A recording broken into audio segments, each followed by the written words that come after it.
Good morning, ladies and gentlemen. Welcome to IDFC FIRST Bank presents Times Network India Economic Conclave, co-presented by Adani. We are beginning the proceedings now. Request you to take your designated seats and to switch your phones to the silent mode. Thank you.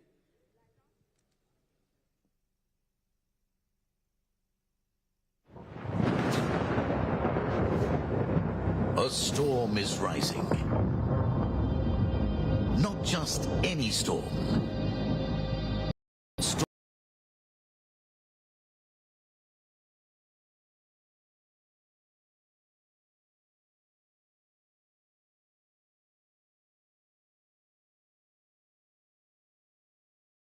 From the heart of this storm, a surge of unstoppable power emerges. The power to ignite, to accelerate, to transform.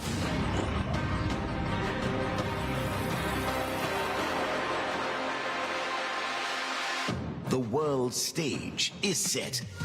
As India accelerates, it's racing towards a new world order.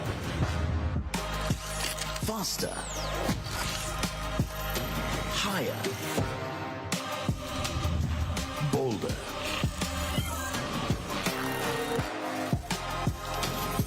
As we accelerate, we do so with responsibility. We're not just racing to the top. We're racing towards a sustainable, green, and resilient future. With strength comes security. India's defense capabilities are now stronger than ever.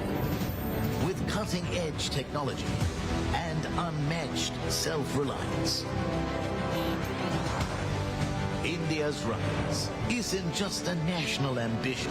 When India grows, the whole world grows. India will be the third largest economy soon. It's a global transformation.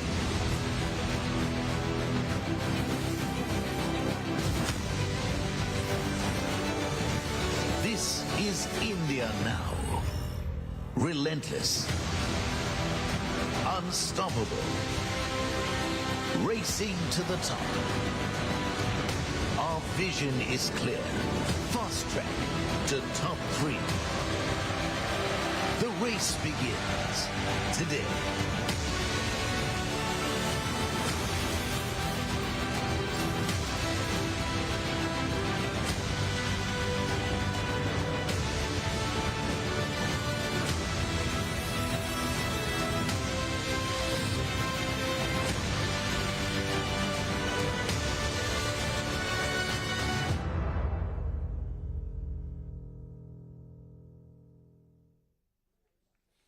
And now, ladies and gentlemen, please put your hands together and welcome your hosts for the morning, National Editor at ET Now, Aisha Faridi, and Editor Output Desk at Times Now, Meghna Dekha.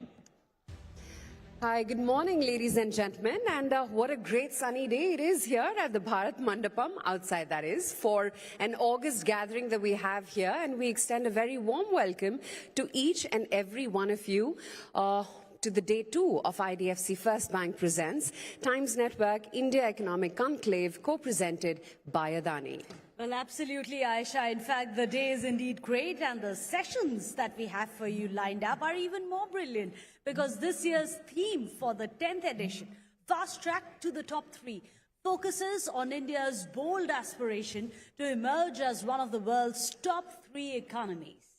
In fact, over the past 9 years, this platform has become the country's premier economic symposium, bringing together policymakers, industry stalwarts, thought leaders, and innovators to deliberate on India's growth trajectory. So before we start today's session, let's take a quick look back at day 1 of the IEC 2024, which had a truly impactful and an action-packed start. We kicked off with an inspirational context-setting address by the MD of the Times Group, Vineet Jain. This was followed by an insightful talk by the MD and CEO of IDFC FIRST Bank, V. Vaidyanathan, followed by the Minister of Commerce and Industry, Shri Piyush Goyal. Oh, yeah, absolutely. In fact, as we move through the day, we had the Minister of Information and Broadcasting as well, Shri Ashwini Vaishnav, who graced the event, followed by a very exciting panel that we had on pickleball with sports stalwarts like John T. Rhodes as well. And to wrap it up, we had some Bollywood action as well with Bollywood heartthrob Karthik Aaryan adding a dose of energy and enthusiasm as we get up into day 2. And truly, it's been an incredible day 1, Meghna. Well, absolutely. So without much ado, let's move on to the first session of the day. From shifting geopolitical power dynamics to groundbreaking technological advancements and a green revolution, the global economic landscape is on the verge of a profound transformation, and our next speaker is perfectly positioned to delve into these changes. Well, today he's here to share his vision to where the world economy is headed by 2050. Ladies and gentlemen, please join us in welcoming the renowned economic journalist and author of the thought-provoking book, The World in 2050, Hamish McRae, for a special presentation. To join Hamish on stage, may we invite the Executive Director at the IMF, Krishnamurthy Subramanian, and we also invite on stage the Managing Editor, Times Network, and Chief Business Officer, Times Influence, Mihir Bhatt, to moderate the chat. Let's have a big round of applause. Mihir, we'll hand it over to you now.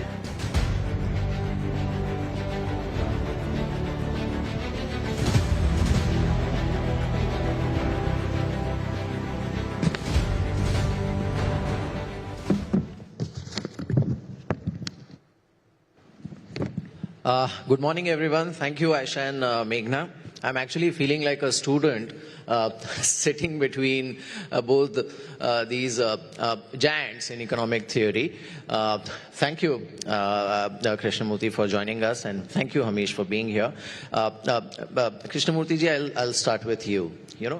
In fact, I must say, your latest book, India at 100, which actually reflects how Indian economy and India as a nation will perform when we hit 100 years of independence.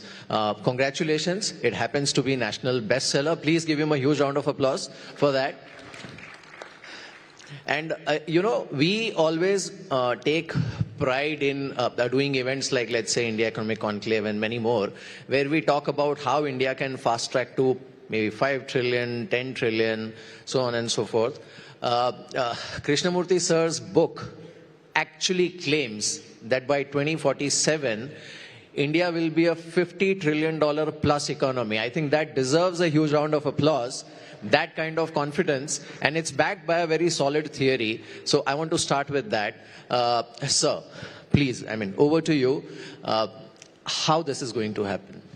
Thank you very much, Mihir, and thanks to Times Network for having me here. It's a privilege to be speaking on this occasion. So let me start by giving a couple of anchoring examples. Oftentimes, we do not believe that over a 20-25 year period, we don't understand the power of compounding as well. And that's why it's important to start with inspiring examples. Take Japan from 1970 to 1995, 25-year period. The Japanese economy multiplied its nominal GDP in dollar terms by 25.6 times. China, similarly, 1996 to 2021, multiplied its GDP by 22 times. And what I'm projecting is a multiplication of the GDP much less than that at about 15, 16 times. For those of you who are interested, I've actually bottoms up. These are not assumptions. I've actually postulated what is India's growth potential, what is the likely inflation, and what's the currency depreciation likely to be. 8% growth, which is what India can indeed actually muster. 5% inflation, which is what has prevailed after the inflation targeting regime was put in place in 2016. And, in contrast to about 3.5% rate of depreciation, which is what has prevailed, in the past, I anticipate the rupee depreciation vis-a-vis the dollar to be less than 1%. Primarily because, this depreciation of 3.5% prevailed when the inflation in India was 7.5% prior to 2016, when the inflation targeting regime was implemented. But post-2016, inflation has been only 5%. Now, I'm sure people will, say not only, they'll, feel sometimes it's high, but indeed it has decreased from 7.5% to 5%. And this is an important conceptual aspect that when inflation reduces, the erosion in the value of the currency, actually domestic currency, reduces. As a result, the nominal value of the currency has to adjust less to be able to keep the purchasing power the same. Therefore, lower inflation translates into lower depreciation. So I'm anticipating and I'm projecting the rate of depreciation to be less than 1%. So if you put it together, 8 plus 5, that is nominal growth in rupee terms at 13%. Subtract 1% because depreciation reduces the value in dollar terms. 13 minus 1 is 12%. Use the rule of 72, which tells you how many years it takes to double your money. 72 divided by 12 is 6 years. So GDP doubles in nominal dollars every 6 years. From 2023 to 2047 is a 24-year period. So 4 doublings in that, 24-year period, because GDP is doubling every 6 years. That's 2 to the power 4, which is 16 times. In 2023, India's GDP was 3.28 trillion. Let's round it off to 3.25. So 3.25 to 6.5, that's your first doubling. 6.5 to 13, that's your second doubling. 13 to 26, that's your third doubling.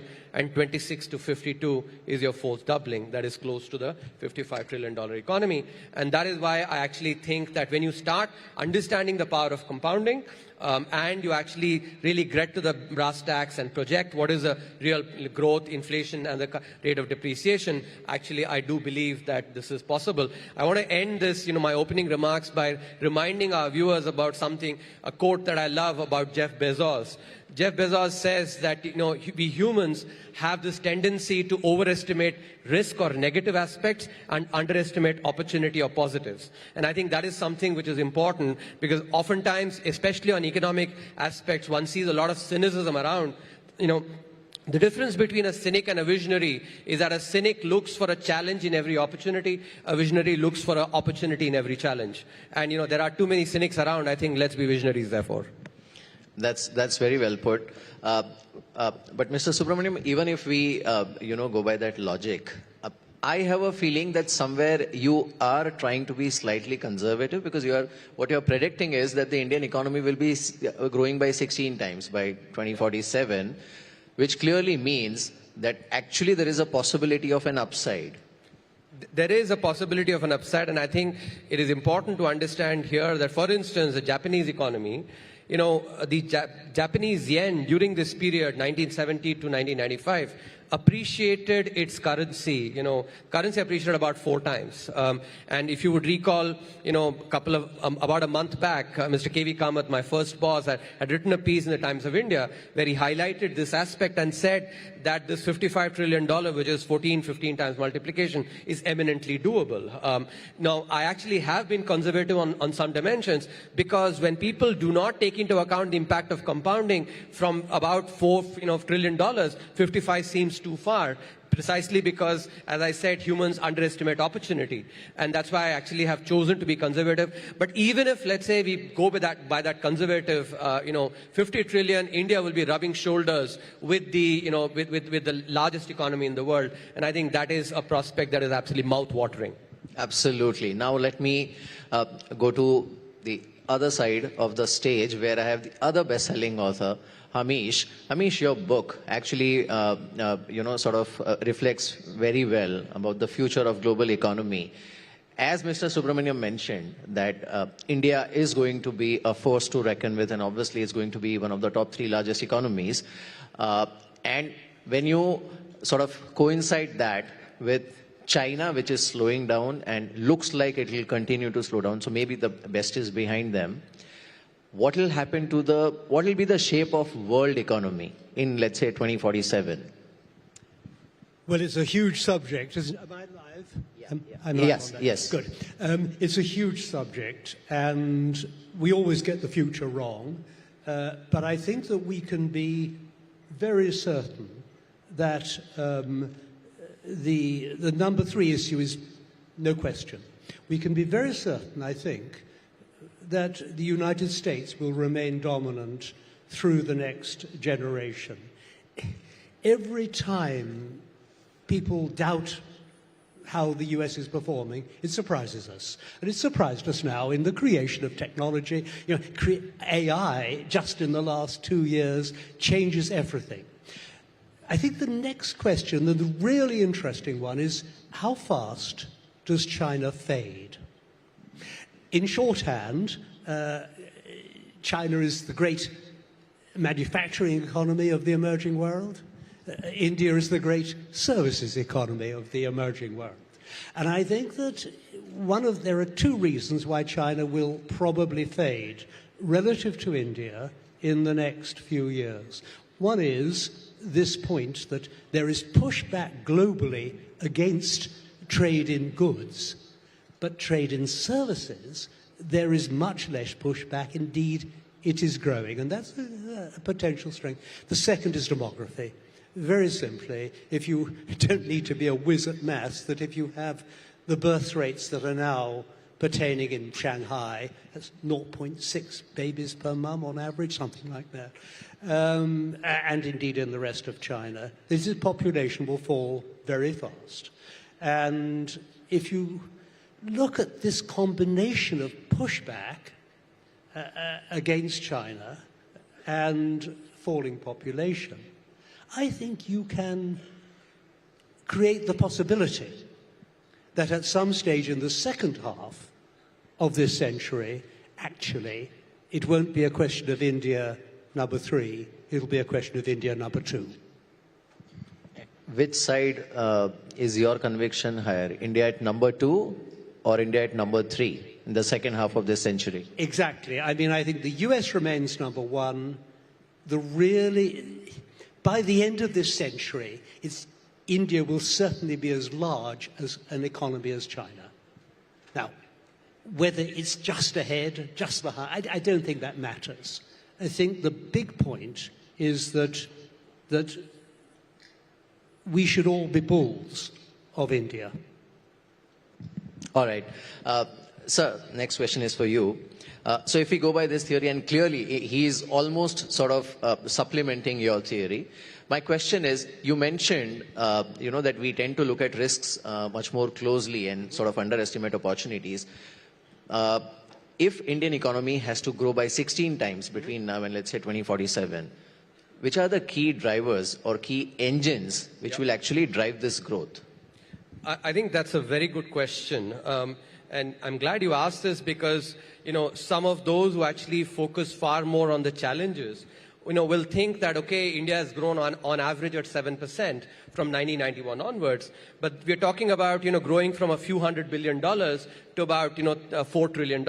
And growing at 7% from a few $100 billion to, let's say, 4 trillion is fine. But from here on, from 4 trillion to 5, 10, and beyond, being able to grow at that 7, 8%, is it possible? That's a question that people will have.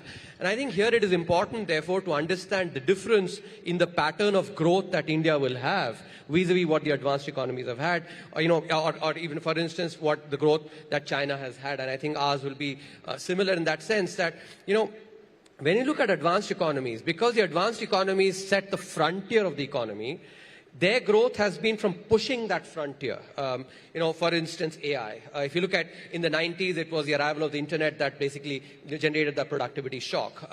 In the 2000s, it was the outsourcing that, Hamish was rightly mentioning. But when you look at India's growth, it will be catch-up growth. And I think that is where, it is different because, what we economists think about the law of diminishing returns, which is that, you can grow at 7% from, let's say, a few $100 billion to 4 or 5 trillion. Beyond that, growth rates, slack down. That is because if you have to have frontier growth, you need new ideas, new business models, and which will basically be much harder to come by once you are, let's say, 10 trillion, vis-a-vis, catch-up growth. And I think this is really important to understand because those who are skeptical about 7, 8% growth will actually have, in some sense, behind their, in the mindset of basically, frontier growth that the advanced economies have had. There are many sources of catch-up growth that India can have, and actually across 27 chapters in the book, I've covered most of these, but for the purpose of today's conversation, I'll just focus on 3. There is the formalization of the economy. Second is productivity growth of our formal sector firms itself. And third is credit creation. And let me just add a little bit more flesh to this and sort of give some data on this. Let me start with formalization. The advanced economies are entirely formalized. In contrast, estimates vary, but anywhere between half to 2/3 of today's economy, India's economy today, is still informal. And by 2047, quite likely will be very formal, but unlikely to be 100% formal even then. There will be some potential to formalize even beyond 2047. Therefore, the diminishing returns ain't setting in up until 2047. And that will lead to investment rate going up and also productivity, because one of the things that almost every economist actually agrees, we economists typically disagree on a lot of things, is that formalization enhances productivity growth because formal sector firms are much more productive than informal sector firms. Second is productivity growth of the formal sector firms itself. If you take the typical Indian firm that is maybe half as productive or 1/3 as productive as an American counterpart or a German or a Japanese counterpart. But here's where actually the momentum that we've had on innovation and entrepreneurship over the last 10 years is quite salient to take note of. Using the Global Innovation Index, in 2015, India was ranked 85th in the world. Latest rankings, 2024, we are ranked 39th in the world. From 85th to 39 is a very good, that's great momentum. If you ask me, I'm not happy with 39 either. The fifth largest economy should aspire to be in the top 20, 15, and maybe top 10, but the momentum cannot be ignored, and that is something which will actually lead to productivity growth. Similarly, if you look at entrepreneurship, and I'm using World Bank's data, our counterpart actually on Pennsylvania Street, they estimate that use the new firm creation. From 2004 to 2014, it was only 3.2% per annum. Since 2014, it's orders of magnitude higher. As a result, we have the third largest entrepreneurial ecosystem, more than 120 unicorns. So that momentum is there as well on productivity growth. Finally, on credit creation, I think, again, data tells us there's enormous scope to improve here. If you look at the ratio of private credit to GDP, in an economy, which tells you how much credit creation there is in the economy, because private credit is basically credit given to individuals and to businesses, as a proportion of GDP, in 2020, the world average was 150%. Guess what India was? India was 58%. From 58% to 150%, there is enormous scope to grow. And here as well, I'm not dreaming. I'm actually saying this based on actual action on the ground. The public digital infrastructure that's been created, that can lead to actually somebody, if you walk across, go to Sarojini Nagar here, the person who actually sells, wallets or belts on the street, he can now get credit because he can walk to a branch and say, look, I have actually data on my Google Pay, on my Paytm, which tells me I earn 50,000 rupees a month. Based on 3 years of data that I have actually now, give me a loan, which was not possible earlier. So the combination of these, of course, I've not talked about bureaucratic efficiency, judicial efficiency, human capital, both through healthcare, education, the entire digitization of the economy. These are all aspects also that will basically, enable the catch-up growth. So overall, these are basically the critical ones. Finally, manufacturing. I think that is really critical for India to create jobs and thereby, have growth that is both socially and economically inclusive. And that's why manufacturing is really critical for that. These are the areas that I think will really drive our growth going forward. You mentioned jobs. So you don't really see jobs or skilling or the current education system as a major challenge?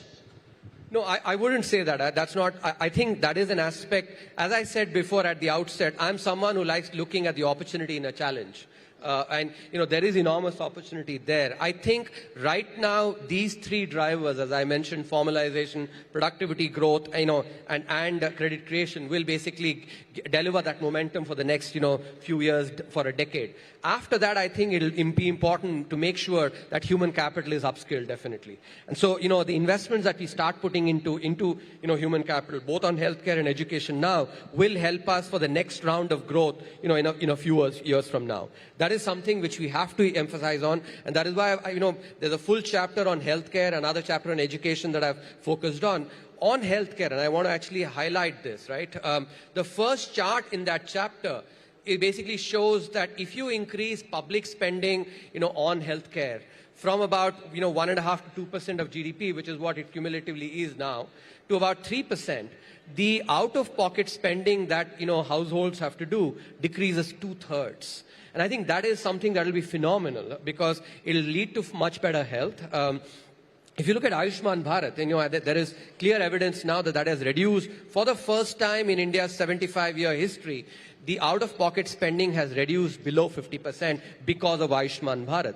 I think the evidence is therefore there. If states, especially some of our, rich states, actually, they should step up on healthcare spending. And I think, in some sense, what I want to do is to put the spotlight on states for reforms. The center has been reforming, but states now really need to be focusing on manufacturing, on healthcare, on agriculture. It's the states for them to do reforms. And, just a couple of more minutes to explain why states are important. If you take manufacturing, right? Of the 6 inputs that a manufacturing sector firm needs, what are those? That's land, labor, capital, power, logistics or transportation and scale, economics of scale, which comes from ease of doing business. Of that, except capital, 5 of those inputs are all state-level subjects. And it is important now that the media and us citizens start asking the question, when a Maharashtra government state budget or a Gujarat or a Tamil Nadu or a Andhra Pradesh government state budget is presented, we have to ask them, much like, when I was part of government, I've actually had the privilege of doing 4 budgets. We used to go to CII, FICCI, ASSOCHAM, etc., explain the reforms that have been done. But are we asking questions of our state chief ministers and state finance ministers? What are the reforms you have done on land? What are the reforms you have done on labor? Now it is time that Times Now, and other media houses basically start analyzing the state budgets, because right now the focus has to be on states to do reforms. That is what is really required for India to be able to grow its manufacturing, healthcare, agriculture, and thereby deliver that 8% growth. That's a brilliant point, and we definitely will take note of it. Hamish, my next question is for you. If we reflect on last 2,000 years, if we reflect on last 2,000 years economic history, global economic history, actually, almost for 1700 years, India and China have dominated the global economy, right? Are we saying that in 21st century as well, it's basically US, India and China which are going to decide the destiny, shape and direction of global economy, with a real possibility of India actually taking China out and claiming number 2 spot in the second half of the century? Because what I'm hearing from your theory is that China on the economic front has topped out. Well, I think we have to be careful about China. I don't think anything should take away from its achievements, lifting whatever it is, 1 billion people, 800 million people out of poverty. That's a huge achievement. And that's a beacon in some ways for India and indeed for Africa, for much of sub-Saharan Africa. But I think I'm allowed to say this book of mine, the Chinese wanted to publish it, but actually they would want changes in what was said, and that's a path down which authors cannot go, and so it was published in Taiwan instead. There are difficulties in China, and I think that there is a strong probability that there will be some kind of discontinuity in China, probably in the next decade of this century.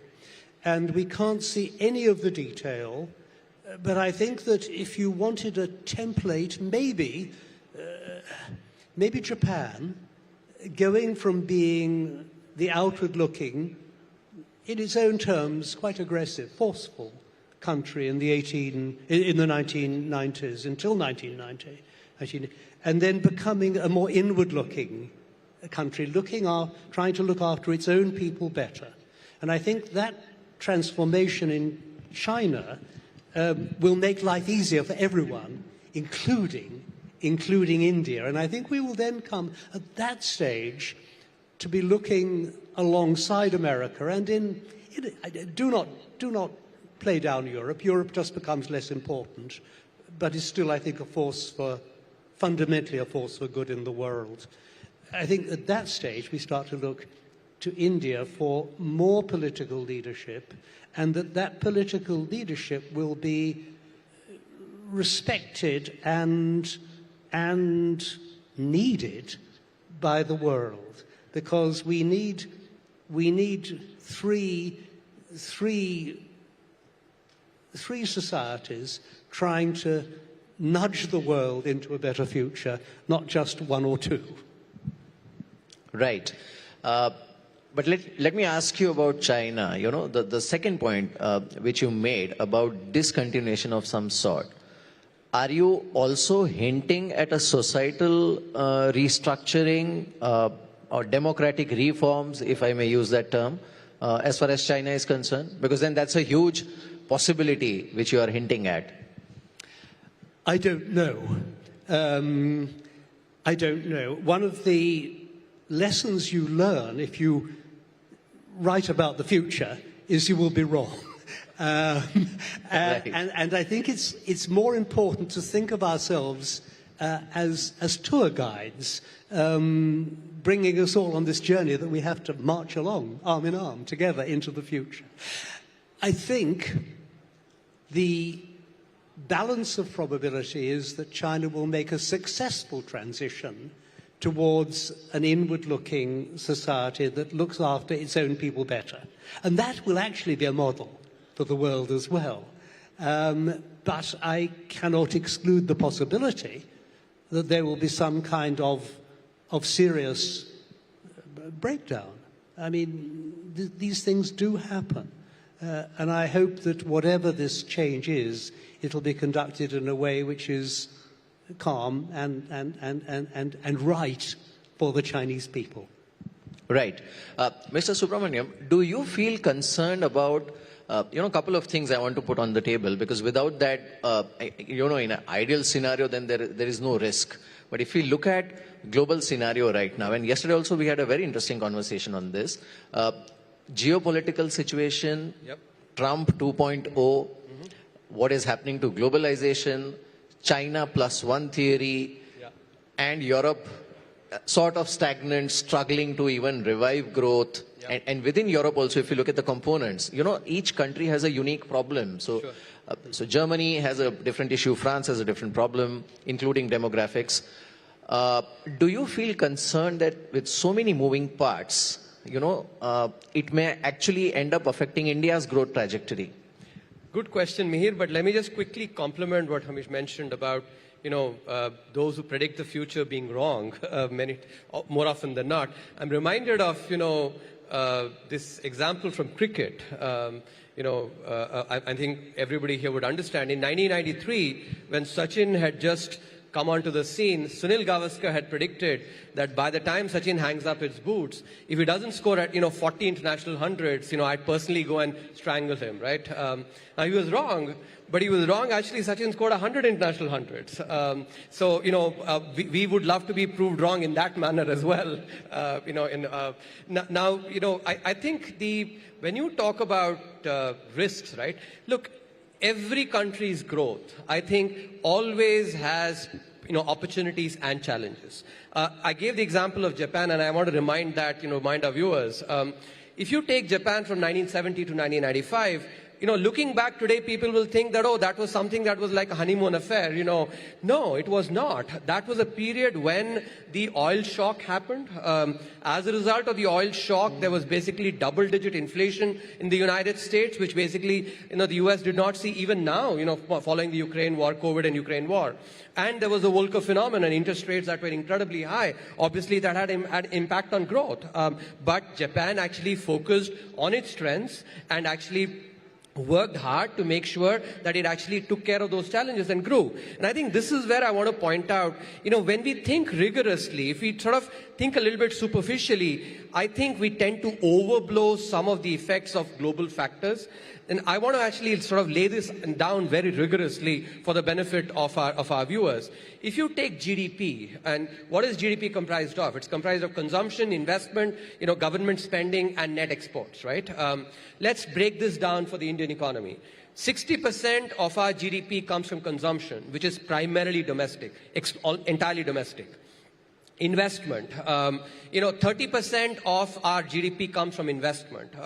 And FDI as of today is 1.5%. That's a small fraction. So investment is also domestic, right? Government spending is 10% of GDP. Now, each of these actually do vary plus minus 2%. But you put it together, 60 plus 30 plus 10, that's 100%. Almost entire of our GDP actually comes from domestic factors. Yes, net exports does get impacted, but net exports has exports and imports as well. And global factors will have an impact on exports, but will have an impact on imports as well. So I think when we do not do this quantitative exercise, in sort of, pardon me for using this expression, in Hindi we say, hawa mein baat karte hain. When we sort of speak superficially, we end up overblowing some of these, risks, in my opinion. I think the key point from this is that the way, our cricket captains say that I would not worry about the opposition, I will focus on my own team's strengths.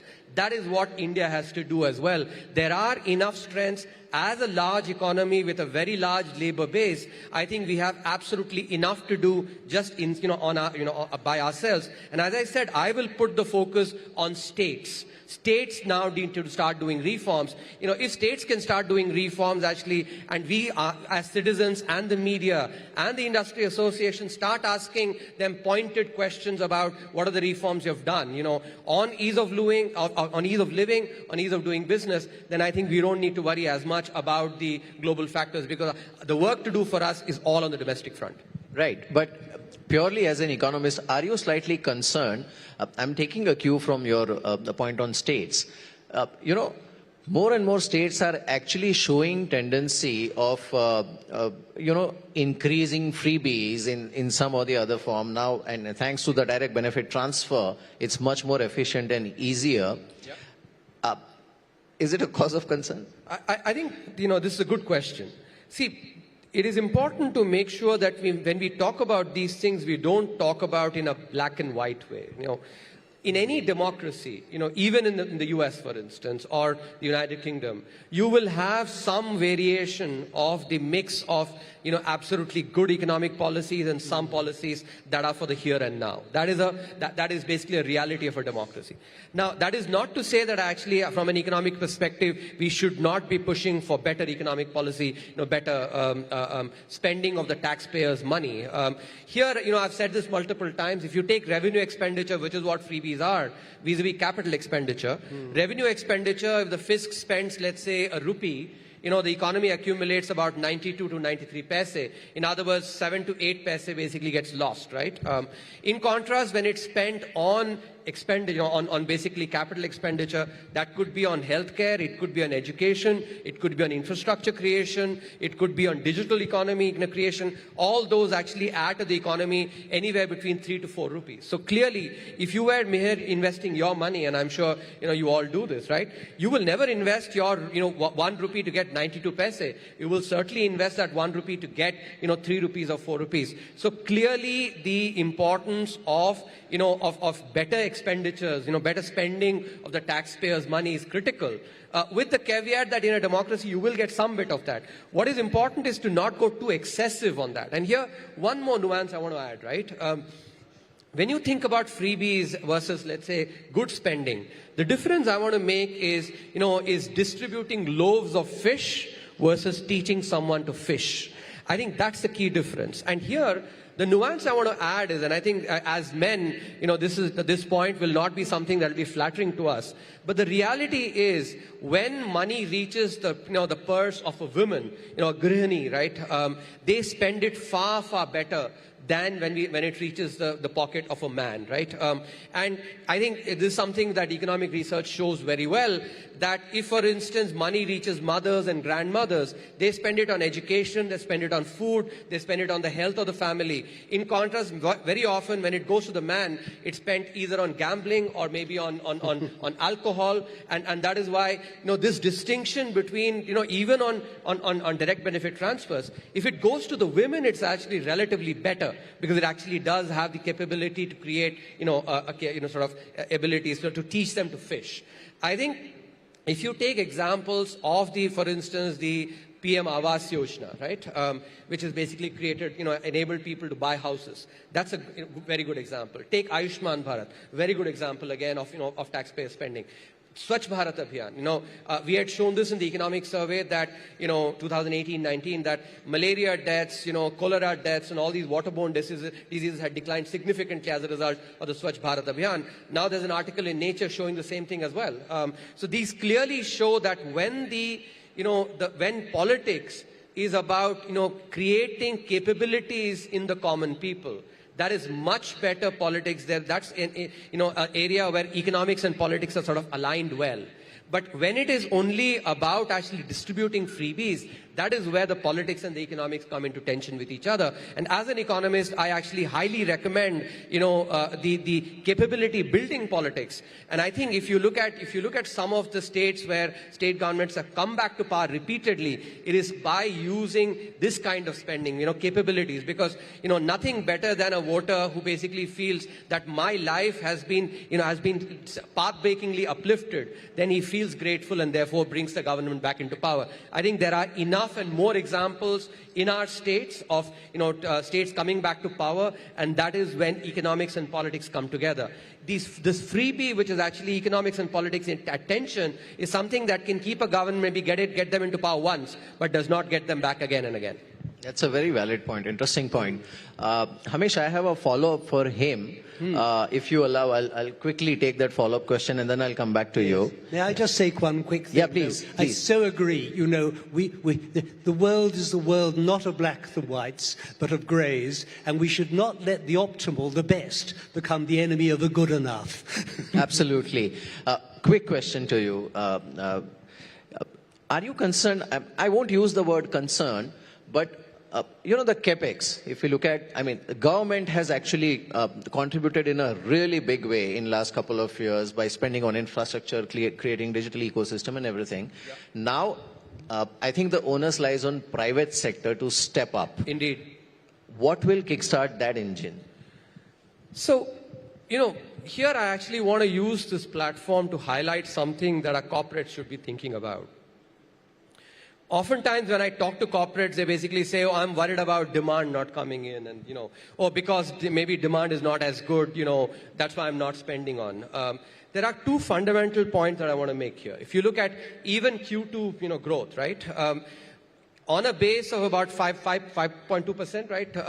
Consumption grew at over 6%. So I think the fact that consumption is not growing as much is something that maybe doesn't match up with the data, as nature of consumption is changing. And I think, for instance, some of the not so healthy consumption that was being indulged in pre-COVID is actually a thing of the past. People are doing a lot more, healthy consumption. I think that's But more importantly, I want to remind especially our corporates, and if there are office bearers of the CII, of FICCI and others that are listening, I think I would like to highlight what we economists are taught, which is called Say's law. Say's law essentially says that supply creates its own demand. And I think there are a zillion examples of that if we just observe it. Take the iPhone as an example. I don't think 10 years back we demanded the iPhone. It's only the supply of the iPhone that has basically created the demand for the iPhone. It is the supply of infrastructure, airports, ports, etc. that creates the demand for it. It's the supply of roads, good roads, that again creates a demand for it. It's the supply of so many things. I think this is an aspect that actually, because this is chicken and egg in some sense. And what I'm really trying to point out by highlighting Say's law, that it is indeed actually supply very often that is the chicken, and demand through job creation, through disposable income, coming in the hands of people, and thereby consumption, that is the egg. And this is an aspect actually that industry associations must take into account, because when an individual firm basically only looks at the demand, that basically it can cater to on its own. But I think industry associations need to come together, not just to network. Network is great, but they also need to set the agenda on what the industry needs. And I think it's aspects of coordination. When basically there can be what is called the free rider problem. The free rider problem, whenever I explain to students, I actually explained it using 3 characters. Everybody, somebody, nobody. free rider problem is everybody thinks that somebody else should do it and therefore nobody does it. That is the case, I think, with investment as well. And that's where coordination becomes really critical. The CIIs, the FICCIs of the world, ASSOCHAMs, need to actually bring their leaders together along with other thinkers to make sure that this is understood well, that it's investment that actually leads to oftentimes a virtuous cycle. In that 9 pins actually at the macro level, whether it's consumption growth, etc., it's private investment that actually is the first pin that makes the other pins fall. And this is something that industry needs to understand. Very interesting point. Hamesh, like Mr. Subramaniam was saying, that we tend to sometimes, overweight the risk or look at risks through magnifying glass.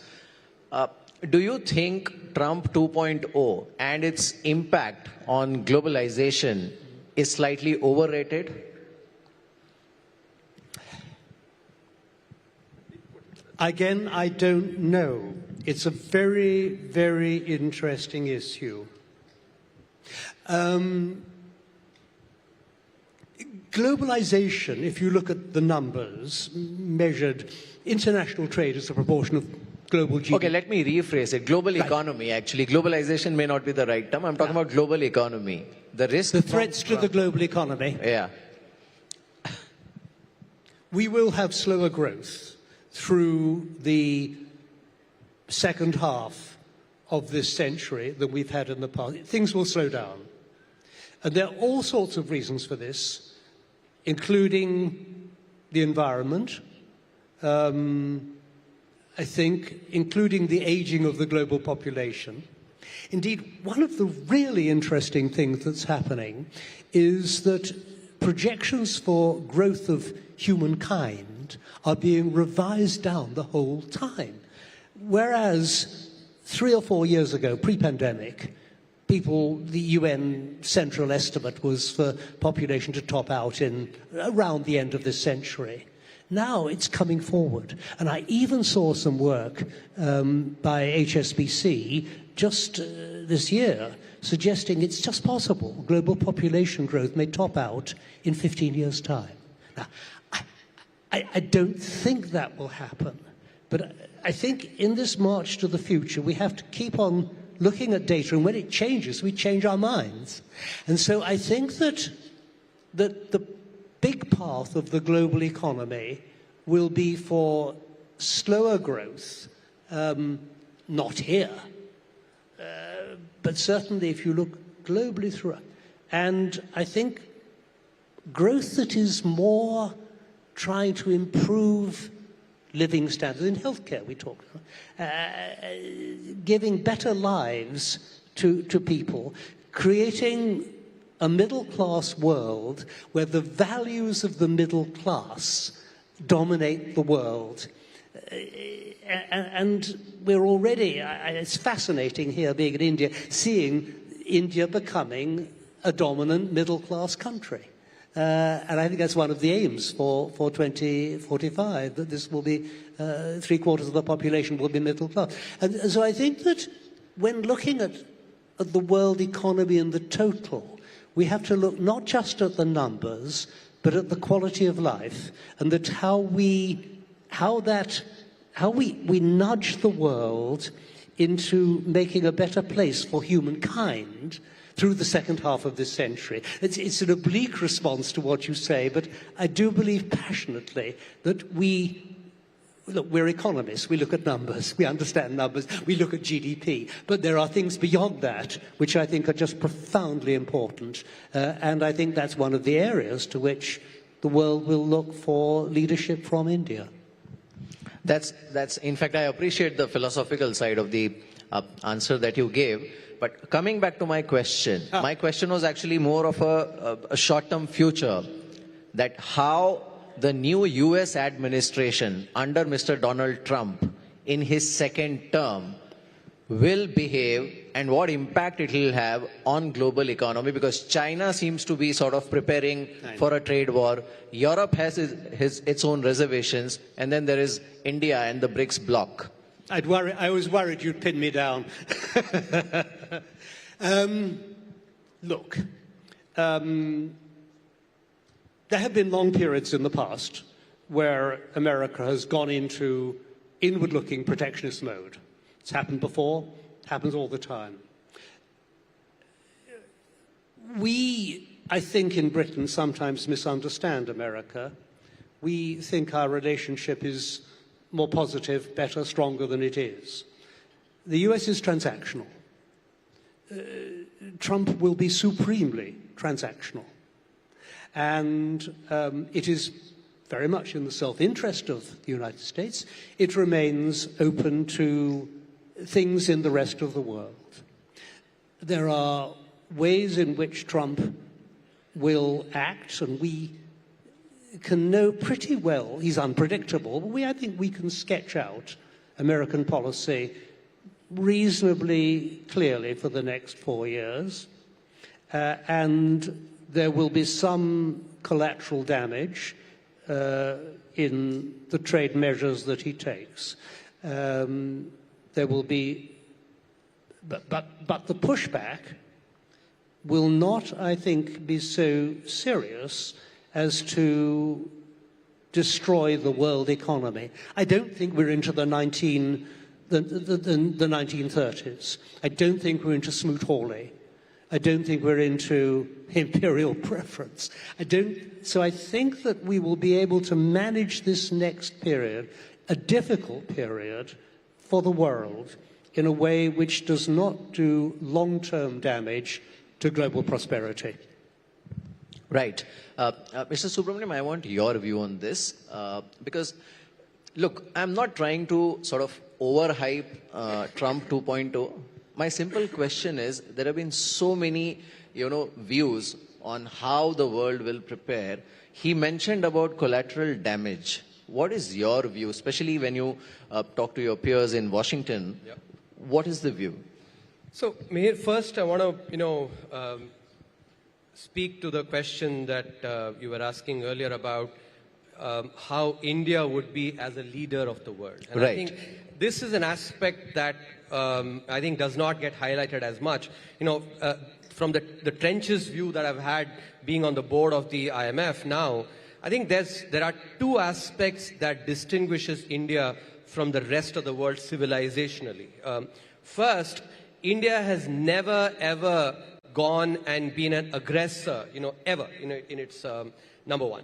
Number two, and we've defended when we have had to defend, and very, very resolutely, and I think the world knows it, but we've never been an aggressor. Second, India has never ever defaulted on any of its obligations. For us, and actually I've had the opportunity to observe this from close quarters, it is not an economic question. Even in 1991, when India faced its worst balance of payments crisis, the government of the day then actually shipped gold to the Bank of England and to the Bank of Japan to actually borrow dollars.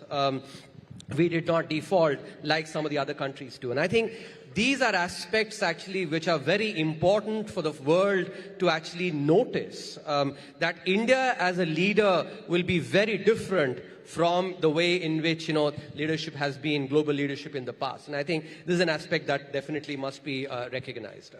Now, when it comes to actually some of the immediate aspects on trade, and I think what I want to highlight is that when conversations on trade happens, and I think Hamish was mentioning some of this, which is the focus is on trade and trade of goods, and even within that it is often on basically the tariffs, right?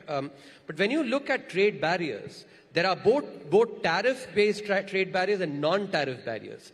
And when you look at trade itself, there is trade of goods and trade of services as well. So if you were to draw this 2x2 matrix where you have goods and services and you have, tariffs and non-tariff barriers, the entire sort of debate oftentimes is focused on only one cell, which is the tariffs relating to goods, trade of goods. But I think it is important for India to actually expand this conversation into the entire four cells, not just that one cell. In other words, the conversation needs to be on non-tariff barriers, visas for instance, as well as on, it needs to be definitely on services as well. And that will actually lead to a much more holistic conversation on, you know, on trade, and that is something that will actually be win-win for everybody, because, you know, India's competitive advantage clearly lies in services, and we actually do not use as much non-tariff barriers, because non-tariff barriers are far more opaque and less objective compared to tariff barriers, and these are aspects that must be highlighted, the government should highlight, and therefore lead to a much more holistic conversations across these four cells that I just described. Right. I think it was a very interesting session. Hamish, thank you so much for sharing your views, and Mr. Subramaniam, as always, it was a pleasure. We also have Shri Nitin Gadkari in the hall with us. Please give him a huge round of applause.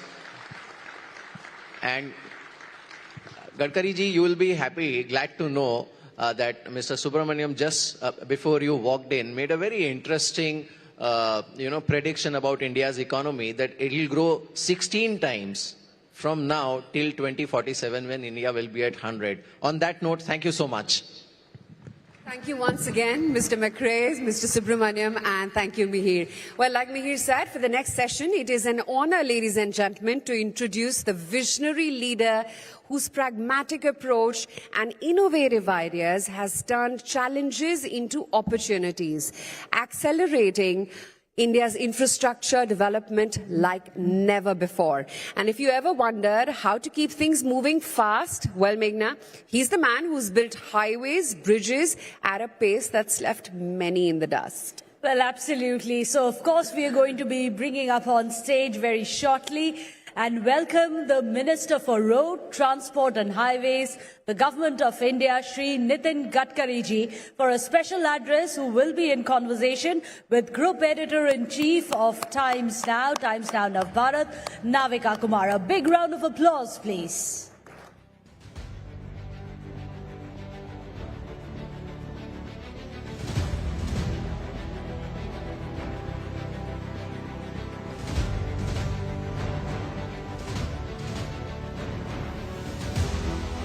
Well, Navika, we'll hand it over to you now. Thank you very much, Meghna and Aisha.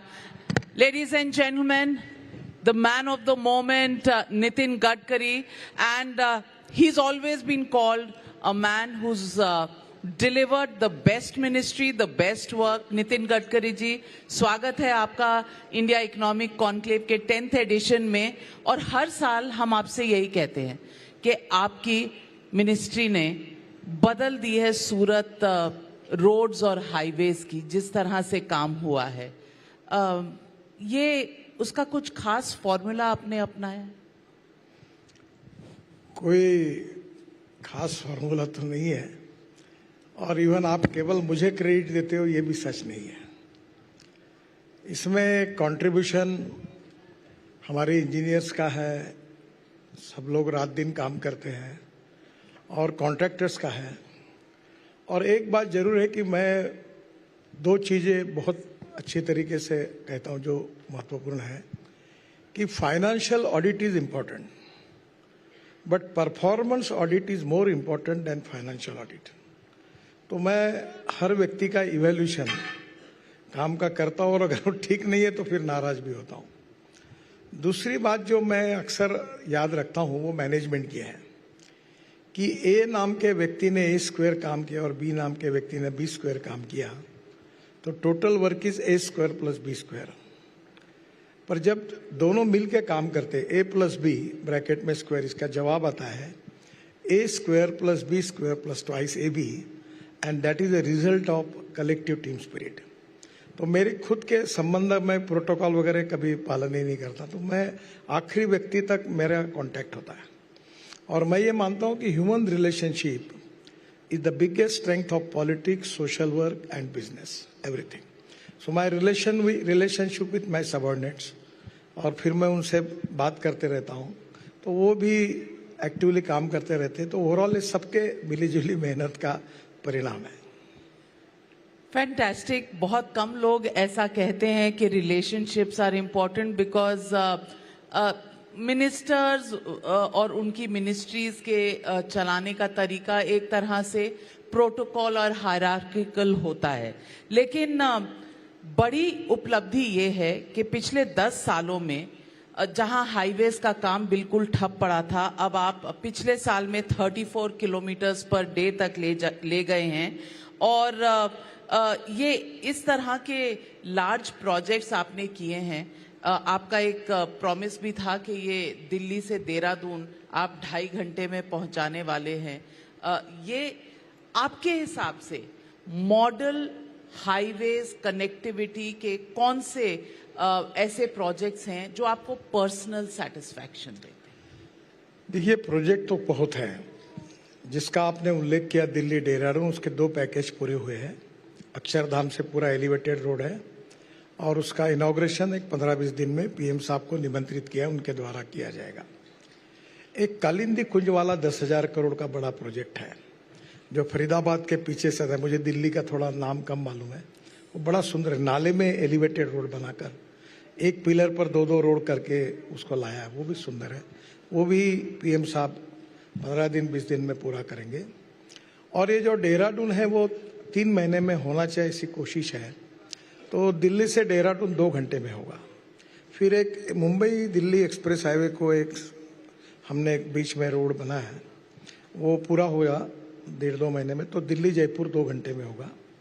और दिल्ली से अमृतसर 4 घंटे में, कटरा 6 घंटे में, श्रीनगर 8 घंटे में, दिल्ली से मनाली 7 से 8 घंटे में, और दिल्ली से मुंबई 12 घंटे में, बेंगलोर से चेन्नई 2 घंटे में, और अभी मेरठ तो दिल्ली हो गया 4 घंटे का 45-50 मिनट पे। फिर मैसूर से बेंगलोर हो गया। ऐसे हम 36 ग्रीन एक्सप्रेस हाईवे बना रहे हैं।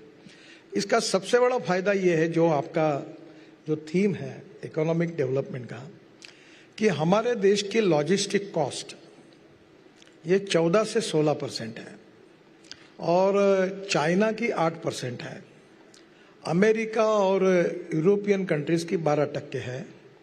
मैं विश्वास के साथ ये टारगेट मैंने रखा है और जो टारगेट मैं रखता हूँ लगभग वो पूरा होता है।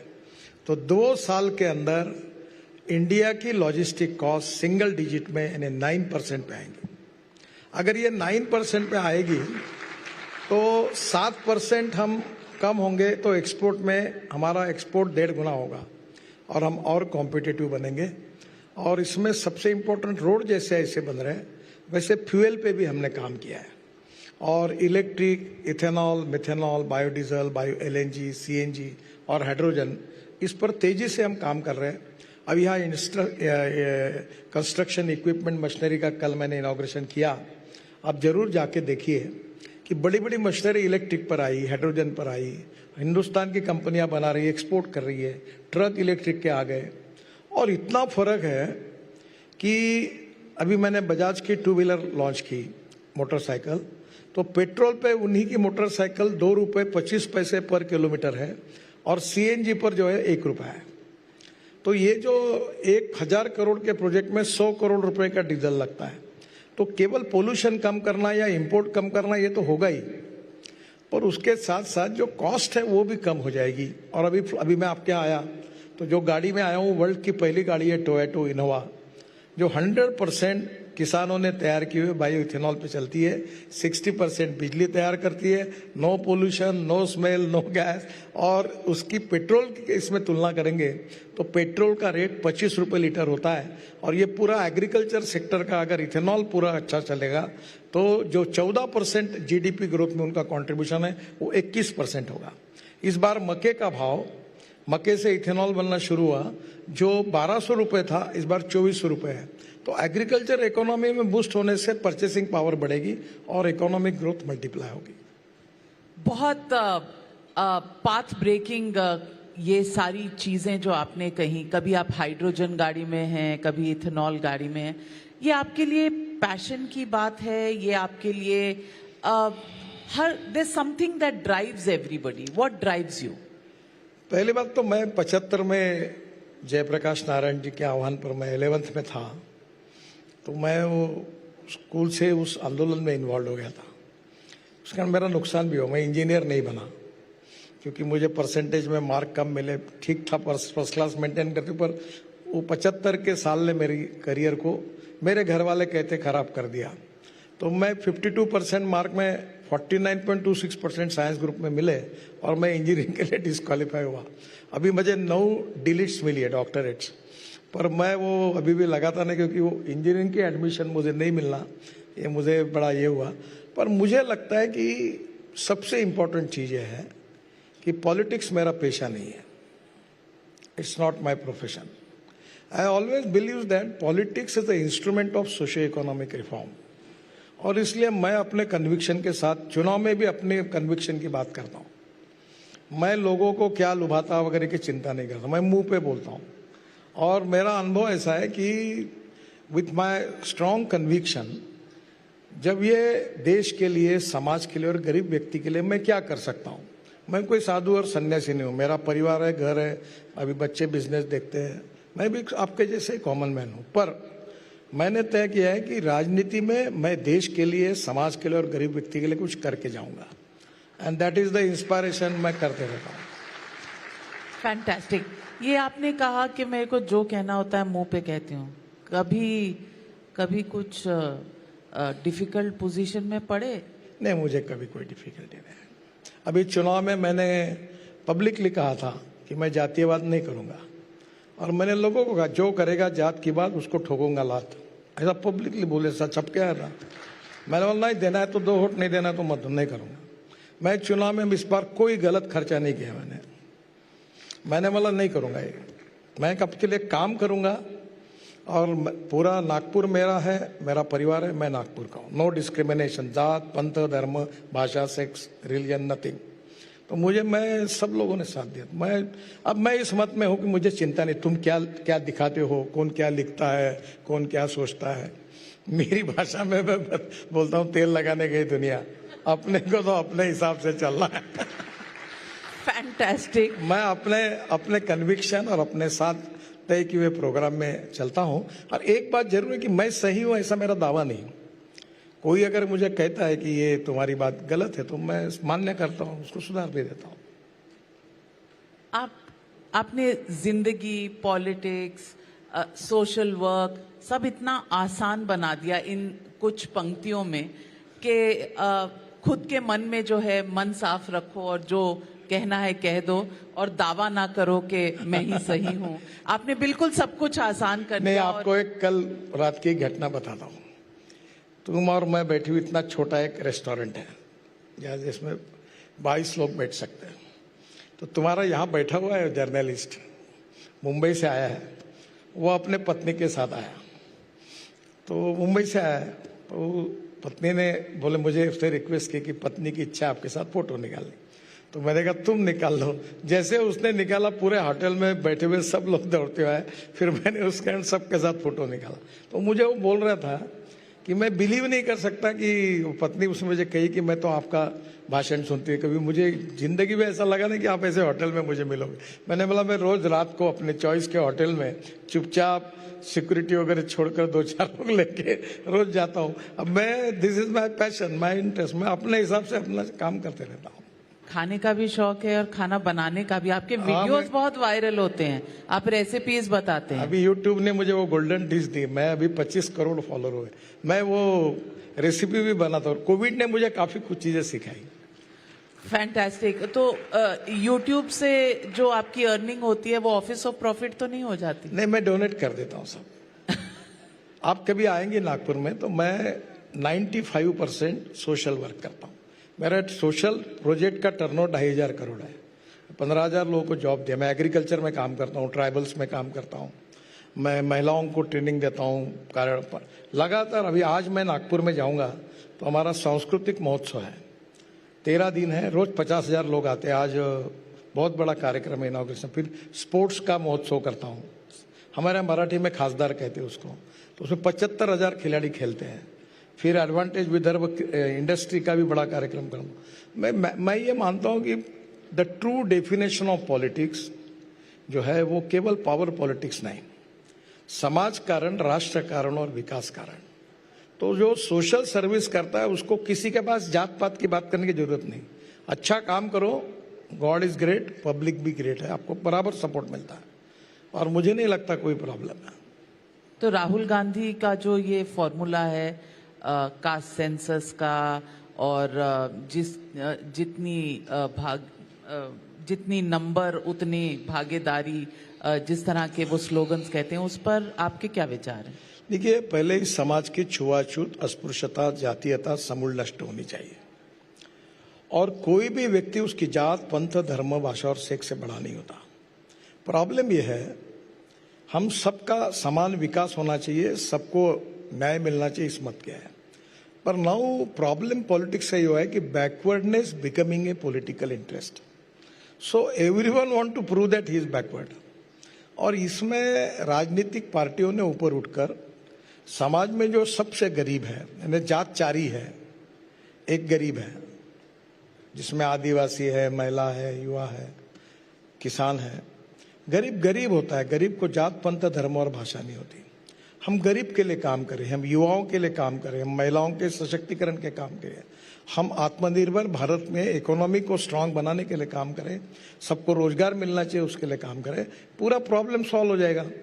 पर जो लोग अपने काम से और अपने कार्य से लोगों के मन जीत नहीं सकते, वो जाति के आधार पर अपनी बात करके लोगों को चुनाव जीतने की कोशिश करते हैं। और मैंने एक सिद्धांत के रूप में मैं पब्लिकली भी कहता हूं कि तुम एक उदाहरण बताओ कि जो जाति के नाम पर चुनकर आया उसने कभी अपने जाति का कल्याण किया है क्या? वो जब चुन के आता है और मंत्री बनता है तो बोलता है मेरे पत्नी को टिकट दो, मेरे लड़के को टिकट दो और ड्राइवर को टिकट दो, यही बात होती है। तो इसलिए लोगों के पास अब जो यंग जनरेशन आई है, जो मैं बिकॉज ऑफ सोशल मीडिया मैं लकी हूँ, 25 करोड़ मेरा फॉलोइंग हुआ, तो ये लोग है, ये अलग टाइप के हैं। तो ऐसे से जनरेशन बदल रही है, वो डेवलपमेंट ओरिएंटेड है, वो कुछ करना चाहते हैं, उनमें एबिलिटी है और उनमें कुछ करने की एक महत्वाकांक्षा भी है। तो परिस्थिति बदल रही है। बहुत सही कहा आपने, परिस्थितियां बदल रही हैं और आपके काम से ये डेवलपमेंट पर कितना जोर है और जितने आप पॉपुलर हैं, काम करके कितना पब्लिक उसको सराहती है, वो देखने को मिलता है।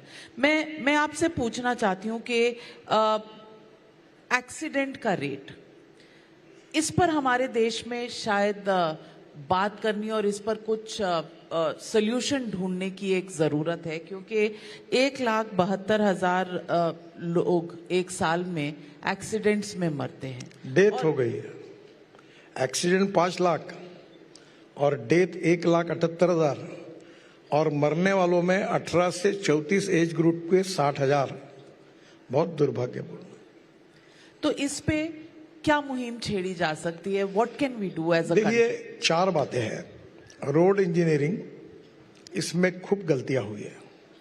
ये जो लोवेस्ट जो होता है डीपीआर बनाने वाला, इसके कारण तो इतने घटिया डीपीआर बनाते हैं और वो लोग तो अभी मेरे सामने खड़े नहीं होते।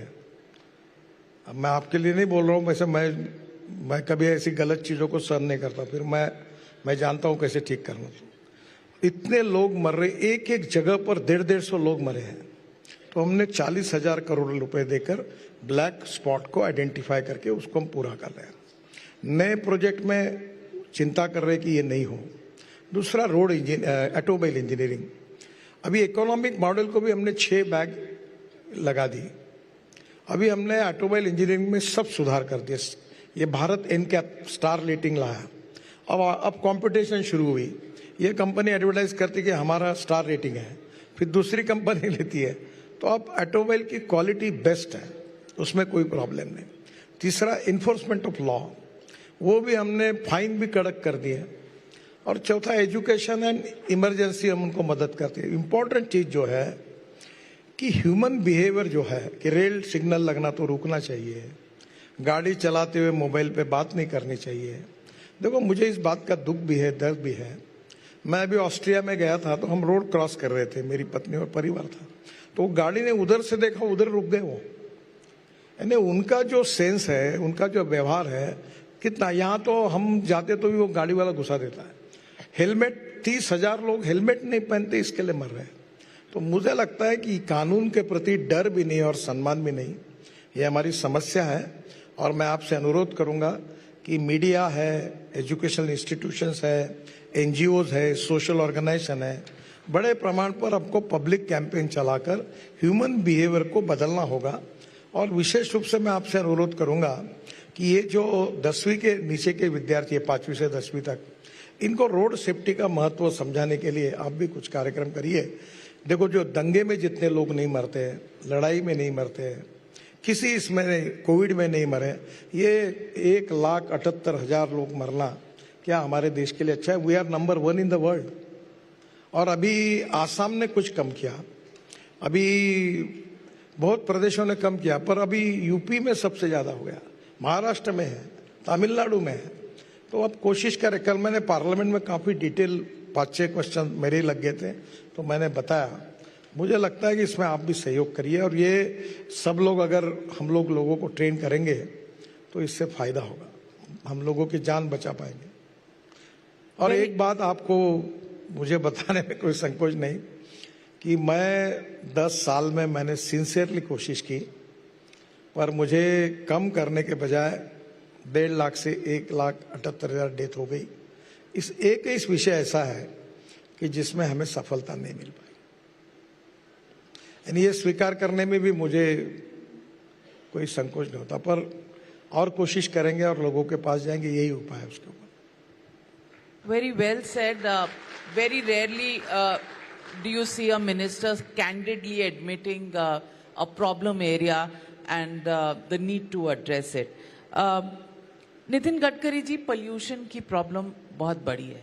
एमिशन नॉर्म्स, पोल्यूशन सर्टिफिकेट्स, और हम दिल्ली में रहते हैं तो हर विंटर्स में जो हमारा हाल होता है, अब तो दुनिया भर में मशहूर हो गया है कि कितनी पोल्यूशन से यहाँ हालत खराब होती है। इसका how long will it take to resolve this issue? Is pollution only an emission problem? Are there other contributors? How can we mitigate? देखो, पहली बात तो ऐसी है कि 40% एयर पोल्यूशन हमारे डिपार्टमेंट के कारण है। The transport ministry is responsible. अभी मैं दिल्ली में 65,000 करोड़ रुपए के काम कर रहा हूं, और जिससे काफी प्रमाण में दिल्ली का ट्रैफिक जाम और पोल्यूशन कम होगा। दूसरी बात जो है कि दिल्ली में जो प्रदूषण होता है वो टोटल पंजाब, हरियाणा और ये जो इस साइड में जो चावल की, जिसको आप राइस स्ट्रॉ, परली कहते हैं, वो 200 लाख टन होती है। अभी हमने ऐसा तय किया है कि परली से पानीपत में एक प्रोजेक्ट शुरू हो गया है, 1 लाख लीटर इथेनॉल, 150 टन बायोबिटुमिन और 88,000 टन बायो एविएशन फ्यूल, हवाई ईंधन। अब 400 प्रोजेक्ट प्रोसेस में है, 40 पूरे हो गए हैं। वो परली से सीएनजी बना रहे, बायो सीएनजी। तो अब ये परली का टोटल 60 लाख टन ये परली का यूज हुआ, यानी उसका उतना पोल्यूशन कम हुआ। अब वो 140 लाख टन है। और अभी मैं पंजाब के एग्रीकल्चर साइंस सेक्रेटरी और अभी एग्रीकल्चर सेक्रेटरी आज ही मुझे मिले दोनों, अभी यहाँ आने के पहले। तो मैंने उनको कहा कि आप ऐसी स्कीम तैयार करो कि परली जलेगी नहीं, वेस्ट में वैल्यू क्रिएट होगी। अब 2,500 रुपये टन उसको देने के लिए लोग तैयार है, तो लोग जलाएंगे नहीं। तो मुझे लगता है परली का प्रॉब्लम 2 साल में सॉल्व हो जाएगा। दूसरा प्रॉब्लम जो है, जो हम लोग रोड पर जो लगातार ये जो सीमेंट, रेती, स्टैंड और सब लाते हैं, तो हमने प्रीकास्ट की तरफ जाना चाहिए। हमने फैक्ट्री में हर चीज बनाई, रोड भी फैक्ट्री में बनाए। अब प्रॉब्लम ये हुआ कि फैक्ट्री में अगर आप प्रीकास्ट करते हैं तो जीएसटी लगता है उसके ऊपर एडिशनल, जिसको एक्चुअली उसको कंसेशन देना चाहिए। तो मैंने वो फाइनेंस मिनिस्टर के पास रिप्रेजेंट किया है कि जो प्रीकास्ट करेंगे जिससे पोल्यूशन कम होगा, कॉस्ट कम होगी, उसको हमने सस्ता करना चाहिए। उसके ऊपर अच्छा करने से टैक्स लगाएंगे तो लोग करेंगे नहीं, तो प्रीकास्ट होगा तो उससे कम होगा। और तीसरी इंपॉर्टेंट चीज है जो अल्टरनेटिव और बायोफ्यूल की है, जो मैं 2004 से इसके लिए लगातार, अब हाइड्रोजन, इथेनॉल, मिथेनॉल, बायोडीजल, आप अलग कार्यक्रम रखिए। इसके लिए इतना चेंजेस जोरों से, और एक समय लोग मुझे हंसते थे और ना ऑटोमोबाइल वाले भी मुझे कहते थे कि होगा ना कोई। अब सब तैयार है, अब ग्लोबल अलायंस हो गई, अब स्पीड ही बहुत स्पीड मिल गई है। और ये 22 लाख करोड़ का इंपोर्ट है फॉसिल फ्यूल का। अगर ये हम 10 लाख करोड़ तक भी ला सकेंगे तो हमारे देश का पोल्यूशन कम होगा। तो अब इलेक्ट्रिक की बसेस, अब मैं आपको लिख देता हूं, अगले 5 साल के अंदर दिल्ली में आपको डीजल बस नहीं दिखेगी। अगले 5 साल के अंदर आपको दिल्ली में केवल 20-25% डीजल व्हीकल दिखेंगे। और अब आपको सबसे इम्पोर्टेंट नई बात बता रहा हूँ जो मैंने अभी तय की है कि मैं अब हवा में चलने वाली बस अभी 360 रोपवे, केबल कार, फेनिकुलर रेलवे कर रहा हूँ। अभी धौलाकोट टू मानेसर हवाई में चलने वाली बस कर रहा हूँ।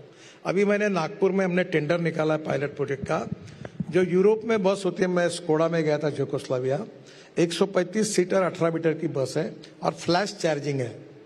वो बस आएगी और 20 सेकंड में चार्ज होगी और वो 40 किलोमीटर चलेगी।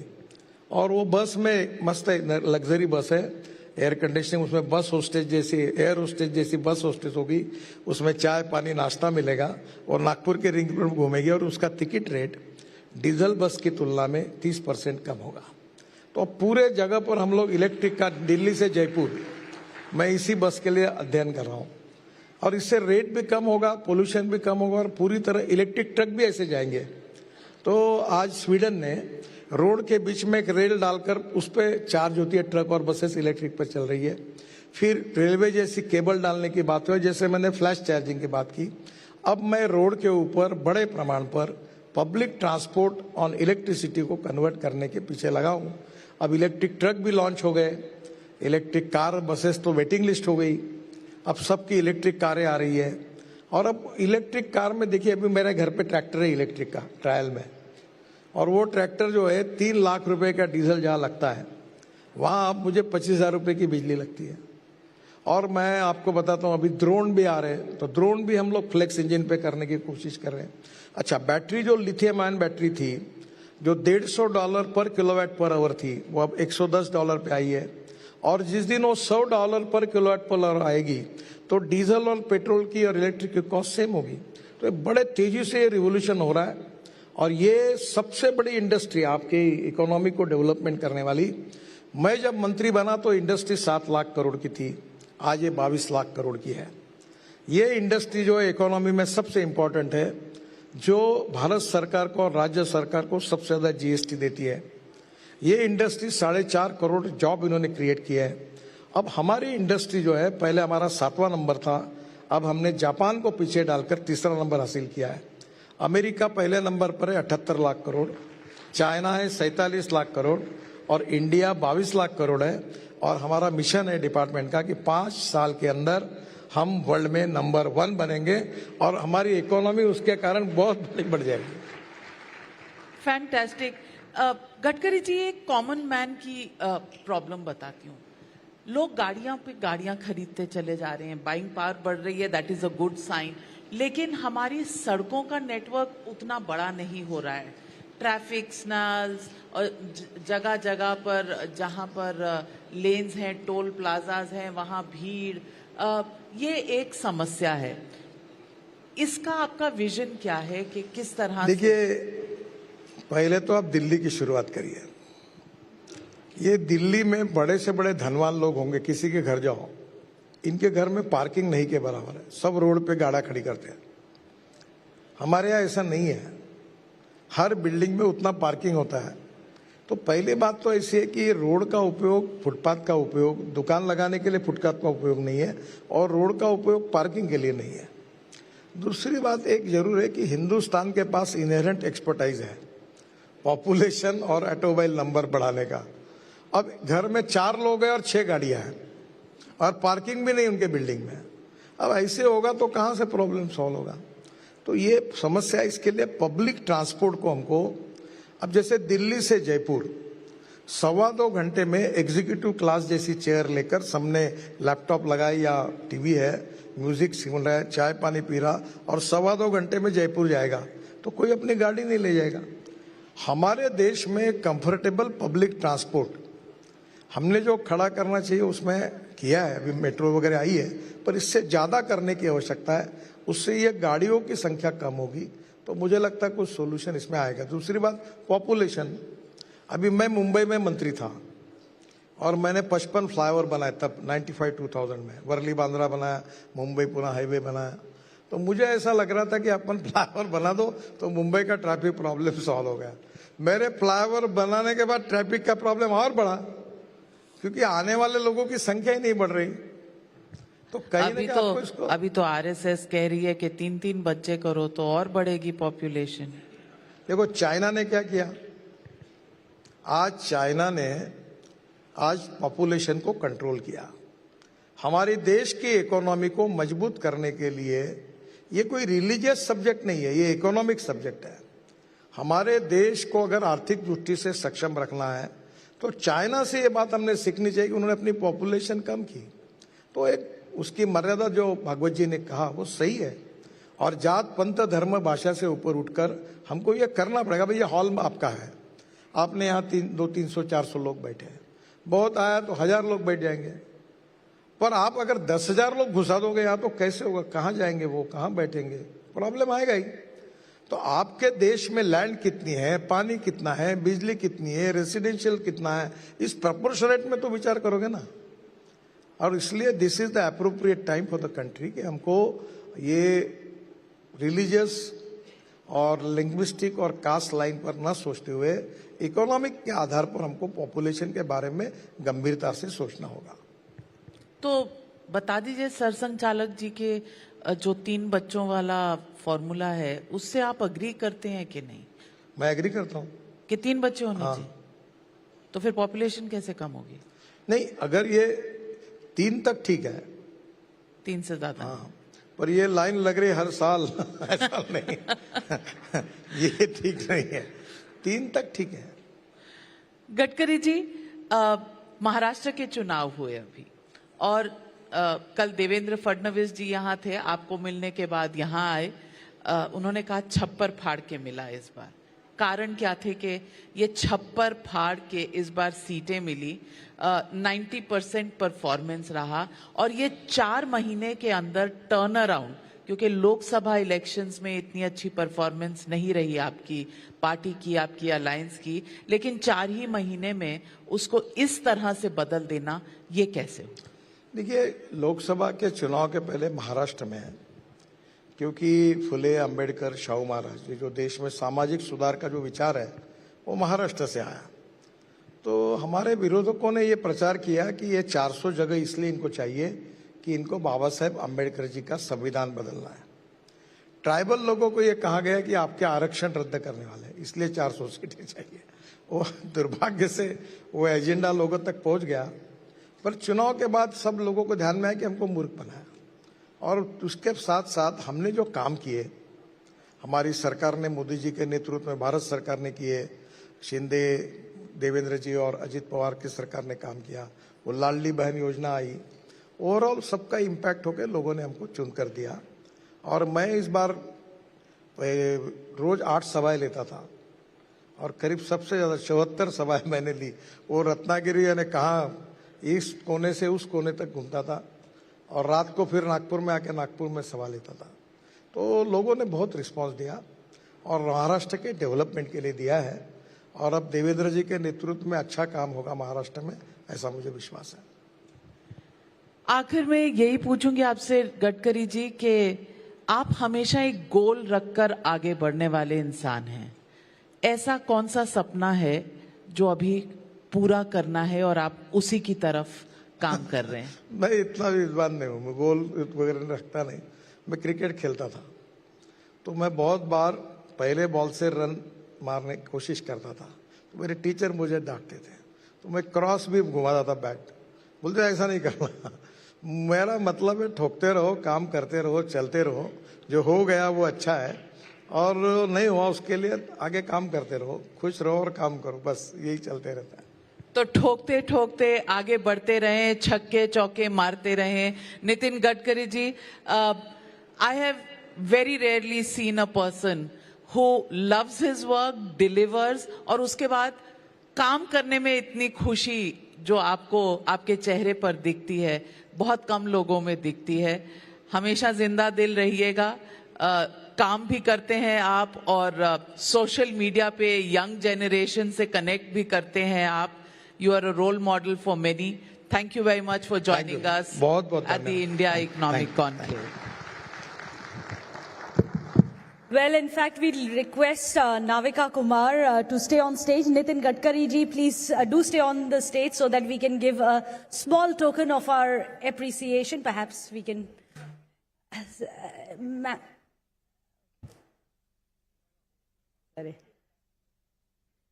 A big round of applause for the man who's put India on the fast track. Of course, this is very apt for IEC this year, isn't it? Fast track to the top 3. The man who's building the highways, which is going to ensure that India is put on this very fast track. Shri Nitin Gadkari ji, in exclusive conversation with Navika Kumar. Thank you so much, sir. Well, ladies and gentlemen, let's talk about where India is headed next. And Meghna, clearly India is in a new era when it comes to space exploration. With milestones like Chandrayaan and Gaganyaan, we've shown the world what's possible. But the question is, can India rise to the challenge and become a global leader in space innovation, competing with the likes of SpaceX? Well, absolutely. In fact, for our next session, our next speaker has been at the heart of this very mission. As chairperson of the IIN Space, Pawan Goenka is leading the charge to propel India into the forefront of space technology. Today, he'll be sharing his thoughts on how India can make its mark on the global space stage. Ladies and gentlemen, please join us in welcoming Pawan Goenka, who will be in conversation with Senior Executive Editor, Input Times Now and Mirror Now, Madhav Das Gopalakrishnan. Madhav, can we have you? Okay, there you are. We'll hand it over to you, Madhav, now.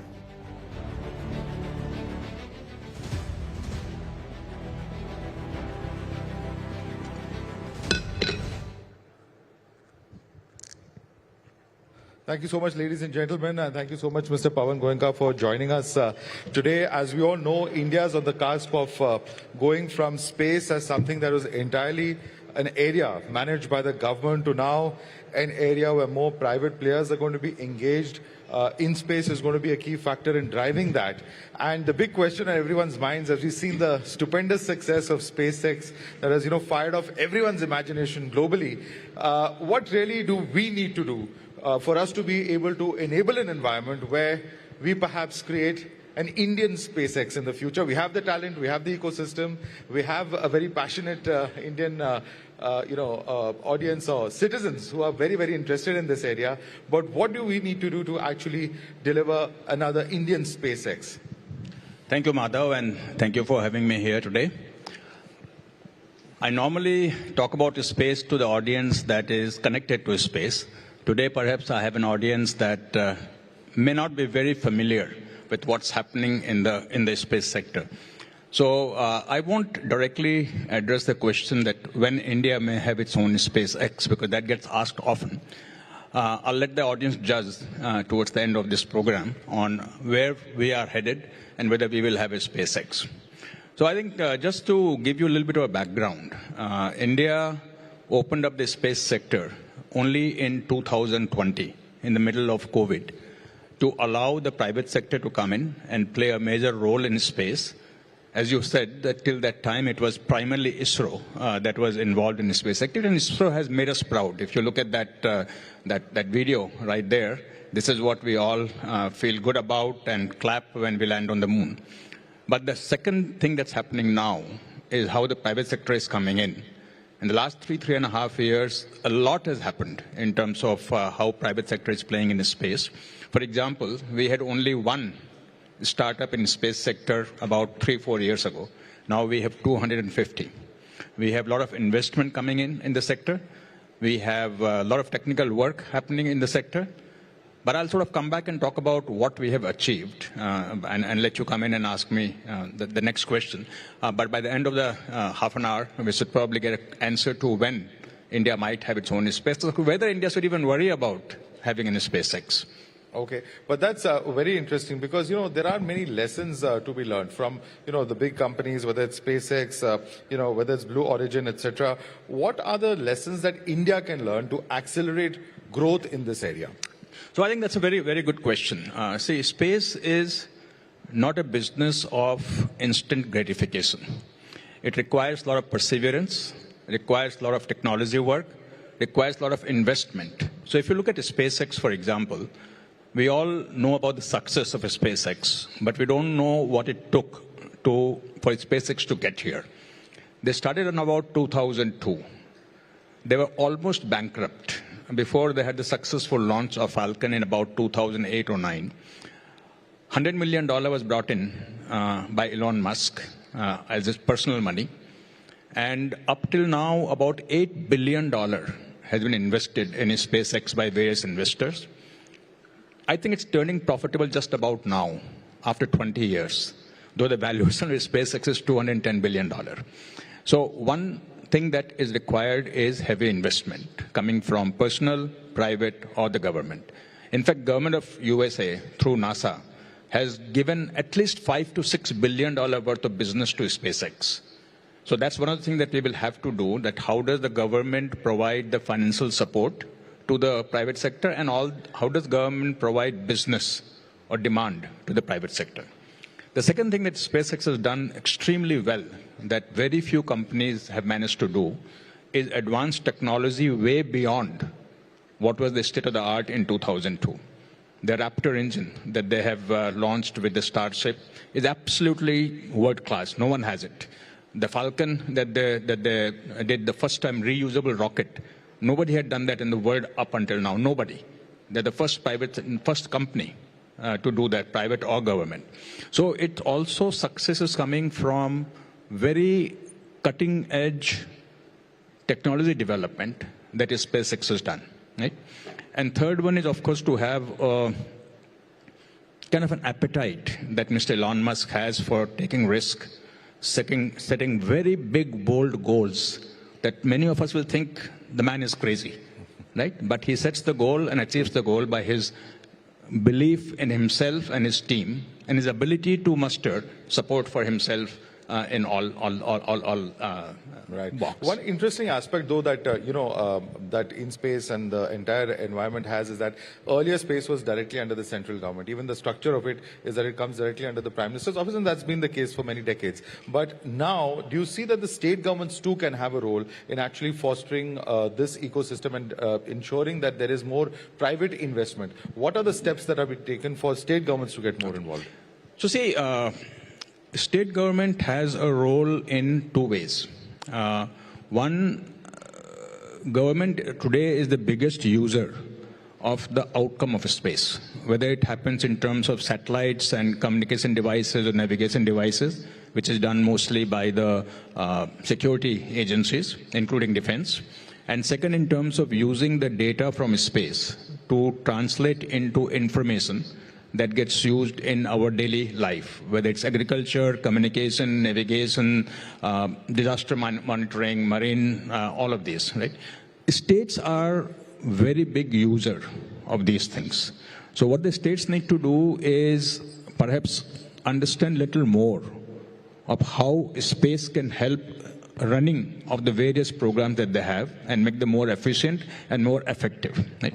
The second thing that the states can do is to attract space companies to come in and set up manufacturing in their state, just like they do for many other investments. So right now, at least two states, Gujarat and Tamil Nadu, have come forward setting up a manufacturing cluster, investing significant amount of money, providing land for it, coming out with policies to support manufacturing in their state. And many other states are now looking at it with the private sector growing. So to attract that private sector, to set up the manufacturing. And third is to create an ecosystem for startups through incubation centers that, again, many states are doing. Karnataka, of course, is the heart of space industry, with the headquarters of ISRO being in Karnataka, and also many of the startups are set up in and around Karnataka. So that, again, Karnataka is quite active in supporting space. Right. No, space has so many applications, cutting across sectors, whether we're talking about weather, we're talking about agriculture, remote sensing can be applied in virtually every sector, apart from, of course, communication, so on and so forth. As we move towards privatization, and of course, there's no denying that, making things commercially viable is also very, very important. But how do we ensure that there is a balance between the need to privatize, the need for commercial applications on the one hand, when we come to our technology, that it is also used for the larger developmental goals, which may not be as, say, commercially attractive for the private players to invest in and to be engaged in? So let me put it in perspective, Madhav, the global space economy today is about $440 billion. Many people don't know that. India is only about $8 billion. That is just about 2% of global economy. But India, in terms of technology, is shoulder to shoulder with most advanced countries in terms of what we can do. Again, you can see all these videos in front of you. We are not behind anyone. Where we need to do more is the commercial application of space. The type of application where the government comes in and does things for the social requirement or for defense requirement, security requirements, is being done reasonably well. We can do more, but we are doing reasonably well. Where we're not doing enough is the commercial application of space. How do the people sitting here in this room see space as something that can help them do what they're doing better, right? And not just look at the Chandrayaan landing on the moon. That's exciting, that's a lot of value, it brings us a lot of pride, brings a lot of technology. But what can happen to the data that comes down to the satellites? What can happen to the communication that we can do through the satellite, and how can you use it in your business? So you have to think beyond what you have been thinking. And I can tell you that many businesses will find that space can play a very important role in them, and then only the commercial cycle will start. That will not start simply by government providing some services using space data or space applications. The private sector has to come in both in terms of developing applications, which is beginning to happen, and also in terms of using these applications to gainfully use the outcome of space data to make your business better in terms of providing better service, providing better efficiency, understanding where to mine, understanding your leakages in the pipes, and so on and so forth. So what are these gaps? So what I'm gathering from what you're saying is that even though we're doing fairly well when it comes to space technology, Chandrayaan 3 success, so on and so forth, there are still some technological gaps or gaps of access or providing this technology. Where are these gaps that you think? Gaps in what? Sorry? In terms of actually providing space technology, when it comes to space technology itself, where are these gaps where you feel that it would be more successful? See, again, as I said earlier, that space is an expensive business. Okay, when you launch one satellite in the GEO model or GSO orbit, where we have several for communication, each satellite costs 2,000 crores upwards. Okay, each satellite. Right? Technology that we have is reasonably good. We can launch satellites, we have all our launch vehicles, we have very excellent launch center.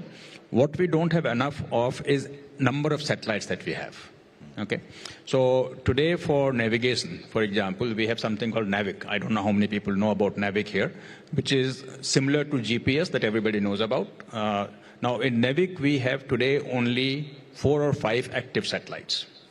We need to launch 5 more for NAVIC to become as effective as GPS is, at least in the Indian Ocean region, right? Which is in the plan, but till that happens, NAVIC cannot be as effective as GPS is for civilian application. For strategic application, defense, it's doing its job, but for civilian, it cannot be. So that plan is there, so putting in more. If you look at the data, Earth observation as we call it, that is getting data around India. That means, again, many people won't know that every point on Earth is being watched. We are all being watched right now by some satellite somewhere, but it's a Chinese satellite is watching us, what we're doing. We have satellites for Earth observation of various kinds, ocean, Earth, mountains, but the accuracy that we have is not as much as is required today for the applications, right? And that's because, again, we have perhaps not put in as much investment as we need to, and that is perhaps because all of this is happening only by the government. If private sector comes in and starts putting in investment, and not investment for the sake of doing something good, but investment for the sake of making money, because I won't expect private sector to do things only for social cause. It has to have a business justification. If they start coming in and put in more investment into launching satellites that will give you a better resolution of the data that you create, then you can get much better outcome. So, for example, InSpace has just floated a tender for private sector to come in and launch 12 satellites that will give data better resolution than what we have today. available to us. And about 9 companies have applied for it. That just happened last week. And pretty soon we'll finalize who will get the contract. And after that, they will launch the satellite. It will take 2 to 3 years for it to happen, but then we'll be much better off than what we are today. So that's the second part on how do we get better data. Third thing that we are lacking is access to what we call spectrum, frequency spectrum. Okay? This is something that is given by a central international body. And satellites are at various points on the sky, and not 2 satellites can come at the same point. So this body assigns satellites to come to a country. India does not have enough of these frequencies, and we need to apply for more, get more frequencies so that we can launch more satellites to take care of all our requirements. Right. One of the things that I was also coming across is that there's been a phenomenal increase in the number of startups in this area. Over 200 startups that are now there, which is a 5-time increase in about 2 years. But one of the things that startups talk about is that the lack of adequate testing facilities. How are you planning to approach this problem? I think we are taking care of it slowly. Again, there's no overnight solution, but it's happening. I'll tell you what we are doing. But let me tell you in terms of startups, we have come quite far, as I said, in terms of numbers. The highest valuation for a space startup right now is about $500 million. And I'm waiting for the first unicorn, and hopefully it will happen in the next year or so. Hopefully. But what the startups need, as you said rightly, one is demand. I talked about it at length. And second is the infrastructure, the ecosystem. Now today, ISRO has world-class infrastructure. No matter what you talk about, they have everything that you can do. But of course, ISRO has it for their own internal use. Now, as per the new Indian space policy that got announced in April of last year, ISRO is mandated through InSpace to make this ecosystem available to the private sector. And InSpace is playing that role of facilitating how private sector can use this ecosystem, right? So there's a process established, and quite a bit of it has already happened, where almost every facility of ISRO is accessible to private sector at a let's say subsidized price. Okay. Second thing that we are doing is that InSpace itself is sort of creating infrastructure for use only of the private sector, not ISRO. We have already done phase 1 in Ahmedabad. Phase 2 is in the process of being approved. Once that is done, then we'll have 75–80% of what they need available through InSpace directly. And for the remaining 25–30%, we will go to ISRO. And third is that as the space sector grows, private sector will come forward and put infrastructure for use by others. That is not started in a big way yet. We will still need some more demand to happen. Of course, we are putting the infrastructure before demand is there. Because if we waited for demand, then it will be a catch-22 situation. But private sector will not put the infrastructure till demand is there. But I'm sure it will happen, as it is seen in European countries, as it is seen in USA. Right, and as the sector grows, and as the plans, of course, ambitious as they are, and rightly so perhaps, but what about the need for specialized, skilled manpower in this area? Do we have that kind of infrastructure to produce the persons who are perhaps trained adequately? Okay, Zuksa, somebody had briefed you on all the speeches that I give in space conferences and talk about what we need to do. So these are very good cues for me to talk about. A little bit of reading, yes. So see, I normally talk about 5 or 6 things that need to happen for space sector to become big. Demand we talked about, that was number 1. Investment we talked about, that was number 2. Ecosystem we talked about, number 3. Technology we talked about. The last is skill. Not the last, but there's one more. I don't know if you have it in your notes. The skill. So skill is, again, first of all, many people will not realize that ISRO has a treasure of space skill. Okay? There are 13,000 science and technology people who are working in ISRO. And I come from outside, not a space person, come from automotive industry. And I am absolutely thoroughly impressed with the quality of these people and the commitment that they have to science, technology, and to the space sector.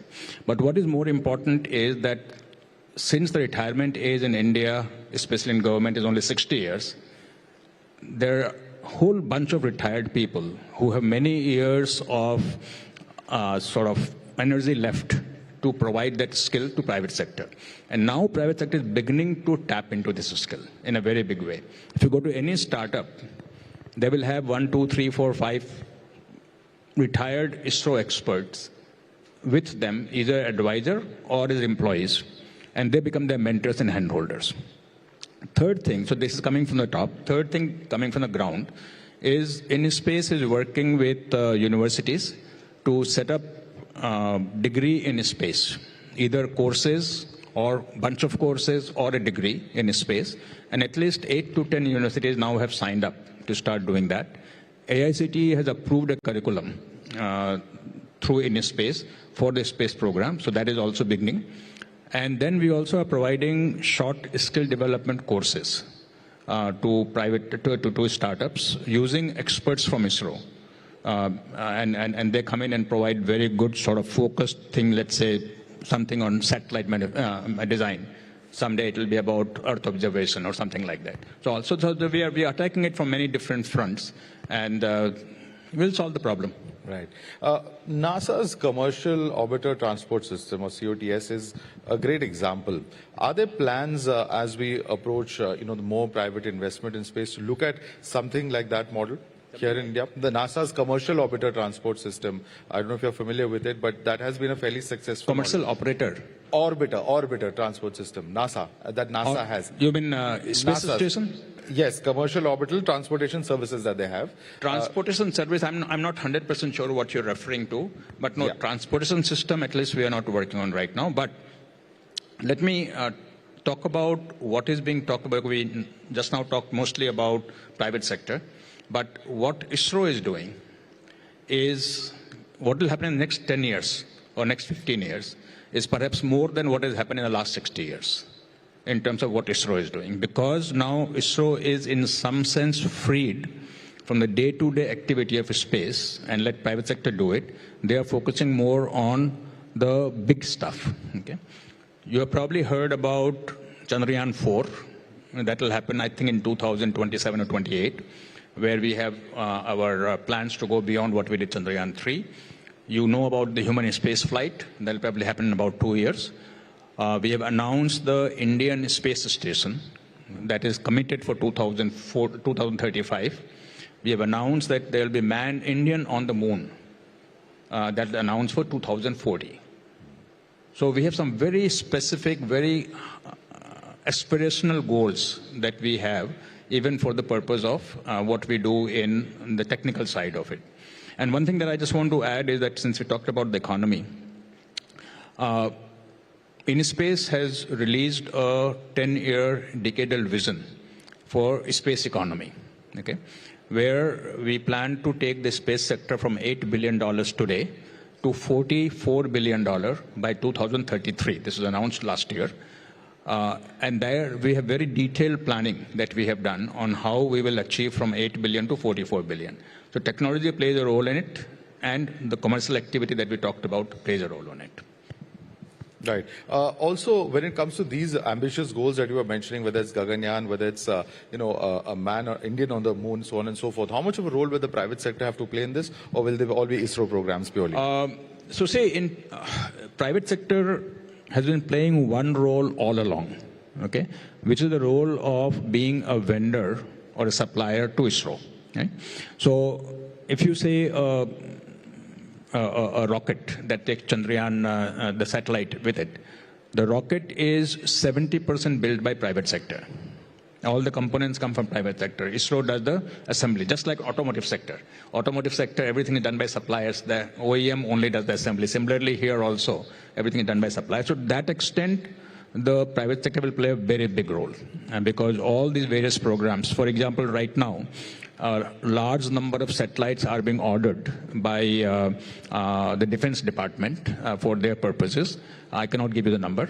Out of which 60% will be built by the private sector, 40% will be built by ISRO, but even in that 40%, a big chunk of inputs will come from private sector, right? So again, a big role that they will play. But in terms of technology, I think at least in the foreseeable future, the technology that goes into these programs will come from ISRO. That is not to say that private sector is not developing technology. In fact, almost all the startups that are there in space are what you would call deep tech startups. None of them is doing e-commerce or aggregation or fintech. They are all deep tech startups, and none of them are just picking up technology off the shelf and using it. All of them are developing new technology. But what is required for these programs perhaps goes beyond what is being developed. It's a very interesting point to make, because when it comes to defense and strategic aspects, we see that there's so much of competition in terms of sharing of technology. Yet when it comes to space, which is perhaps the pioneer when it comes to technologies, we are seeing cooperation between countries. For Gaganyaan, for instance, we have cooperated with Russia. There have been cooperations with the European Space Union. There's been cooperations with USA. How do you see this going along? Because many say, the next aspect of strategic affairs could be space. There's a space command, for instance, in the United States. And what role and to what extent do you see private players playing a role? Because in the United States, the private sector has a huge role to play when it comes to defense and strategic matters. So, see, United States started involving private sector strategically in space decades ago. Goes back to 1990 or maybe even before. India has started just now. I have no doubt that if you were to sit here and talk 20 years from now, India would be in a similar situation as USA is today, where the technical work will also be done by the private sector, advanced technology work. But what will has to change is that government will have to directly sponsor the R&D work in private sector, because private sector will not do this kind of R&D work, and that same thing is true in USA. The SpaceX R&D work is supported by NASA in a very big way. I mentioned $5 to $6 billion worth of funding that NASA has given directly to SpaceX. Similar amount has been given to Boeing. The development of the space station is done by private sector, paid for by NASA through the government of USA. So private sector will come forward, do the R&D, but government will have to support it. How long will it take for us to reach the same level of cutting edge? I think we'll have to wait and see. The programs that ISRO is doing are cutting edge. Will private sector reach the cutting edge in 5 years, 10 years, 15 years? Bit hard to say today. As I said, they're doing technology work. They're doing new technology development, but not something that requires billions of dollars of investment. And many of these programs that you see here requires that kind of investment, billions of dollars of investment. Right. And the government has also announced some programs in this slide. Recently, I think 1,000 crores was announced in the last budget. It was Finance Minister who announced a 1,000 crore fund to boost the space economy fivefold. Do you think that this in itself is a good start? More needs to be done? Yeah, so since So Government of India is doing a lot. Okay, so first, the space policy that I talked about, which opened up the space sector for the first time for the private sector to play in. Then opening up the FDI, which was very restricted in the space sector. Now it's opened, pretty much automatic route for everything.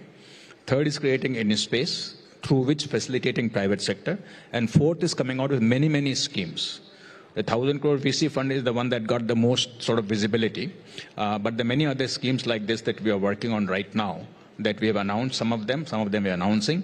The constellation that I talked about, the 12 satellites launched by private sector, is also part of a PPP model, where government is putting in about 300 crore plus to support the private sector. And the 1,000 crore VC fund is done primarily with one objective only, that is space sector being a deep tech sector, which is very high gestation period. Right now, the private money doesn't come in very easily in the space sector. So government said that we are going to put aside 1,000 crores to fund startups. This is not a grant. This is an equity funding, just like any other VC fund. So it's a VC fund being created from government money, specifically to fund the startups in the space sector. And that hopefully will operationalize it within the next 3 to 4 months. And then many of the startups are looking forward to it and have that money come in.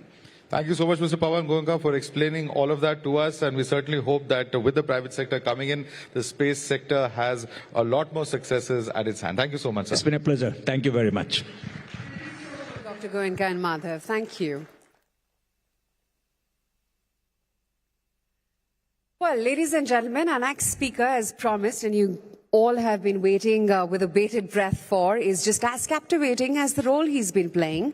From breaking stereotypes to becoming a symbol of Bollywood's new wave, he's truly carved his own path, Meghna. Indeed, Aisha. In fact, with his exceptional talent and unique choices, he's redefined what it really means to be a leading man in today's cinema. In fact, he's here with us at the India Economic Conclave. So get your popcorn ready, if you can call it that.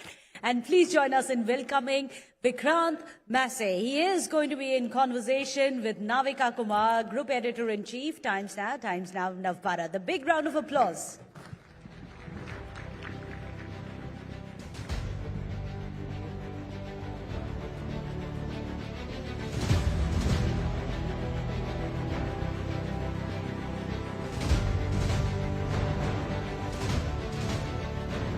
We'll hand it to you now, Vikrant. What can I say? Thank you, Aisha and Meghna, but the man, Vikrant Masse.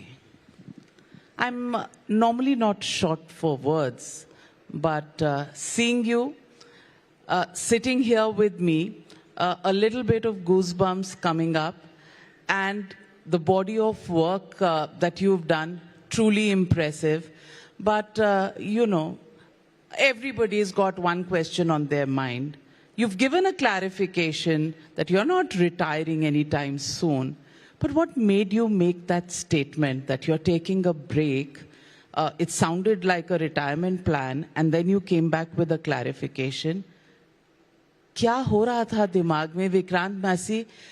क्या है जो आज आप खुलकर हमारे यहाँ audience को और हमारे लाखों करोड़ों दर्शक जो देख रहे हैं उनको बताइए? सबसे पहले तो thank you so much. You're too generous. I would really want to thank the Times Network for inviting me here. It truly is an honor. And रहा जवाब आपके सवाल का. And as promised, हम खुल के बात करेंगे, हम दिल खोल के बात करेंगे. बिल्कुल. Frankly speaking. Frankly speaking, yes. The last few years have, as I mentioned in that post, have been truly phenomenal. I probably reflect upon the year gone by with utmost humility and gratitude कि जो चीजें मैंने शायद मांगी थी उससे कहीं ज्यादा मिला. I am an artist who's been working for the last 21 years professionally, but especially post 12th fail, it's really been remarkable. And I mean it when I say कि जो मांगा था ऊपर वाले से उससे कहीं ज्यादा मिला. So just to put things into context, I put out that post midnight because I was not able to sleep. क्योंकि अगले दिन the Honorable Prime Minister, Mr. Narendra Modi ji, was going to watch my film. And the entire cabinet was going to watch my film, The Sabarmati Report. And I was on a call with my wife and we were chatting. And just to sort of briefly put it, मैंने सोचा ही नहीं था कि ये सब होगा जीवन में. 12th फेल कर ली, पूरे देश में लोगों ने उस फिल्म को इतना सराहा, मेरे काम को इतना सराहा. मेरा सपना था कि मुझे कभी फिल्म फेयर अवार्ड मिले, वो भी मिल गया.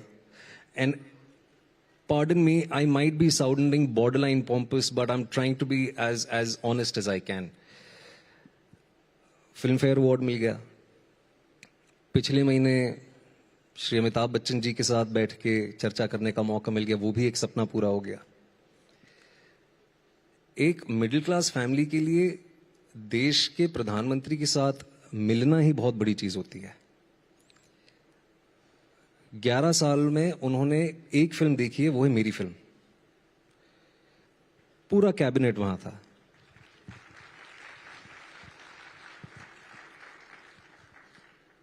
He gave his time, the entire cabinet gave its time. And the kind of love and reception the film got, I was truly overwhelmed by it, to be honest. So I was talking to my family, I was talking to my wife, and I said, ki yaar, and again I'm giving this disclaimer, please pardon me. We said कि यार इस देश में इससे ज्यादा और क्या ही कर सकता है कोई as an actor. 12th fail हो गई, सारी चीजें हो गई, अब साबरमती रिपोर्ट को भी लोग इतना प्यार दे रहे हैं. Physically also I'm kind of exhausted because I've been doing non-stop work. I nearly shot 284 days last year out of 365. तो क्रिएटिव सैचुरेशन भी कहीं ना कहीं एक आ गया था. And I personally felt that that was the right moment when the Honorable Prime Minister of my country is going to watch a film which is so close to my heart. अब यहाँ से तो बेहतर होना पड़ेगा. I have to better myself as an actor to be worth people's time, to be worth people's money. How will I do that? Is when I reflect at what the year gone by has been like and better myself as an actor. जब आप ये recognize करते हैं कि there is not much within you as a creative artist to offer, whether you're on a high or a low, the most basic thing one does is take a break, recalibrate and better themselves. तो मैंने भी वही करने की कोशिश की, पर दिक्कत ही हो गई कि मैंने कुछ ज्यादा ही अंग्रेजी लिख दी उस पोस्ट में. बहुत लोगों को समझ नहीं आया. But yeah, I had to come out with a clarification the next day, and I still stand by it that for me to be in that chamber with him, with all the honorable dignitaries, and simultaneously the kind of love and adulation that the Sabarmati report has got has really sort of made me want to better myself as an actor. That was the primary reason. दिल पे कुछ तो बोझ होगा कि ये शब्द निकले, ये लफ्ज निकले, वो वर्ड्स निकले. नॉर्मली ऐसा नहीं होता. कुछ ना कुछ आपके जहन में होगा क्योंकि yes, you got a lot of accolades for the film before that 12th fail. लेकिन साबरमती रिपोर्ट आपको जितनी recognition मिली और आपने खुद बताया कि प्रधानमंत्री जी देख रहे हैं पूरे कैबिनेट के साथ, तो इससे ऊपर क्या जाएगा.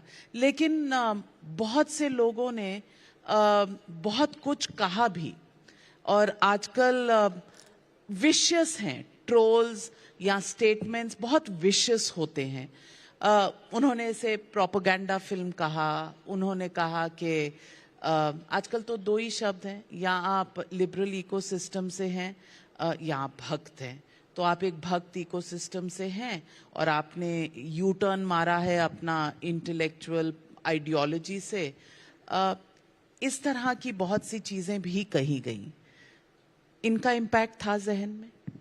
जाहिर सी बात है, especially when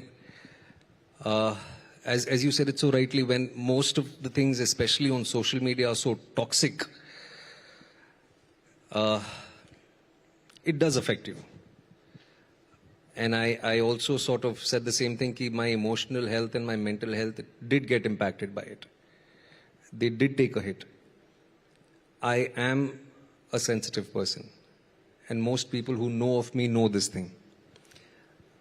They also know that I am actually not someone who's very comfortable in the media eye or in any form of social circle. इसलिए आप मुझे आमतौर पे उन सारी gatherings में नहीं देखेंगे जहाँ पे an actor is supposed to be. फर्क पड़ता है उन चीजों का, but I very firmly stand by not a U-turn, but I would want to say I've evolved as a person. और ये बहुत basic चीज है. I'm sure you're not the same person you were 10 years ago. Everyone changes. And I'm also hopeful that you will not be the same person 10 years henceforth, because we are all evolving with time. I had my share of it. और लोग कहते हैं, और कहने भी चाहिए, ठीक है, कोई दिक्कत नहीं है. एक तरफा की बात हमेशा होनी नहीं चाहिए. But the kind of vitriolic comments, the kind of, you spoke about this thing on your channel, which I saw, and most people here know of certain things that were out there in the media. When my family got dragged in, when there were intimidating threats on social media, on my private mobile number. If you're not affected by it, there's something wrong with you. I concede to the fact that I was affected by it, but the post that I put out had nothing to do with the threats or with the vitriolic comments that were made on me. मैंने ये चीज भी समझी over a period of time कि my reality could be your propaganda, but I will stand by my reality. अगर आप मेरी सच्चाई पे विश्वास नहीं करते हैं और अगर आप उस पे सवाल उठाते हैं, मैं अपनी तरफ से अपनी कला के माध्यम से, या अगर मैं आपको व्यक्तिगत रूप से जानता हूं तो आपके साथ बैठ के बात करने की कोशिश करूंगा, लेकिन अगर तब भी आपके दिमाग में बात नहीं जा रही है तो गॉड ब्लेस यू. और रहा सवाल लेफ्ट और राइट का, you said it very very rightly कि अनफॉर्चुनेटली सिर्फ यही दो एक्सट्रीम्स आज एग्जिस्ट करते हैं, स्पेशली पब्लिक फोरम्स पे. और सिर्फ पब्लिक फोरम्स पे ही नहीं, कहीं ना कहीं हम ये भी जानते हैं कि drawing room conversations have changed, they've gotten borderline toxic. I have lost friends of 30 years because of our different political ideologies. हम बात करते हैं योग करके लाइफ में बैलेंस लाने की, हम बात करते हैं पिछले 10-12 सालों से ओपनली हम मेंटल हेल्थ की बात कर रहे हैं, इमोशनल हेल्थ की बात कर रहे हैं, बैलेंस की बात कर रहे हैं. But what about balance of perspectives? There is absolutely zero balance of perspectives today. You're either here or you're there. I definitely do not subscribe to that. मेरे जैसे हजारों लाखों लोग हैं जो एक balanced perspective लेके चलते हैं. And I recognize the privilege that I have through the work that I do, through the stories that I say. I want to share my worldview with the world. बहुत सारे लोग हैं जो पसंद करते हैं, बहुत सारे लोग हैं जो नहीं भी करते हैं. Lastly, summing it up, it does affect you, but I'm not going to stop. I am going to go out there and stand by the stories and stand by the things that I believe to be true, with all sincerity and honesty. और रहा सवाल Sabarmati report का, तो I am extremely proud to be associated with this film. और कहीं ना कहीं मैंने ये जिद ठानी थी कि मुझे ये फिल्म इसीलिए करनी है क्योंकि 22 सालों में सिनेमा की दुनिया में किसी ने भी 27 फरवरी को जो हुआ या कोच S6 और 7 के साथ जो हुआ उस पर किसी ने बात नहीं की. 27 के बाद जो विभत्स हुआ वो भी नहीं होना चाहिए था. Nobody is sort of justifying what happened post that. और ये हमने कहा है, हमने 50 बार कहा है, मैं दोबारा कह रहा हूं ये. But nobody in the world of cinema, आप ऑनलाइन चले जाइए, आपको 15 फिल्में मिल जाएंगी वो अनफॉर्चुनेट राइट्स के ऊपर, आपको 50 डॉक्यूमेंट्रीज मिल जाएंगी, खास तौर पे विदेशी डॉक्यूमेंट्रीज कि हमारे देश में क्या हुआ था. लेकिन सिनेमा की दुनिया में कोच S6 और 7 के बारे में और 59 लोगों के बारे में किसी ने बात नहीं की थी. और जो मैंने फिल्म में कहा है वो मुझे वाकई लगा, ये 2 डायलॉग्स इनफैक्ट कहीं ना कहीं मैंने ही लिखे थे कि उस आग में बहुतों ने अपनी रोटियां सेकी, लेकिन उन 59 लोगों के बारे में किसी ने बात नहीं की.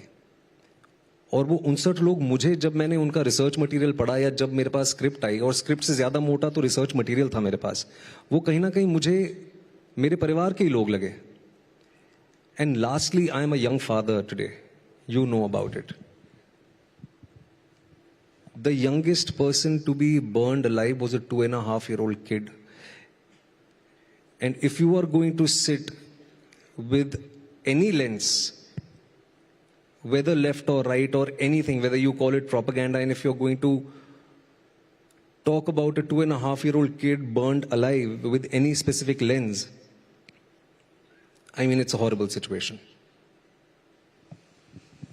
Sometimes it's just truth that is important. It's just sensitivity to a child and telling the story of that child, that mother, that family, that is important. और हाँ, कई बार ये जब आपका अपना एक छोटा बच्चा हो तो यहाँ हिट करती है. मैं एक आर्टिस्ट के तौर पर आपकी बात समझती हूँ, एक माँ की तौर पर ये फीलिंग्स हमें रोज आती हैं। एक माँ के तौर पर हम जर्नलिस्ट हैं, हार्डन्ड हैं, हमने बहुत कुछ देखा है, सिनिकल हैं, लेकिन कभी कभी कुछ चीज़ें छू जाती हैं। लेकिन कल के दिन पोस्टर लगे, स्क्रीनिंग हुई साबरमती रिपोर्ट की यहाँ दिल्ली के JNU में, पत्थरबाजी हो गई। हमारे टाइम्स नाउ के रिपोर्टर को इधर से उधर जाते हुए पत्थर में से एक पत्थर लगा, उस पर डायरेक्टेड नहीं था लेकिन लगा क्योंकि पत्थर चल रहे थे। क्या ये क्या दिखाता है, क्या सवाल खड़े करता है? ये कल मैंने खुद देखा, कवरेज देखी मैंने सारी चीज़ों की, और मैंने कुछ लोगों से संपर्क करके जानकारी हासिल करने की कोशिश की। It's really heartbreaking. जैसे मैंने पहले कहा कि एक कहानी आप लेके आते हैं, और मेरा मानना है कि एक हेल्थी समाज में हेल्थी तरह से कॉन्वर्सेशन होनी बहुत जरूरी है। हम कहते तो हैं कि हम विश्व की सबसे बड़ी डेमोक्रेसी हैं, सबसे डाइवर्स हैं। अगर हैं तो हमें एक दूसरे को वो बेनिफिट ऑफ डाउट देना जरूरी है। हमें एक दूसरे की बात भले ही हम माने नहीं, लेकिन एक दूसरे को अपना पक्ष रखने का, अपनी बात रखने का पूरा अधिकार होना चाहिए। You might not subscribe to what I believe, but if you are going to stifle my voice, that is wrong. कुछ बच्चों ने वहां फिल्म दिखाने की कोशिश की, आपको तो मुझसे ज्यादा पता है। पथराव हुआ, काफी तकलीफ हुई। जैसे मैंने कहा कि जानकारी हासिल करने की कोशिश की। ये नहीं होना चाहिए। अगर आपको फिल्म नहीं देखनी है तो मत देखिए, लेकिन बहुत से ऐसे लोग हैं जो देखना चाहते हैं। बहुत से ऐसे लोग हैं जो जानना चाहते हैं कि वाकई 22 साल पहले क्या हुआ था, उनको देखने दीजिए। लेकिन अगर आप किसी भी तरह की हिंसा करते हैं, वायलेंस करते हैं, तो that is really unfortunate. And they are students. वो सारे बच्चे, वो चाहे किसी भी ऑर्गेनाइजेशन से हो, वो चाहे किसी भी आइडियोलॉजी से हो, वो फ्यूचर है हमारे देश का। जब वो ये सारी चीजें करते हैं तो तकलीफ होती है। मैं और क्या ही कह सकता हूं। It's really heartbreaking. I mean, I really have nothing more to say because it is disturbing. But in very plain Jane language, all I want to say is that if you do not want to watch the film, don't watch it. Nobody's forcing you to watch it. But there are a lot of other people who want to watch it. Let them do what they feel is right. और अगर चर्चा करनी है तो चर्चा करिए, हेल्थीली करिए। हिंसा करने का क्या मतलब है? लेकिन कुछ लोग ये भी कहते हैं कि प्रोपेगेंडा फिल्म है, प्रधानमंत्री पार्लियामेंट में नहीं है, फिल्म देखने गए हैं, फिल्म की कलेक्शंस भी कोई बहुत ज़्यादा नहीं है कि it will be a hit, लोगों ने नहीं पसंद की। क्या फिल्म की सक्सेस इन द कलेक्शंस जो उसको मिलते हैं, वो किसी आर्टिस्ट का, किसी एक्टर का कन्विक्शन चेंज करता है कि अरे सक्सेस नहीं मिली, शायद मैंने गलत फिल्म पकड़ी? See, to each their own, and I know there are very different kinds of actors and actresses and people who make films. मैं एक छोटा करेक्शन ये करना चाहूंगा कि साबरमती इज अ हिट। अगर आप इन्वेस्टमेंट, COP जो कॉस्ट ऑफ प्रोडक्शन की बात करें और ROI की बात करें, so it is a certified hit. अगर पर्सनली आप मुझसे पूछें कि 200 करोड़ की फिल्म बना के 250 करोड़ रुपए कमाना for me is bad business, पर अगर मैंने 15 करोड़ की फिल्म बनाई और उसने 40 करोड़ बनाए तो वो मेरे लिए is good business. And I am working with like minded people. Coming back to a very important question which you raised is कि is box office success the only barometer to gauge whether you been successful और not? Not in my case, and I can only speak for myself. क्योंकि मैं उस दुनिया से आता हूं जहां पे मैं टेलीविजन में एक शो करता था, बालिका वधू। वो शो भारत के इतिहास में, आई वेरी प्राउडली से, is one of the most wonderful shows ever made. वो सिर्फ टीआरपी भी मिली उसे, पर उसका जो सोशल इम्पैक्ट था, जो कला है, जो आर्ट है, कहीं ना कहीं हम उसका बेसिक एसेंस भूलते जा रहे हैं। आज आपकी ओपनिंग कितनी रही, और होना भी चाहिए क्योंकि बिजनेस है और बहुत पैसा लगता है लोगों का। मैं उस पेडिग्री का नहीं हूं कि मेरी ओपनिंग कितनी लगी या मेरी फिल्म किसी पर्टिकुलर क्लब में गई या नहीं गई। मेरे लिए मेरी कहानियों का आर्काइवल वैल्यू होना ज्यादा जरूरी है, क्योंकि आप कोई भी आर्ट फॉर्म अगर उठाएं, चाहे वो पेंटिंग हो, गाने हो, या कोई किताब हो, या पोइट्री हो, it has to outlive you, and I aspire to do that through the work I do. एक छोटा उदाहरण मैं शेयर करना चाहूंगा। जब मेरे घर पे केबल पे, टीवी पे फिल्म आती है तो मेरे फादर आज भी बैठ के गाइड देखते हैं, वक्त देखते हैं, 2 बिघा जमीन देखते हैं, मदर इंडिया देखते हैं। वो क्यों देखते हैं? क्योंकि आज भी वो फिल्में रेलेवेंट हैं, आज भी वो कहानियां जो हैं उनके दिल को छूती है। वो तो थिएटर में नहीं लगी हैं। उसी तरह से मेरा ये सपना है कि अगर हम 12th फेल की बात करें, 12th फेल 8 महीने थिएटरों में चली। वो किसी 100 करोड़ क्लब का हिस्सा नहीं थी, पर आज की तारीख में आई कैन वेरी प्राउडली से कि 8 महीने कोई फिल्म 2000 के बाद नहीं चली है सिनेमा में। ये मेरे लिए सबसे बड़ी जीत है। भारत के सिर्फ सरकारी स्कूलों में ही नहीं, मैं मुंबई शहर का रहने वाला हूं, वहां पे बहुत सारे प्राइवेट स्कूल्स ऐसे हैं जिनका कोई लेना देना नहीं है सिनेमा से, पर क्योंकि ये कहानी ऐसी थी कि वो प्राइवेट स्कूल्स के प्रिंसिपल्स ने एक दिन निकाला उन बच्चों को सिनेमा घर ले जाके 12th फेल दिखाने का। ये मेरे लिए जीत है। So these are things that matter to me. For me, what's more imperative is for my stories and for my films to have a certain sense of an archival value. पैसा अगर आता है तो अच्छी बात है, आना भी चाहिए, पर अगर नहीं आता और अगर मेरी कहानियां लोगों तक पहुंचती है या अगर उनको इंस्पायर भी करती है, अगर 100 में से 2 लोग भी इंस्पायर होते हैं, तो कहीं ना कहीं मुझे लगता है कि मेरी जीत है। And that is what I aspire to achieve. Very well said. At a time when commercial success, money is so important, कोई ये बात कर रहा है कि art form impact, social impact, और 12th fail clearly pressure on kids to perform, to deliver, उस theme का वाकई बहुत रेलेवेंस है आज सोसाइटी में, क्योंकि लोग ज़्यादा हैं, जगहें कम हैं इन द बेस्ट इंस्टीट्यूशंस, और ये जद्दोजहद हर middle class, lower middle class family की है कि कैसे वहां तक पहुंचा जाए। लेकिन sorry to cut you, but you know it was not just about UPSC 12th fail की अगर हम बात करें, it was about how you want to contribute to your society और योर कंट्री। वो देश प्रेम का, जो राष्ट्र प्रेम का जो भाव है, वो रियल लाइफ मनोज कुमार शर्मा जो आज की तारीख में सीआईएसएफ के आईजी साहब हैं, उनमें बहुत भयंकर है। वो अपनी लिमिटेड कैपेसिटी में देश की सेवा करना चाहते हैं। तो सिर्फ यूपीएससी क्लियर करके एक अच्छी पोजीशन पे बैठने वाली बात नहीं थी, कहीं ना कहीं it is an India story. शायद इसीलिए लोगों को वो फिल्म इतनी पसंद आई। और मैम, लास्टली मैं ये कहना चाहूंगा, जब इस फिल्म की तैयारी के लिए मैं दिल्ली के मुखर्जी नगर में था, जितने भी वहां पे एस्पायरिंग सिविल सर्वेंट्स हैं, उन बच्चों से मैंने बात की है। मैं आपको दावे के साथ ये कह सकता हूं, मैंने उनके साथ 20-21 दिन बिताए हैं।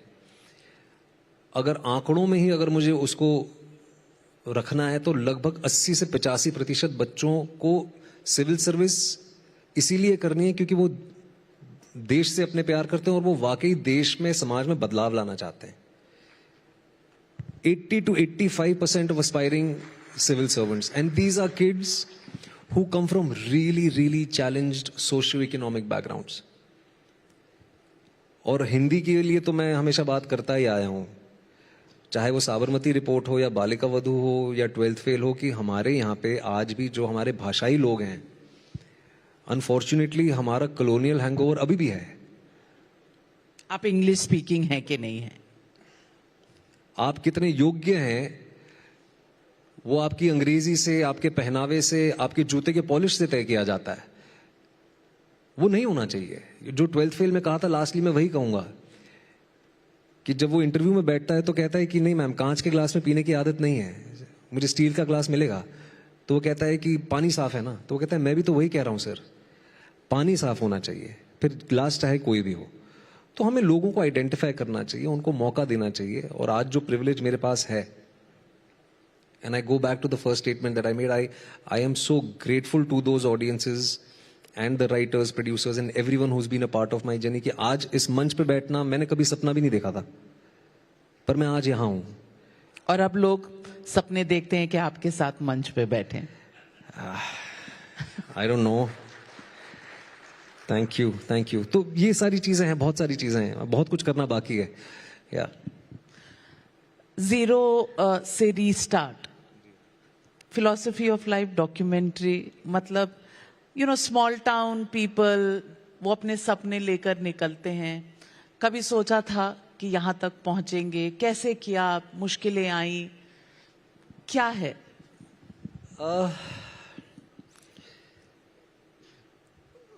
अब जब पीछे मुड़ के देखता हूं मैम, तो सच बताऊं मुश्किलें एक्चुअली याद नहीं है अब, क्योंकि I stand true to what I said, life is given me much more than what I asked for.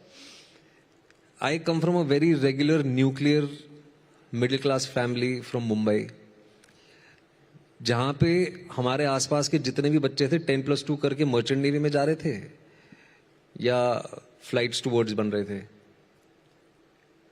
तो ऐसा लगता था कि यार महीने का लाख रुपया कमाएंगे तो पेरेंट्स की नजरों में सक्सेसफुल होंगे और मेरे ख्याल से एक गाड़ी ले लेंगे, एक EMI पे घर ले लेंगे। वो मेरा एक बैरोमीटर था सक्सेस का।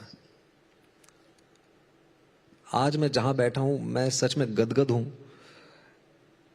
कि मुझे वो करने का मौका मिल रहा है जो मेरा बचपन से सपना था, अभिनय करने का।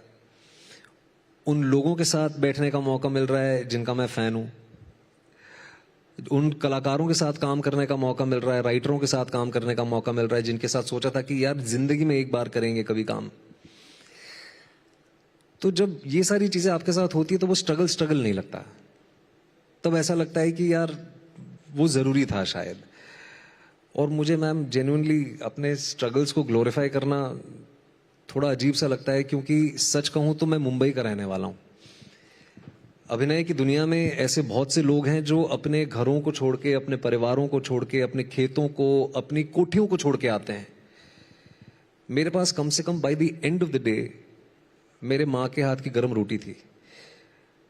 वो जो लोग हैं अपना घर बार छोड़ के आते हैं, 6 लोग एक कमरे में सोते हैं,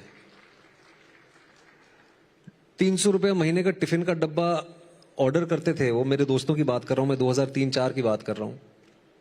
एक 1 बेडरूम फ्लैट होता था 450-550 स्क्वायर फीट का, उसमें अपनी कोठियां छोड़ के आए, 6 एकड़ की जमीन छोड़ के आए हुए हैं, क्योंकि भूत सवार है एक्टर बनने का या डायरेक्टर बनने का, राइटर बनने का। और उस 400-500 स्क्वायर फीट के घर में वो 6 लोग गद्दा बिछा के सो रहे हैं, वो 300 रुपए का डब्बा मंगा के खा रहे हैं, जिसमें उनको हफ्ते में 2 दिन चिकन मिलता था, लेकिन चिकन कम तेल ज्यादा होता था। तो उनके सामने मेरा स्ट्रगल कुछ नहीं है। तो स्ट्रगल अगर रहा भी तो वो दूसरों के मुकाबले एक्चुअली कुछ नहीं है, तो इसीलिए मैं ज्यादा बात ही नहीं करता अपने स्ट्रगल्स के बारे में। एक्सेप्टेबिलिटी सक्सेस के बाद आती है फिल्म इंडस्ट्री में, या इट इज टू इम्पर्सनल? कैसी है ये फिल्म इंडस्ट्री? एक चीज तो मैं कहूंगा आपके मंच से कि यार जितनी बदनाम हमारी इंडस्ट्री है उतनी बुरी है नहीं, सच में। ये सक्सेस मिलने के बाद कह रहे हैं? पहले भी ऐसा कहते हैं? मैं पहले भी यही कहता था।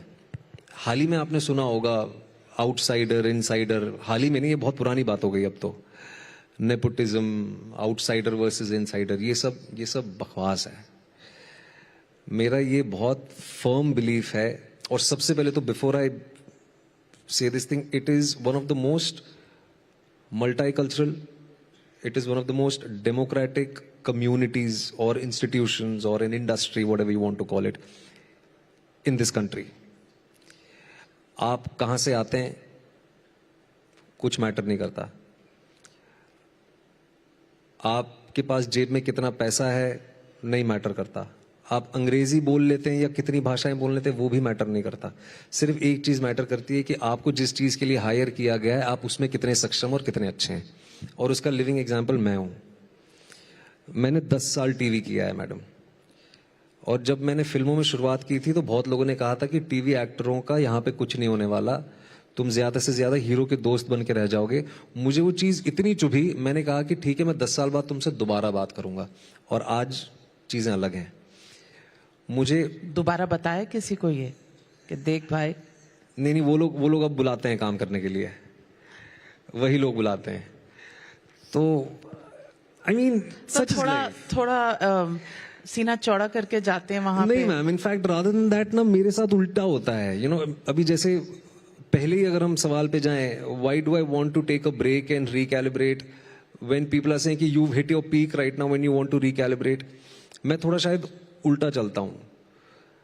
अगर ये सारी चीजें होती हैं तो मेरी नजरें और नीची हो जाती हैं, because one thing I know for a fact that everything in life is very transient, nothing is permanent. The ultimate truth. ये अल्टीमेट ट्रूथ है। तो अहंकार को जितना दूर रखूं उतना मेरे लिए बेहतर है, क्योंकि मेरे से पहले भी बहुत आए, मेरे बाद भी बहुत आएंगे। अगर वो ये गलती करेंगे तो उनका भी वही हश्र होगा जो पहले हुआ है लोगों का। तो अहंकार नहीं होना चाहिए। अकेले अपने कमरे में बैठ के ऐसे घर वालों से बात करते हैं कभी कभी कि आपको पता है जिसने 4 घंटा मुझे वेट करवाया था 5 साल पहले, आज उसका फोन आया, तो हम लोग को बड़ा मजा आता है। लेकिन बस वो उस कमरे तक ही सीमित रहती है बात। लेकिन फिर वो बुलाते हैं तो मिलने भी जाते हैं, इतना मान जरूर देते हैं। तो ये सारी लाइफ है मैम, लाइफ का जो बेसिक नेचर है ना वो हमसे पहले भी वैसे ही रहा है, आगे भी वैसे ही रहेगा।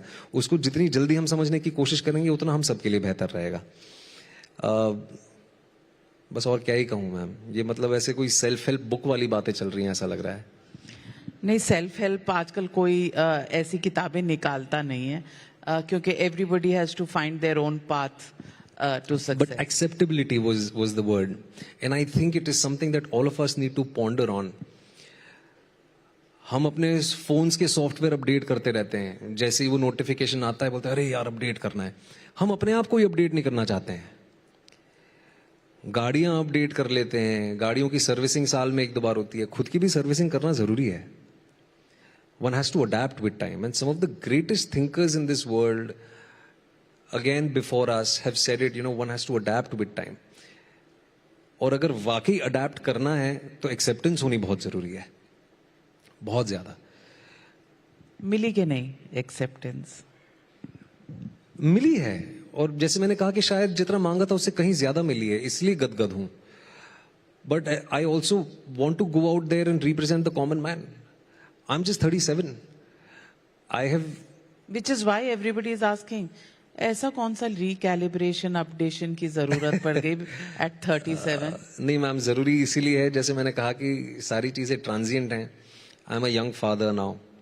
I haven't been able so to. somewhere it's impacted you. The threats to your child, you feel like spending more time with family. Spending more time with family. और threats के लिए थोड़ा insecure करते हैं जब ये threats वगैरह आते हैं कि ये मेरी दुनिया असल में यही है, यहाँ मैं grounded हूँ, बाकी आई गई बात है, आज है कल नहीं है. Ma'am, I have always believed in one thing, that my professional identity is not my identity. मैं सिर्फ एक एक्टर नहीं हूँ, मैं अभिनय करना पसंद करता हूँ, मैं लोगों की कहानियाँ सिनेमा के माध्यम से उन तक पहुँचाना चाहता हूँ, पर सिर्फ वही मेरी आइडेंटिटी नहीं है. और उस पोस्ट में भी मैंने बहुत ही साफ साफ कहा था कि it's time to recalibrate, go back home as a husband, son and a father. All of us are playing multiple roles in life. At this point in time, as I said, sitting in that screening room with the Honorable Prime Minister of my country is probably the highest point in my career. How do I better myself? I better myself by recalibrating, by probably traveling, by meeting new people, by reading a little more, by probably tweaking or updating my own worldview with time, and come back with a story which really wants or warrants my time and attention. And साल 2 साल में आएंगे, वापस करेंगे कुछ अच्छा। साल 2 साल लंबा टाइम होता है, लोग भूल जाते हैं, इनसिक्योरिटीज होती हैं, आपको नहीं है? I don't know, I mean I have not thought on these lines. Naturally मेरा दिमाग वहां नहीं जाता है। There is one film that I am doing next year and my entire focus is on that film. Which you are directing also? No, वो ma'am सारी बातें आप सबके सामने कर लेते हो, मैं जो अकेले बताता हूँ आपको। सो ये है कुछ हाँ, मन में चल रहा है। I want to direct, I want to produce, but I think it's too early to be talking about that publicly. There is one film as an actor that I am doing next year, which is by the end of next year. My entire focus is on that film. My entire focus is on watching my wonderful son grow, to take that necessary break, to write more, to look after my health a little more. कुछ problem है जब actors ऐसे कहते हैं तो काम वैसे ही आना बंद हो जाता है कि मैं हेल्थ को तवज्जो देना चाहता हूँ? कुछ प्रॉब्लम है क्या? नहीं, प्रॉब्लम तो नहीं है, but health could be better. You know, I haven't slept for more than 4-5 hours in I don't know how many years. So I want to do that. बस बहुत ही जेनेरिक सिंपल सा recalibrate करना है, ऐसी कोई कंडीशन नहीं है, कोई प्रॉब्लम नहीं है. The larger idea remains to better my self as an artist. I am not a trained actor firstly, तो ऐसा नहीं है कि कोई मेथड है. उसके बाद आप इतना कहर ढा रहे हो. ट्रेन्ड एक्टर होते तो क्या करते पता नहीं, शायद स्पॉन्टेनिटी ज्यादा होती है अनट्रेन्ड में. नहीं, मैं खुश हूं मैं ट्रेन्ड एक्टर नहीं हूं, to be honest. Method acting नहीं है. हाँ, मतलब मेथड कह भी सकते हैं, but I think my observations and my journaling skills, जो मैं जर्नल करता हूँ आमतौर पे रोजमर्रा के जीवन में, वो मुझे बहुत हेल्प करता है to go out there and represent those common people I want. जो आता है दिल से आता है. Yeah, probably. It could be an amalgamation of my observation skills. It could be something that I journaled or probably blanked out or forgot years ago. Reading a new book, striking an incredible conversation with a complete stranger. ये सारी चीजें मेरे लिए ज्यादा मायने रखती हैं. तो coming back to the thing that I was saying कि I'm not a trained actor. I don't have a specific method to go back to. इसीलिए वो थोड़ा ट्रैवल करना, थोड़ा नए लोगों से मिलना, थोड़ा सा खुद के विचारों को पन्नों पे उतारना एज एन एक्टर बहुत जरूरी है. तो अब राइटर, डायरेक्टर, एक्टर, बहुत से रोल्स एक्सप्लोर करने की स्टेज में चाह है. बिल्कुल है, बिल्कुल है. एक और चीज आपके बारे में मुझे बहुत अच्छी लगी. Not just, and I am not a feminist जो झंडा उठा के चलते हैं, पर एक तस्वीर आपकी अपनी वाइफ के साथ देखी, आप उनके पैर छू रहे हैं. A lot of people would say actor है, stunt होगा, but what makes you do that, and what is it that goes on in your mind when you look at your relationship with your spouse? I think I'm incredibly lucky to have Sheetal as my wife. We've been together for almost a decade, married for 3 years now.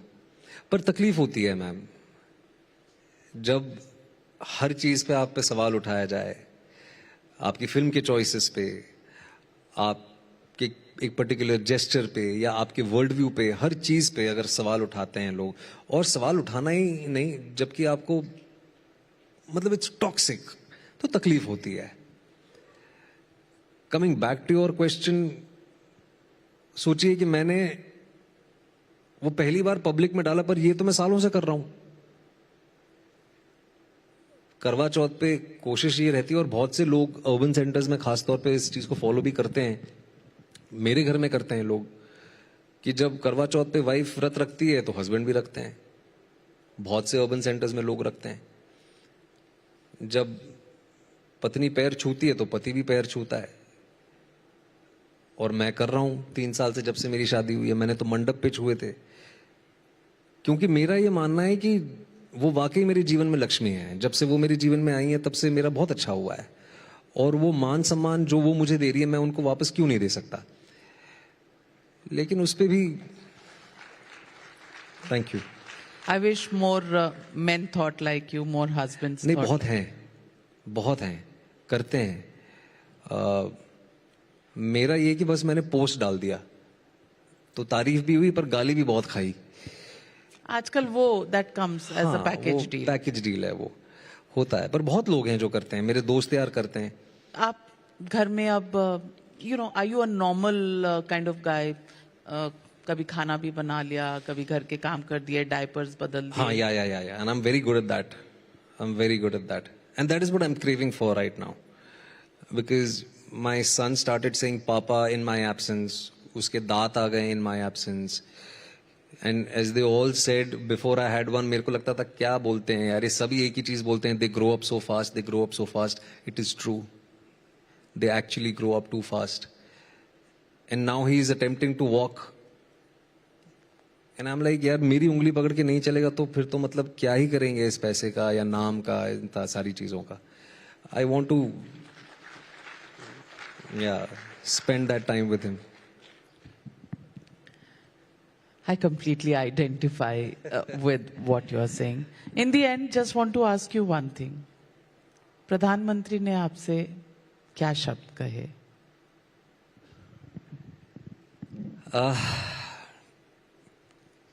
काफी चर्चा हुई. उस chamber में जो अधिकतर बातें हुई हैं उनको वहीं रखें तो बेहतर है. पर उनको फिल्म अच्छी लगी, उनको हमारा प्रयास अच्छा लगा. लास्टली इतना कहना चाहूंगा कि जितना मैं उस एक रात स्क्रीनिंग के एक रात पहले भावुक था, शायद वो भी उस स्क्रीनिंग पे उतने ही भावुक थे. उनकी आंखें नम देखी तो शायद इस बात से तसल्ली हुई कि एक सही प्रयास था हमारा, जो 22 साल पहले घटना घटी थी, उसको लोगों तक लाने में हमारा प्रयास ठीक था. And something that you will keep in your heart forever, जो उन्होंने कहा. उनको मेरा काम अच्छा लगा. ही सेड कि उनको मेरा काम अच्छा लगा है. और I mean it's a compliment that is going to stay with me for the rest of my life. Things that I probably will tell my grandchildren, that the then Honorable Prime Minister of our country knows me by my name, has seen my movie. The only film that he's seen in his tenure is the Honorable Prime Minister. And he thinks I'm a good actor. I mean, it's a compliment that is going to stay with me till my last breath. And what did your parents say? मेरे घर में दावत चल रही थी जब यहाँ पे स्क्रीनिंग चल रही थी. मेरे पेरेंट्स ने अपने आस पड़ोस के जितने भी लोग उनके जान पहचान के लोग हैं उन सबको घर बुलाया, क्योंकि साथ ही साथ में न्यूज़ पे आजकल आप लोग भी लाइव ही करते हैं सब कुछ, तो न्यूज़ में वो देख रहे थे जब स्क्रीनिंग चल रही थी, तो दावत रखी थी उन्होंने घर पे. So all the neighbours were there, everyone was there, they were having a gala time. हम सराउंड साउंड वाला सिस्टम है ना, क्योंकि अंदर आप थे, अंदर जो चल रहा है वो आप बता नहीं रहे, तो हम फिर बाकी बाहर वालों को इन्वॉल्व कर लेते हैं. And thank you for that. Well, Vikrant Massey, what can I say? Human being par excellence, sensitivity par excellence, body of work par excellence, and we just hope and wish कि ज़मीन हमेशा, पाँव हमेशा आपके ज़मीन पर रहें जिस तरह आज आप हैं, सबके साथ आइडेंटिफाई करते हैं. बस सक्सेस मिलता रहे, लेकिन दिल के तार आम आदमी से जुड़े रहें. यही आपके लिए दुआ है. Thank you so much. Thank you very much, and really honoured to have you on this platform. Thank you. We certainly hope you're back after that break soon. Thank you. But yes, ladies and gentlemen, what a teary moment and what a dialogue it was between Vikrant and Navika. Quite noteworthy. Well, absolutely. Everyone's seen his movies, his roles, but the man behind this persona that we see on the silver screen, that is something today really came out. It is one of the most emotive interviews that we've seen in a very long time. Thank you so much. Big round of applause for Vikrant Massey. Thank you so much, Navika. Well, our next session, ladies and gentlemen, focuses on one of India's most vital sectors, and that's defense.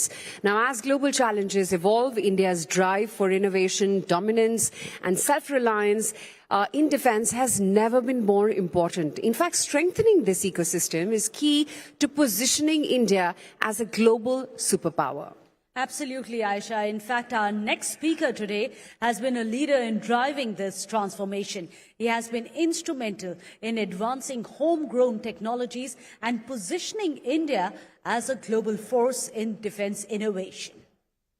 Well, ladies and gentlemen, please join us in welcoming the MD and CEO of Samtel Avionics, Puneet Kaura, who's going to be in conversation with principal correspondent at Mirror Now, Shreya Upadhyay.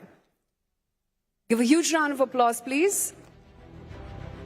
We'll hand it to you now, Shreya.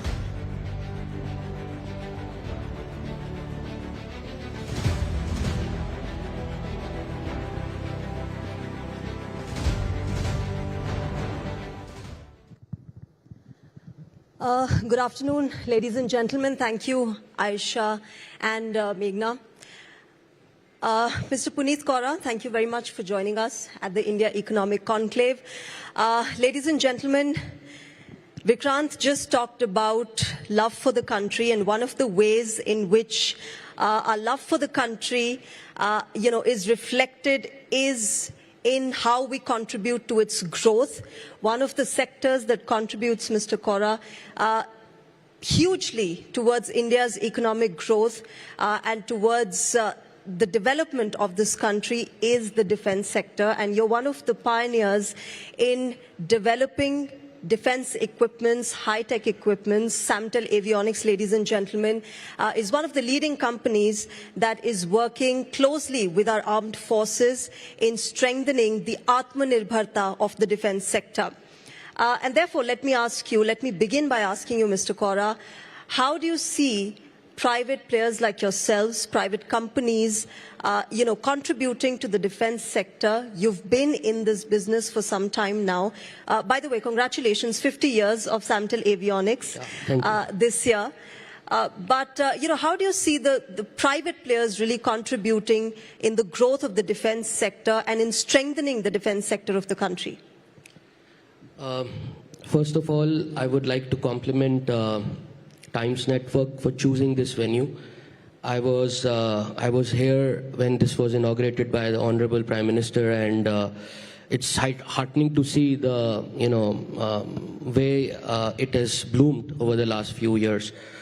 Coming back to your question, I think what I can say is that we got into defense, as you rightly mentioned, we are 50 years old. We got into defense about 12 to 14 years ago, and we are a company which was always developing products in the country. R&D was always a focus for us. But we got into defense, and we thought that this is a sector which can really contribute to actually making our country Atmanirbhar. And this slogan came 10 years ago with our Honorable Prime Minister, which was so appropriate. But actually, we've been doing this since the inception of the group.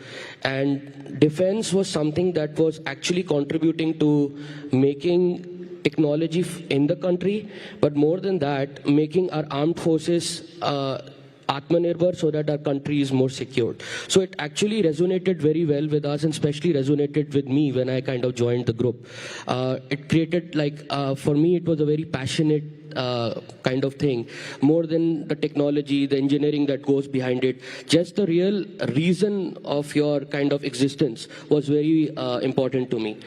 I think coming to your question more, kind of accurately talking about what Samtel is doing. Samtel is right now manufacturing, avionic, electronic products for armed forces, for India, for global customers. We obviously, contribute significantly in that space. We have a joint venture with Hindustan Aeronautics, HAL, and we are kind of developing all their products in the country, and also exporting to global global armed forces, and as well as civilian aircrafts. So that is the domain we are kind of acting and working in. Mr. Kaura, one of the key focuses for India has been the import substitution in the defense sector, and therefore contributing to the Atmanirbharta in this. For companies like you, for people who are contributing to this sector, who are involved deeply in this, how do you see the challenges playing out for you? You know, what challenges are you facing currently, and how do you see that really panning out in the near future? So, I think as far as challenges are concerned, I think, as they say, Sangharsh is part of life. So we wake up every day to a new challenge. I am not kind of going to talk about the ecosystem and the issues, because we do that quite a bit. I'm also involved in advocacy with the government on a regular basis. I am the co-chair of CII, National Committee for Defense. So we kind of address those issues over there, and I would not like to bring them out over here because we do enough of that over in those forums. But just to elaborate in a different way, I think I feel that we have a lot of issues that we need to kind of solve within ourselves. And we can't keep on blaming the government, can't keep on blaming the people. There is, government is doing a lot. It's already doing enough. Are we doing, as a citizen of the country, as a corporate citizen of the country, enough? That's the question I kind of resonate with every day. Like they talk about startups, I feel every day when you wake up, you are starting. For me, of course, this business, although we are a 50-year-old group, is a kind of a startup. But we are starting every day, and every day is a new day. Every day is full of challenges. But coming to the challenges that we have, I think we have regular issues. There is nothing that we kind of get so discouraged with. We are probably more excited every month, every year, as we look at the global picture. I will go to a slightly, give you a slightly more different perspective on the global perspective. If you look at the global A&D market, aerospace and defense, it's about $750 billion. India is, right now spending about $20 billion, $26 billion a year. We obviously have a large kind of way to go, a huge potential. And if you look at the Indian GDP, we are about 3.5, 3.4 trillion, going to about 5 to 6 trillion in the next 5 to 6 years. We spend about slightly less than 2% of the GDP on defense. Imagine the potential that lies ahead of us, not only in India, but globally. And as our Prime Minister keeps on saying, we need to, look at the global market. Our target is to go to $26 billion in exports. So there's a lot of potential. And I think we should stop worrying about the challenges and think about the opportunities that lie in front of us. Yeah, that's what the Prime Minister also says. Aapada mein Avsar is what we all should be looking at. But, since you're talking about the global arena, and you are also collaborating with international companies, with companies from across the world and the militaries of across the world, where you're providing equipment for the military, how do you see India really moving forward in the international arena? What can India do? If I had to ask you the top 3 things that India can do to make a mark in terms of high-tech defense equipment in the international arena, what would those 3 things be? So the theme of this conclave is fast track to top 3. And I think defense and technology, we've talked about some of those sectors in the last couple of days, is going to play a very pivotal role if you're going to get there. So I would really talk about 2 or 3 things, as you said. One is innovation. The second one is skilling. And third one is looking at basically developing capabilities which are, core to the country, so that there is a, support to the ecosystem, more like, labs. And I'll elaborate on all the 3. So when I talk about innovation, that's about creating capabilities within the country, which is basically making our country totally self-dependent. So basically making products which are built to spec, developed in the country. We don't rely on foreign OEMs for technologies. And that is a core if we want to kind of develop a real strong defense ecosystem in the country. I think skilling is a very important part to it. Skilling is a big challenge as the country is growing, and if we want to achieve the GDP targets that we want to achieve. Skilling is going to play a very pivotal role. We at SAMCL play a very important role as much as we can to kind of keep on pushing this kind of initiative inside the company. And third one is the ecosystem. I think over here, government also plays a role, and they would probably play a bigger role as we move. Talking about R&D labs, supporting with an ecosystem of having more players in the country. For example, you know, an electronic space, whether you talk about defense, you talk about any other space, we are a bigger importer than oil. That's what we are saying. And yesterday we heard the minister, he talked about basically talking about how we want to, with the semiconductor labs that are coming up, become self-dependent. So that is something that is going to play a very important role as well. So these are the three things I think that will be very important. Okay, so two important things that you mentioned, Mr. Kaura. One is skilling. The other is, semiconductors. First, skilling. I want to understand from you, this is a fascinating area, you know, this military high-tech equipment that you're into. What sort of skills are companies like yourselves looking for when they go and hire young talent? What sort of people are you looking for in terms of skills? I think I must say this, that our country has no dearth of talent, first of all. You are a very, very ambitious young country, and so is our company. We are a very young company. I think average age group is still somewhere around 28, 30. And we are kind of looking at passionate young people. Of course, technically, areas are obvious. We are looking at electronics, embedded hardware, software, you know, those kind of capabilities, which are obvious for a avionics, electronics manufacturer like us.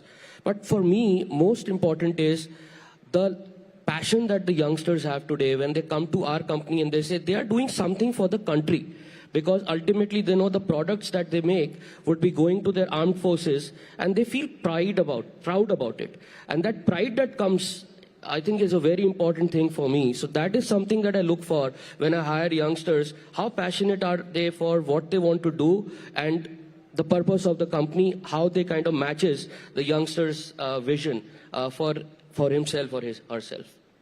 Yeah, you know, which is the sentiment we started this conversation with, Mr. Kaura, the fact that how are you contributing to nation building? And great if you want to join the armed forces, but if you cannot, then there are several other ways to contributing to nation building and strengthening this country. But the other important thing that you mentioned, Mr. Kaura, is semiconductors, and that is something that has come to relevance, especially in the post-COVID era. And how the semiconductor chip industry is growing. It is also shifting from its dominant country of China. India has been making great strides in this industry as well, and the government of India is pitching the semiconductor chip industry further. How do you see that really moving forward? So, you know, as the minister also mentioned yesterday, we've been trying to get to a situation where we are self-dependent in this space. But we've struggled, but finally we are there. Next year we will start seeing the first Indian chip from middle of next year. This is a very important area. Please understand that when you talk about electronics, semiconductor is at the heart of it. Every product that is based on, electronic boxes that we make are based on these cards that go inside these boxes. And these cards basically are totally, they are dependent on foreign companies right now. So when these chips would be made in the country, we would start buying it from our local ecosystem, which is what I mentioned earlier. And this is a very major step towards making our country totally self-independent, you know, Atmanirbhar as we call it. And I feel that this is a very important step taken finally at the right time. Took a long time to come here, but we are finally there. Over the next few years, I think we will see this will play out very beautifully in multiple spaces. We are also besides defense, we also into railway space. And we make a lot of LRUs for Vande Bharat and those kind of, platforms. All of those platforms, again, are totally dependent for chips from overseas, OEMs. And that will dramatically change. So that's a game changer in my view. And my compliment is government to come out with this initiative and pushing it and making it happen finally. How much time do you think, Mr. Kaura, it's going to take India to reach where it aims to reach in terms of the semiconductor chip industry? So, every step is an important step. We are going to start seeing the Indian chips next year. There is also, don't forget, there is a beginning, then there is different phases, as you rightly said. So I would say another 3 to 4 years, you'll see a dramatic change.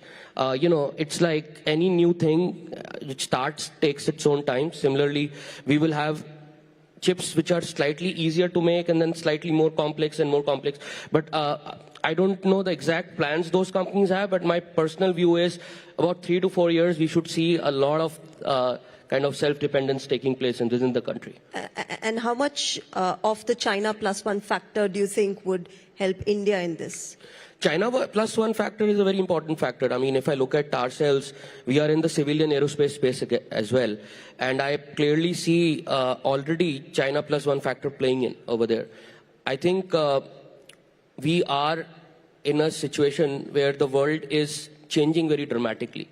And I feel India is in a very beautiful geopolitical situation. If you look at Europe, it's got its own challenges. The world is looking at partnering with India for multiple reasons, not only just the kind of capabilities our country has, but also the geopolitical situation. So when I look at it from that perspective, and I look at the situation with China plus one, obviously it's going to play out very beautifully. We ourselves are beneficiaries of that. And I personally feel that this is going to be a very important kind of play, especially in the next 3 to 4 years as President Trump takes over, and how that kind of affects our relationships. And I think that's for the good of the country, for India. Which is what was my next question also, Mr. Kaura. The fact that how are companies like yourselves impacted with the evolving geopolitical situation in the world? There are 2 wars happening. There is a US election that has Donald Trump coming back. How do you see, private players like yourselves in the defense industry who closely work with India's armed forces getting impacted by such major geopolitical changes that happen? So, both the spaces we are in, defense and transportation or railways and metros, all the electronics we do, I feel that there is a general shift towards looking at India as a potential partner for the long term.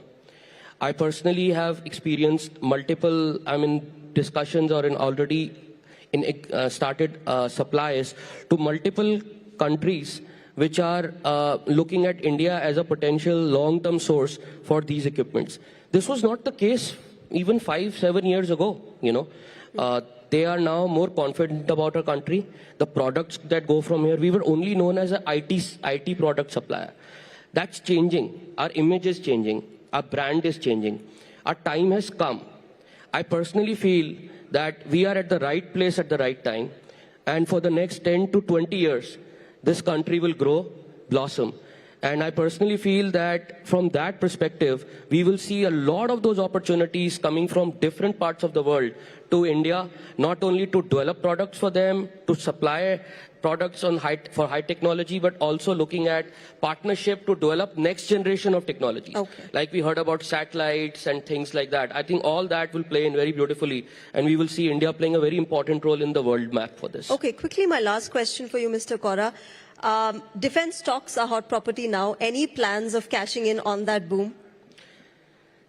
I'm a big follower of Lord Balaji, so may his blessings be with us, as they say, inshallah. May God bless us. Yes, of course, you're absolutely right. The technology space is really doing very well, and especially in the defense stocks. I have been approached, and as we go along, depending on what kind of, numbers I get and what kind of interest I get, it has to match my kind of expectation as well. But yes, we are looking at that space as well. All right. Yeah. Best of luck to you. Our best wishes with you, with Samtel Avionics. Thank you very much, Mr. Puneet Kaura. I'll end this session here. Thank you very much for speaking with us here. And cheers to India's defense sector. Hopefully, we'll have a stronger defense sector and as we move forward. Thank you very much, Mr. Puneet Kaura. Shreya, we request you to please stay on the stage with us for just a few moments, as we'd like to present a token of appreciation to you. Shreya, if you could do the honors, please.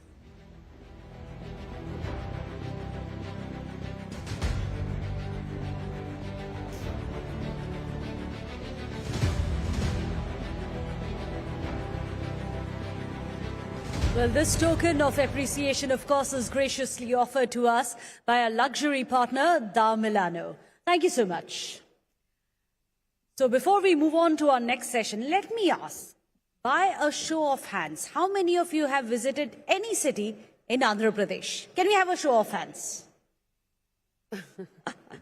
Well, for those of you who haven't had the chance to explore this beautiful state yet, our next session will give you a glimpse into what makes it so very remarkable. And to discuss the state's transformative journey, as most of you have already been to that state and many cities in there would have seen with your own eyes, we are very honored, ladies and gentlemen, to have with us Sri Lavu Sri Krishna Devarayallu. He's going to be in session, and that session will be moderated by Executive Director, Editor Admiral now, Shreya Dhondiyal. A huge round of applause, please.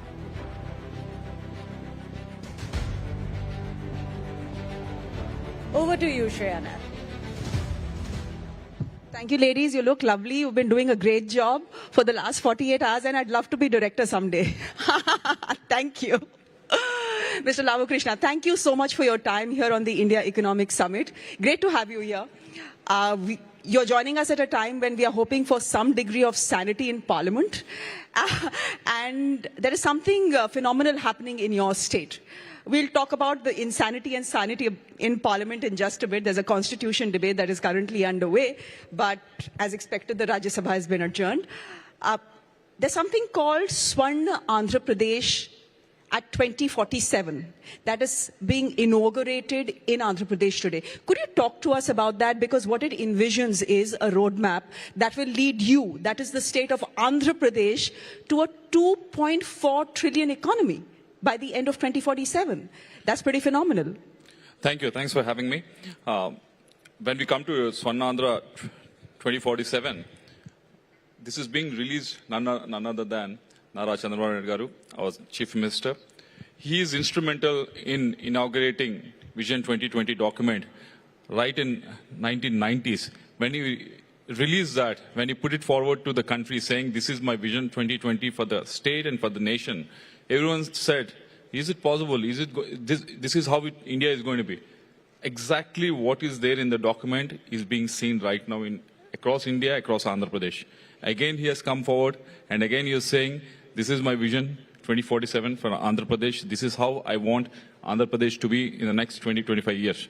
And the main components of that is, the first thing and most important thing is, Andhra Pradesh being very much a agrarian state, we want water resources to be utilized properly, make sure that irrigation projects are completed, every acreage in Andhra Pradesh be irrigated. The second main component is get the agri-tech. Right now, we're talking about everything else, but not adding technology to the agriculture. This is the second thing that he's talking about. And energy, there's so much energy diversity that's happening, hydrogen, renewables that's happening, and Andhra Pradesh is attracting the maximum amount of renewable investments that's happening in the country, and we want it to be nudged even further so that more number of investments will come to Andhra Pradesh. So there are multiple angles to it, and also with regards to education. Education right now we are only measuring at the GER ratio and gross domestic ratio, but we are talking about how we can pivot it so that we measure it at the what skills certain skills that people of Andhra, youth of Andhra are learning. So there are multiple angles to this Vision 2047 document, and also with regards to poverty-free Andhra Pradesh, how we can empower various sections of the society so that they can become entrepreneurial. Every house he wants an entrepreneur to come out. So these are all the things that, because if you see India right now, maybe 20-25 years back, if you have an idea, if you go forth with the idea, it's very difficult for you to raise money. Even if you raise money, for you to get the permissions and everything, it is very difficult. But right now, the way the entrepreneurs in this country, the startups in this country are growing and running, this is the way, this is what we want to take it forward, and Andhra Pradesh is going to be the first. Speaking of startups, Andhra Pradesh this year in October, torrential rains, there's massive flooding, 30% of Vijayawada drowns. Your government sends out an SOS to startups of all places, and the response you get is phenomenal, both in terms of scale and in terms of innovation. Tell us what happens after that. You send that SOS, they respond. How does it help you? How do you get, technology and AI to solve the problem at hand? And this is a current live problem. Again, this is something that's phenomenal that has happened. If you see any city in this country, actually yesterday in the parliament also, there's a disaster bill that has been passed, keeping this in view. If you see any city in this country right now, if there is torrential rain, the cities are flooded. So you're not able to move. In Delhi is like that, in Chennai, Bangalore, everything is like that. So it's the same thing that has happened in Vijayawada also, where almost 35-40% of the city got submerged. Because of various other reasons, I don't want to go into that. Because of last 5 years, there's no irrigation canals that have been renovated or refurbished. I don't want to go into that, but that's the reason that has happened. But once it has happened, once he realized, our Chief Minister Chandrababu Naidu has realized that something is amiss, so that people of Vijayawada are struggling, he just sent a SOS saying, entrepreneurs, startups, come over here, how you can involve in this, how you can solve this. The first people that have come on board are the ones that are working on the drones. They come on board and said, sir, for all the supplies that can be delivered, yes, all the streets are flooded. There's no way that your vehicles that can transport any of these supplies. Let's use drones and let's see how we can supply that. Second is using the AI and other data that we can capture. We are able to capture which are the areas that are submerged and which are the areas that our relief activities are being delivered and which are the areas that is not being delivered, how it can be delivered. So it gave us a much more, coordinated way of acting on it. And I think this is just the tip of the iceberg. Going forward with the amount of images that our satellites are generating, with the amount of data that we are collecting from each household, it's going to be phenomenal looking forward in the next 20-25 years, how easily that we can mitigate these kind of disasters in the future, not just in Vijayawada, but across the country. Can we now shift our focus to Parliament, because you're also the floor leader of the TDP in the Lok Sabha. I believe, and the latest reports we are getting is that the constitution debate is underway in the Lok Sabha. So the Lok Sabha has not been adjourned, but the Rajya Sabha has been adjourned again. I want to ask you, why is it that the TDP as an ally is so kind to the BJP? I ask you this question in the context of the fact that the Congress is being beaten black and blue by its allies, the TMC, etc., for disrupting Parliament. They are saying it is not just the BJP, it is the Congress that is disrupting Parliament as well. And this has now happened for a third straight week. And a lot of taxpayers' money is going to waste, which is what bothers us. I want to ask you, why are you so kind to the BJP, not coming out publicly and saying who you think is to blame for these disruptions? It's not being too kind to the BJP or not being kind. It's like we are in the government with a BJP, and the reason is very clear. Our Chief Minister has very clearly mentioned. We've gone with the election with them. And after the election, a lot of even in your news channel also, a lot of stories that have been run, who is going to form the government and everything. But our Chief Minister has come on board and said, NDA is going to form the government and TDP is in the NDA and we form the government. That's when, if you see the stocks and everything that has gone up, until then, everything was in lull. So the reason being why we are in support, or why we are, very much vehemently behind BJP to be stronger and NDA to be stronger is the main reason is we want the country to be stronger, have that with the Prime Minister having that vision, we want him to execute the things that he's having the ideas to execute, and it needs a stronger government at the center. Unless we have a stronger government at the center, if we waver, it's going to reflect upon the states as well. So, and a lot of people have come up and asked, how are you bargaining with the BJP? And the Chief Minister has clearly told us, we are going to be here with respect. We have mutual respect. We're going to respect them, and we're going to support them. And we expect them to be, respect us and support us in the development of Andhra Pradesh. So, that's how our relations has been, and that's how our relations is going to be in the next 4.5 years. But at the same time, with regards to the disruptions in the Parliament, the states that are really suffering are states like Andhra Pradesh, wherein we are here to discuss the issues that are related to our states, the funds that are supposed to be released to our states, the projects that are to be pushed forward in our states. These are the states that are really suffering if the parliament is disrupted. So we want the parliament to function. We want the debates to happen. We want the issues to be discussed. Who do you think is to blame for these disruptions? Because when, as a common citizen, I look at what is happening on television in both houses of parliament, I feel that both are to blame. If one brings one subject, the other brings the other subject, and then there is, as a parliamentarian and as a young parliamentarian who's in parliament every day, what do you feel? What's your analysis? The analysis being, this whole session, if you analyze it, there is a coordinated, disruption that has been happening. The report that has been released just 2 days before the start of the session. It's the same thing that has happened in the previous session also, in a few other sessions also. So it's clearly saying that the disruption is not being done by the opposition, but someone behind the opposition. Not by the Congress, not just by the Congress, but someone is running Congress from outside. So it is, how can some report come out one or 2 days before the start of the session? So they just want the session not to be conducted in a way that is conducive for all the members in the parliament. And I think citizens of this country should actually sit and analyze why this is happening and what is the reasons behind it and who is at loss. Are you suggesting that there is a foreign hand that is disrupting India's parliament session for a reason? And that foreign hand, of course, being Soros. If it happens once, I can understand. But if it's happening repeatedly, then obviously I have to say that we all have to conclude that something else is behind this disruption, not just the opposition. There's someone else is running the opposition. Okay, so thankfully, as I said, the constitution debate currently peacefully being held in the Lok Sabha. The Congress party has, of course, argued that the constitution is in danger. What do you make of the debate?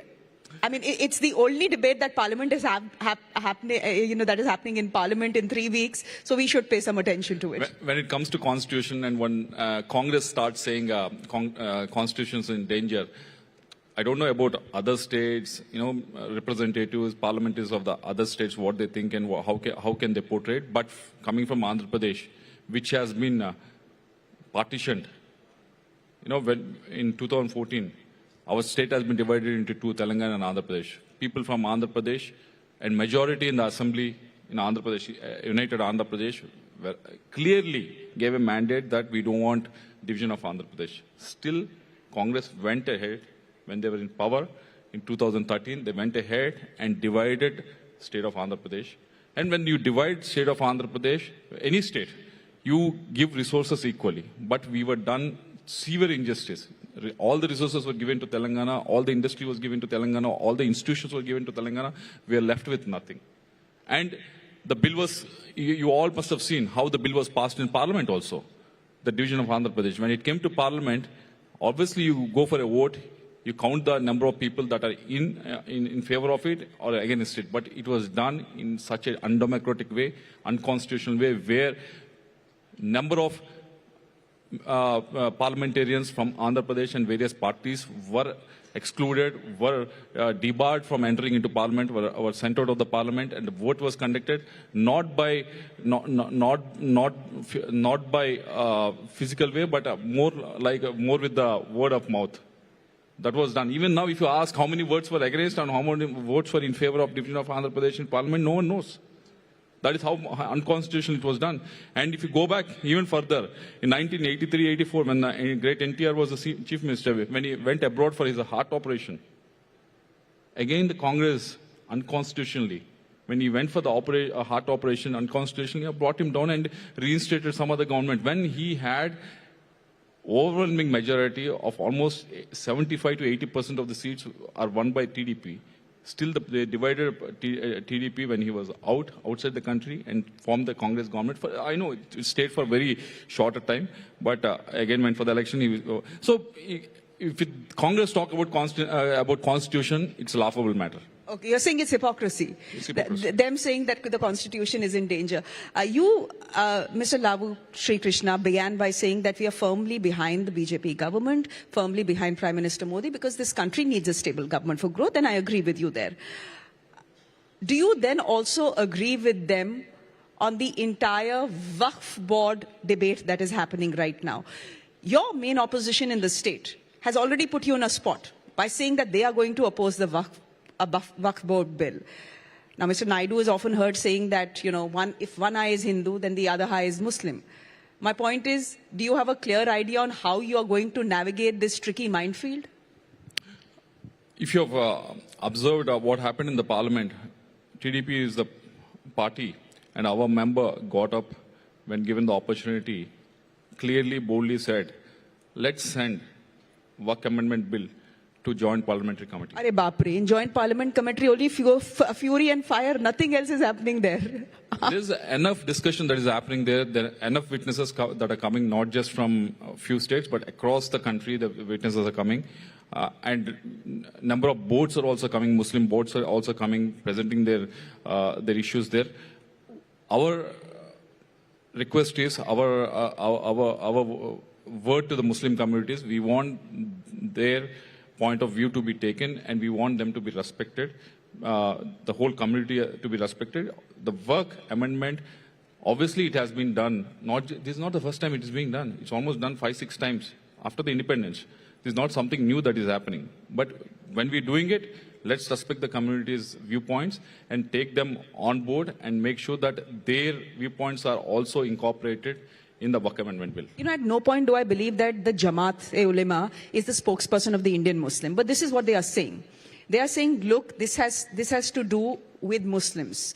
And therefore, anyone who is consulted in the process needs to be a Muslim, either an individual or a board or an institution. I want to ask you whether you agree with that. Secondly, the Jamaat is also saying that if this bill is passed, then the crutches of the government, which is Mr. Naidu and which is Mr. Nitish Kumar, will have to bear the responsibility as well. Do you see that as a threat? I don't see it as a threat, per se. Obviously, as I mentioned earlier, Muslim communities' views have to be taken into consideration. But Waqf Amendment Bill and Waqf per se not just affects one community. When the land is being taken for Waqf, there are so many contentious issues where other communities have also come forward.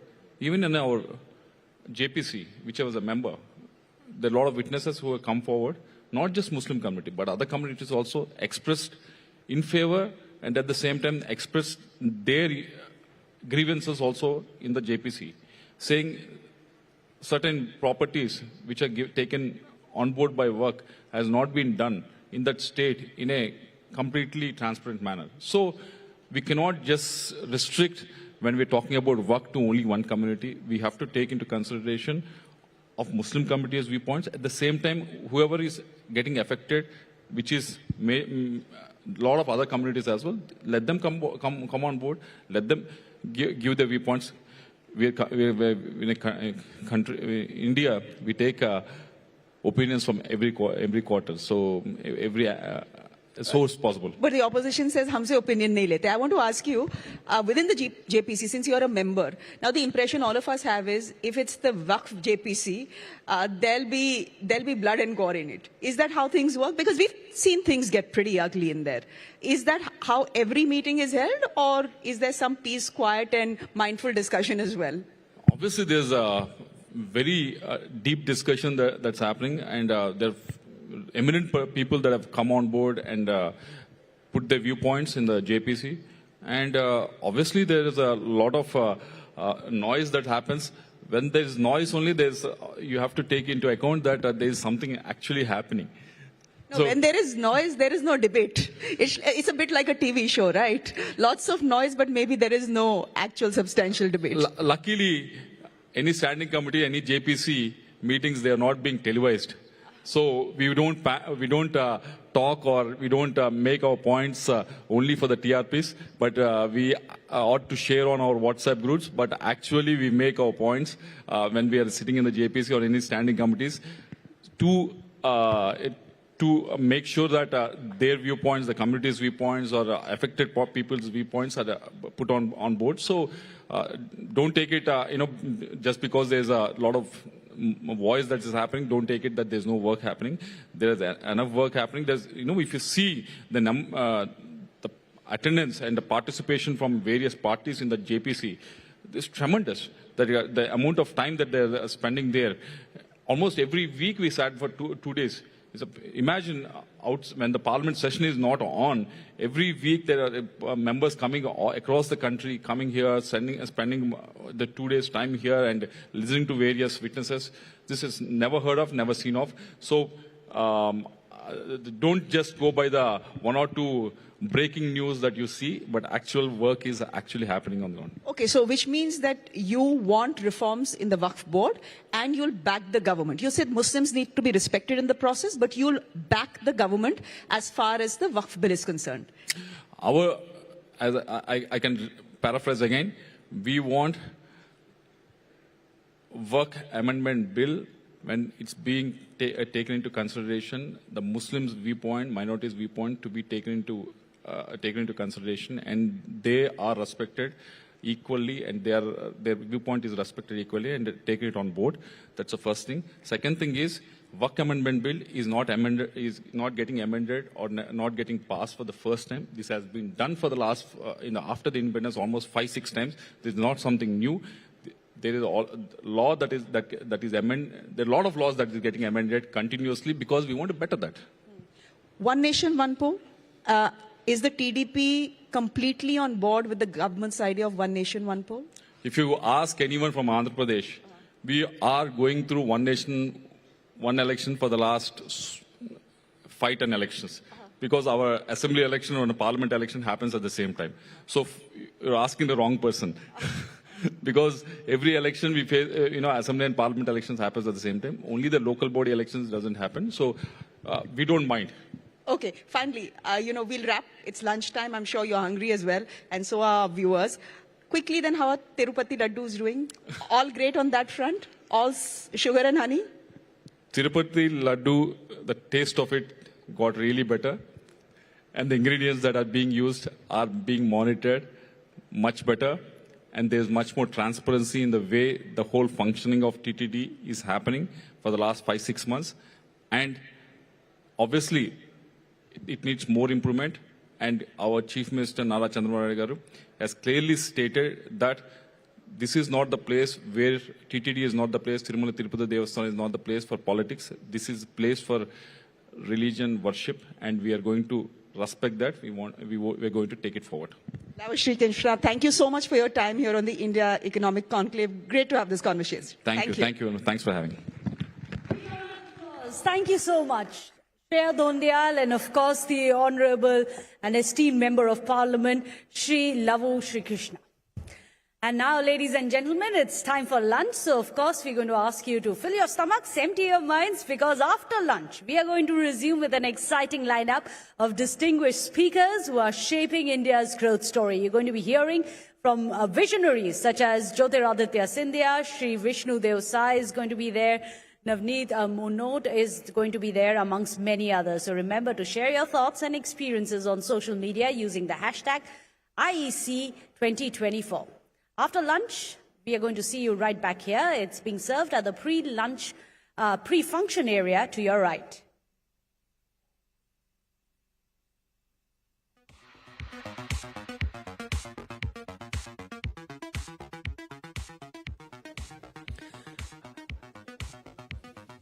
IDFC FIRST Bank presents Times Network India Economic Conclave, co-presented by Adani. Presenting partner IDFC FIRST Bank. Co-presenting partner Adani. Associate partner Dream Sports. Knowledge partner Amrita Vishwa Vidyapeetham. Gold investment partner World Gold Council. Associate partner True Alt Bioenergy. Digital transformation partner Zangam. Jewelry partner PNG Jewelers. Special partner Tech Cloud ERP Solutions Unlimited. Defense partner Samtel Avionics. Associate partner Prozil Green Energy. Luxury partner Da Milano. Infrastructure partner NBCC. Auto partner Volvo. Industry partner Government of Madhya Pradesh. State partner Government of Punjab. State partner Government of Andhra Pradesh. State partner Government of Chhattisgarh. State partner Government of Uttarakhand. State partner Government of Uttar Pradesh. Education partner Bennett University. And outdoor partner Times Delhi Advertising.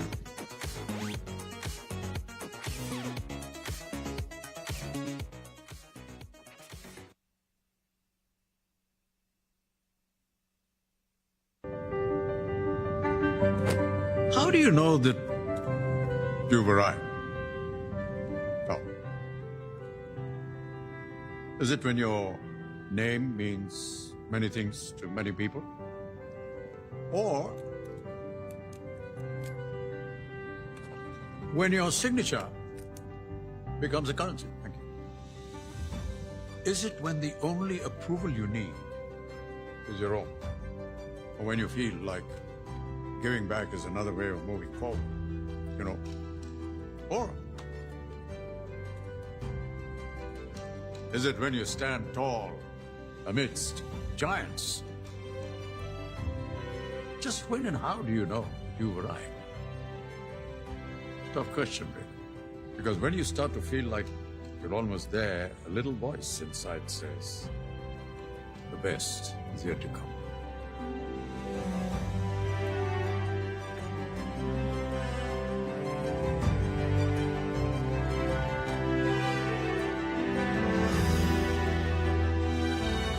Let's make your next chapter the best one yet. IDFC FIRST Private Banking. The best is yet to come. दुनिया में कुछ लोग कहते हैं और कुछ लोग करते हैं। जब कहा गया देश में सोलर पावर सफल नहीं हो सकता, तो हमने सुना नहीं, उसे सफल कर दिखाया। कहा देश का सबसे बड़ा पावर प्लांट बनाना इम्पॉसिबल, तो हमने पॉसिबल कर दिया। बोला कोने कोने तक बिजली पहुंचाना किसी के बस की बात नहीं, हमने पहुंचा दी। सवाल उठे एनवायरमेंट फ्रेंडली गैस सब तक कैसे पहुंचेगी? हमने वो भी पहुंचा दी। कहा तो ये भी गया पैकेज फूड बिजनेस हमसे नहीं हो पाएगा, लेकिन हमने कर दिखाया।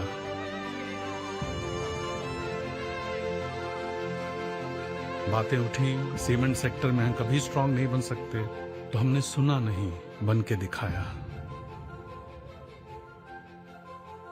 चर्चा हुई देश में इतना बड़ा पोर्ट बनाना असंभव, हमने संभव कर दिखाया। और जब कहा गया देश के एयरपोर्ट्स इंटरनेशनल स्टैंडर्ड्स के नहीं हो सकते, तब भी हमने सुना नहीं, कर दिए। मुश्किलों की नहीं सुनते, हम करके दिखाते हैं। अदानी, हम करके दिखाते हैं।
For over 30 years, my journalism has been relentless, fearless, and uncompromising.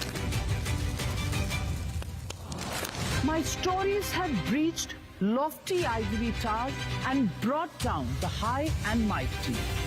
And I won't stop. When the clock strikes 9, it is time for the news hour. Navika Kumar asks the legitimate question. When your rights are trampled, I will be your voice, demanding answers from the corridors of power. News Hour at 9 with Navika Kumar.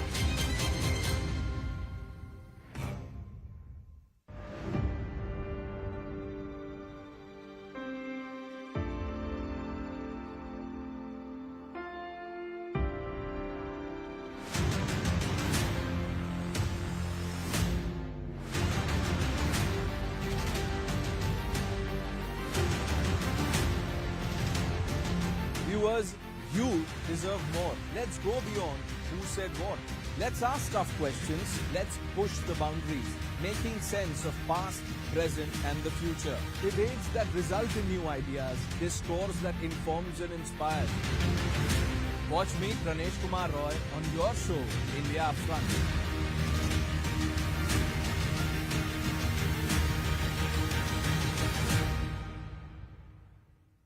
Journalism is a mission, not just to seek accountability or a fight for justice, but for honesty and integrity. Voicing citizens' concerns and using the truth to demand answers, ensuring that you come first on agenda. Watch News Hour Agenda with me, Maludas Gopalakrishnan, weeknights at 10 o'clock only on Times Now. Amrita Vishwavidyapeetham, a multidisciplinary, research-intensive university that is home to over 30,000 students and 1,700 plus dedicated faculty. Accredited with an A++ grade by NAAC, Amrita offers more than 250 undergraduate, postgraduate, and PhD programs. Our diverse disciplines span engineering, management, medical sciences, including Ayurveda, life sciences, physical sciences, agriculture, architecture, arts, humanities, media, commerce, and social sciences. Amrita's 9 campuses at Amaravati, Amritapuri, Bengaluru, Chennai, Coimbatore, Faridabad, Kochi, Mysuru and Nagarcoil is spread across 1,200 acres encompassing over 100 lakh square feet of built-up space, making it one of India's premier private educational institutions. With a reputation for excellence, Amrita ranks among the top private universities in India and is recognized globally for its commitment to quality education and impactful research. Ranked 7th in the National Institutional Ranking Framework, NIRF, 2024, and within the top 100 worldwide in the Times Higher Education Impact Rankings 2024. Amrita Vishwavidyapeetham. Come, become. The gold market has been evolving for decades, and the World Gold Council has actually been at the forefront of that development.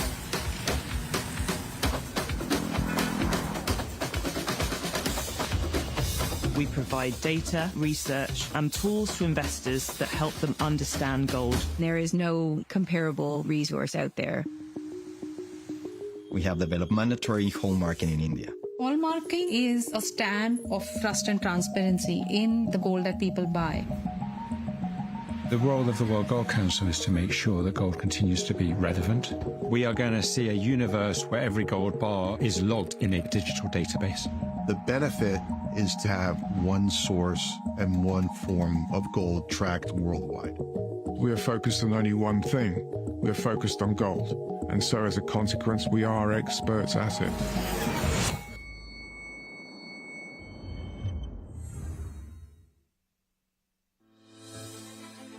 In a world where natural resources are depleting and climate change is crippling Mother Earth, it is our responsibility to protect our planet and secure the energy requirements for our future generations. True Alt Bioenergy was established to significantly reduce India's carbon footprint, elevate the lives of our farmers, and usher in an era where clean and green energy is the norm.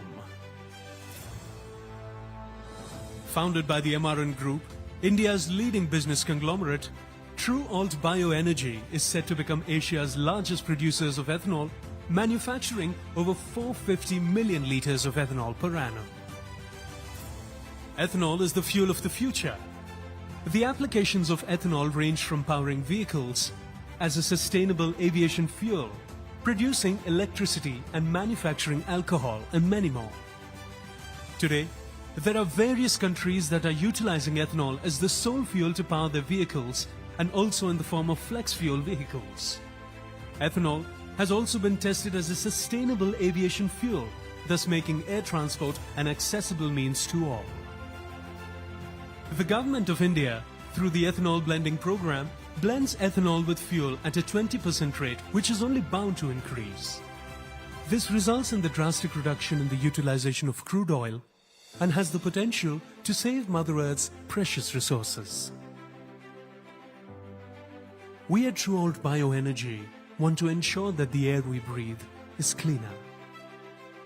Our surroundings are greener. Mother Earth's resources are safer. And our future brighter.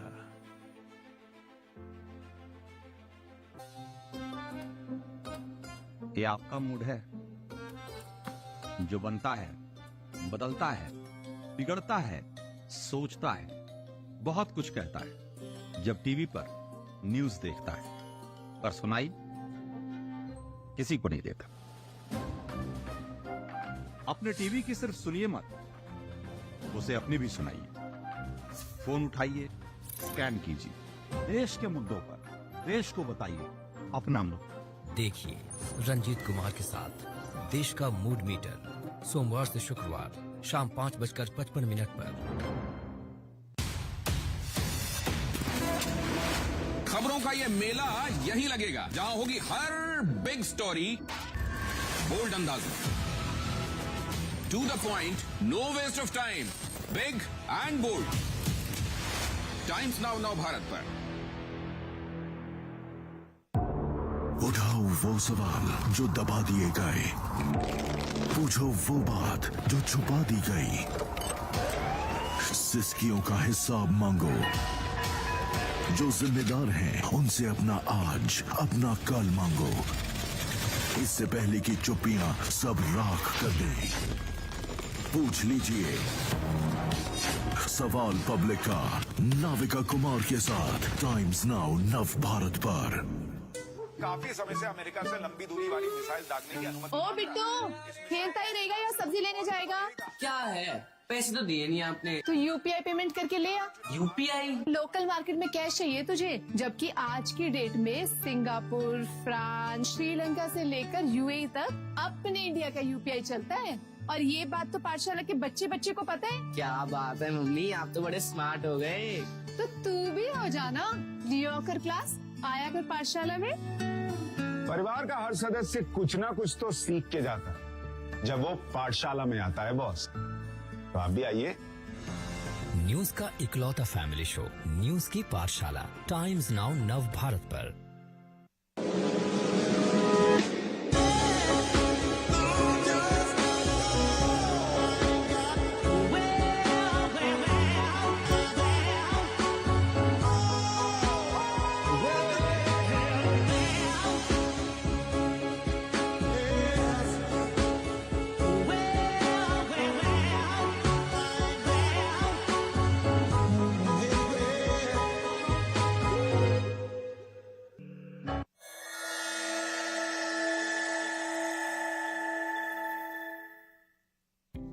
Our mission to empower Indian businesses with tailored, efficient, and cost-effective ERP solutions, driving the Indian economy to greater heights.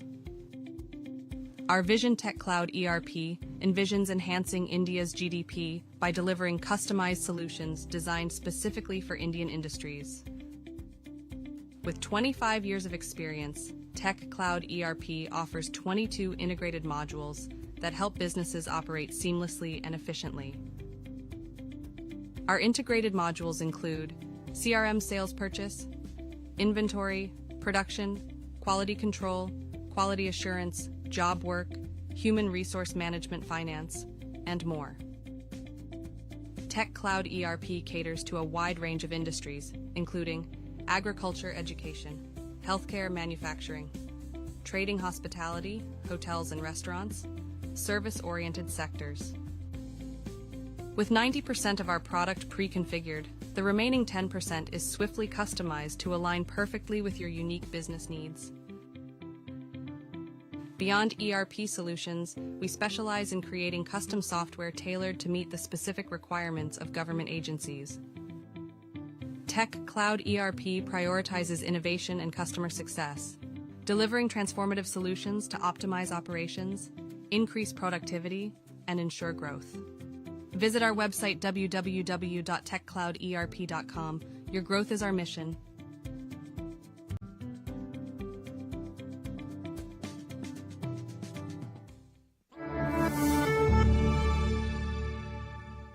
Five decades ago, a vision, strong and determined, began its journey. That journey has led us here to a remarkable milestone, the celebration of 50 golden years. Each year in the last 5 decades has been a testament to our resilience, our dedication, and our relentless pursuit of excellence. We rose, we stumbled, but most importantly, we grew. We turned challenges into opportunities, dreams into reality. With our vision as our compass, we forge ahead into the future, knowing there are still miles to go on this journey.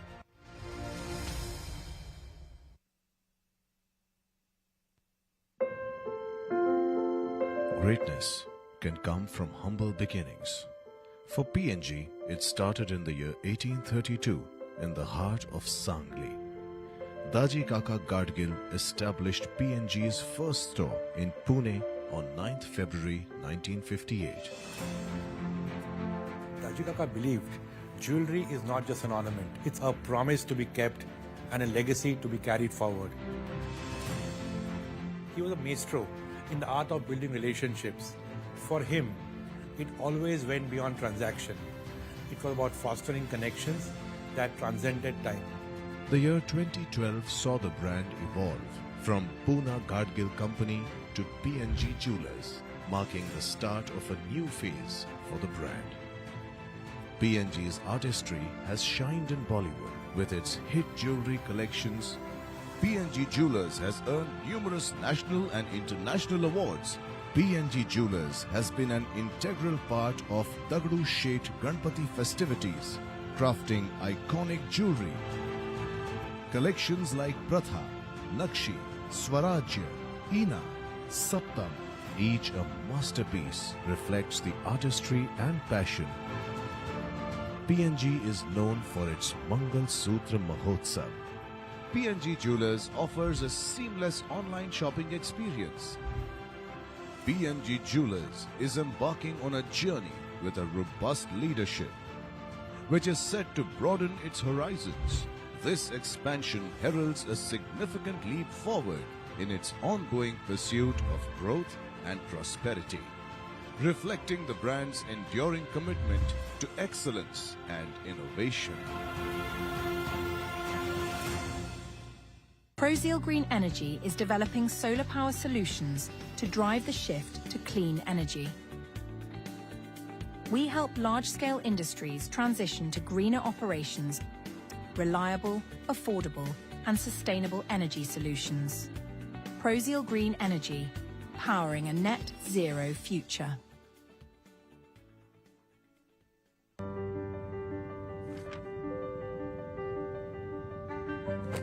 How do you know that you've arrived? Oh.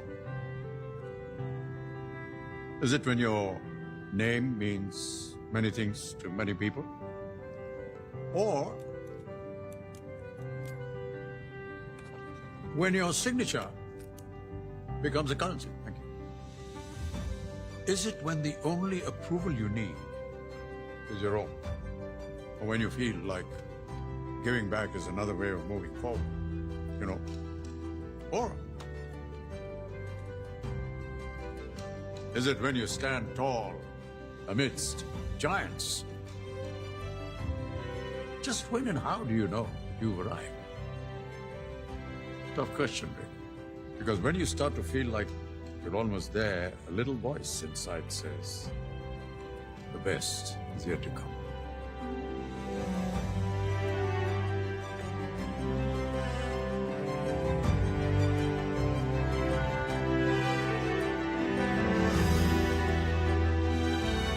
Let's make your next chapter the best one yet. IDFC FIRST Private Banking. The best is yet to come.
For over 30 years, my journalism has been relentless, fearless, and uncompromising.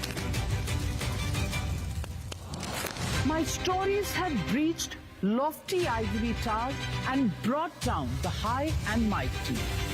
And I won't stop. When the clock strikes 9, it is time for the news hour. Navika Kumar asks the legitimate question. When your rights are trampled, I will be your voice, demanding answers from the corridors of power. News Hour at 9 with Navika Kumar.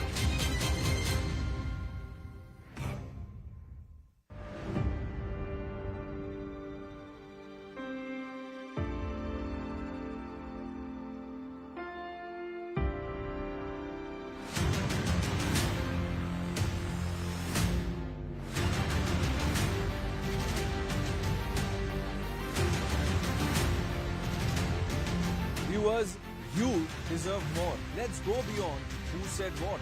Let's ask tough questions. Let's push the boundaries, making sense of past, present and the future. Debates that result in new ideas. Discourse that informs and inspires. Watch me, Pranesh Kumar Roy, on your show, India Upfront.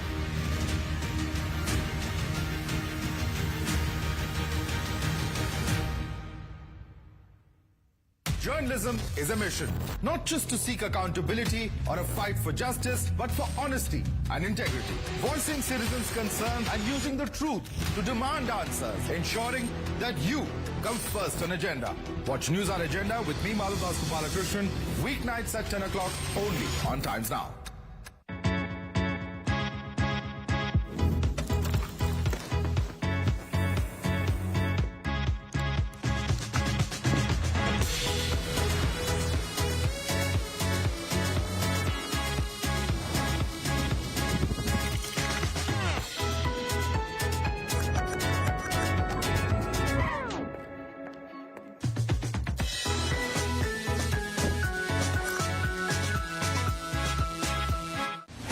Madhya Pradesh ने रचे नए कीर्तिमान।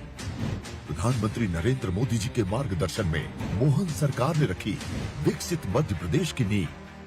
हुआ आध्यात्मिक अभ्युदय, अधोसंरचना विकास, नई ऊर्जा नवाचार के साथ बढ़ा सुशासन और विश्वास।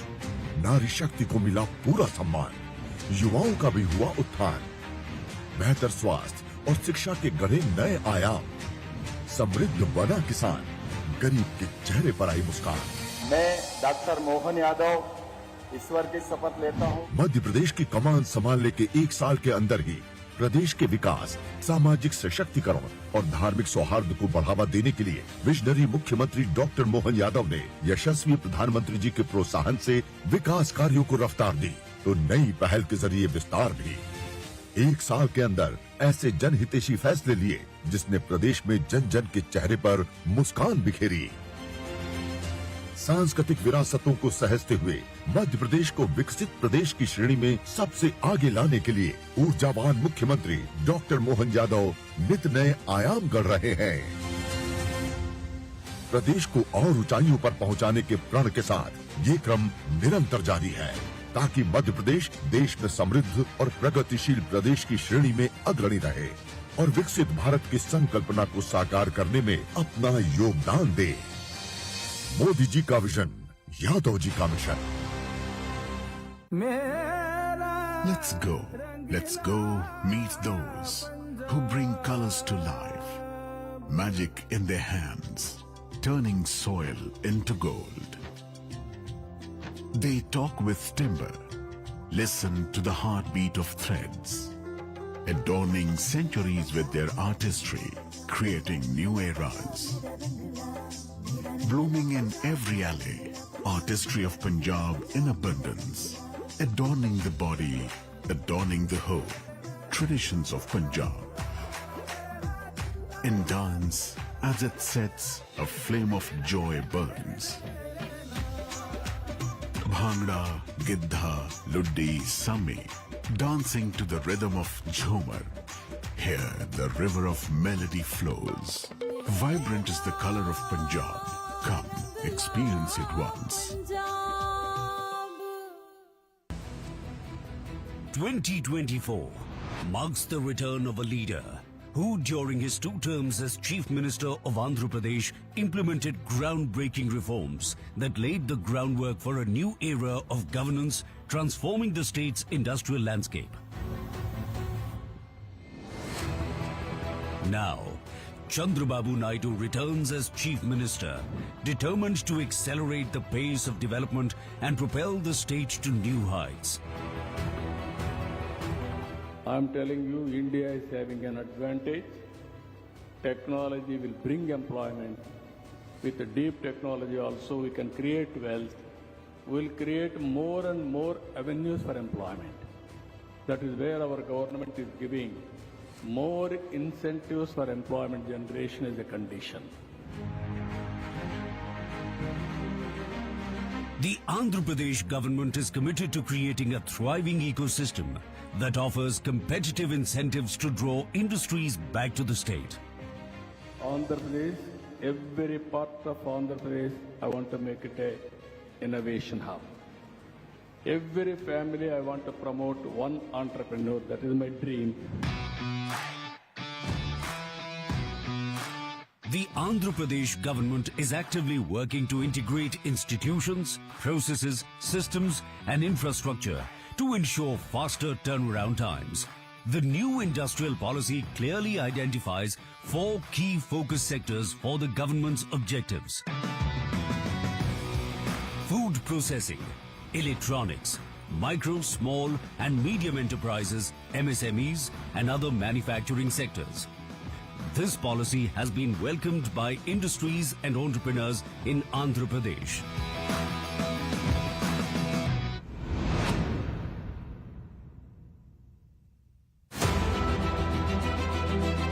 Visionary, industry-focused, people-friendly. The Chhattisgarh government's Industrial Development Policy 2024-30 aims for an inclusive, innovative and inspiring approach for industrial growth. Words are backed up by action as the government is ready with easy and transparent processes. Investors will have a team of officials at every step who will ensure business plans become a reality. With forward-thinking initiatives, the policy stimulates investment and job creation, offering customized incentive packages for projects exceeding investments of 1,000 crores of those creating over 1,000 jobs. Service sector projects such as those in IT, ITES and data centers are eligible for attractive incentives with investments of rupees 500 crores or more. Special incentives are also offered for thrust sectors like pharma, textiles, electronics, defense, aerospace, robotics and key agricultural and manufacturing industries. The new industrial policy is dedicated to empowering women, SC/ST communities, Divyang individuals, retired Agniveers and LWE affected people. The stage is set, the state is ready.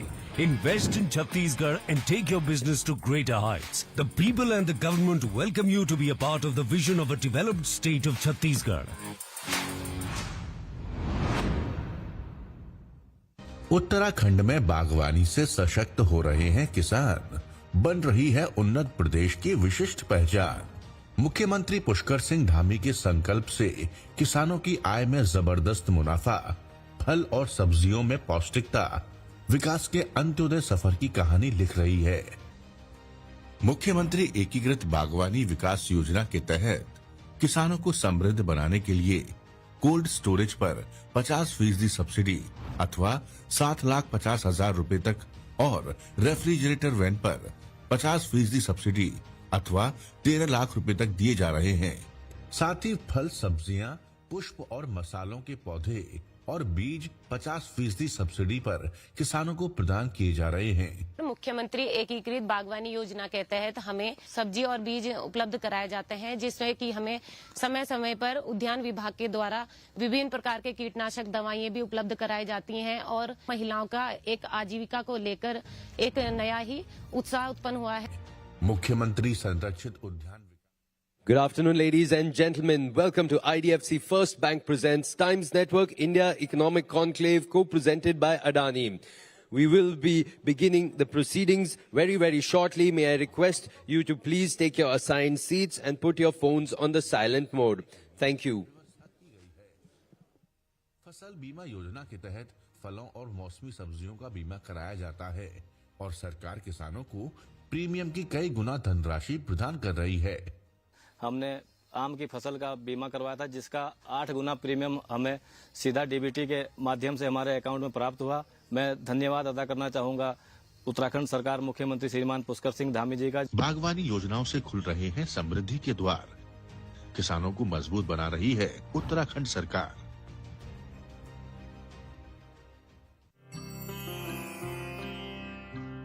यशस्वी प्रधानमंत्री नरेंद्र मोदी जी के मार्गदर्शन एवं माननीय मुख्यमंत्री योगी आदित्यनाथ के कुशल नेतृत्व में महाकुंभ 2025 में सनातन पताका लहराने के लिए तैयार है उत्तर प्रदेश।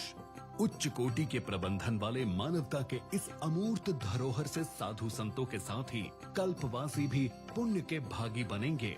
कल्पवास अर्थात 1 माह तक संगम तट पर डेरा डालकर वेदों का अध्ययन और ध्यान पूजा, जो पौष मास के 11वें दिन से प्रारंभ होकर माघ माह के 12वें दिन तक चलती है। श्वेत व पीताम्बरधारी कल्पवासियों के दर्शन, संगम में डुबकी और पूज्य साधु संतों के आशीर्वाद का पुण्य प्रसाद प्रयागराज में बंट रहा हो तो एक जयकार गुंजायमान है। आओ चले महाकुंभ, पुण्य फले महाकुंभ चलें। From bustling cityscapes to the beating heart of tech hubs, innovation thrives. Welcome to Zangam, architects of digital transformation, where innovation meets excellence. We're a team of deep tech innovators working across various industries. With almost 30 years of experience in tech engineering, I have seen firsthand how innovation transforms businesses. Hi, I'm Bala Subramaniam. an MBA from the Asian Institute of Management with professional experience of more than 25 years in finance, consulting, risk management, and fraud investigations. We understand that business is about multiple moving parts. So at Zangam, the strategy is very simple. Cut the clutter. As a medical professional and an insurance expert for last 20 years, I know the insurance business deep and wide. At Zangam Group, innovation to transform the business is the core of the offerings. Innovation in technology and innovation in operations too. Hi, I am Vinay Iyer, Chartered Accountant with more than 20 years of experience in the technology industry.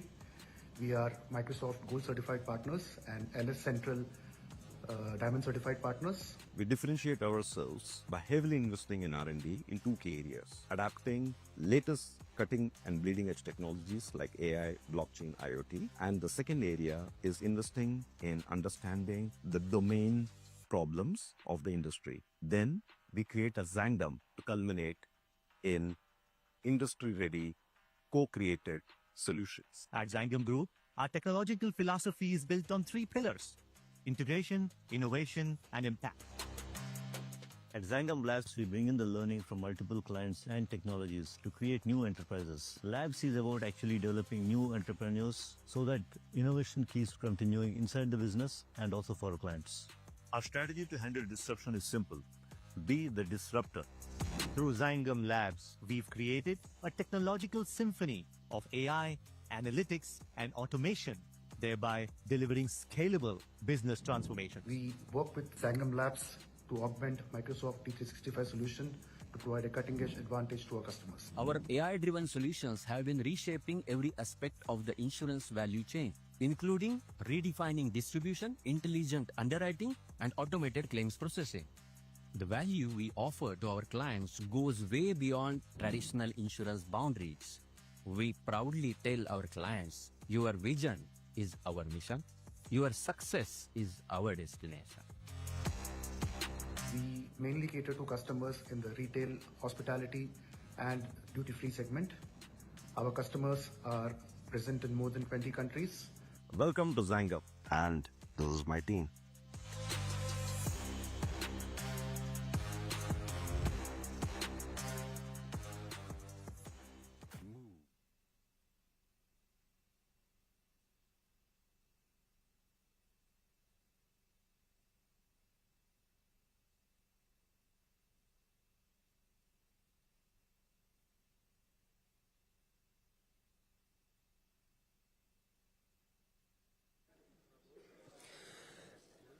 And now, please welcome your hosts for the afternoon, Mirror Now's Shreya Upadhyay and Times Now's news editor, Hina Gambhir.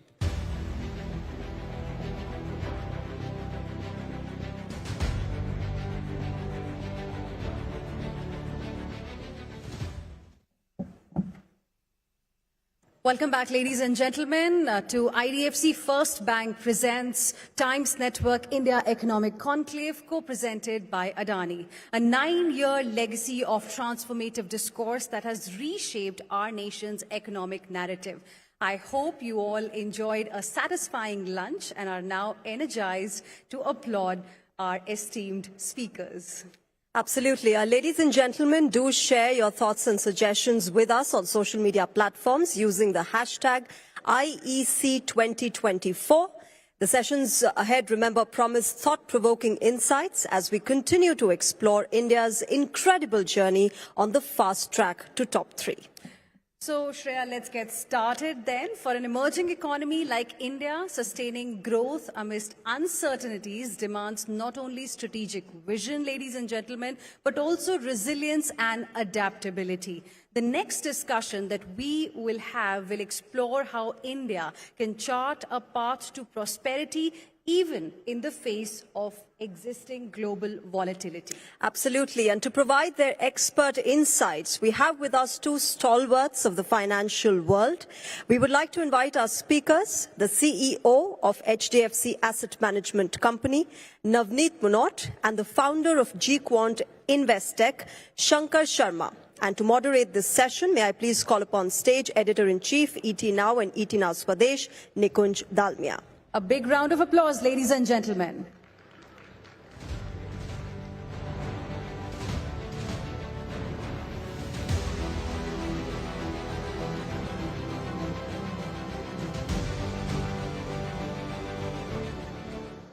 All right, good afternoon, everyone. I'm in the center. So Mr. Manot is on my right side and I'm the right side of Shankar Sharma. So it's a very important session where we will be talking about where markets are headed, what are the themes which essentially are crucial for India, what you should do with your portfolio allocation, and for next 5 to 7 years, which are the asset classes which in a sense are likely to make money. But I just want to set the context here. We're celebrating the 10th anniversary of IEC, and one sector which has seen really magic happen in last 10 years is the entire capital market space. Stock markets are booming. SIP flows have really multiplied. What was always a backbencher conversation in terms of where to invest, how to invest, now kya lene ka has become a center stage in just about every major conversation. So in this market, where do we stand and where are we headed? That really would be the focus of this chat with Shankar and with Navneet. So, Mr. Manot, 10 years ago, the entire mutual fund industry was about 10 lakh crore. Now the assets under management for SBI are nearing 10 lakh crore. It's just been a magical journey for the entire mutual fund industry.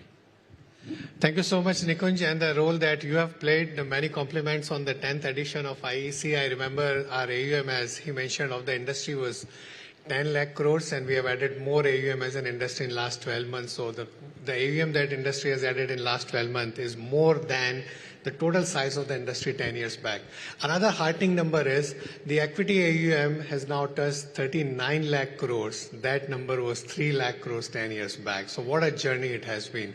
And more heartening is the way money is coming in. You just said that कहीं भी देखते हैं तो लोग पूछते हैं क्या बोला आपने? क्या लेने का? ऐसा नहीं है. लोग बोलते हैं म्यूचुअल फंड सही है, SIP किया क्या? And I think that has been the biggest revolution in India, the financialization of savings. In fact, I call this even the equitization of savings, because the equity allocation in household balance sheet in India 10 years back was 2.5%. It has reached now 5%, but we have a long way to go. We feel very happy as an industry on the efforts that we have made with people like you, all our distributors, advisors, and the entire ecosystem, but we have a long, long way to go. And I think Indians need to own a lot more of the entrepreneurial energy of this country and need to participate in the growth prospects of this country, and that's what our industry has been driven by. Shankar, again, the 10-year comparison, 10 years ago it was small, now it's growing.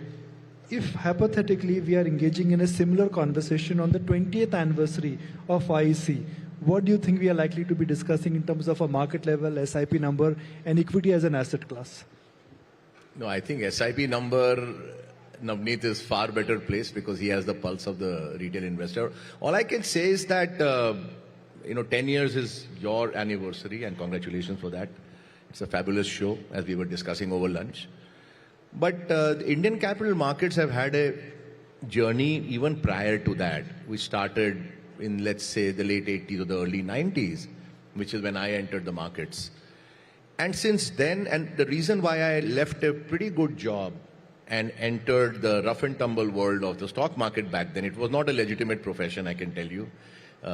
In Gujaratis, they used to say that the kid who could not finish school used to join the stock market. I'm sure you're well aware of that.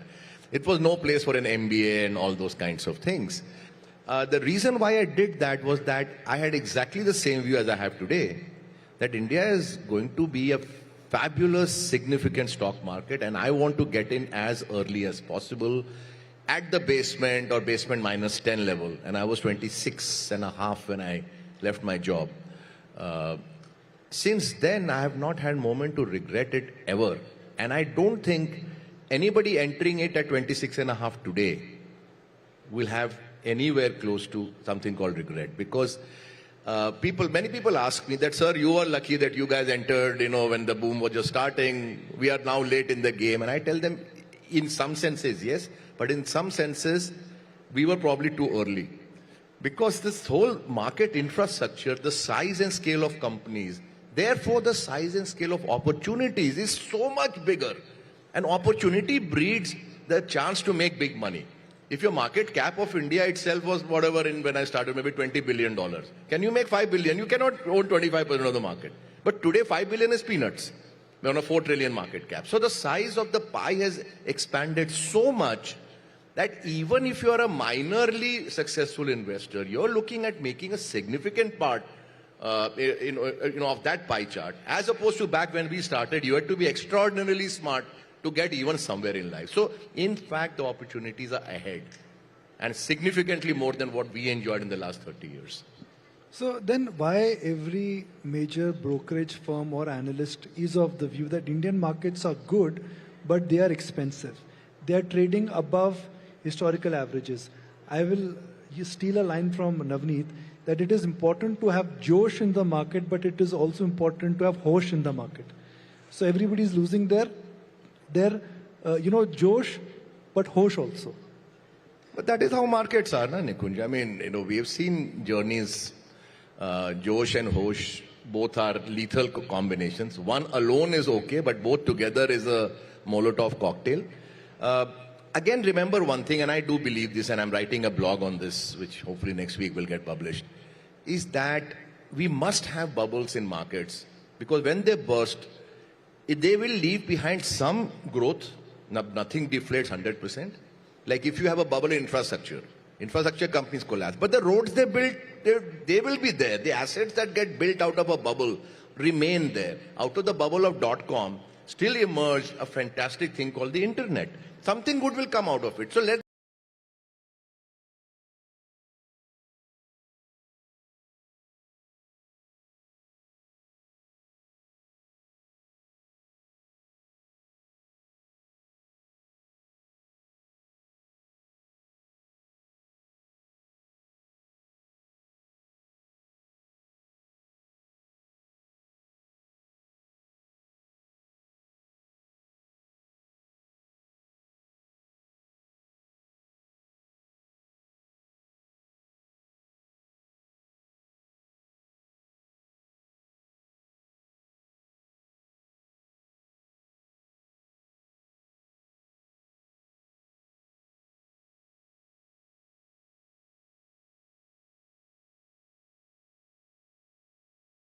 The categories, soap, shampoos, वो भी नहीं बिक रहे. This is all data. So Shankar talked about that he entered market like late 80s, early 90s, and what a fabulous journey India had. And as a small kid, I started watching market in early 80s, very small kid. And Sensex was 400, Nifty wasn't there. Sensex was 400, and we have seen the journey from 400 to 4,000, 4,000 to 40,000, and 40 to 80. And during this period, there would have been many quarters where we discussed something like this: why soaps are not selling, or why the IIP is lower, or the rates have gone up, or inflation. Many things in the world, many things in India. But in the same period, we have seen the journey of 400 to 80,000. We have SDFC FlexiCap Fund, which is celebrating 30 years of existence next month. In this 30 months, if somebody did an SIP of 10,000 rupees per month, is almost worth 20 crore rupees today. Now, I'm from mutual fund industry. As a responsible fund manager, I have to say mutual funds are subject to market risk. Please read the offer document carefully, because I'm giving you the past data and they may not guide where the future would be. But what it shows is the compounding story India has. And there are very few, and Shankar can add more because he invests globally. Other than United States, there are not many countries on the planet Earth which have done something like this, where an economy is growing consistently at a very decent pace, nominal GDP growth of 10-11% over 30 years. You have a corporate sector which can convert that growth into their revenues and profits. And you have a capital market where those profits get converted to the return to the minority shareholder. And then you have a mutual fund industry which delivers those returns to an investor who invests only 500 rupees per month. This hasn't happened in many places. There's no reason to believe that next 30 years won't be as exciting. There would surely be several quarters like this. It's not a linear. That's the nature of the beast, as Shankar rightly mentioned. You will have those bubbles, you will have those busts, but that's the nature of the beast. But between that, the real trick is just staying invested and reaping the benefit of the growth prospects that India has. So specifically, Navneet, about this cycle, assuming that this cycle was born in the throes of COVID. It started in 2020 or 2021. Every bull market has an age. It follows, it mounts the wall of disbelief. Then there is participation. Then there is excitement. Then there is bubble. And then there is a bust. Where are we in this bull market cycle? No, I think we are seeing a cyclical slowdown. I don't think it is structural, maybe for a variety of reasons. I'm sure several other speakers would have talked about it. Maybe the urban consumption has moderated from the growth that it had for a variety of reasons, including maybe, I think, intended, tightening of lending to households, particularly the unsecured lending that may have some consequences. Some people are saying, I really don't know whether there's a correlation, but the money that has been lost by retail traders in the F&O market, maybe that could have got into consumption because that got probably concentrated in few hands, and they are not spending much. Wherever they are spending, a house in South Bombay or a luxury car, I think those markets have been doing well. Because of the elections, I think the finance minister has mentioned that I think the capex got a little slowed down. I think once you see those orders and the other things fall in place, and now with maybe the inflation easing, and if we get lucky on that and the monetary easing cycle starts, I feel very positive about the next year. I mean, there are challenges in the world. The kind of transformations, the pace of change is accelerating, whether the geopolitical, whether it's technological, what's happening in the world of AI, all of those will have massive repercussion. But I think India has always come out well, and I don't see any reason. Shankar, you've been a big votary of market cycles. Over the years I've interacted with you. You've said that, look, the nature of equity market is that they follow a cycle. This cycle also will have a time, or this cycle will have a level. So if this bull market, which was born in the throes of pandemic, 2020, 2021, how long before this bull market reaches its climax? That's a good question. And I've written on this theme in the last few months that typically a bull market has a life of between 4 and 6 years, if you look at long-term history. Bear markets run between a few months to maybe 2 or 3 years. COVID lasted 1 month. Okay, which was, I think, my view, bigger than a nuclear war itself, because nuclear war will not flatten the whole world. This one flattened the whole world, and it lasted one month precisely. I think the complexion of bull markets and bear markets itself has changed. It no longer will be a grinding bear market that we have been used to. Because of the reason, and there's a longer discussion which maybe we should have at some other point, but because we have weaponized something called interest rates. Earlier, interest rates used to be a blunt instrument as we grew up learning in economics. Now they become a scalpel, they become a razor, they become like a machete. When they take it to a problem aggressively and they hack the problem down, it's become a sharp instrument. Because of that, the bear markets are scared that if we become too bearish, we'll be caught napping, which is exactly what happened at the bottom of the COVID cycle. So with that being said, we think, I mean, at least my view is, we are in the 5th year of the bull market that started in 2020. I think we are getting the wobble precisely because of that reason. This is not a young bull market. It's somewhat of a middle-aged to a slightly late-age bull market. It's not got the legs of the 2020, 21, bull. And there is a reason why the animal in the stock market is a bull. Bull cannot run too fast for too long. Otherwise, we would have had a horse as the let's say, the animal to represent a bull market or an upward market. So bull and a bear both are short-sighted. They are heavy animals. They are not very fast for long periods of time. They are ferocious, but again short-lived. So we are probably a middle-aged bull market. We might have a stumble. I think the GDP or this over enthusiasm, bubble, josh, hosh, whatever you're saying is all symptoms of that problem. I wouldn't be surprised if we, not on an index, but maybe individual stock basis, fall 20, 30, 40%. I think it's good if such things happen. Let retail investors also learn that when you're out playing cricket, you will get hit on the body and the head. There is no escaping that. You will become a better batsman when that happens. Instead of playing on feather beds with Ranji Trophy level, go to Australia and Perth and make 100. What's wrong with that? So I would welcome that. I will get hurt too. I will also lose money. But I welcome such opportunities to sharpen my skill. So if you look at a loss as a tuition fee instead of as a loss, you go to school, do you think your loss is a tuition fee? No. You want to give tuition fee. It's the same as a tuition fee, expensive one, but pay it.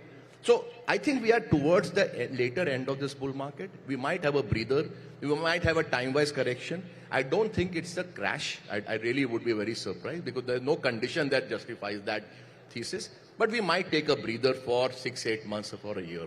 I would not be surprised if that were to happen. Return expectations are off the charts. Navneet and I were just there, and somebody, was talking to us, and he said, made only 50%. And Navneet was saying only. So I think return expectations should moderate. That's the other thing. So if you have to, let's say, and we're speaking to you after a while, so I haven't really, quizzed you on this one. If you have to, let's say, advise, and again, you are a big believer of macro and then connecting with the trends, what is looking good in the short term? When I say short term, less than 1 year, medium term, which is 3 to 5 year, and what is looking good for long term, which is 5 year plus, and not asset classes, maybe themes or ideas. For me, if you take big top down, gold appears to be a fantastic structural trade due to a variety of reasons. Too long to go here, but I think it's a secular trade. Other than that, within India itself, I am a votary, table-thumping believer in small caps. I've been so for many years, and that's worked out fantastically well. Again, that said, caveat is you will, in small caps, find 30, 40%, even 50% loss makers in your portfolio. People worry about losses in small caps. I say on the 50 you will get right, maybe even 30 you will get right. You're making out like a bandit here. So what's the problem? So my view is the small cap, if you look at the current fall, even today, Nifty is down 5% from the peaks. The small cap is, I think, up 1%. These kinds of aberrations have rarely happened. When markets fall, small caps fall like 2x the broad market. This is telling you something. The theme on small caps is structural, and I meet small cap companies all the time. They are no longer the crap that we used to see in the 90s. Gujarat ki company, Baroda ki company, and all that. These are fairly good businesses, good companies. There will be, rubbish there also. Let's accept it. But the good ones have got some good stories. They are doing a good job. I think the opportunity today, 5 years, 10 years from now, are the small cap markets. The large caps, to my mind, are too large right now. They will take a breather like the Asian Paints and the banks of India. They're great companies, but not great stocks. Where have you invested in last 1 year? I have been investing in tech within India itself because I do believe that companies that are leveraging AI, leveraging stuff like that will be huge winners. Again, there will be huge failure rate with that big caveat. I might lose 50% of my investment on 50% of those stocks. That's fine with me. But the ones on which I am winning as we speak right now, something about 3 months, 4 months back is up 3x or 4x. I will make out again like a bandit.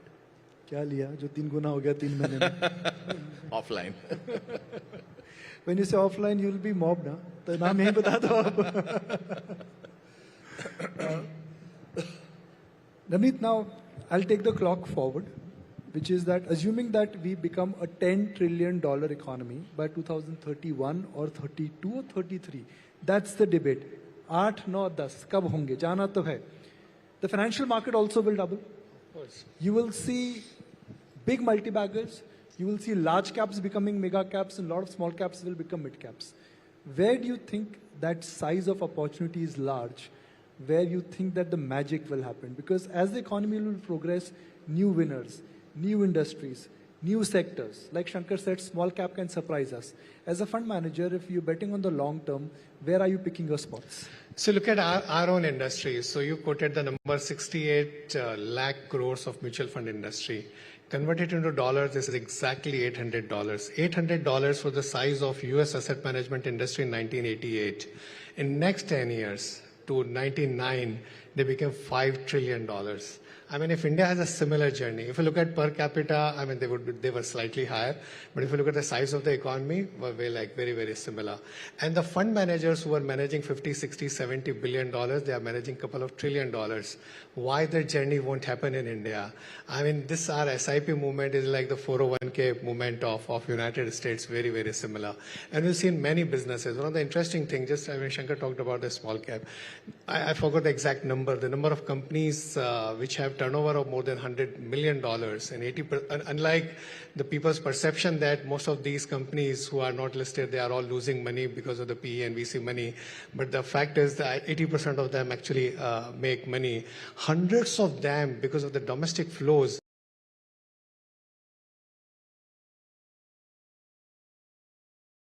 will get listed. The universe will expand so much over the next several years. On this whole debate of large versus mid versus small, several times we have discussed this before that.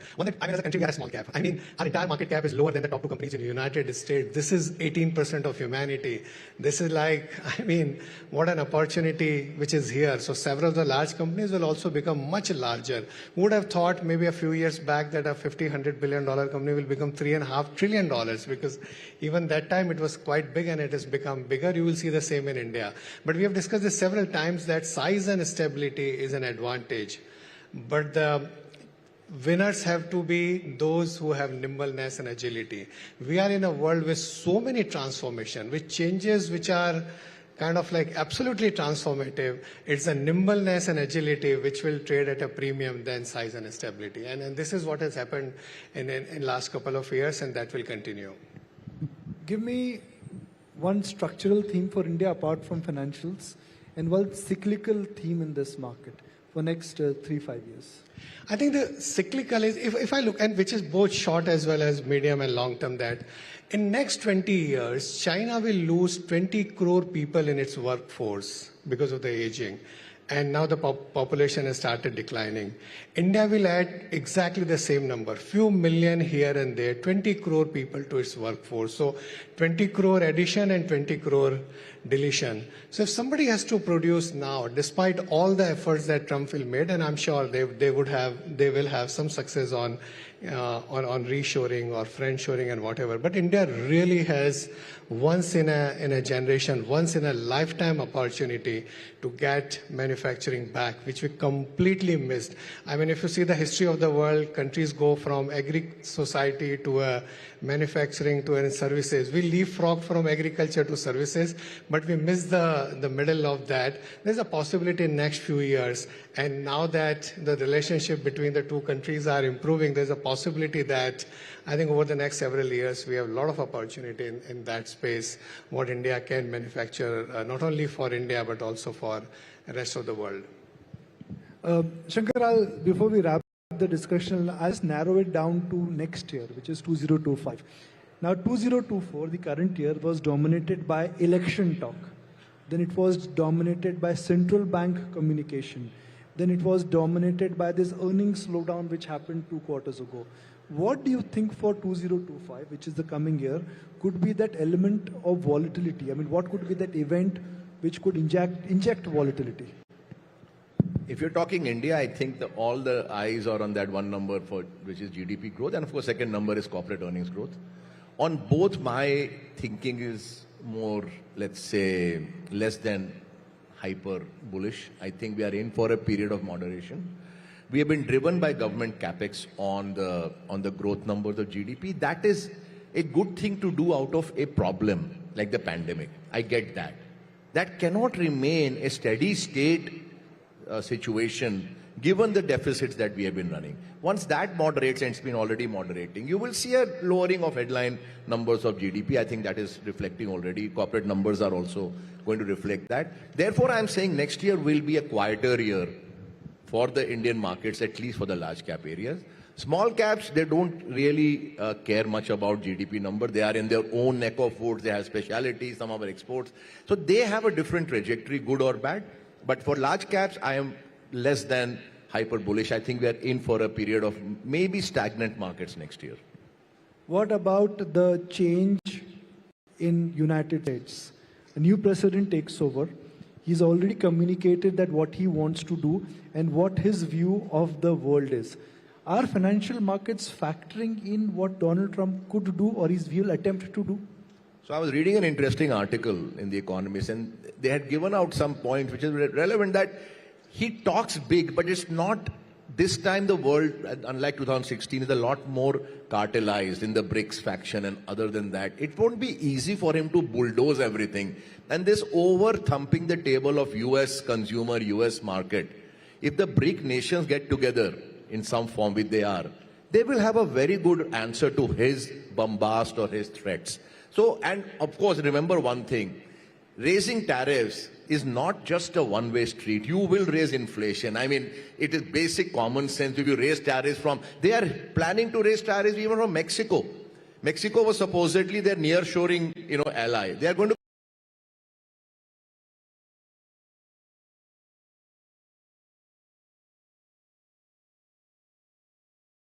kill Mexico on the forget China or India. You're going to raise inflation. Can US afford inflation? No way. I think a lot of it is bombast. A lot of it is just arm twisting. I don't think he has the wherewithal to follow through on all his threats. So I think what will happen is that because of that, as you mentioned, that the world is moving from a hyper-optimized supply chain to a more reliable supply chain.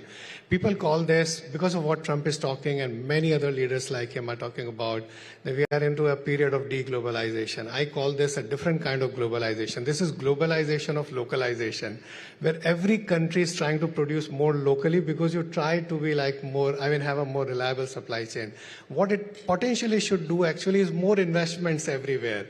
And you'll end up having a glut maybe a few years later, because everybody will say that I want to produce my chips, I want my whatever, intermediates and everything, which will create a glut. But till that time, you'll actually have a good investment cycle in the world for next couple of years. And also you add the defense. The world has never been a scary place as it is today. So many nuclear powers are actually in war. And then you have all the post-Trump world and the rhetoric on that. And if he says that I'm not going to support if there is an attack on any European country or let's say Japan or a Saudi Arabia, every country will have to significantly step up their defense spending. Climate change is another one, because the whole infrastructure, the way it has got built over the last 200 years, in next 20 years will have to undergo a change. And on top of that, the technological changes, what AI will do to the world. Actually, we are staring at next several years, interestingly, rather than all the gloomy forecasts, there's a possibility that we see an investment cycle which the world hasn't seen. Okay, so final question, and this in a sense is going to impact everybody in the room, including me, is that where are capital markets headed and what will happen to our wealth? 10 years ago, in the first edition of IEC, the Nifty was at 7,000. About 7,000. Today we are at 25,000. So at 25,000 is the Nifty right now. 20th edition of IEC, what could be the Nifty level? I think No, simple math hai. Agar 12% hai, then 6 saal mein double hota hai, and you can calculate 10 years. My brain doesn't work as fast. But I think somewhere there, if the return expectations are reasonable, and remember that when you look at past and the future, in 2016, one of the biggest reform that has happened in India actually is Monetary Policy Committee, right? If the central bank is saying that we will anchor inflation, actual CPI inflation at 4%, then you have to change your risk premium also. And then in that, if you make 10-12%, it's a pretty good return over the next 10 years. Shankar, 30 seconds का जवाब देने के लिए, I'll be kicked out of the stage. Officially, they've come, right? In next 10 years, where do you think the Nifty will be there? I'm an old school guy, Sensex. चलिए Sensex 80,000 है अभी. So if you take 10 years at 10% or 12%, okay, and compound it, you are getting at about 170,000 or so. Give or take 20,000 points on the Sensex. So अगले 10 साल में Sensex 80,000 से 1.5 लाख से 2 लाख हो सकता है. The choice is ours, whether we want to stay invested in the market or we don't want to stay invested in the market. And I would say we should stay invested in the market. Why? Because if you're heading towards 1,50,000 and 2 lakh, invested in mutual funds. Invested in mutual funds, but stay invested your time in ET now. That is what I tell everybody. We'll wrap it up there, but I think that's really been the most important takeaway for all of us here, that if you want to create wealth, stay invested, be with the market, don't time the market. Let's put our hands together for Navneet and Shankar Bhai. They've been fabulous and very generous with their time. Thank you very much. Thank you very much, gentlemen. It's always a pleasure listening to the tips and the targets as far as markets are concerned. Thank you, Nikunj, for moderating this discussion. Now, ladies and gentlemen, as technological advancements and evolving industry demands continue to reshape the workforce, the collaboration between academia and industry becomes increasingly vital in preparing for the future. Our next guest will explain exactly why this collaboration is essential. Absolutely, ladies and gentlemen, it is crucial, and technological advancements, Hina, in the kind of world that we live in are so very important when we talk about India's developments and the Industry 4.0 revolution that the world is experiencing every day in their lives. Well, absolutely. Our focus now is going to be how education sector is going to be very, very important for India to fast track to the top 3, in fact. Absolutely. Ladies and gentlemen, please join us in welcoming the Director of Academia Industry Partnership at Amrita Vishwa Vidyapeetham, Suresh Kudur, for his keynote address on future-proofing the workforce, the role of academia and industry collaboration. A big round of applause, ladies and gentlemen.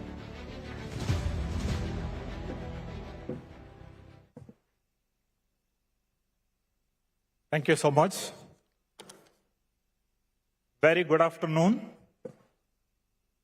It feels great to be here, be part of this forum, India Economic Conclave, where the leaders from different status deliberate and strategize on how to fast forward, how to fast track India's growth, how to make her a world-leading economy to be among the top 3.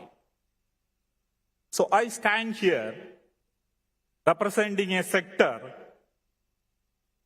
that is chartered to play a very crucial role in actually unfolding this incredible growth story, creating leaders, innovators, and the real force who will fuel this exciting drive.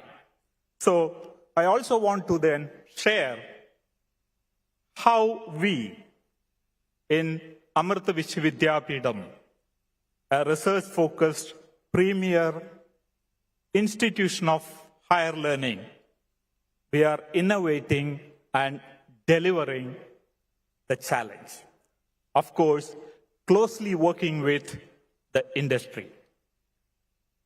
So as we deliberate on how to build a workforce for the future, let me begin by sharing a prediction that actually eloquently captures the enormity and complexity of the task.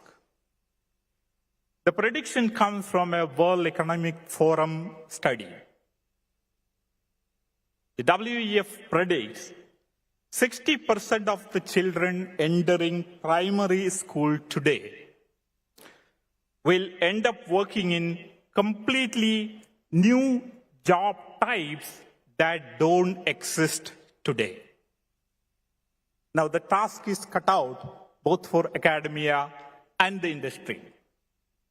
The task is to prepare a workforce for tomorrow for the jobs that is not even heard of or have foreseen.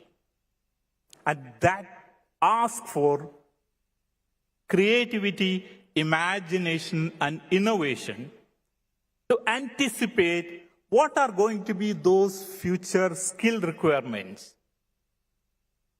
And accordingly, and the job contents, and then prepare a labor force with the skills and traits that will enable them to adapt quickly and successfully to any unforeseen, and then become, the fuel for the growth story in the coming decades.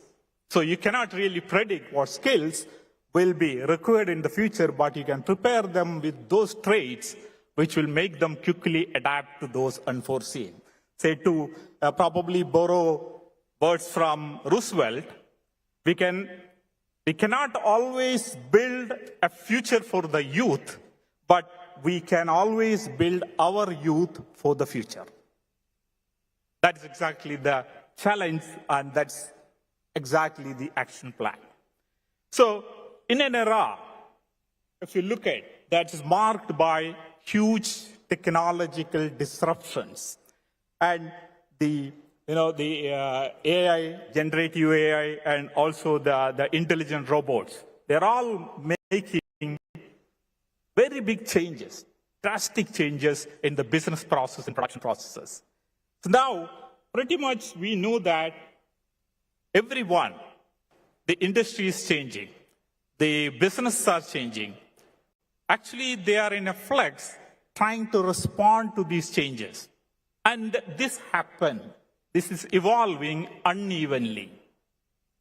See, when some sectors are still working with transitioning from, say, 3.0 to 4.0 or 4.0 to 5.0, industry 4.0 or 5.0, some others are already talking about industry 6.0, which will be enabled by a completely integrated intelligent systems that will fully operate completely autonomous. That would be a combination of human intelligence and artificial intelligence, human and robotic collaboration, cloud computing, the quantum computing, so on and so forth. So this requires a very multidisciplinary, multi-skilled, and at the same time, flexible, adaptive, and creative workforce. Now, we all know, the world has by now agreed that AI is going to be a game changer, and it is here to stay. Unlike its previous hype cycles, we know that there have been many hype cycles in the past of AI. It promised a lot but never delivered. This time, that's not going to be the case. AIs are being deployed not only in the industry, in many other sectors, in many other roles, be in manufacturing floor, be in the agricultural farms, be in the healthcare, emergency room, creative arts, whatnot. So all of these will ask for very different skills because your business processes are changing and the production processes are changing. Now, if you really look at the Future Jobs Report, that is the 2023 released by World Economic Forum, it observes that the job skills landscape is drastically changing because of the technological disruptions and demographical changes, etc. It predicts you will lose around 83 million jobs in the next 5 years, and it will create new 69 million jobs. So what that means is, in next 5 years, you have some jobs which are being lost. 83 lost and 69 newly created. Now, the fear is not as much whether AI will replace your job. The fear is actually, will your job be lost to a person who is more superior in AI skills. And that makes the workers forced to upskill and reskill in AI-related jobs. And in fact, the report says 6 people in every 10 will have to be retrained, will have to be reskilled by year 2027. Now, if you really look at what are the fastest growing jobs, that's for the 5 years. Actually, if you take a horizon of a longer horizon, say 30 years, 50 years, then many experts feel that there will be plenty of jobs of more rewarding options. Especially the more jobs would be, or more prominent sectors would be care-based economy, regenerative industry and infrastructure, regenerative agriculture, fisheries, forestries, and so on and so forth. So we are talking about another next 5 to 10 years. What are the main jobs going to be? Obviously, as we all know, the top of the list is AI and ML specialists. And then comes sustainability specialist, as we know a lot of talk on sustainability going around. And business intelligence analyst, information security, fintech engineers, data analysts and scientists, robot engineers, and the list goes. What are the future skills then that would be required to cater to these jobs? The top of the list of the job was AI and ML engineers, but the top of the list of the skill is not really Python programming. The top of the list, they are cognitive abilities, social skills, and technology skills. That is like the top of the list is analytical thinking. Analytical thinking, critical thinking, resilience and flexibility and agility, motivation and self-awareness, curiosity and lifelong learning, technology literacy. Let's say like those are the cognitive skills and bionic skills, which is basically your skills to operate to, the AI and robotic like technologies. Now, these are the new skills that we need, which means that the Indian universities will have to catch up or like to, deliver on two specific agendas. One is that it build and future-proof the workforce to drive the growth. The second is drive innovation and entrepreneurship to create knowledge and IP to create the wealth which will fuel the growth. So one is the workforce to fuel or to drive the growth. The other is you build innovation and knowledge and IP to create wealth which will fund the growth. So the task is cut out for the universities, and these cannot happen unless you work closely with the industry. So that is exactly the task ahead for the universities. So the requirement of these new skills mean you need to innovate, you need to invent and implement pedagogical innovations. Your old methods of teaching, learning will not work anymore. Cannot prepare a workforce for tomorrow. So there need to be a pedagogical innovations which will address, one, the fostering of soft skills, competencies. Second, the innovation and the entrepreneurial mindset. We all know innovation is not a natural ally to education. It doesn't come naturally. The education basically teaches, train us to be compliant with the existing, and innovation asks for disruption. So unless you purposely break that, what the inherently in there in the education, you cannot, foster an innovation culture. Hence, the pedagogy has to address that. The third, you need to have opportunity to explore and work with the developing technologies. The students and faculty should get an opportunity there. And the last, experiential learning. So these are the challenges, and these are the pedagogical challenges. So since I'm running out of time, let me wrap up. And Amrita is essentially doing this with a lot of changes in the way the training happens and how the innovations are encouraged. Say, for example, the School of AI is completely following a project-based learning and a continuous evaluation method. Similarly, the life skills are integrated completely into the curriculum with a accredited course that runs across semesters, 3rd to, say, 7th semester, and the regular industry collaboration to get the curriculum updated and their interactions, etc. Apart from that, we also deal into a lot of collaborative research where industry and academia come together to create knowledge and create value. One of the classic example I want to put here, before I conclude, in fact, Amrita, the professor, built a bulletproof, blast-proof, fire-proof composite material, which is now used in army to create the army, their armament as well as the infrastructure, which is actually saving an import of 20,000 crore a year.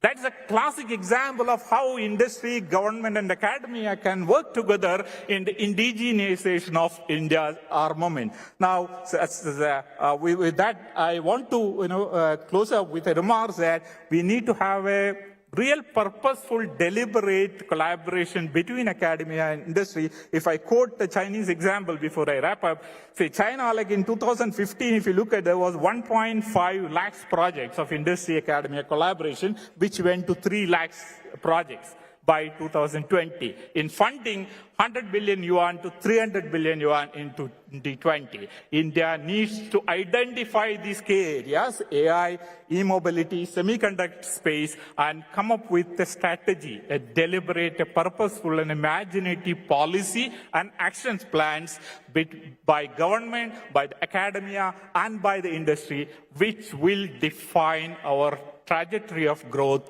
to 50 trillion by 2050. With that, let me close. Thank you very much. Thank you, Mr. Kudur. Thank you so much. Moving on, ladies and gentlemen, we all know that education plays a crucial role in driving economic growth, and in India, where a large portion of the population is young, the link between education and economic empowerment has never been more significant. Building on this vital connection, our next speaker is a thought leader in academia and research.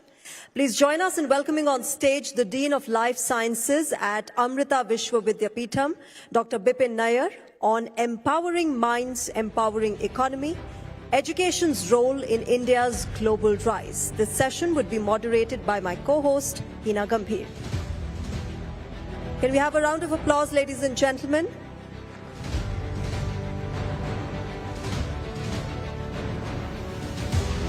Thank you, Shreya. Good afternoon, ladies and gentlemen.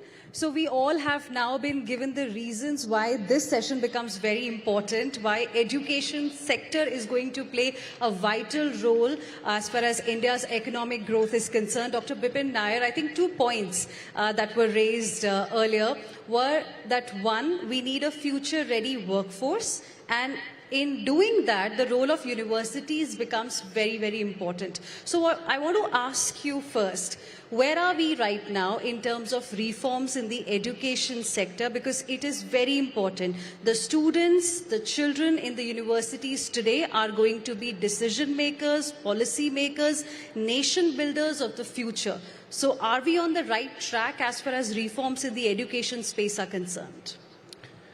Thank you, Ina, and it's a real pleasure to be here, and I wanted to thank the Times Network for inviting me. As far as education and our youth are concerned, I guess I should first begin with the main criteria that we should imbibe, which is inculcating true values, which makes the difference between our education system and anywhere else in the world. So when I say true values, a sense of integrity, a sense of honesty, a sense of applicability, a sense of wanting to do the right things at the right time, and a sense of belonging to the country. The nation belongs to us, we belong to the nation. And that, all of that is very much part of what our Prime Minister Narendra Modi ji has said, Make in India and Atmanirbhar Bharat. And that is the kind of approach that we have to take, where we train, we educate, we bring in that culture that will hold our youth in the best as going forward. Interesting. And we have also seen how Prime Minister Modi always talks about how we need to turn crisis into an opportunity. World over, the research by Indians is being appreciated. Then why is it, sir, that I'm just looking at some government data. About 13.35 lakh Indian students are currently pursuing higher studies abroad. You talk to anybody after 12th, they want to go abroad, learn something from there, because the perception is maybe it's better there. Are we doing anything to also tell these students that here in India too, a lot is being changed, and that's the reason why the innovation that is happening here is because these people are the products of the universities within the country? Exactly. Because when we talk about empowering minds, the first thing that needs to happen is changing that mindset that our country tends to have, where the idea is that if it is something excellent, it must have come from America or Europe or somewhere else. That's not the case. That may have been the case some time ago. But now India is totally poised, is capable of doing the things that we need to do to take India into that future. And the simple examples that one can look at is look at what we did with Chandrayaan-3. Totally indigenous research. Putting India, scripting history by putting India on the moon, and being able to do that, what we should take pride in is frugal innovation. Very few people paid attention to the fact that that project that ISRO put together cost only 615 crores, about 75 million US dollars. That was less than half of what Hollywood took to create a science fiction movie, Interstellar, in 2014. That cost $165 million. So that, as well as what we experienced with the COVID pandemic, where the biotechnology sector in India came forward and developed vaccines that were world-class, and we were able to be the first nation to be able to combat that problem and vaccinate our 1.4 billion population, and then donate 70 countries that vaccine. All of that was capable with research and development done right here in India. So that mindset needs to change. Our young students, as you said, immediately after the 12th, they want to go to America or Europe or Australia or New Zealand or Ireland, pay 30 lakhs or the equivalent of that, $30,000 for example, and get an education that may not be even comparable with what most of our universities are able to offer today. So why have that kind of an approach?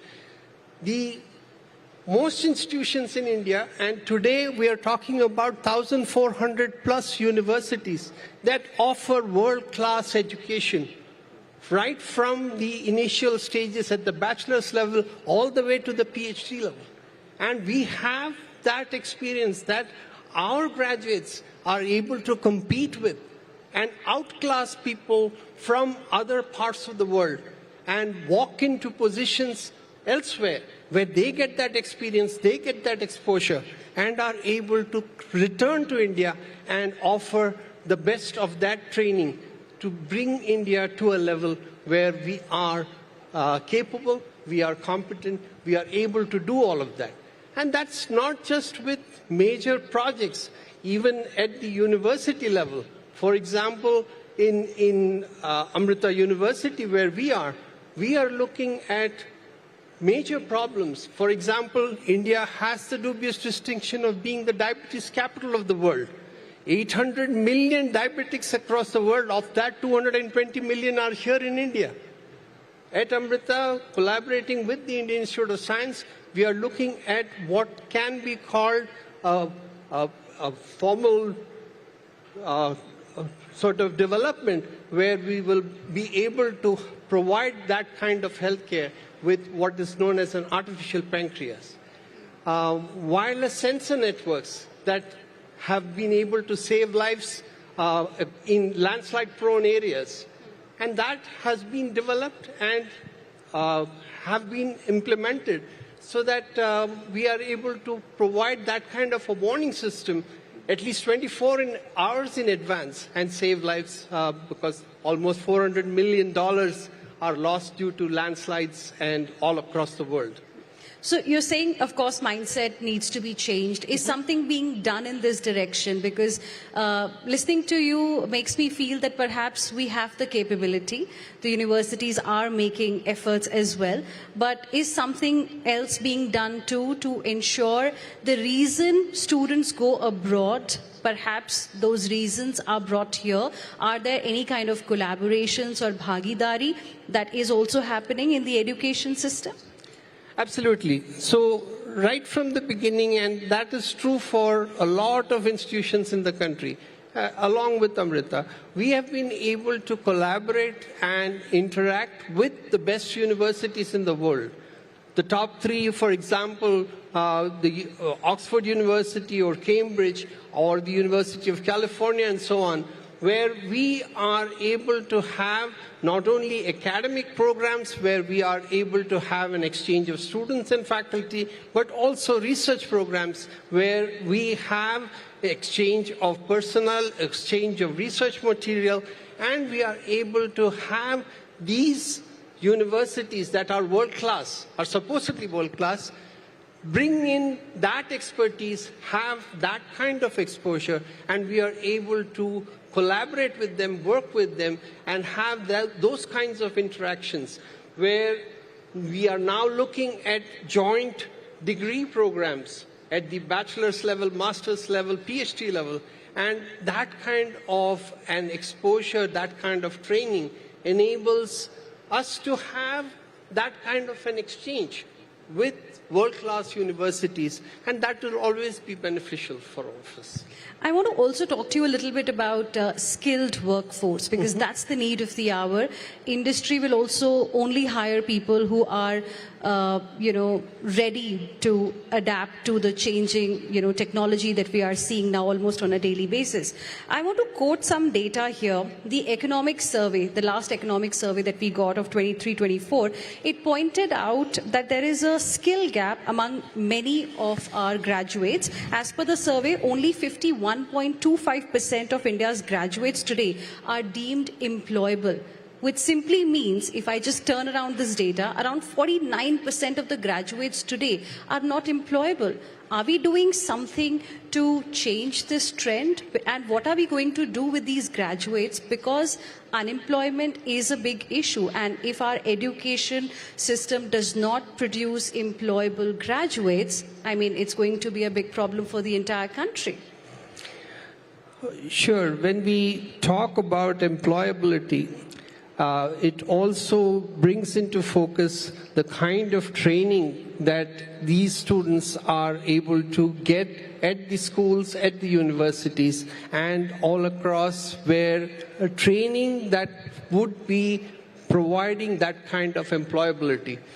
And to that extent, the government has put in a lot of different programs, different plans, where there is support offered not only at the educational level. For example, the Department of Biotechnology, which I'm very familiar with, of the Government of India, has now implemented what they call a DBT Skill Vigyan program, where there is, there have been at least about 21 states which have been identified to bring in institutions from those states. And the Department of Biotechnology of the Government of India provides funding so that there can be upskilling of the faculty who are involved in higher education, of upskilling or training of technicians who can be industry ready, and also of students who have probably not got that kind of exposure in the colleges and institutions where they are. So that and several other such programs, with the idea that we need to be focused on this kind of an approach.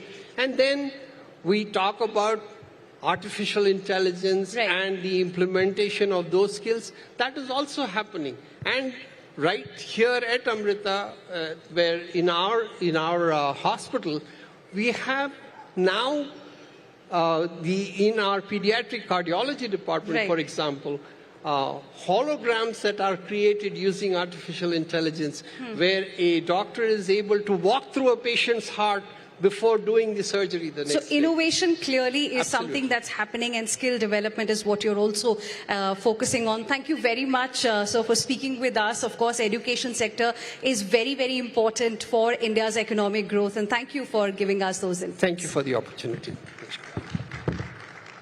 Thank you, Dr. Nair, for sharing your insights. Thank you, Hina, so much for that insightful discussion. Ladies and gentlemen, sustainability and green innovation are vital for long-term growth. India's shift to sustainable practices presents an opportunity to create millions of green jobs and attract investments in renewable energy and eco-friendly innovations. Now, to discuss how India can lead a global green revolution, we have two experts with us today. Please join us in welcoming the founder and CEO of Kinetic Green Energy and Power Solutions, Sulajja Firodia Motwani, and the MD and CEO, ProZeal Green Energy, Shobhit Rai. And may we request the national editor of ET Now, Aisha Afridi, to moderate this session. Can we have a round of applause to welcome them, ladies and gentlemen?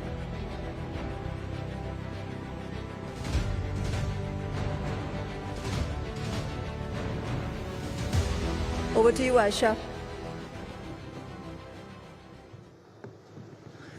Hi, good afternoon, ladies and gentlemen. I have two experts in the field to talk about how India can actually revolutionize green energy and how is it that green energy can actually play a big role in taking us to the top 3 economies in the world. So, Sulata, let me start with you. What's the broad vision? When you talk about green energy, there's so much innovation happening right now. Everything from green energy to green hydrogen to biofuels. There's so much research which is getting backed as to how to create fossil fuels into greener forms and how to make that energy transition, if you will. Where do you think, what kind of direction are we headed in? And are we headed in the right direction to begin with for, say, the next 5 years? Well, first of all, very happy to be here. Thanks for inviting me. And a good afternoon to all of you. It's always difficult to do a post-lunch session. But let me say that this is a topic close to my heart. So hopefully, we'll have a wonderful chat. First, let's talk about why green energy is important for India. I think, as we all know, we're looking at the fast track to top 3. And I'm one of the believers that India is entering into a wonderful era where we can really aim to be one of the top 3 economies in the world. Be a global superpower, whether it's in terms of economic superpower, in terms of being a large market, being in terms of thought leaders, and really, lead the world both in terms of economically as well as spiritually. So I'm a believer in the journey of Vikasit Bharat, and I think we are on the cusp of something wonderful. Now, if we really want to lead this, I think future is green. And the world is going green. Everyone's adopting very aggressive SDG goals. It is required for our planet. We have seen what kind of havoc climate change is causing, whether it's the tsunamis or the flash floods or health issues people are facing. And I think it's very important that we lead the world also in this green transition. Then we will be a true leader. And I think India is making the right moves. Our policies are very much focused on this green transition. We have a net zero by 2070 as a mission for the nation. We're leading this also in the area of transportation. So I believe that, yes, we're making the right moves. We are headed in the right direction. And I also believe that it's very important to adopt this if we truly want to be a global leader.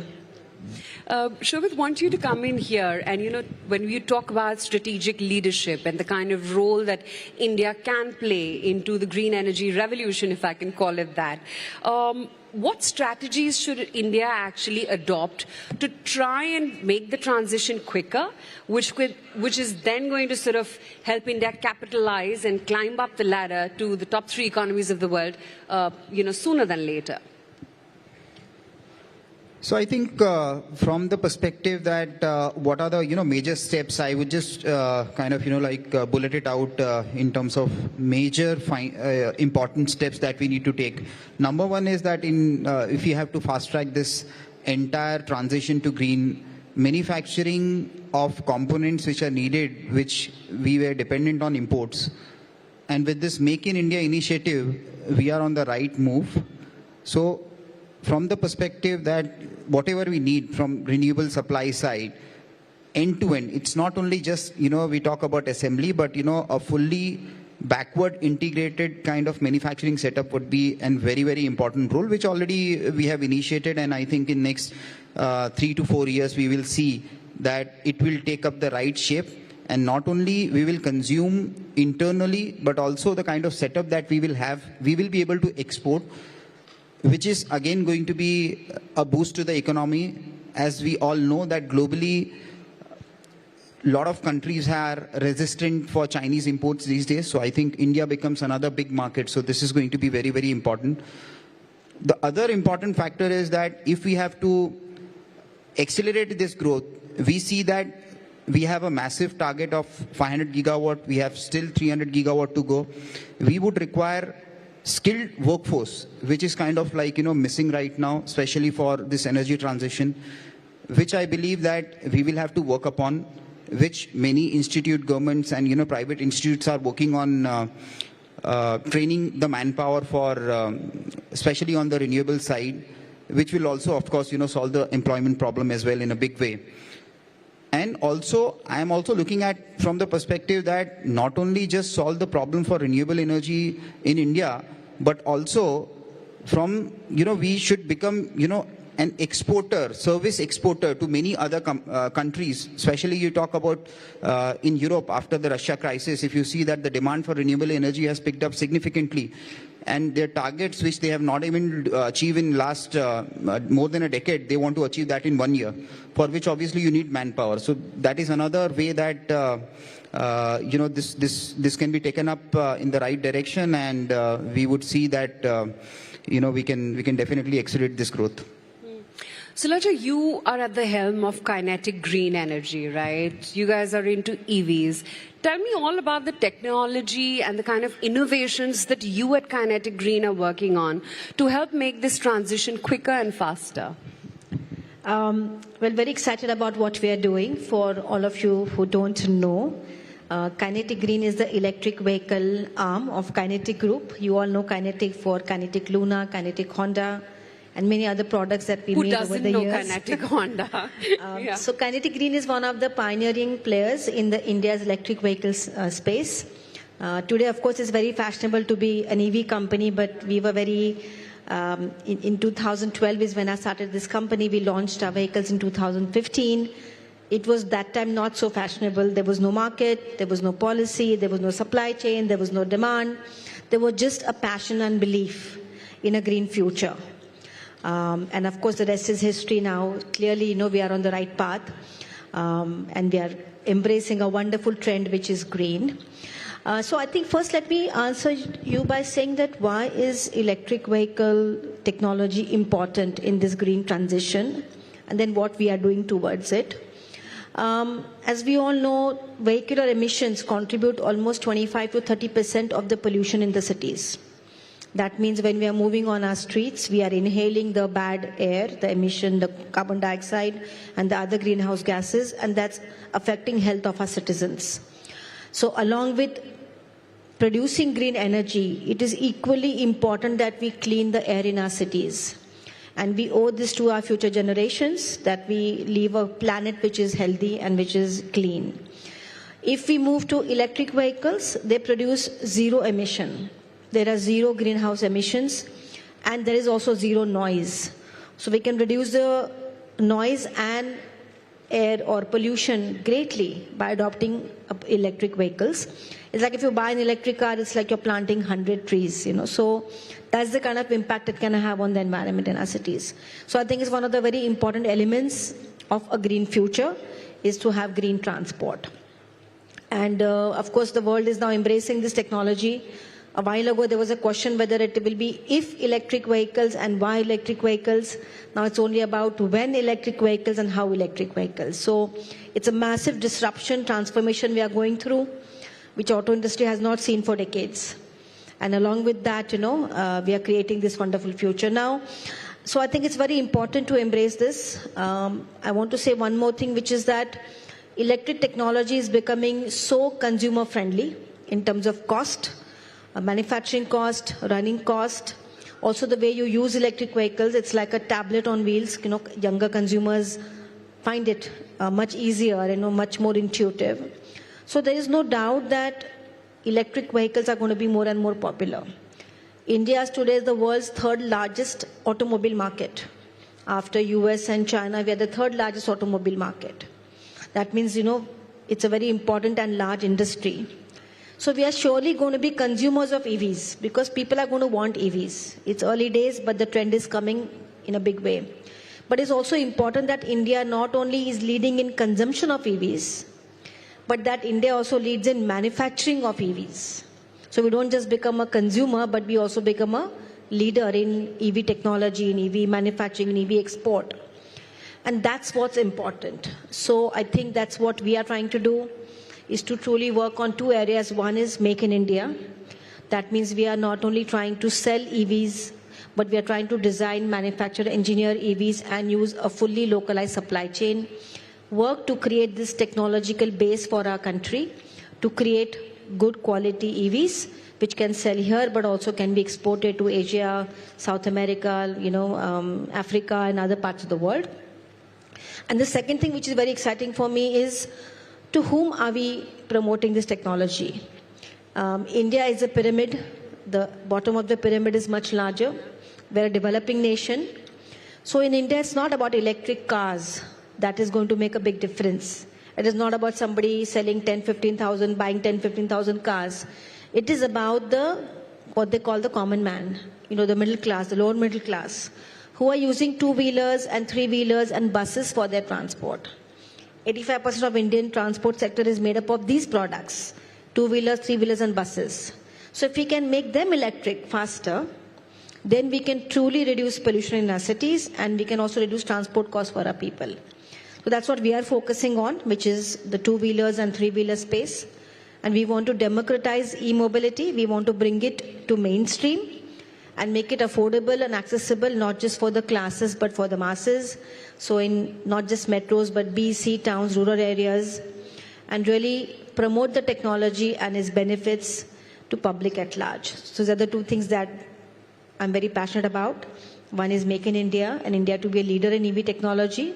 And second is to democratize it and take it to the masses across rural and urban areas, and not just the classes. When you talk about urban areas and people like us from Mumbai and Delhi cities, we've already seen that transition happen, and so many more EVs in the last 2 years on the roads. But like you said, the bottom of the pyramid, which is where you are targeting and which is where you want to condition their minds to make that transition from ICE engines to EVs now. How critical is government support over here?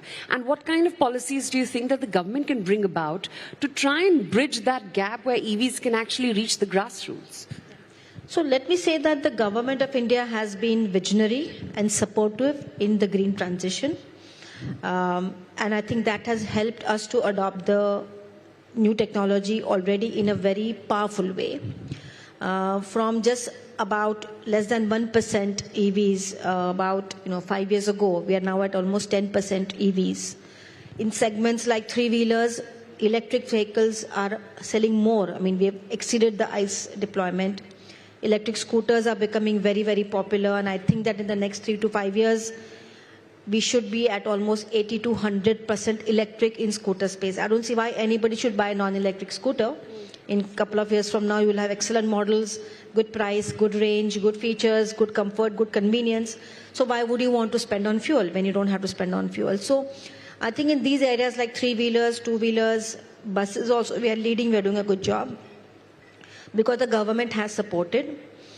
In a disruptive technology like this, you do need government support in the initial years because you don't have scale, so cost is higher.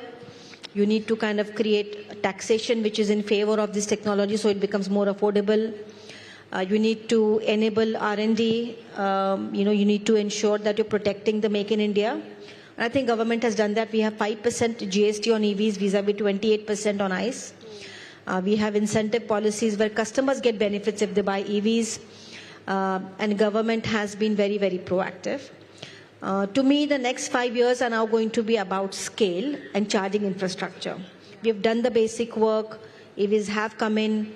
People are buying. People are making. I think now we have to create a wonderful infrastructure for charging an ecosystem of EVs. And we have to attain scale so that EV becomes mainstream. And then I think there's no looking back. Wow. Shobhit, coming here, when it comes to EVs, like Sulaja's vision is that it should be affordable, it should reach the grassroots and the bottom of the pyramid. And once that conversion happens, there will be a faster transition. And of course, it's going to be more broad-based. But what are the challenges when it comes to investment, to funding? Because like she said, that, there is a lot of support because it's new technology, there's constant innovation, and there's constant improvisation, which happens pretty much almost on a daily basis. So on the EV front, we ourselves are into, we have a small vertical which, does the infrastructure for EV charging where, it's on a pay-per-use model. The only challenge, what we have been seeing in this particular sector is that it's kind of like, a real estate business that if you have the right spots, you will be able to get the chargings that is required basically to survive, or maybe, at least make a business sense on this.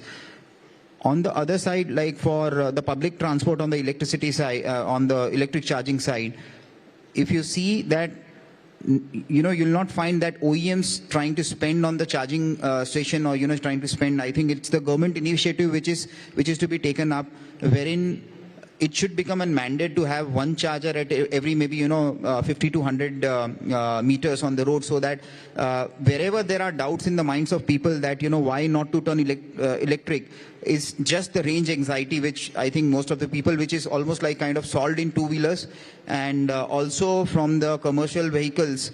Now you will see that the charging technology also, going up to the extent that in a city like Surat, we have, tied up with corporation, where we have installed like more than 100 chargers at the locations which have been given by the corporation. And we are able to see that, at certain good locations, where because of which the penetration of EVs in those concentrated pockets have picked up significantly.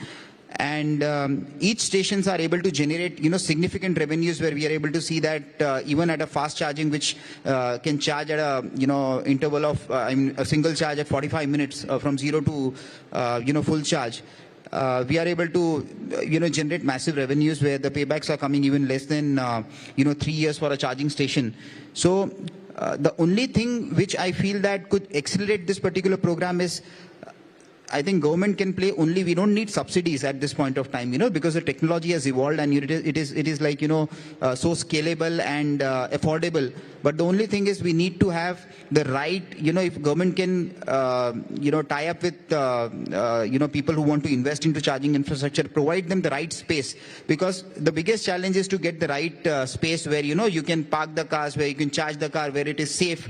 So that is the only support I feel, if they can, work with corporates and, the companies who are willing to invest. I think that can solve a much, much bigger problem, and this could, accelerate in a much faster way, which is already, we don't need to, explain now with the numbers, but it can still, ramp up in a big way. So, Lasha, what is the Can I add something here to what he's saying? So I'm very happy to share. In fact, I'm in Delhi. I came this morning, and we had a meeting at the Ministry of Heavy Industries.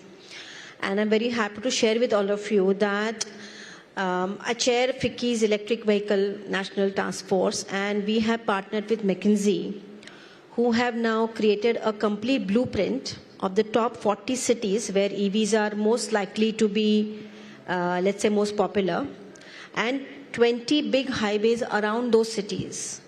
And we are doing, along with MHI and each state, there is a nodal cell being created, creating a very deep blueprint of these 40 cities and the highways around it, where a complete grid of charging infrastructure is being visualized, home charging, public charging, and highway charging.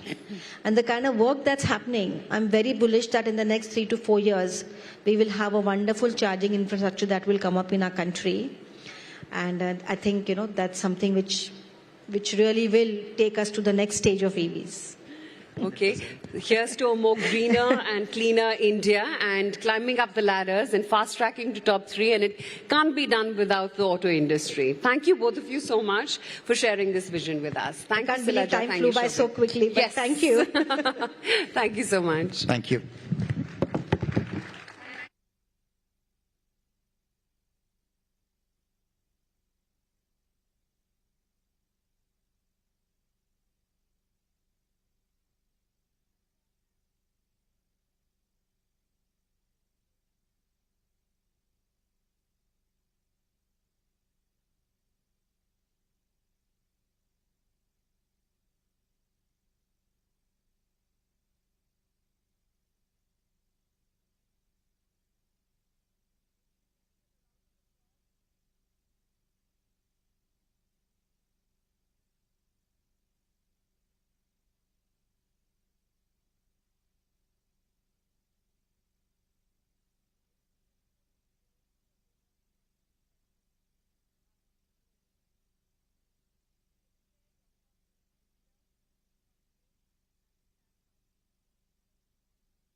To the Government of India, Mr. Jyotiraditya Scindia, who is going to be in conversation with Navika Kumar.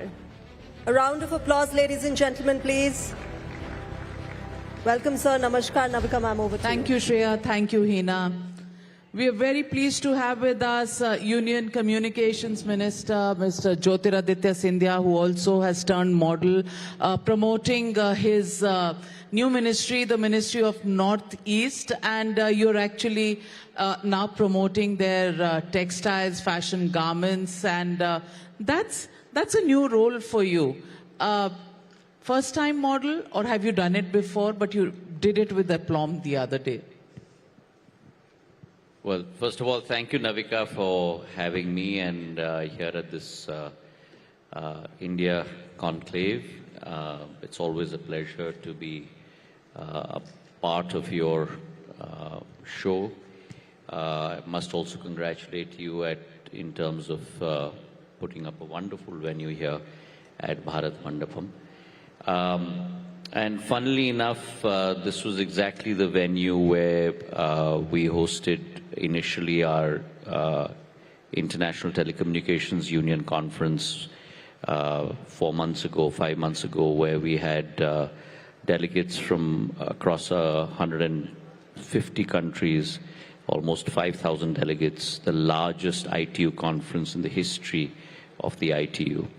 And also the same site where we had the Ashtalakshmi conference, the Mahotsav. And the whole idea of the Ashtalakshmi Mahotsav was to really exposition the capability of the Northeast, not only on a national scale, but on an international scale. Our 7 sisters and Sikkim, our 8 states, have a tremendous repertoire of capability from arts, crafts, horticulture, floriculture, agriculture, industry, hydropower, across the board. And I think with the Prime Minister's sankalp of really making the Northeast the growth engine of India and the transformation that's taken place, to be really be able to expose the rest of the world to that opportunity, if you will. And handloom forms a very important integral part of it, both with Eri silk, which is the Ahimsa silk, as well as Muga silk, which is called the golden silk.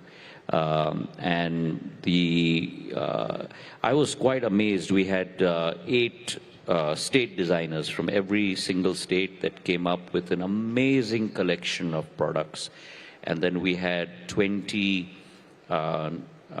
national designers and international designers who again used Eri and Muga and came up with some amazing, amazing clothes. So I think the ability to be able to grandstand that across our country and give that platform to our local designers, really taking them onto the national stage, was part of that initiative. We also had a musical evening the day before. The Prime Minister graced the event by inaugurating it. We had 320 Kisan and traders from the Northeast who came up and set up their hut right outside Bharat Mandapam. And they sold out everything that they'd got from the Northeast. And it's just exquisite in terms of the capability and what they bring. Our Queen Pineapple from Tripura goes to Germany. When I was Civil Aviation Minister, my King Chilies from Nagaland were going to Dubai and everywhere else through Krishi Udan. It's actually an unbelievable story, and we're trying to bring the whole value chain and add value to it in terms of going forward. Mr. Scindia, you talked about the telecom ITU that you held here. The scale at which your government is able to do these things, is that scale something that you work on specifically as a strategy? Because I've covered the telecom sector since the mid-90s. And ITU, expos were held mostly in countries abroad, Hanover, Spain, Switzerland, Japan.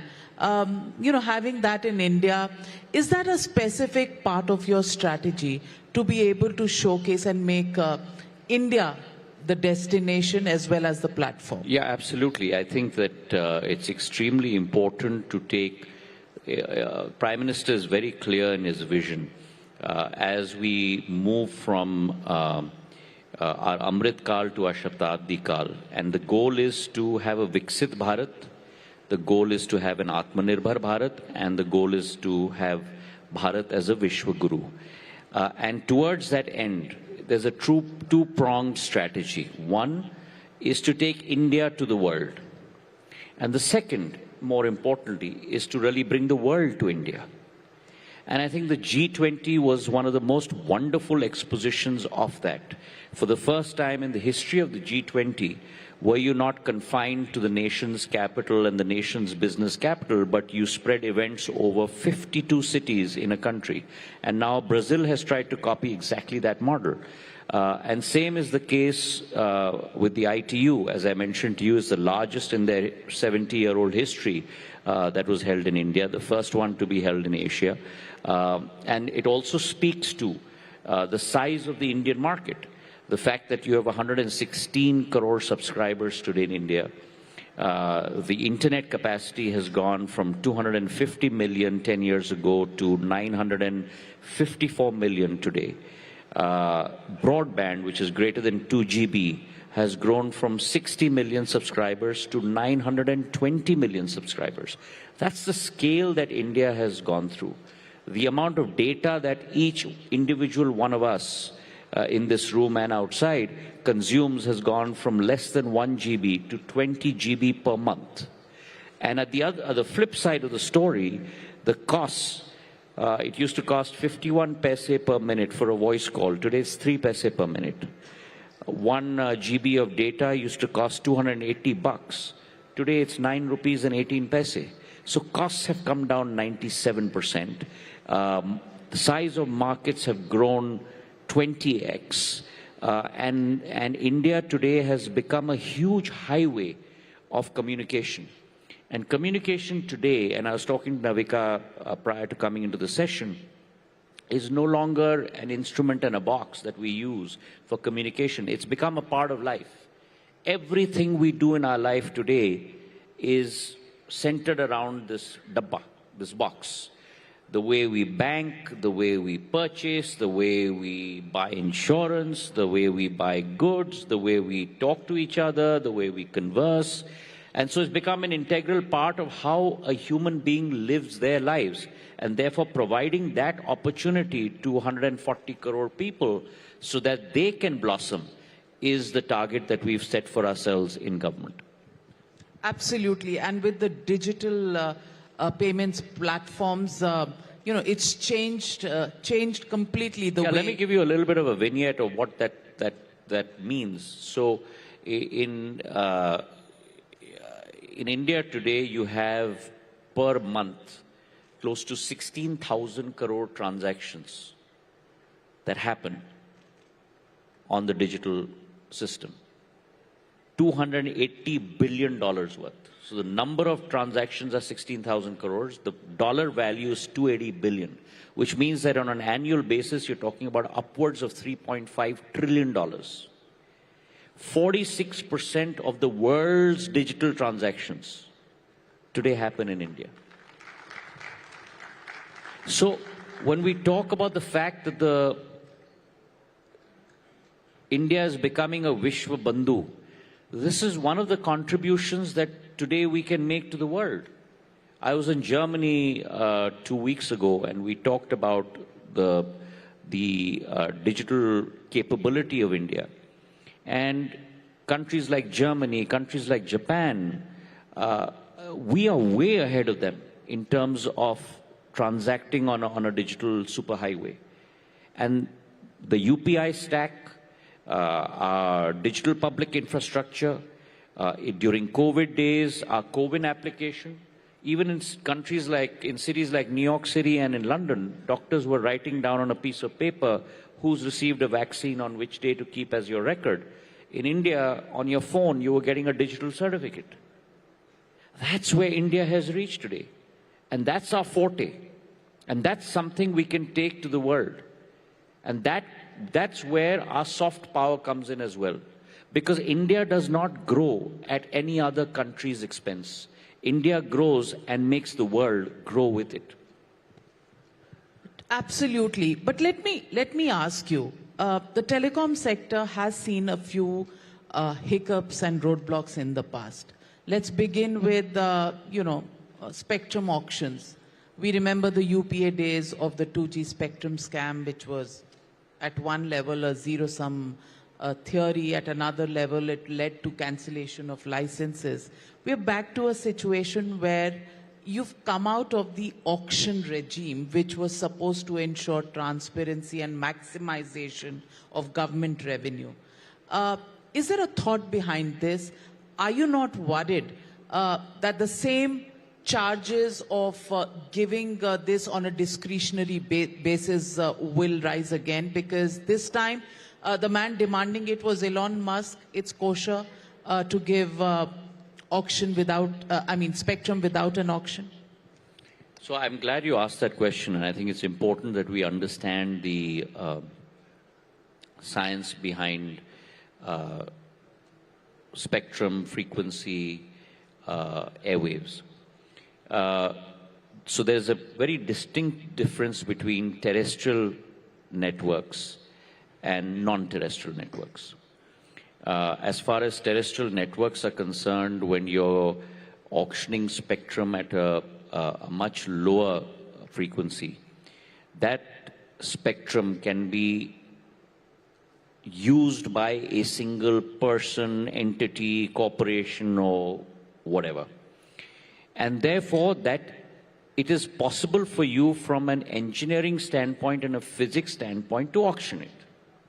Because I can allot it to a Navika, or I can allot it to X or Y or Z, and no one else can use that frequency of that spectrum apart from you. When you get into satellite spectrum, so MEO, LEO, satellite spectrum, that spectrum is a shared spectrum. That spectrum at that height, at that level, cannot be allocated to a single person. So the question is, there is a scientific argument and then an economic argument. How can you auction something that is shared? You can only auction something that is committed to a certain individual. So satellite phones, for example, you have to point your antenna, and that's when you get the signal, and it keeps shifting. And so therefore that spectrum is shared, number one. Number two, if you look at across the world, every single country across the world, because of its physics principle, satellite spectrum is always administratively assigned. There is no country in the world which auctions satellite spectrum, because it's physically impossible to auction it. Third, this is something that has been debated ad nauseum and has been passed by Parliament. The Telecom Act that was passed in November of last year very clearly in its first schedule says, because of these very reasons, that satellite spectrum will be administratively allocated. Now, that's the regulatory process. Now you bring in the economic argument. How will you administratively allocate it? That pricing is not going to be on a FIFO basis. First in, first out, first come, first served, none of this stuff. It's going to be decided by the Telecom Regulatory Authority. We have a TRAI, we have a regulatory authority that assigns a price for that spectrum. That authority will assign that price. And based on that, the spectrum will be assigned to everyone that procures a license. We have today two parties that have a license in India. We have OneWeb or Bharti, and we have Reliance that have a satellite license. So whoever comes in, and India's doors are open for everyone, and complies with the requirements of the license, will certainly be given a license, and then separately be given the spectrum at the TRAI decided price, which TRAI will, in its best judgment, come to a conclusion on. But Indian companies were opposed to this policy. Clearly, they probably felt that this was not the best way. and put the Indian companies at a disadvantage? So couple of things. One, technology like the screen that you have in front of you is ever moving, and it moves at a very fast clip. What is prevalent and what you deem as the needed technology may change tomorrow, number one. Number two, my job as communications minister is to make sure that my consumer, which is 116 crore people in this country, are able to access data and voice in every manner possible. And therefore, for me, complementarity is key. There are still parts of the country and 20,000 villages that require network to be set up, which is what I'm working on. By June next year, every inch of our geographical mass in our country will be covered by coverage. But I have to provide that complementarity to my customers. And satellite, mobile, OFC, broadband, VSAT, all of these are complementary technologies for me to be able to provide communications to my consumers. My consumers will decide what is the route they want to take. That choice is theirs, not mine or yours or any one company's. Mr. Jyotiraditya Scindia, in your ministry, there have been two areas where a lot of debate has taken place on whether to run public sector BSNL. Is it the most efficient company? It's gone through its highs, maybe 2 decades back, and then seen the lows, a lot of capital infusion. Where does it stand today? Is it worth your while to keep pumping money into it, number one? And number two, what happens to the quintessential old times postal department? Pehle zamane mein dakiya aata tha. That era is over. But there are a lot of assets that the government may hold on that behalf. What are you doing to modernize both? So two very, very, if you will, very large canvas questions. Difficult for me to answer in a succinct amount of time, but I'm going to take a stab at it. So first, BSNL. I think BSNL is on its path to rejuvenation. I think it's extremely important in a country like India to have a minimum of 3 to 4 providers of telecom service. And whether it was in my earlier avatar as civil aviation minister, that was my key push, that I must have 3 to 4 players in the civil aviation space. And similar here in the telecom space. The government certainly has done a lot for BSNL, but I think BSNL is now standing back on its own 2 feet. Just to give a little bit of an idea of where we are today, in the last 3 to 4 years, our revenues have increased by roughly about 12% to about 21,000 crores. Our expenditure has reduced by about 2% in the last 4 years. We are now EBITDA positive, which means we're making operating profits since 2021, which is when the revival packages were brought in place.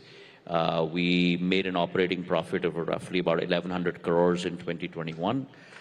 Today, we're making an operating profit of close to 2,300 crores. So we've doubled our operating profit. In terms of number of subscribers, we've been a little late in the game in terms of 4G, and purposely so, because the choice in front of us when 4G technology came in was either we, like everyone else, adopt foreign technology and bring in their core and bring in their radio access networks and put up their BTSs, or we go down the hard route, which is the Atmanirbhar route. And Prime Minister was very clear that if you want an Atmanirbhar Bharat, we must have our own 4G technology hardware and our own 4G technology stack. And I'm very glad to report to you today that we've not only built out our own 4G core through CDOT, which is a government PSU, but we've also built out our own 4G RANs through Tejas, which is a private sector Indian company. And the the system integrator we have in place, is also TCS. So it's a fully holistic, Bharat India solution. And we've rolled out on this date close to 62,000 towers of Indian technology. So India is only the 5th country in the world to have its own 4G hardware and its own 4G stack. Now, by the time I roll out 100,000 towers, which will be by May or June of 2025, in the next 4 to 5 months, I'll also start switching some of my towers and my BTSs from 4G technology to 5G technology for BSNL. So we are well on the way of doing that. BSNL is also a part of the 4G saturation scheme, where we have close to about 17,000 towers to put up across the country, across 24,000 villages. We've already completed 30% of that, and I hope to complete that task as well by June of next year. So all of India will be covered. 100,000 towers of 4G of BSNL will be up. Conversion of 4G towers to 5G will have begun. The task will have begun by June of next year, and BSNL will also be back completely on its feet. We've put out almost 10 products within BSNL in the last 3 to 4 months, from span-free networks to direct TV, intranet TV, live into your homes. We are testing it out in Madhya Pradesh as we speak, to 5G as a service, to putting in place 5G value propositions for mining. So there's a tremendous amount of work that's going on within BSNL as we speak. And it's my fervent hope and confidence that BSNL will be back on its feet. Well said, but there's a... Correct. Then on Post. So you are right, and you are not completely correct, Navika. Post has a very, very special place in my heart, because that was the first charge that I had as a minister way back in 2006 as Minister of State in this department. And I had conceived a Project Arrow, which was really a BPR exercise, a business process restructuring exercise of the Postal Department, and changing the look and feel of how you see post offices today. So the new Swish sign and the new branding was all that I had thought of in 2006, 2007, and now it's all over the country. Having said that, the role of the Dakia has to transform. The role of the Dakia is not now something that's not necessary. I think it's extremely necessary. I do not think that any country in the world has the value chain pipeline that the India Post Department has. We have 164,000 POSs, points of sale, across the length and breadth of this country. This network, no one in this country has, and no one in the world has. I was just in Germany, and I visited DHL and saw their transformation. And India Post is going to undergo somewhat of that transformation. We have to move into really becoming a logistics corporation. We have to move into the e-commerce space. We've got to go digital. We've just hired a consultant for parcel and mail. We are looking at doing a BPR exercise within India Post. I have been working at it for the last 4 to 5 months. And it is my hope that in the next 3 to 4 years, we will become citizen-centric services in terms of setting up POP SKs where passports are made. We've signed an agreement with the MEA today where we'll set up 600 more networks for passport seva kendras, hopefully servicing 1 crore citizens per year through our network. We'll also expand our postal life insurance and our RPLI. And of course, the mainstay has to be parcel and move into much more of a logistic company, look at consolidating our mail sorting hubs, becoming a process-driven corporation. And I'm very excited working on that today with all my postal family as we look to transform India Post. Mr. Scindia, एक सवाल है जो मैं इसलिए हिंदी में पूछ रही हूँ क्योंकि ये बहुत बड़े एक आम आदमियों की ये प्रॉब्लम बन चुकी है. ये जो फेक कॉल्स आते हैं, साइबर फ्रॉड हो जाता है. अगर आप कोई व्हाट्सएप कॉल उठा लो वीडियो से तो आपके बैंक से किसी के लाखों रुपए निकल जाते हैं. हाँ, ये प्रॉब्लम हम कैसे टैकल करें? देखिए नविका जी, एक बहुत महत्वपूर्ण प्रश्न है क्योंकि टेक्नोलॉजी के साथ कई सारे डिविडेंड्स आते हैं, पर जितने डिविडेंड्स आते हैं उसी के साथ काफ़ी कुछ कभी कभी फ्रॉड करने वाले लोग भी पहुंच जाते हैं, और उनको रोकना, एक फायरवॉल बनाना हमारा दायित्व भी है। गृह मंत्रालय के साथ हमने 1930 टोल फ्री नंबर भी इस्टेब्लिश किया है, जहां अगर किसी के साथ फ्रॉड हुआ या किसी के साथ चोरी हुई वहां रजिस्टर किया जाए, और करीब 10 लाख लोगों के 3,500 करोड़ रुपए की राशि हम लोग उस नेटवर्क से हम लोग बचा पाए हैं। संचार साथी और संचार पोर्टल के आधार पर जो चक्षु हमारा सॉफ्टवेयर है, जितनी भी कंप्लेंट्स आई हैं उसके आधार पर 2.25 लाख मोबाइल फोन्स को हमने डिस्कनेक्ट किए हैं।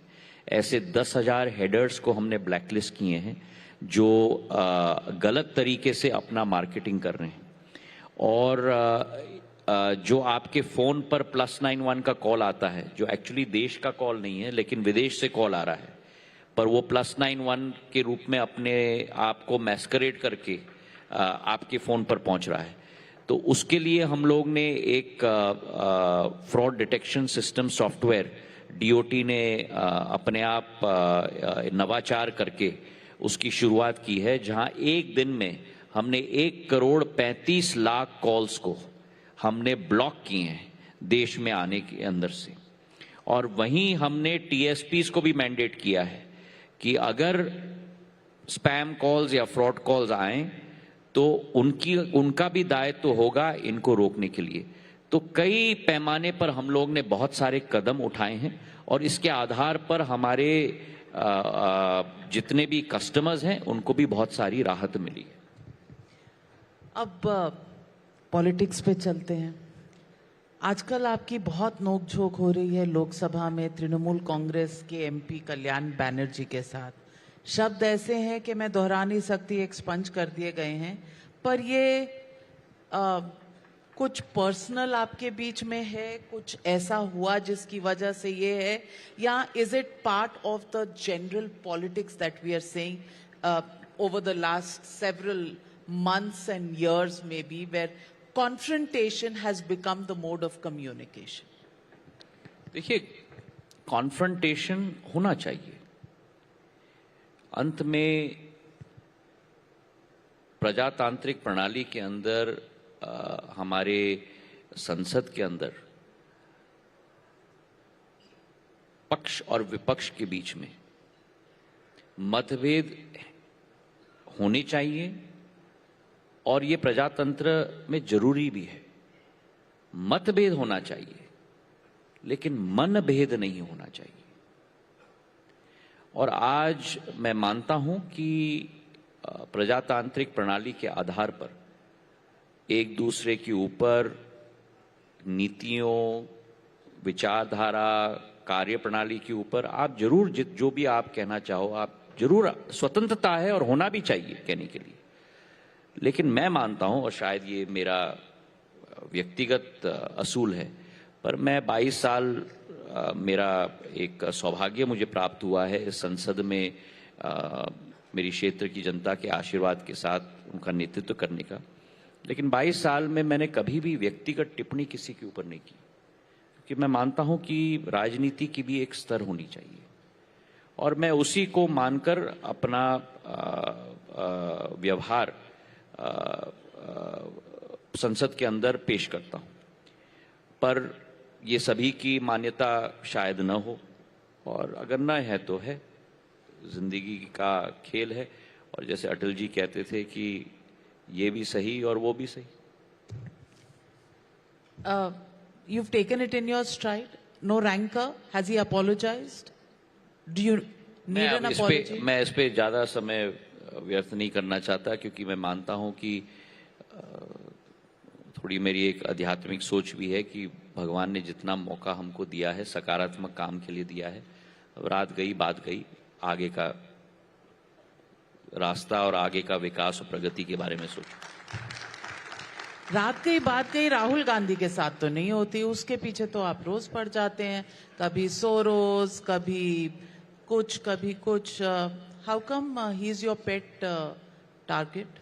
नहीं, मैं मानता हूं कि जैसे मैंने आपको कहा कि प्रजातंत्र में नीति, नियत, कार्यप्रणाली, इस पर जरूर मतभेद भी होंगे और मतभेद प्रकट करना भी हमारा दायित्व है, क्योंकि अंत में हमारी एक विचारधारा है, दूसरे लोगों की अलग विचारधारा है। जनता के समक्ष अपनी विचारधारा पेश करना हमारा भी दायित्व है।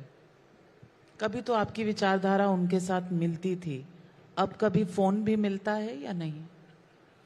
देखिए, मैं मानता हूं कि विचारधारा मिलना न मिलना ये अलग बात है, पर अगर देश की जनता के साथ आपकी कड़ी और आपकी सोच और विचारधारा न मिलती हो, आज की कांग्रेस पार्टी वो कांग्रेस पार्टी नहीं है जो पहली होती थी। और दूसरे तरफ हमारे प्रधानमंत्री नरेंद्र मोदी जी भारत को एक विश्व गुरु के रूप में स्थापित करना चाहते हैं, और अगर आपकी सकारात्मक सोच हो तो देश का एक एक सकारात्मक इंसान प्रधानमंत्री नरेंद्र मोदी जी के साथ ही मिलकर काम करना चाहेगा।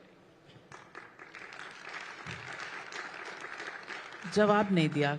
कभी फोन किया कांग्रेस पार्टी छोड़ने के बाद, कभी मुलाकात हुई? देखिए, मैं फोन किया न किया ये मेरा दायित्व, मेरी कार्यप्रणाली, जो मेरी भूमिका है, जो मेरी जिम्मेदारी है, उस पर मैं चर्चा करूंगा। Well, on that note, when Jyotiraditya Scindia says no, he's not getting into that space, it is a no. But for sharing your views, Jyotiraditya Scindia, and speaking freely, frankly, and talking about the growth story of India and the miles that we still have to cover. Thank you very much for joining us here at this big platform of the 10th edition of the India Economic Conclave. It's been a decade. Wow. Congratulations. Thank you very much. Thank you. And many thanks for your presence here. Thank you, Honorable Minister, for your valuable insights. Navika and Sir, can I please request you to be on this stage for a moment? We would like Navika to present a token of our appreciation to Mr. Jyotiraditya Scindia.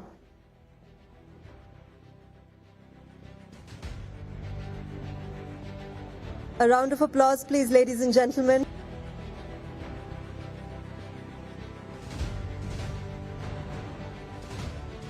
Thank you, Mr. Scindia. Thank you, Navika. All right, ladies and gentlemen, the next session we have is Tamil Nadu leading South's aspiration. And to lead this conversation, we have with us Member of Parliament, Srimati Kanimori Karunanidhi, and she will be in conversation with Senior Executive Editor, Input Times Now and Mirror Now, Madhav Das Gopalakrishnan. A big round of applause, ladies and gentlemen.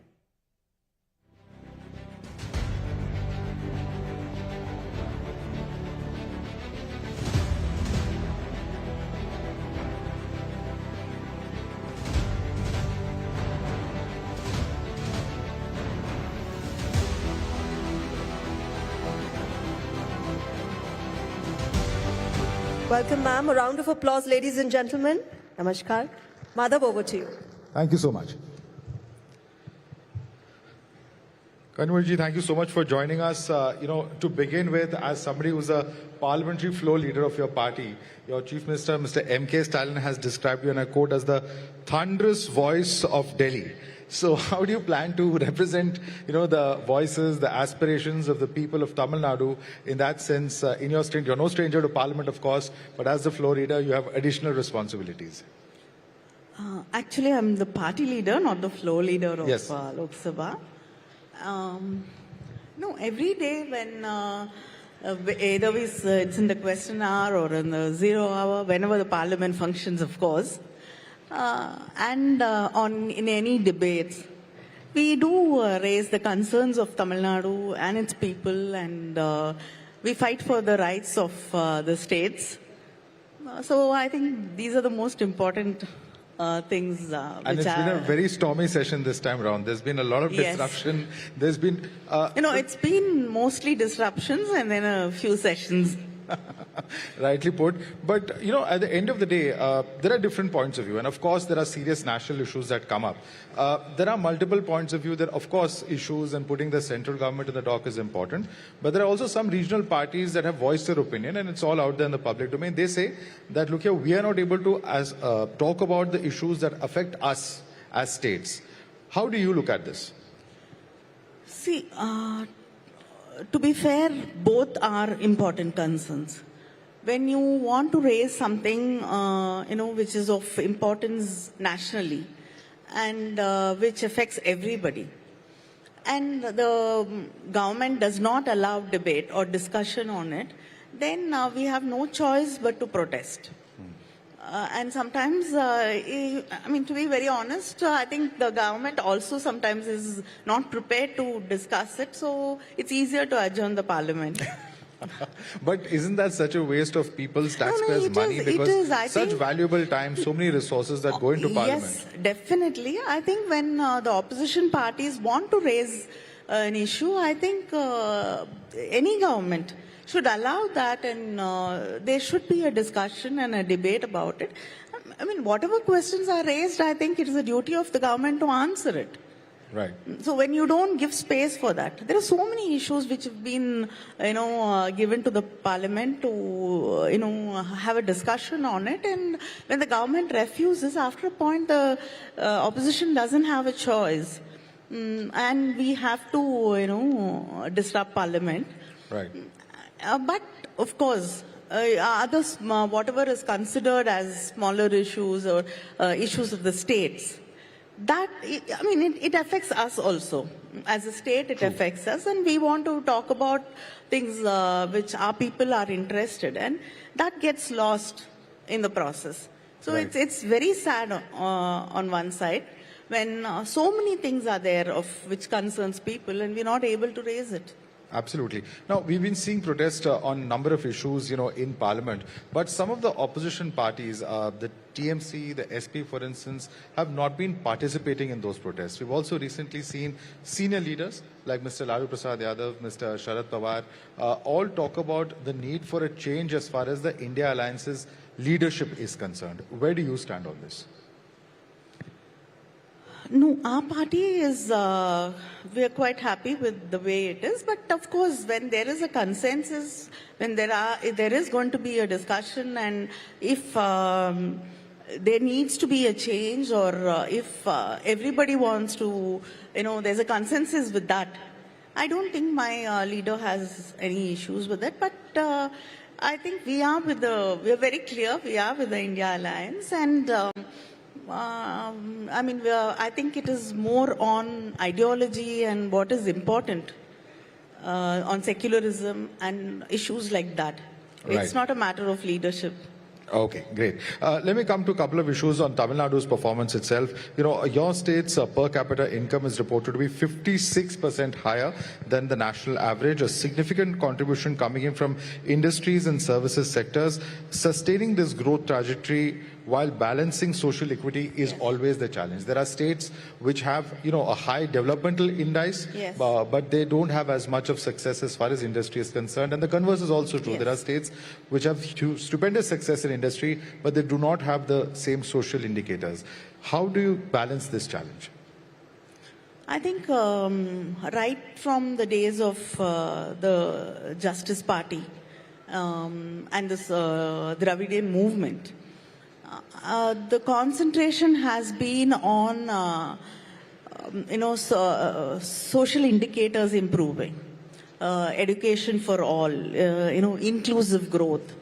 And when you talk about education for all, we ensure that school education, reaches everybody. And we started the midday meal scheme. It was actually started, as a sample pilot project in Chennai by the Justice Party when they were in governments.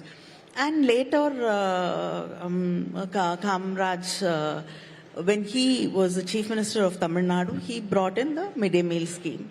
And of course, governments have changed, but I can say this for Tamil Nadu, that nobody has tried to stop the scheme. They've only expanded let it be Dr. Kalaignar when he was a chief minister, or Dr. MGR, or Madam Jayalalitha. Everybody has actually expanded on the midday meal scheme so that children come to schools. And Tamil Nadu has consistently worked with, on making sure that children come to school, finish their education, and also about ensuring that most of them go to colleges for higher education. If you look at the indicators and numbers, we are far ahead compared to, which I think Tamil Nadu's higher education enrollment is 47%, whereas the national average is only 28%. So we are far ahead because I think in the DMK government, when Dr. Kalaignar was a chief minister, he ensured that there are colleges in 2-tier, 3-tier cities and smaller places in districts. We ensured that there are medical colleges, government medical colleges, and also arts and science colleges in every nook and corner of the state, so that people don't have to come to larger cities like Chennai or Madurai to get a higher education. They could, because especially the girls, women, children will not be allowed to, travel that far because we are still a traditional country. So that way women got, education, and it was easier for them. They didn't have to go and spend on stay or food or anything. So children from underprivileged backgrounds also could get higher education very easily. And today the Chief Minister of Tamil Nadu, Mr. M.K. Stalin, he has brought the two schemes. One is Pudumai Pen scheme. That is 1,000 rupees to every girl who studied in a government school. When she goes to college, she's given 1,000 rupees. So that it will take care of her expenses in, academic expenses and travel expenses, whatever. So that has actually helped in improving our enrollment in colleges, nearly 34% increase. So, and now they've started the same scheme for young boys who go into colleges also from government schools. So I think we've always concentrated on making sure that education and opportunities are there. It's an inclusive thing. Right. It's just not leaving anybody out. Same way when you talk about health, all the human index indicators, we've ensured that, farmers get their, whatever the benefits they need to get, or women and underprivileged children. So that is, it's been a holistic growth in Tamil Nadu. And even when you bring industries, it's not centered in one particular city or something like that. We ensure that, industries go to different parts of Tamil Nadu. So nothing, is really left behind. Right. And of course, the midday meal scheme has been then since replicated across the country, across states, across geographies, and certainly, of course, that indicates its success. But one of the aspects, in terms of the long-term planning has to be about of industrialization. But Tamil Nadu happens to be one of the big borrowers. It borrows more than even bigger states like Maharashtra and Uttar Pradesh. So how do you plan for long-term growth without too much of, exposure when it comes to borrowing and reducing this reliance on borrowing?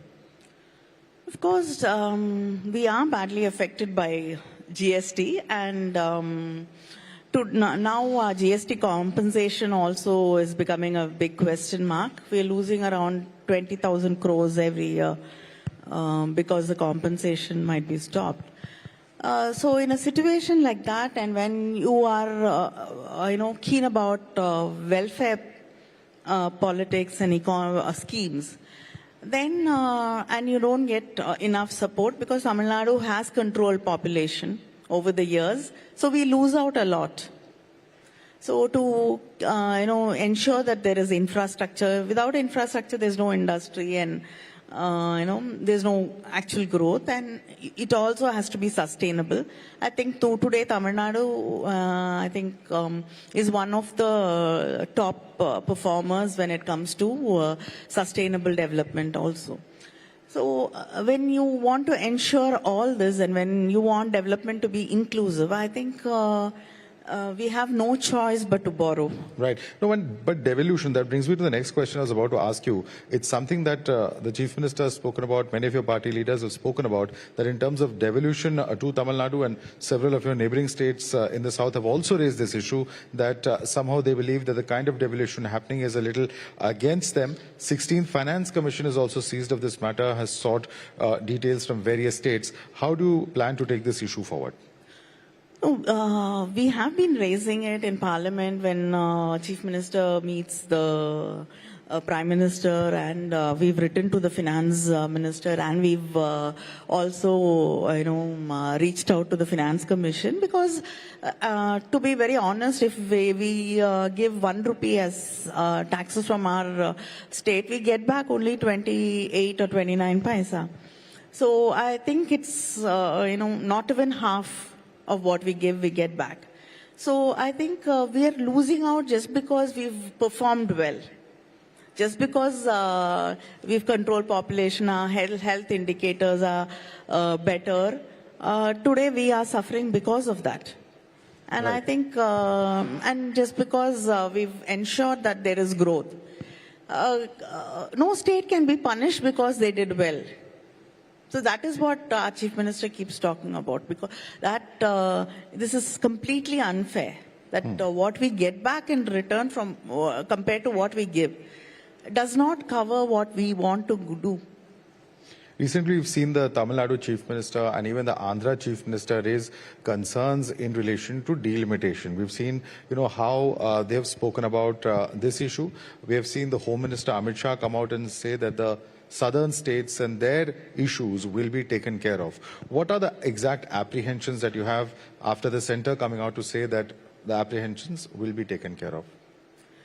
We are worried that our population, of course, is much less compared to, and we will be losing out on the number of representatives.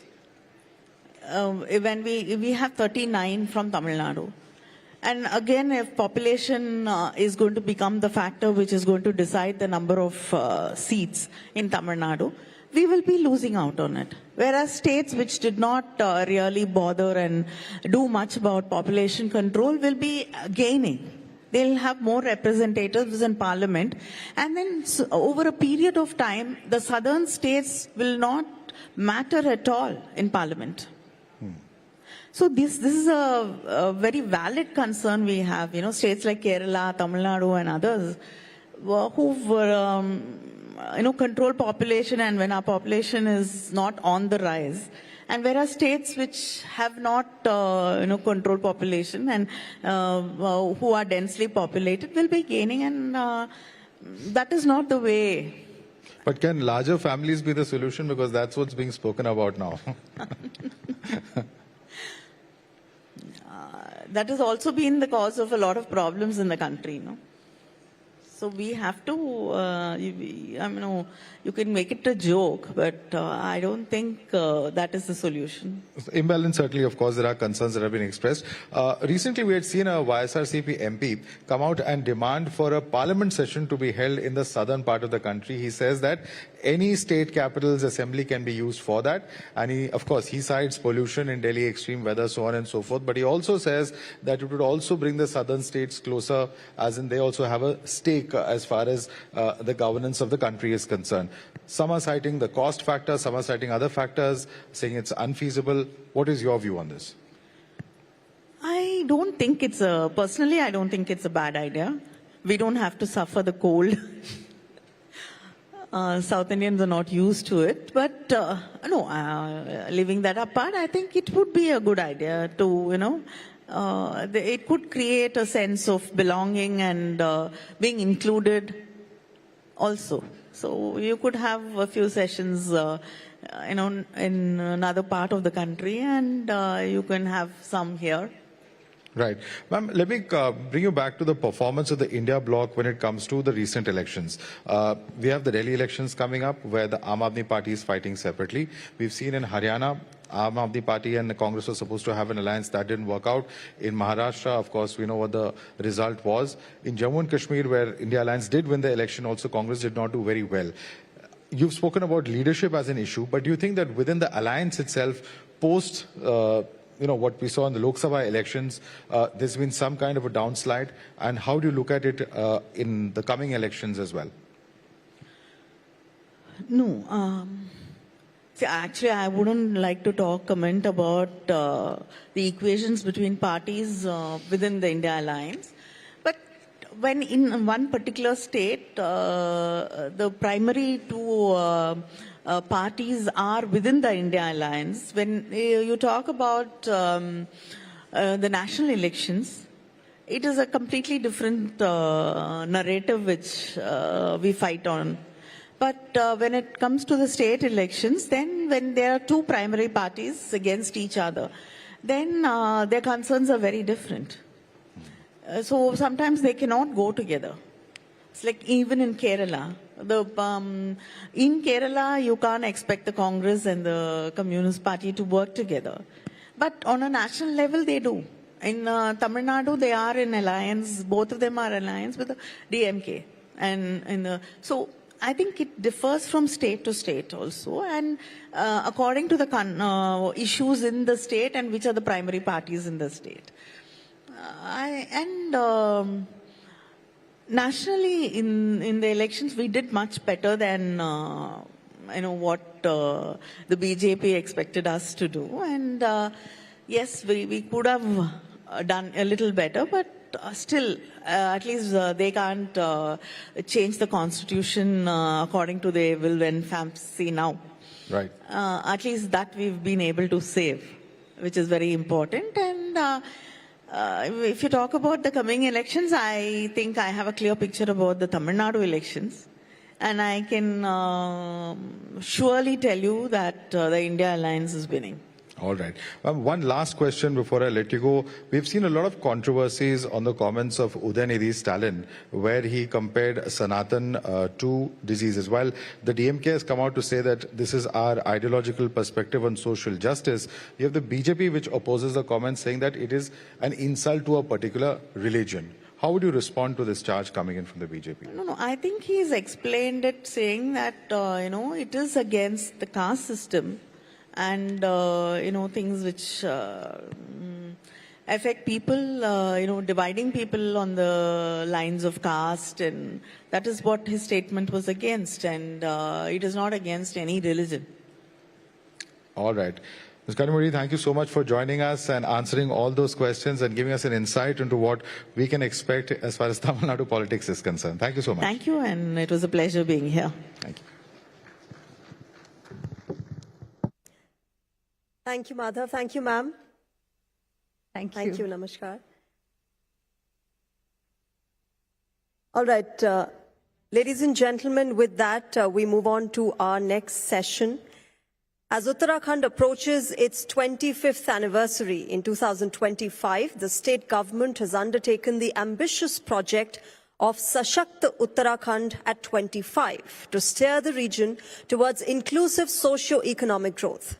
To realize the ambitions of Sashakt and Vikasit Uttarakhand and to double its GDP, the state government is focusing on strengthening and reimagining its institutions. And the ingenious leader behind this initiative is the only chief minister to serve twice in the state's history. And to speak to us about his vision for the people of the state who have bestowed their trust in him, we would like to invite on stage the Honorable Chief Minister of Uttarakhand, Shri Pushkar Singh Dhami. And to lead the conversation on leading sustainable development in Uttarakhand, please welcome Navika Kumar.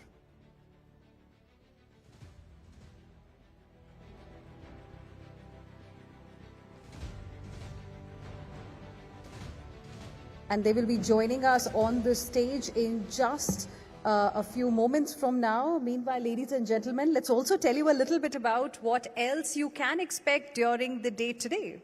That's right. We have some very interesting sessions lined up later in the evening. We've got actor Shraddha Kapoor joining us. And of course, that is one conversation that we all will look forward to, the soft power of Bollywood in taking India forward, Hina. And don't forget, we are also going to be joined by Jim O'Neill, former chief economist at Goldman Sachs and creator of the BRICS acronym later in the day. So those two very interesting conversations also lined up for you. And I can see the Honorable Chief Minister of Uttarakhand, Shri Pushkar Singh Dhami, arriving towards the stage now. And it's going to be a very interesting conversation on what can people of Uttarakhand really expect. And remember, Shreya, in the morning today, Dr. Subramaniam was also talking about how the onus is now going to be on the states to also deliver on the big reforms. Center has done its job. That is right. And Uttarakhand is one such hill state, ladies and gentlemen, which has been contributing in terms of the economic growth of the country. Under the leadership, of course, of Chief Minister Pushkar Singh Dhami, we have the Chief Minister among us. Ladies and gentlemen, can we have a huge round of applause for Mr. Dhami? And to lead the conversation on leading sustainable development in Uttarakhand, I would like to invite Navika Kumar on the stage with Honorable Chief Minister of Uttarakhand, Shri Pushkar Singh Dhami. A round of applause, ladies and gentlemen, to welcome the Chief Minister of Uttarakhand. Namaskar, sir. Welcome to the 10th India Economic Conclave 2024. Navika, over to you. Thank you, Shreya. Thank you, Hina. आपका बहुत बहुत धन्यवाद धामी जी, आप यहाँ आए हैं India economic conclave के 10वें एडिशन पर और हम यहाँ बात कर रहे हैं कि भारत टॉप 3 इकोनॉमीज में कैसे पहुँचेगी और योगदान हर राज्य का है। और बहुत से लोग कहते हैं कि प्रधानमंत्री नरेंद्र मोदी की पैनी नज़र रहती है कि कम से कम बीजेपी रूल्ड स्टेट्स डेवलपमेंट के माध्यम से कितना कंट्रीब्यूट कर रहे हैं कि भारत टॉप 3 में पहुंचे। आपका अपना क्या एक्सपीरियंस रहा है इस मुद्दे में उनसे बातचीत का और विजन का? बहुत बहुत आपका धन्यवाद। सभी को मेरा नमस्कार।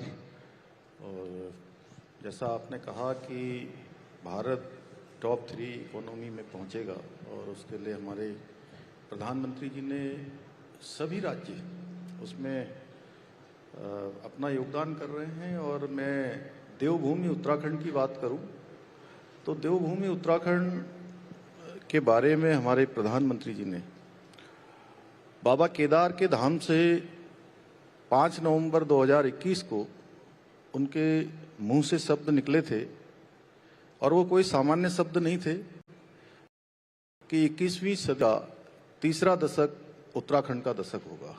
और उन शब्दों को हमने आत्मसात किया है, उत्तराखंड के लोगों ने आत्मसात किया है और उसको प्रेरणा मानकर लगातार राज्य काम कर रहा है।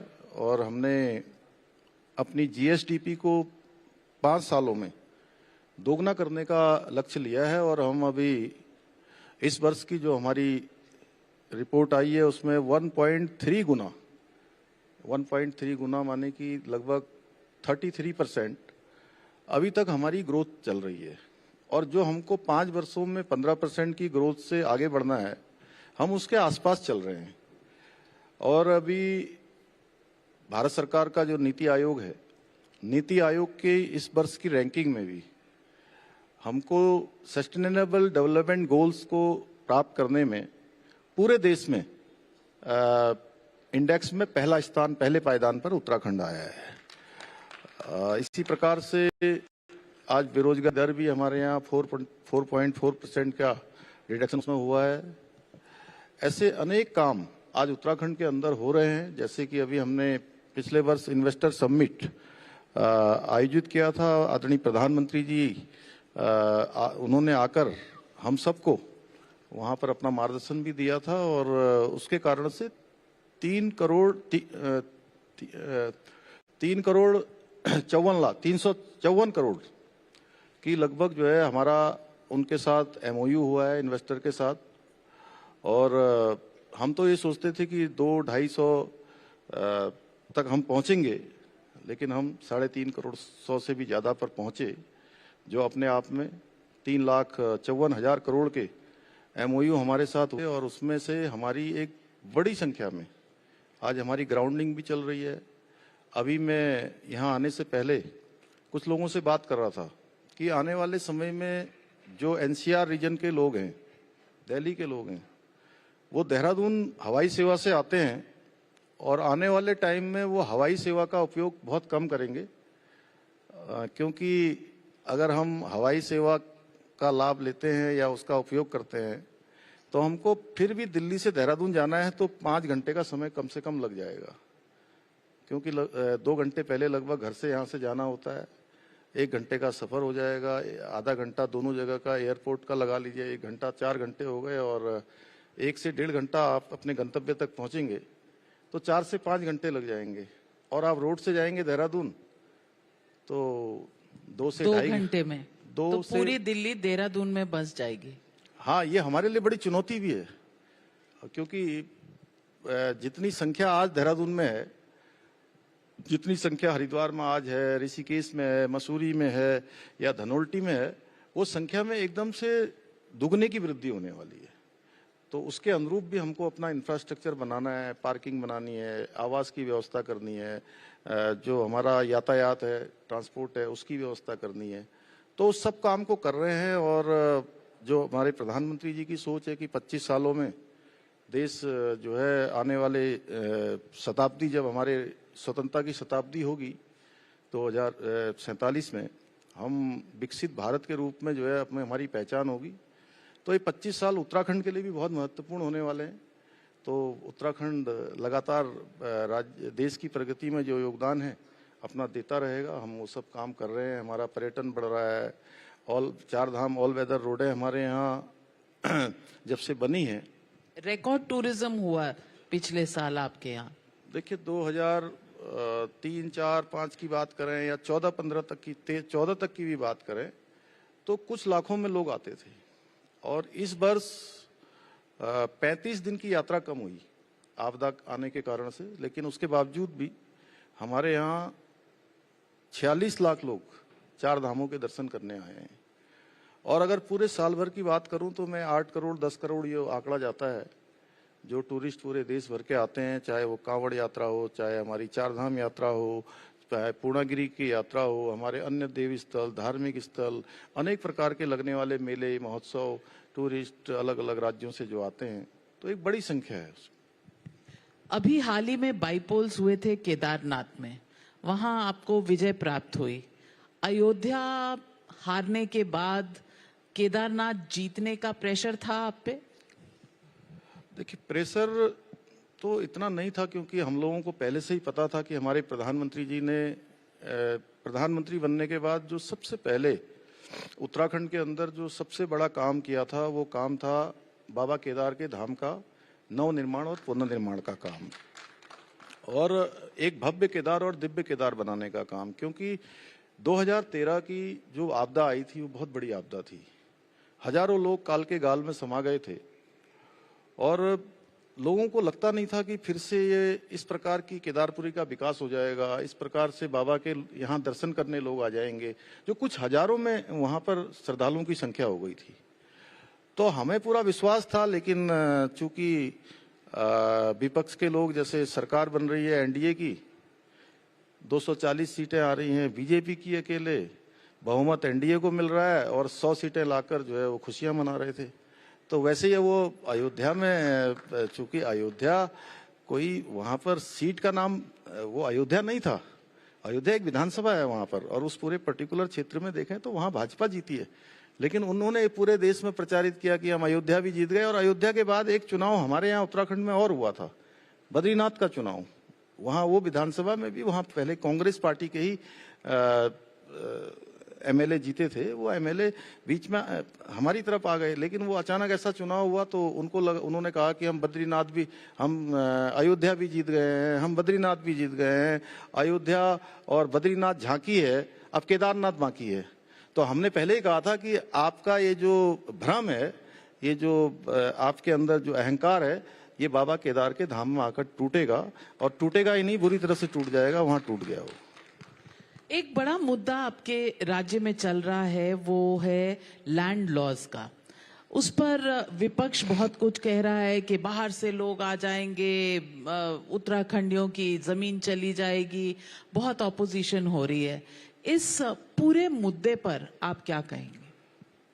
देखिए, मैं ये जरूर देश भर के जो हमारे इन्वेस्टर हैं, वहाँ पर जो होटल बनाना चाहते हैं, अपनी इंडस्ट्री लगाना चाहते हैं, अस्पताल बनाना चाहते हैं, स्कूल बनाना चाहते हैं, कोई यूनिवर्सिटी बनाना चाहते हैं, कोई भी अपना इंस्टीट्यूशन बनाना चाहते हैं, उनको किसी भी प्रकार की कोई दिक्कत नहीं होने वाली है। दिक्कत उनको होने वाली है जिन्होंने अभी तक का भी जो हमारा लैंड लॉ है, उस लैंड लॉ का उन्होंने पालन नहीं किया है। जैसे किसी ने स्कूल बनाने के लिए जमीन खरीदी है और जमीन खरीदने के बाद उसको जो है टुकड़ों टुकड़ों में बांट के प्लॉटिंग कर दी, उसके गलत तरीके से 143 कर दी, गलत तरीके से कुछ और, जिस प्रयोजन के लिए भूमि ली गई है उस प्रयोजन को नहीं अपनाया है। ऐसे लोगों को दिक्कत होने वाली है जो इन्वेस्टमेंट करने वाले हैं या कोई अन्य काम करने वाले हैं, जो नियमों का पालन करने वाले हैं। उनके लिए तो हमने 30 से ज्यादा पॉलिसी बनाई है।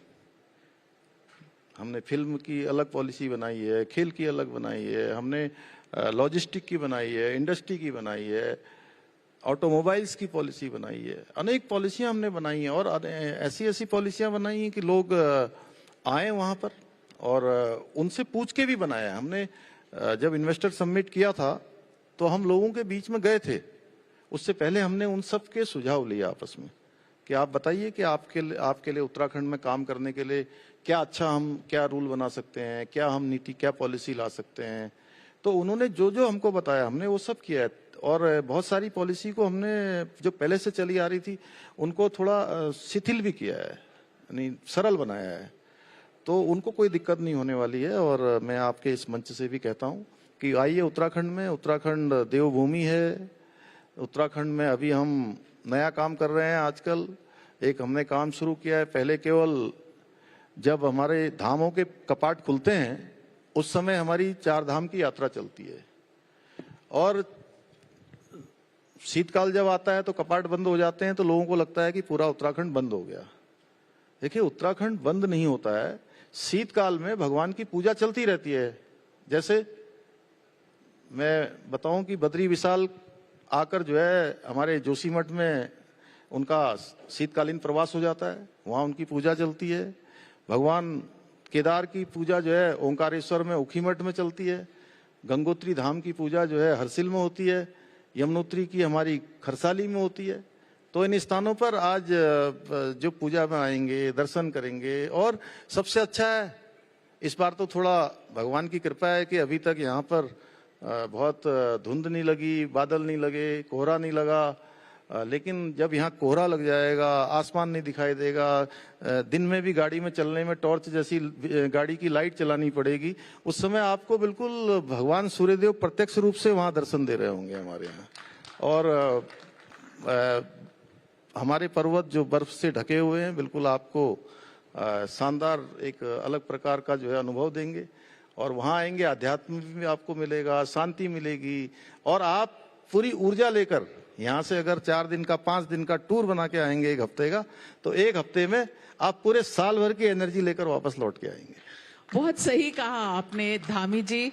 आपके जैसा मार्केटिंग अपने राज्य का कोई नहीं कर सकता। और वाकई उत्तराखंड देवभूमि भी है और बहुत सुंदर जगह भी है, ये तो हम सब जानते ही हैं। लेकिन जिस तरह से आपने अपने राज्य को पेश किया, शायद कहीं ना कहीं आज के दौर में इसकी जरूरत है कि हर राज्य अपने आप को एक डेस्टिनेशन, ना सिर्फ टूरिज्म के लिए पर इन्वेस्टमेंट, एम्प्लॉयमेंट अपॉर्चुनिटीज के लिए भी अपने आप को मार्केट करे। लेकिन कहीं ना कहीं विपक्ष का इसमें रवैया रहता है ऑपोजिशन का, जो अपोज करते हैं। आप कहते हैं डबल इंजन की सरकार, तो वो उसमें मीन मेक निकालते हैं। आप इनविटेशन देते हैं। ये विपक्ष के साथ समन्वय कब बनेगा? देखिए, मैं बताऊं कि जैसे मैं एक उदाहरण देता हूं।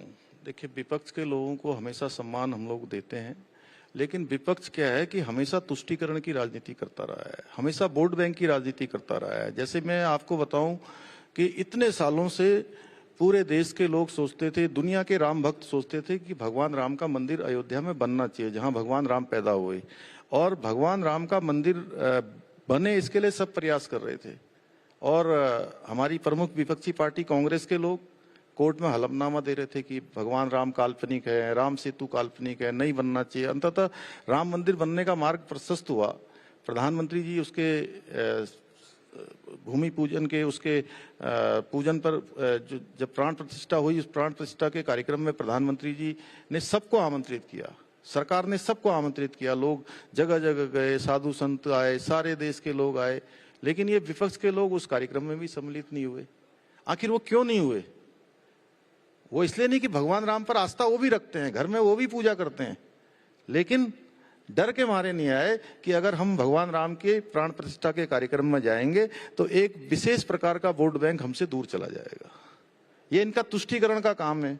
इसी प्रकार से वो जहां भी आएंगे उनको लगेगा कि किसी काम में, सरकार के काम में हम सहयोगी हो रहे हैं तो हमारा वोट बैंक हमसे छिटक जाएगा। वो केवल विरोध के लिए विरोध की राजनीति कर रहे हैं। लेकिन उनका आरोप आप पर है कि अगर आप उन्हें तुष्टीकरण की राजनीति कहते हैं तो वो कहते हैं आप ध्रुवीकरण की राजनीति करते हैं। आप यूसीसी ले आते हैं, उत्तराखंड जैसा राज्य यूनिफॉर्म सिविल कोड लेकर आ गया। आप भी तो एक धर्म विशेष को टारगेट कर रहे हैं। देखिए नाविका जी, एक तो मैं यूसीसी की बात आपने करी है, यूसीसी किसी धर्म विशेष के खिलाफ नहीं है, न तो वो हमारे देश के अंदर रहने वाले मुस्लिमों के खिलाफ है, ना वो हमारे ईसाइयों के खिलाफ है, न किसी और धर्म के खिलाफ है। यूसीसी का प्रावधान भारत के संविधान के अनुच्छेद 44 में स्पष्ट रूप से किया गया है कि देश के अंदर इसको लागू होना चाहिए। उस समय जब संविधान भारत का बन रहा था, उस समय सब में एक मत न हो पाने के कारण से वो उस समय उसकी व्यवस्था नहीं हो पाई, वो प्रावधान नहीं हो पाया, लेकिन उसमें प्रावधान किया गया था। और हमने जो उत्तराखंड में यूसीसी का विधेयक बनाया है, उसके पीछे उत्तराखंड की देवतुल्य जनता, हम 2022 में उत्तराखंड के आम चुनाव में गए, हमारे प्रधानमंत्री आदरणीय मोदी जी के नेतृत्व में और उनके मार्गदर्शन में, और हमने वहां संकल्प रखा कि अगर हमारी सरकार बनती है तो हम सबसे पहले कोई काम करेंगे तो हम यूसीसी के लिए कानून लाएंगे। और उत्तराखंड की जनता ने हमको जो है अपना मैंडेट दिया। मैंडेट देने के बाद हमने जो अपना वायदा किया था, हमने जो संकल्प जनता के सामने रखा था, वो संकल्प हमने पूरा किया। और वो इतना सामान्य नहीं है। हमने कहा था कि उत्तराखंड देवभूमि है, उत्तराखंड देवभूमि है, उत्तराखंड एक सैनिक बाहुल्य प्रदेश है, और उत्तराखंड के हर परिवार से, कोई सेना में है, कोई अर्धसैनिक बलों में है, कोई किसी अन्य सीमा पर काम कर रहा है, हर परिवार से कोई न कोई जरूर देश की सेवा कर रहा है। इसके साथ साथ देखिए, चारों धाम है वहां पर, 2-2 अंतर्राष्ट्रीय सीमाओं से लगा हुआ प्रदेश है। इसलिए इस प्रदेश के अंदर रहने वाले, देवभूमि में रहने वाले हर एक व्यक्ति के लिए, कोई किसी जाति का हो, पंथ का हो, समुदाय का हो, किसी वर्ग का हो, सबके लिए एक समान कानून लाएंगे। और लोग कहते हैं कि इनके खिलाफ लिया है, इनके खिलाफ। ये तो देखिए, आधी आबादी का, जिसमें आप भी सम्मिलित हैं, आधी आबादी का पूरा कानून है। महिला सशक्तिकरण का भी है, सुरक्षा का भी है। ये न मुस्लिमों के खिलाफ है, न ईसाइयों के खिलाफ है, न किसी अन्य धर्म के लेकिन खिलाफ। फिर भी इम्प्लीमेंटेशन में देर तो हो रही है। नहीं, देर इसलिए हुई है कि उसको हमको जो है ठीक प्रकार से हम लागू करना चाहते हैं। कोई भी उसमें जो हम तमाम उसमें प्रावधान कर रहे हैं, जिससे बहुत चीजें लोगों के घर में बैठ के ही जो है अब जो है उनको सुविधा मिलने वाली है। और उसके लिए हजारों लोग ट्रेनिंग कर रहे हैं। टाइम फ्रेम बहुत जल्दी करने वाले हैं, 2025 के पहले। हाँ, निश्चित 2025 में कर देंगे। सवाल एक और भी है, और इस पर कभी आप लैंड जिहाद की बात करते हैं, कभी लव जिहाद की बात करते हैं, कभी थूक जिहाद की बात करते हैं। ये भी तो ध्रुवीकरण का एक तरीका है, आप पर आरोप है। देखिए, आरोप लगाने वाले तो उनका काम है कि आरोप लगाएंगे, लेकिन मैं आपके माध्यम से सभी को बताना चाहता हूं कि उत्तराखंड देवभूमि है। आपके पास भी कभी कोई आता होगा कि मैं उत्तराखंड से आया हूँ, आप पूछती होंगी कहाँ के हो, कि मैं देवभूमि उत्तराखंड का हूँ, या मैं उत्तराखंड के इस जिले का हूँ, मैं उत्तरकाशी का रहने वाला हूँ, मैं यहाँ चमोली का रहने वाला हूँ, या मैं बागेश्वर का, पिथौरागढ़ का, आपको कोई बताएगा तो आपके मन में एक उसको देखने की एक दृष्टि बदल जाएगी आपकी। आपको लगेगा कि ये तो देवभूमि का आदमी है, शुद्ध होगा, अच्छा होगा, ईमानदार होगा, सच्चा होगा। और इसी प्रकार से देवभूमि का भी एक मूल स्वरूप है कि मतलब अगर हम दुनिया के किसी देश में जाते हैं, जैसे मैं अरब वहां गया था, दुबई में, अबू धाबी में, वहां के उन शेख से मिला, तो उनको जब मैंने बताया कि मैं देवभूमि उत्तराखंड से हूं, तो वो भी अच्छे से देखने लगे, ऊपर से लेकर नीचे तक मुझे। तो एक इस प्रकार की सोच दुनिया के लोगों की है, तो वो सोच बनी रहनी चाहिए, देवभूमि का मूल स्वरूप बना रहना चाहिए। अब हमारे उत्तराखंड में 5000 एकड़ से ज्यादा जमीन केवल और केवल कहीं पर ऐसे चादर डाल रखी है, कहीं हरी डाल दी, कहीं नीली डाल दी, नीचे खोदा गया, उसको हटाया गया, कुछ नहीं मिला। और जमीन किसकी है? फॉरेस्ट की जमीन है, रेवेन्यू डिपार्टमेंट की है, इरिगेशन की डिपार्टमेंट की जमीन है, सरकारी जमीनें हैं। वो सरकारी जमीनों पर ऐसे कब्जे थे, हमने उसको सब हटा दिया। तो आप बताइए, ये कोई योजना नहीं है, कोई एक सुनियोजित प्रकार का जमीनों को कब्जाने का काम नहीं है, तो क्या है ये? और ये जो कब्जा है, इस कब्जे को मैं समेत अगर आप किसी से भी पूछेंगे, किसी से भी कहेंगे कि भाई ये कब्जा कर रखा है, ये अतिक्रमण कर रखा है, क्या ये हटाना गलत है, क्या इसको हटाया नहीं जाना चाहिए, क्या ये ठीक काम किया है, तो हर एक आदमी कहेगा कि भाई इसको हटाना चाहिए। हमने उसको कानूनी रूप से हटाया है, तो लोग उसको कहते हैं कि जो है कि ये किसी को टारगेट कर रहे हैं। अब बीच में आपने देखा होगा, लोग इतनी बड़ी संख्या में आते हैं। मैं अभी आपको आंकड़े बता रहा था कि 8 करोड़ लोग, 10 करोड़ लोग उत्तराखंड में आते हैं, श्रद्धा से आते हैं। कोई माँ गंगा का पूजन करता है, कोई भगवान बद्री विशाल का करता है, कोई केदारनाथ जी जाता है, कोई गंगोत्री जाता है, यमुनोत्री जाता है, कोई जागेश्वर धाम जाता है, कोई बाबा नीम करोली जाता है, कोई जो है आदि कैलाश जाता है। दूर सीमांत क्षेत्र, बिल्कुल तिब्बत बॉर्डर के पास, जहां जाने के लिए दुर्गम रास्ते हैं, उसके बावजूद भी हजारों हजार की संख्या में लोग वहां पहुंचते हैं। एक श्रद्धा से, आस्था से लोग वहां पहुंचते हैं। अब उनके खाने में कोई थूक कर दे, थूक मिला दे, खाने का सामान गंदा कर दे, उसमें कुछ और डाल दे, मिलावट कर दे, और उसका वीडियो वायरल हो जाए, तो आप उसको क्या कहेंगे? किसी योजना के तहत किया जा रहा है? हमने कहा भाई देवभूमि में इस प्रकार का कोई भी काम नहीं चलेगा, और इसके लिए भी हमने सख्ती करी। हमने कहा कि जो जमीनें कब्जाने वाला अतिक्रमण है, इसको भी हम हटाएंगे। वैसे तो देवभूमि उत्तराखंड में आपस में झगड़ा करना, और आपके पास प्रूफ है कि ऐसा लोगों ने किया कि एक वीडियो वायरल हो गया तो आपने उसे थूक जिहाद कह दिया? जी, जैसे ही वीडियो आया वैसे ही हमारे मसूरी का वीडियो था, वो बताया गया मसूरी का वीडियो था। मसूरी का वीडियो आने के बाद हमने उस पर कार्रवाई करी। और जो जमीनों का मैं बता रहा हूँ, जमीनें तो आप देखिए, तो वहाँ जगह जगह पर जब हमने जमीनें हटाई, हो अतिक्रमण मुक्त किया, तो नीचे देखा तो कोई अवशेष नहीं था किसी प्रकार का। उसके बाद किसी ने कुछ नहीं बोला, कोई बात नहीं हुई।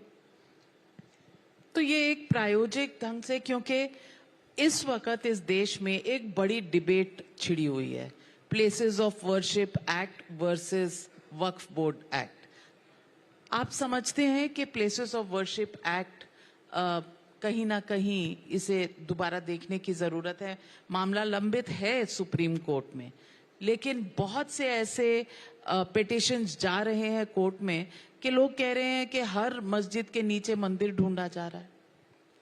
देखिए, उसमें तो संसद में कमेटी बनी हुई है और उस पर काम चल रहा है। कल ही मुझे माननीय जगदम्बिका पाल जी उस कमेटी के वो हैं, सबके सुझाव ले रहे हैं। तो सभी जगह हो रहा है, और कहीं कहीं पर तो एक जगह पर तो पूरा गांव ही जो है वक्फ की उसमें आ गया था। कहाँ, यहाँ पर कर्नाटका में या किस जगह पर पूरा गांव आ गया, सारे सरकारी अस्पताल आ गए, स्कूल आ गए। तो ये व्यवस्था भी ठीक नहीं है। ये व्यवस्था में जहाँ गलत है उसको सुधार होना चाहिए। देश के अंदर जो एक ढर्रे पर जो गलत काम हो रहे हैं उसको सुधार की ओर माननीय प्रधानमंत्री जी के नेतृत्व में लाया जा रहा है। तो ये सब भी लाया जाना चाहिए, इनकी संपत्तियां भी कहीं ना कहीं उसमें होनी चाहिए। पर एक कम्युनिटी के खिलाफ नहीं लगता ये एक्शन? नहीं, अगर किसी ने गलत किया है तो सही होना चाहिए। ये ऐसा, इसको इस तरह से मत पेश करिए कि एक कम्युनिटी के खिलाफ किया जा रहा है। आप इसको देखिए कि कुछ गलत किया गया, उसको ठीक किया जा रहा है। जहां भी ऐसा हुआ है उसको ठीक होना चाहिए। धामी जी, आप सरल स्वभाव के व्यक्ति हैं। मैं आपसे पूछना चाहती हूँ, आपने काफी चेंजेस किए हैं उत्तराखंड में। अब आप आयुर्वेद का कांग्रेस कर रहे हैं, योग का कांग्रेस कर रहे हैं। ये तमाम चीजों को करके क्या उत्तराखंड को देवभूमि और जो traditional Indian culture, medicinal values ये सब हैं, इस सब का केंद्र भी बनाना चाह रहे हैं?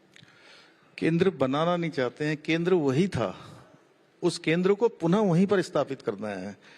योग और आयुष सबसे पहले हमारी ही भूमि से निकला, हमारी ही प्रज्ञा भूमि है, हमारे यहाँ की वनस्पति है, जिससे जो है आज आयुर्वेद की जड़ी बूटियां बन रही हैं।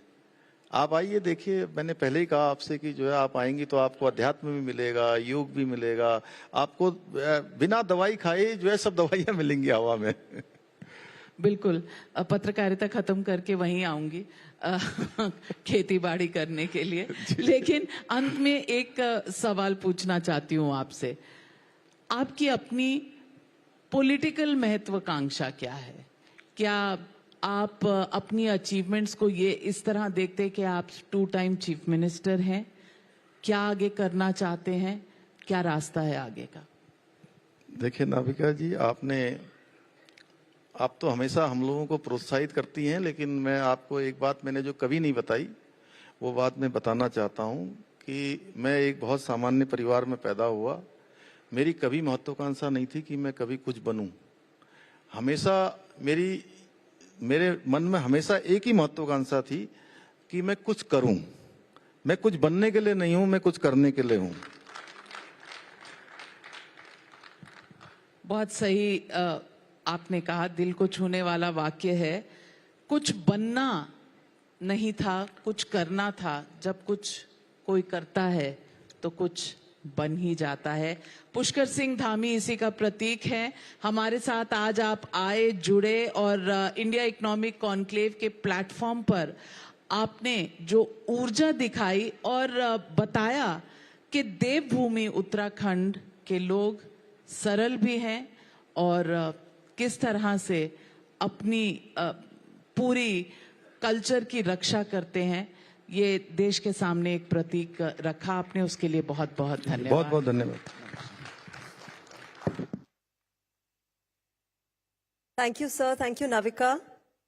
Navika, may we please request you to present, sir, with a token of our appreciation.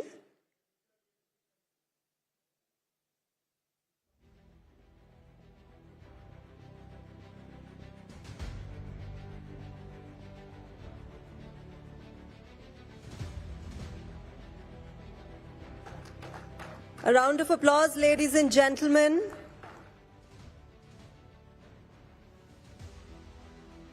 Navika, may I please request you to stay on the stage?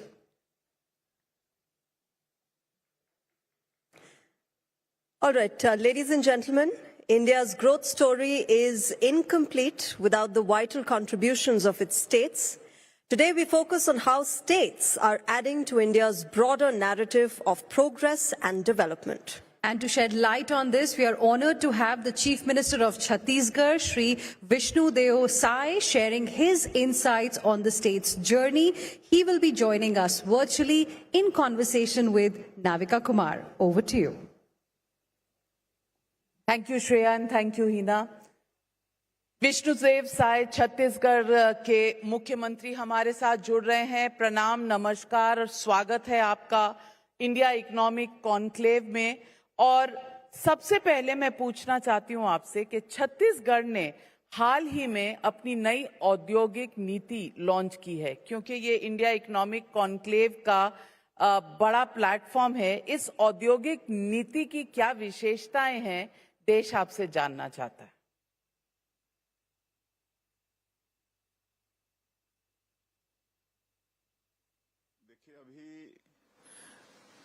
Chhattisgarh उद्योग नीति 2024-30 लॉन्च किए हैं और इस उद्योग नीति को बनाने में हमारे जो वाणिज्य उद्योग मंत्री हैं श्री लखनलाल देवांगन जी और उनकी पूरी टीम बहुत मेहनत की है। सभी वर्गों से राय मशविरा किए हैं और तब इस उद्योग नीति को तैयार किए हैं। और इस उद्योग नीति में महिला उद्यमी, ST/SC उद्यमी, अग्निवीर के जो सेवानिवृत्त हैं, आर्मी के जो सेवानिवृत्त हैं, ऐसे लोगों को प्राथमिकता दी गई है और रोजगार पर विशेष जोर दिया गया है। 1000 और जो 1000 से ऊपर रोजगार देंगे उनको सरकार विशेष सहयोग उपलब्ध कराएगी और उद्यमियों को किसी भी तरह से परेशानी न हो, इसलिए सिंगल विंडो सिस्टम 2.0 ये भी लागू किए हैं ताकि एक जगह उनका आवेदन आ जाने पर उनको आवश्यक सारे दस्तावेज समय पर मिल जाएं, उनको ज्यादा दफ्तरों का भी चक्कर लगाना नहीं पड़े और समय की भी बचत हो। तो इस तरह से नई उद्योग नीति में काफी चीजों का ध्यान दिया गया है। विष्णुदेव साई जी, भारतीय जनता पार्टी की पिछली सरकार ने नया रायपुर का एक महत्वाकांक्षी प्रोजेक्ट के रूप में विस्तार किया। छत्तीसगढ़ के इस शहर ने दुनिया भर में अपनी आधुनिक रचना दिखाई और इससे पहचान भी बनाई। अब राज्य में एक बार फिर भारतीय जनता पार्टी की सरकार है। आपकी सरकार नया रायपुर परियोजना को किस तरह से आगे बढ़ाने वाली है? लोगों की रुचि है इसमें।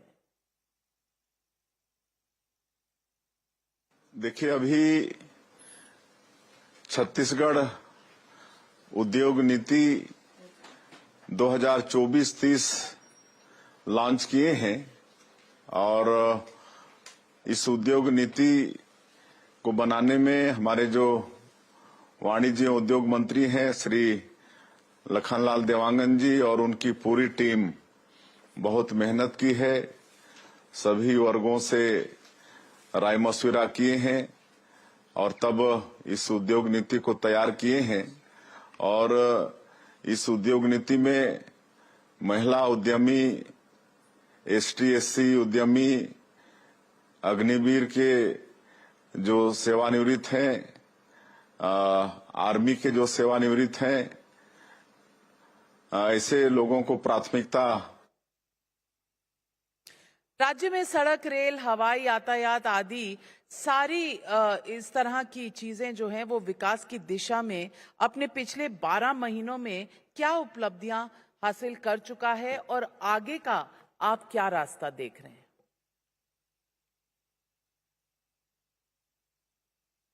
देखिए, एक तो डबल इंजन की सरकार है और विधानसभा चुनाव कैंपेनिंग के दौरान भी मोदी की गारंटी लॉन्च किए थे और आदरणीय हमारे देश के यशस्वी प्रधानमंत्री स्वयं भी आकर कई कैंपेनिंग में छत्तीसगढ़ की जनता से वादा किए थे कि भारतीय जनता पार्टी की सरकार बनेगी तो यहाँ सबका विकास होगा, जैसा उनका मूल मंत्र है, सबका साथ, सबका विकास, सबका विश्वास और सबका प्रयास।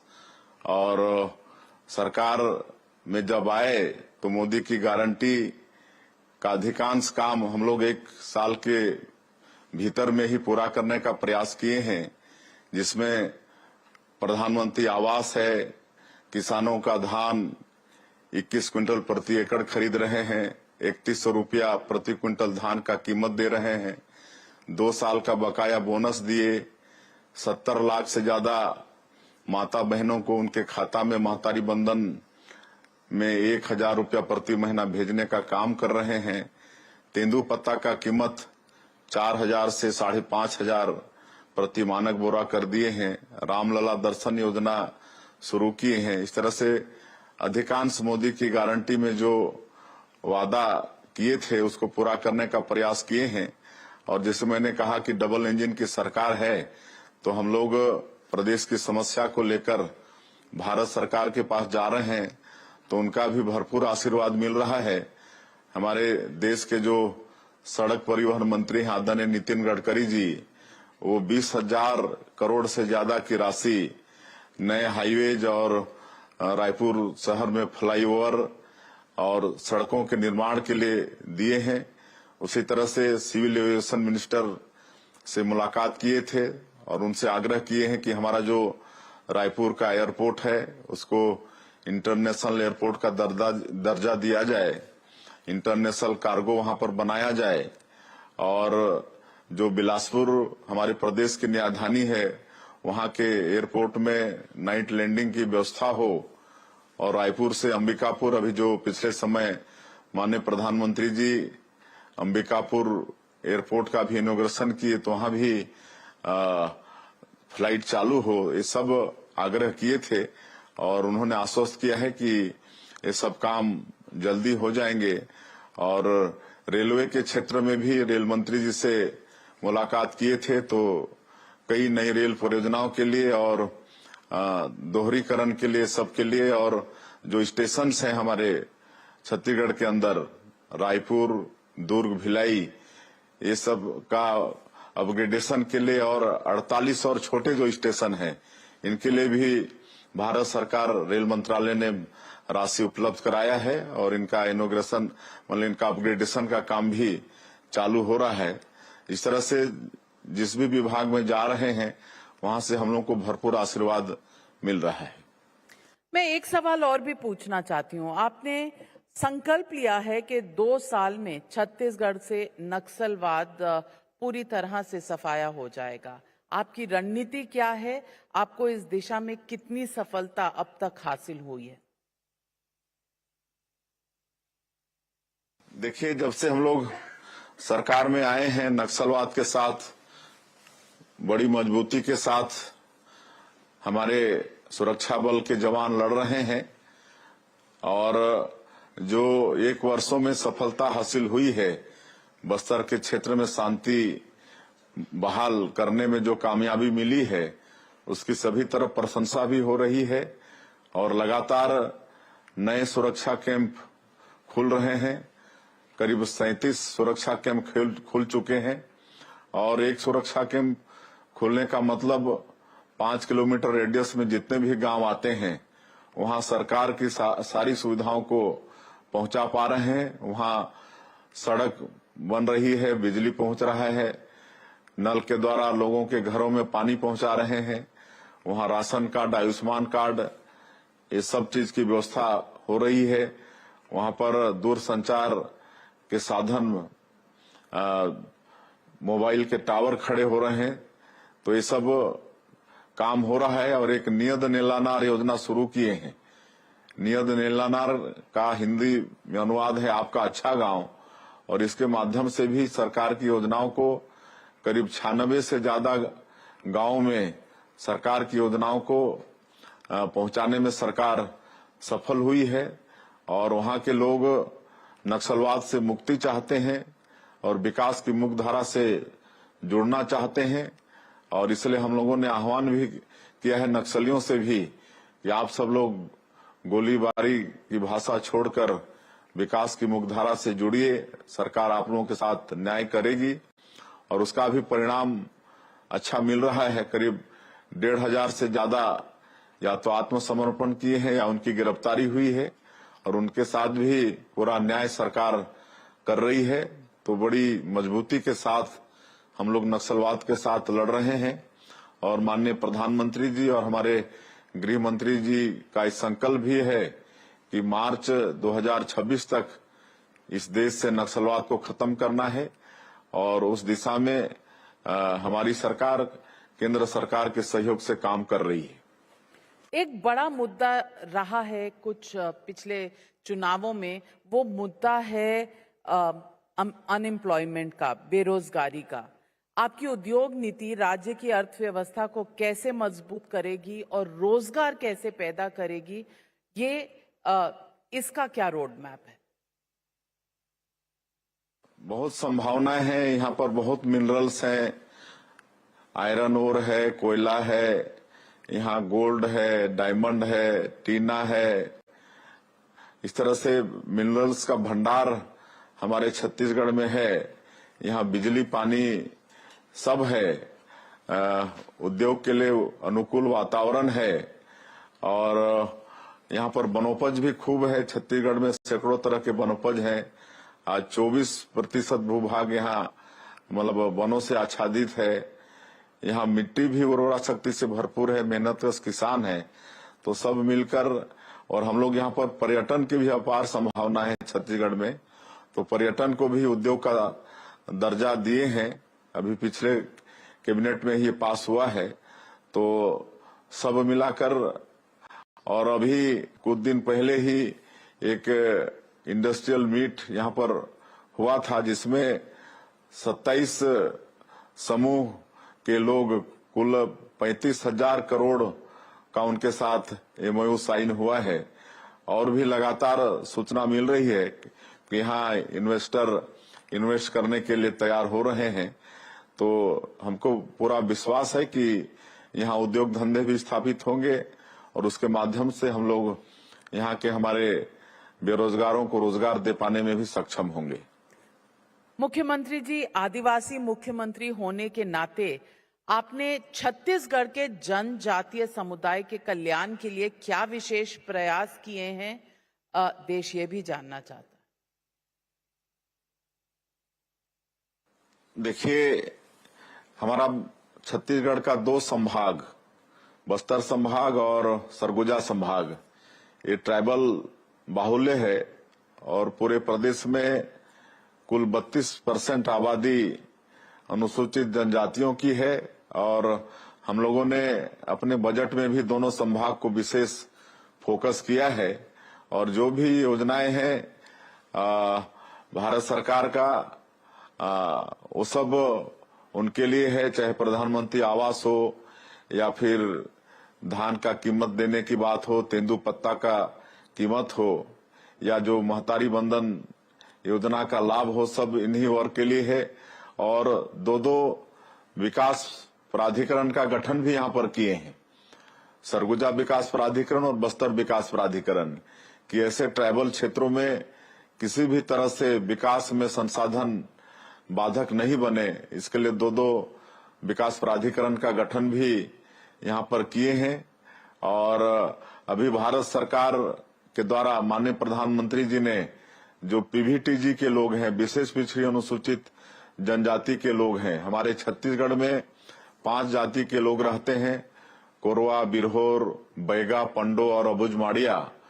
तो ये PM जनमन योजना 24,000 करोड़ बजट का है, जिसमें हमारे छत्तीसगढ़ के ऐसे PVTG के जो गांव हैं, बसाहट हैं, इन योजनाओं का लाभ मिल रहा है। आज उनके गांव में सड़क बन रहा है, बिजली पहुंच रही है, वहां पर घरों में पानी पहुंच रहा है। तो सरकार की सब योजनाओं को वहां पर पहुंचा पा रहे हैं। और उसी तरह से माननीय प्रधानमंत्री जी ने एक धरती आबा ग्राम उत्कर्ष योजना अभियान भी शुरू किया है। अभी पिछले 2 अक्टूबर को उन्होंने लॉन्च किया है। तो इसमें 6,500 गांव हमारे छत्तीसगढ़ के जो ट्राइबल बाहुल हैं वो लाभ इसका ले पाएंगे। और वहां भी सरकार की जो योजना तो है ही है, लेकिन और भी वहां पर समुचित विकास हो, इसका लाभ इस ग्राम उत्कर्ष योजना से मिलेगा। और वनाधिकार पट्टा भी हम लोग लगातार हमारे आदिवासी भाइयों को दे रहे हैं। और अब उसमें फोती काटने पहले दिक्कत होता था, मृत्यु हो जाने पर उनके उत्तराधिकारियों का नाम नहीं चढ़ता था, लेकिन वो भी व्यवस्था किए हैं। तो ये सब सारा हमारे अनुसूचित जनजाति के लोगों के विकास के लिए यहाँ पर प्रयास छत्तीसगढ़ के अंदर में हो रहे हैं। विष्णुदेव साय जी, आप प्रेरणा स्रोत हैं। आप आदिवासी जनजाति से आते हैं, लेकिन जिस तरह से आपने एक संकल्प लिया है अपने राज्य को आगे बढ़ाने का, और आम आदमी जो पिछड़ा है, जो आगे बढ़ना चाहता है, उसे राह दिखाने का, उसके लिए आपको नमन। बहुत बहुत धन्यवाद हमारे साथ जुड़ने के लिए। आप इंडिया इकोनॉमिक कॉन्क्लेव की 10वें एडिशन पर हमारे साथ जुड़े। धन्यवाद, नमस्कार, प्रणाम। Ladies and gentlemen, a round of applause. Thank you very much to the Honorable Minister. धन्यवाद श्री देव हमारे साथ जुड़ने के लिए और विभिन्न क्षेत्रों के ऊपर बात करने के लिए. Thank you, Navika. Ladies and gentlemen, the IRDAI has the vision of insurance for all by 2047 that aims to bring millions of uninsured or underinsured Indians into the fold. Our next session aims to expand on ways of empowering the unorganized sector with innovative insurance. Let us introduce the experts aiming to increase financial inclusion in India. Please put your hands together and welcome the founder of Zangam, Gurumurthy Ramachandran, and founder Mera BizNet and chairperson CGEIL XLRI Pritha Dutt. We would also like to invite Hina Gambhir to moderate the session. Could we first please cue the AV? From bustling cityscapes to the beating heart of tech hubs, innovation thrives. Welcome to Zangam, architects of digital transformation, where innovation meets excellence. We're a team of deep tech innovators working across various industries. With almost 30 years of experience in tech engineering, I have seen firsthand how innovation transforms businesses. Hi, I'm Bala Subramaniam, an MBA from the Asian Institute of Management with professional experience of more than 25 years in finance, consulting, risk management, and fraud investigations. We understand that business is about multiple moving parts. So at Zangam, the strategy is very simple. Cut the clutter. As a medical professional and an insurance expert for last 20 years, I know the insurance business deep and wide. At Zangam Group, innovation to transform the business is the core of the offerings. Innovation in technology and innovation in operations too. Hi, I am Vinay Iyer, chartered accountant with more than 20 years of experience in the technology industry. We are Microsoft Gold Certified Partners and LS Central Diamond Certified Partners. We differentiate ourselves by heavily investing in R&D in two key areas: adapting latest cutting and bleeding edge technologies like AI, blockchain, IoT. And the second area is investing in understanding the domain problems of the industry. Then we create a Zangam to culminate in industry-ready, co-created solutions. At Zangam Group, our technological philosophy is built on 3 pillars: integration, innovation, and impact. At Zangam Labs, we bring in the learning from multiple clients and technologies to create new enterprises. Labs is about actually developing new entrepreneurs so that innovation keeps continuing inside the business and also for our clients. Our strategy to handle disruption is simple. Be the disruptor. Through Zangam Labs, we've created a technological symphony of AI, analytics, and automation, thereby delivering scalable business transformation. We work with Zangam Labs to augment Microsoft D365 solution to provide a cutting-edge advantage to our customers. Our AI-driven solutions have been reshaping every aspect of the insurance value chain, including redefining distribution, intelligent underwriting, and automated claims processing. The value we offer to our clients goes way beyond traditional insurance boundaries. We proudly tell our clients, your vision is our mission, your success is our destination. We mainly cater to customers in the retail, hospitality, and duty-free segment. Our customers are present in more than 20 countries. Welcome to Zangam, and this is my team.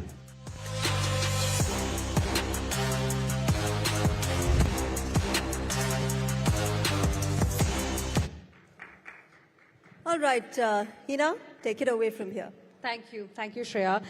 Welcome. So, ladies and gentlemen, you get a sense of what Zangam is into, the kind of innovation it is using, it is bringing for its customers using technology, tailor-made solutions. And we are here today to talk about how this can really benefit the insurance sector. The topic of discussion is empowering the unorganized sector with innovative insurance. And I'd like to begin this discussion with you, Ms. Pritha Dutt, because IRDAI has got a vision that it needs everybody every individual in this country to be covered by insurance, to have some kind of an insurance by 2047, because India has an aim to become a developed nation, Viksit Bharat, by 2047. And if we want to, fast track to the top 3 economies in the world, this needs to be done. Now, to be able to achieve this, we also need to keep in mind the unorganized sector. There is a large chunk of population that is unorganized, but it's a very important wheel when it comes to economic progress that our country, is experiencing. So can you tell us firstly a little bit about the challenges that exist to fill this gap, unorganized versus the organized space? Thank you, Hina. Moment that we talk of Viksit Bharat, and you rightly said, there is a huge number that needs to be filled, and that's the unorganized. To give you a sense, India is largely an unorganized sector economy. Then it's an even bigger problem. Even bigger problem. 83 to 88% is unorganized. Yeah, and that's includes farm sector, non-farm sector, gig workers, domestic workers, unincorporated enterprises. And that is really the bulk. The formal sector is only 13 to 17, 20% maximum. 38% of the GDP comes from the unorganized informal sector. What does that mean? That means there is no employer-employee relationship. That means there is no contract. That means there is no, benefits and, terms and conditions of service. That's like a little, casual nature of employment. They are free. There is no safety net. And that's completely left to open, to decide how do they, go about their life and career and, income and livelihood. There are a number of insurance schemes that Honorable Prime Minister has started and the country does have. Still suffer from 3 challenges. One is how many people are even aware that they exist, how to even access those, what are the mechanisms. If you don't have an employer, you don't have anybody, there is nobody doing that for you. So you are left exposed. So awareness is one key factor. Second is the low level of trust for all of them, because you aren't seeing many examples of where the claims are, even getting actualized. So this is the whole set of challenges. It's a large number. There is no terms and conditions of contract, so it's very loose. And then even when there are insurance schemes, both affordability, access, awareness, and trust is missing. I would say those are the challenges. Well, you have the problem here, Mr. Ramachandran, and you provide tailor-made solutions. So we want to understand from you, how can we solve this problem of bringing the unorganized sector under the insurance net? Yeah, Hina, first of all, many thanks for elucidating this fact and acknowledging that insurance penetration is one of the key factors for taking India to top 3. We at Zangam have created a lot of technologies, and as I had mentioned previously, invested very heavily in 2 tracks. One is creating technologies and getting them to address these solutions. And second is also we have invested in domain sort of expertise in this particular area to create multiple solutions, not one, but multiple solutions. Actually, to answer your question, I would like to take, let's say, 2 examples and give a broad base and give a very specific answer. Let's take an example of one of the fastest growing segments in India, quick commerce. So quick commerce basically means you do deliveries within 10 minutes or so, 10, 12 minutes, 8 minutes, 15 minutes or so. Today, the Honorable Transport Minister in the morning actually mentioned and highlighted a fact of road accidents happening because of this factor, not wearing helmets and so on and so forth, because they have to really deliver within time. Now, quick commerce is really boosting the economy, but there are these impediments. Now, how do you take care of it? I sincerely believe that insurance can take care of it, but how do you do that? So we have to have a new paradigm in insurance called microinsurance. It's already there, but really only for that particular ride, which makes it safe for these delivery partners to reach us on time. And that will remove the roadblocks to quick commerce. Okay, as an example. So these highly unorganized delivery partners are then served by insurance. There are many factors, and I will not go into the detail, and that's where Zangam and its technology comes into picture of getting to a micro insurance and facilitating the same. Let's take another example of the unorganized segment. Maids, basically. I mean, we cannot do without maids, and this was very apparent, especially during COVID, when, this was a problem. I mean, we get holidays, and even if we are in any other field, couple of days or one day, maids don't get holidays. They have to work. That has an effect on their health. But what can be done about it? Nothing. So for this also, we can have a solution from my perspective, and we can have an insurance. We can have the lady of the house, who usually is, let's say, the contractor of those maids, because it's highly unorganized once again. And apart from the salary which they pay, they can contribute 100 rupees, 50 rupees, depending on how much they want. And we can actually get for a month a health insurance with a sum assured of 1 lakh. Actually, it's so simple. But the challenge is, how do you get every lady of the house to contribute 50 rupees, and how do you get to the insurance companies? That requires technology. And that's what is Zangam all about. Creating these very deep-rooted technologies which will make life simple, but yet secure, for the unorganized segment. So I think this is how, as an example, I wanted to mention that technology and the digital transformation will help this unorganized segment in those two areas. I just want to mention one more thing, which I saw Preeta mentioning about, let's say, trust, topic. I think that's very true. The proof of pudding, any pudding, is in the eating. I mean, if you take insurance, and we give insurance, but if the claims are not getting done, then once again you go back to a stage where you don't trust insurance, and that's very important. For that, I'm very proud to say Zangam has many offerings, but claims assessment and very fast claims assessment is one of the fastest growing segment of our solutions, which is penetrating insurance. We have more than half the insurance companies using our solutions. IRDA has come about a very, very important, almost, I want to use the word epochal mission of 3 hours cashless. Now, how can this be done?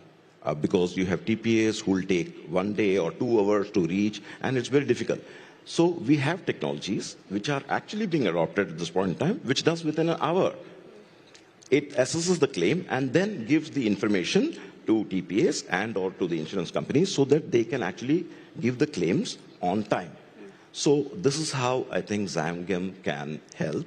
And we are, like I told, investing more in R&D to reach these areas of problems so that insurance can get penetrated. Hina. So after understanding the root cause of the issue, you are coming up with innovative solutions, doing R&D as well. But Ms. Dutt, the question is, we're talking about people at the bottom of the pyramid, for whom it is roti, kapda, makan that comes first. And if at all some money that they manage to save after spending on these 3 priorities, I don't think insurance for them has ever been a priority. Maybe that's another thing that we need to really deal with. How does it benefit them? Because that is the reason why they will then, perhaps consider or even think of buying insurance, which is also the case that's not happening. There are government policy measures that are in place to get people who do not have insurance into the space, but then people also need to be made aware of why this is an important thing. What are we doing about it? Absolutely, absolutely. So that's exactly the kinds of solution that Zangam is talking about. One of the things that, and you mentioned roti, kapda, makan. What does the youth of the country want? You want a job, and you hear these words often, pakki naukri. Pakki naukri means a naukri that has some finite, terms and conditions. I know where I'm working, I have a contract, I have some terms and conditions, benefit. He mentioned domestic workers. 7-8 states in the country have the Minimum Wages Act for domestic workers. How many domestic workers are even aware about this? How many domestic workers are even aware that POSH applies to domestic workers? Yeah, so the job has to be using technology, even awareness, even communication using technology that I can even access on my mobile, phone. So the benefit of getting insurance to this unorganized, informal sector, woman, gig worker, health sector, retail, farmer, is enormous. Suddenly you will find that this sector jobs are not, as bad. It is aspirational. You've created a new, paradigm, and that's wonderful because you can then access all these benefits without feeling less of a citizen. Like, okay, my garib hu, so I need to access this. I can do it with pride. I do it with conviction, and I'm aspiring to be there. Do you think if it's in some way incentivized, maybe then we can have more, in a way, pull coming in from the people themselves? I think what Guru mentioned, how do I get all the employers? There are fractional employers. My domestic worker is probably working with 7-8 fractional employers. How do I get them also into the scheme? Again, technology helps. Similarly, gig work. Similarly, farm work. Similarly, in unincorporated enterprises, where your entrepreneur, is the owner, is the helper, is the staff. So when he or she hires somebody, how do I get that person also part of it? So how do I also create this network? That person is an important stakeholder. So the domestic worker employer is a stakeholder, and that has to be brought into the fold. So I am not searching alone for answers. I have to go and get enrolled into the scheme. And there are lovely schemes. But alone, Roti Kapda Makan is the first. I don't understand how this is so integral to Roti Kapda Makan. My Kapda might not be available. My Makan might not be available because I don't have this safety net. Absolutely. It needs to be made, part of the things that we need and not something that we should have. It should be made a necessity. How can we do that? The benefits clearly are very, very important that need to be told. So that's my last question to you. Can you tell us, because everybody today has smartphones, so do you think this perhaps can be another way of reaching out to the unorganized sector faster? Absolutely. In our research, like I told, we looked into smartphones by which the benefits reach out, as well as, assessments and so on and so forth came. We actually did research. We found that most of the, how will I put it, the unorganized segment don't even have smartphones. What do you do in that case? So our technologies actually ride and work on even 2G. So yes, you're right. The phone, which is personal and medium of interaction, helps, but it's not necessarily only smartphones. It's dumb phones, which are actually at this point in time the most, let's say, prevalent tool of interaction for the unorganized segment. So all our solutions, we make sure, work on dumb phones as well, just as a link which comes as an SMS, which is ubiquitous, and then the link then opens up to all the services, the window of the portal of the services and interaction and so on and so forth. So that's how we do that, Hina. Just one point, I'm sorry, I would like to mention is, and it's a very important point which Preeta mentioned, it's about awareness. So we also realized that to get to be aware, we need to actually reach out to the masses. So we have come across something called, we created a format called Play Safe, as in play the game of your life safely, especially for the unorganized segment, where we have divided into two segments. One is we try to find the problem areas with industry leaders, as respectable, my friend Preeta, and many others for the farmers, maids we talked about, for construction workers, and which literally covers 2/3 of the population of India. Right. Yeah, and then we got these questions curated, and we are in the process of doing so, and curated, and then take it to the industry leaders.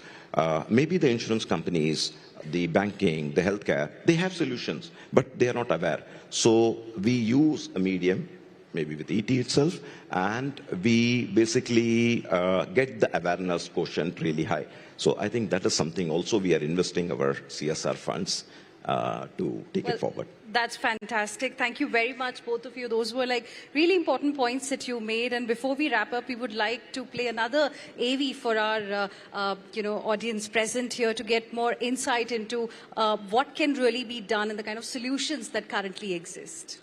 Thank you, Hina.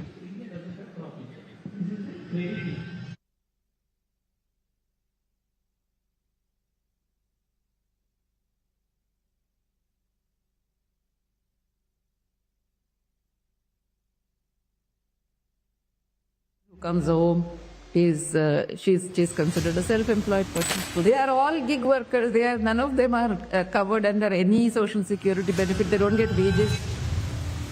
Human life comes very cheap in India. This needs to change.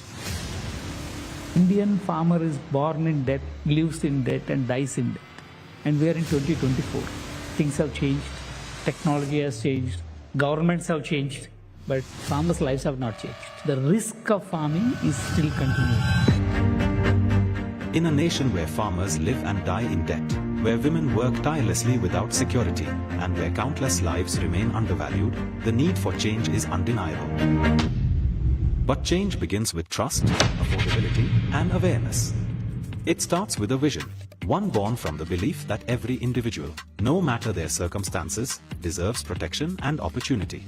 I was not quite happy and didn't find my calling just being a tech company and solving some tech solutions without making any benefit and or effect to society per se.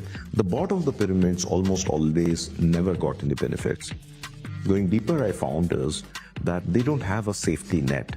They are playing a very risky game of life, and I wanted them to play a safe game of life. So that is play safe. So what we are trying to do is get the technologies which will percolate down to these huge segments of the bottom of the pyramid and empower them with knowledge and or education and democratize opportunities, make them basically participate more with the whole society per se. Zangam has partnered with ET Now and the Times Network to bring this vision to life through conversations with domain experts, solutions from industry leaders, and a mission to secure dreams one step at a time. We are now in the process, in the midst of understanding the issues, putting it all together, curating it into problem statements, which the industry leaders can educate us of various solutions which already exist and or create new products and new solutions which can help the bottom of the pyramid.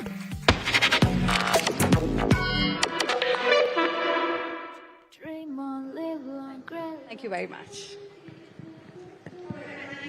To all three of you, thank you to the panel and Hina. Can we have a huge round of applause, ladies and gentlemen? And I'd request you to stay with us just for a few moments as we would like to present to you a token of appreciation graciously offered by our luxury partner, Da Milano.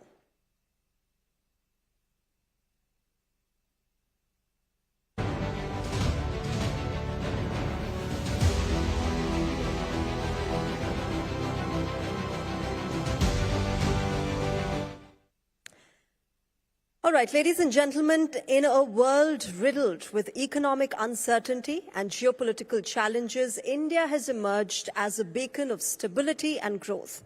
What makes India's growth most bankable amid global volatility?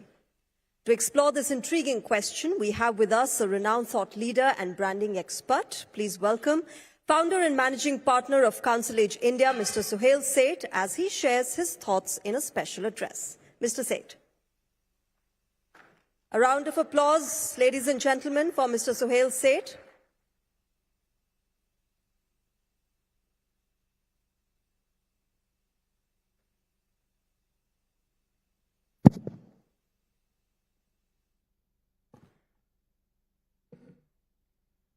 Good evening, ladies and gentlemen, and thank you to the Times Network for having me speak at the India Economic Conclave, being held in this magnificent venue, which has been restored to wondrous quality and is an indication not just of India's nature to welcome, but also of India's arrival on the global stage.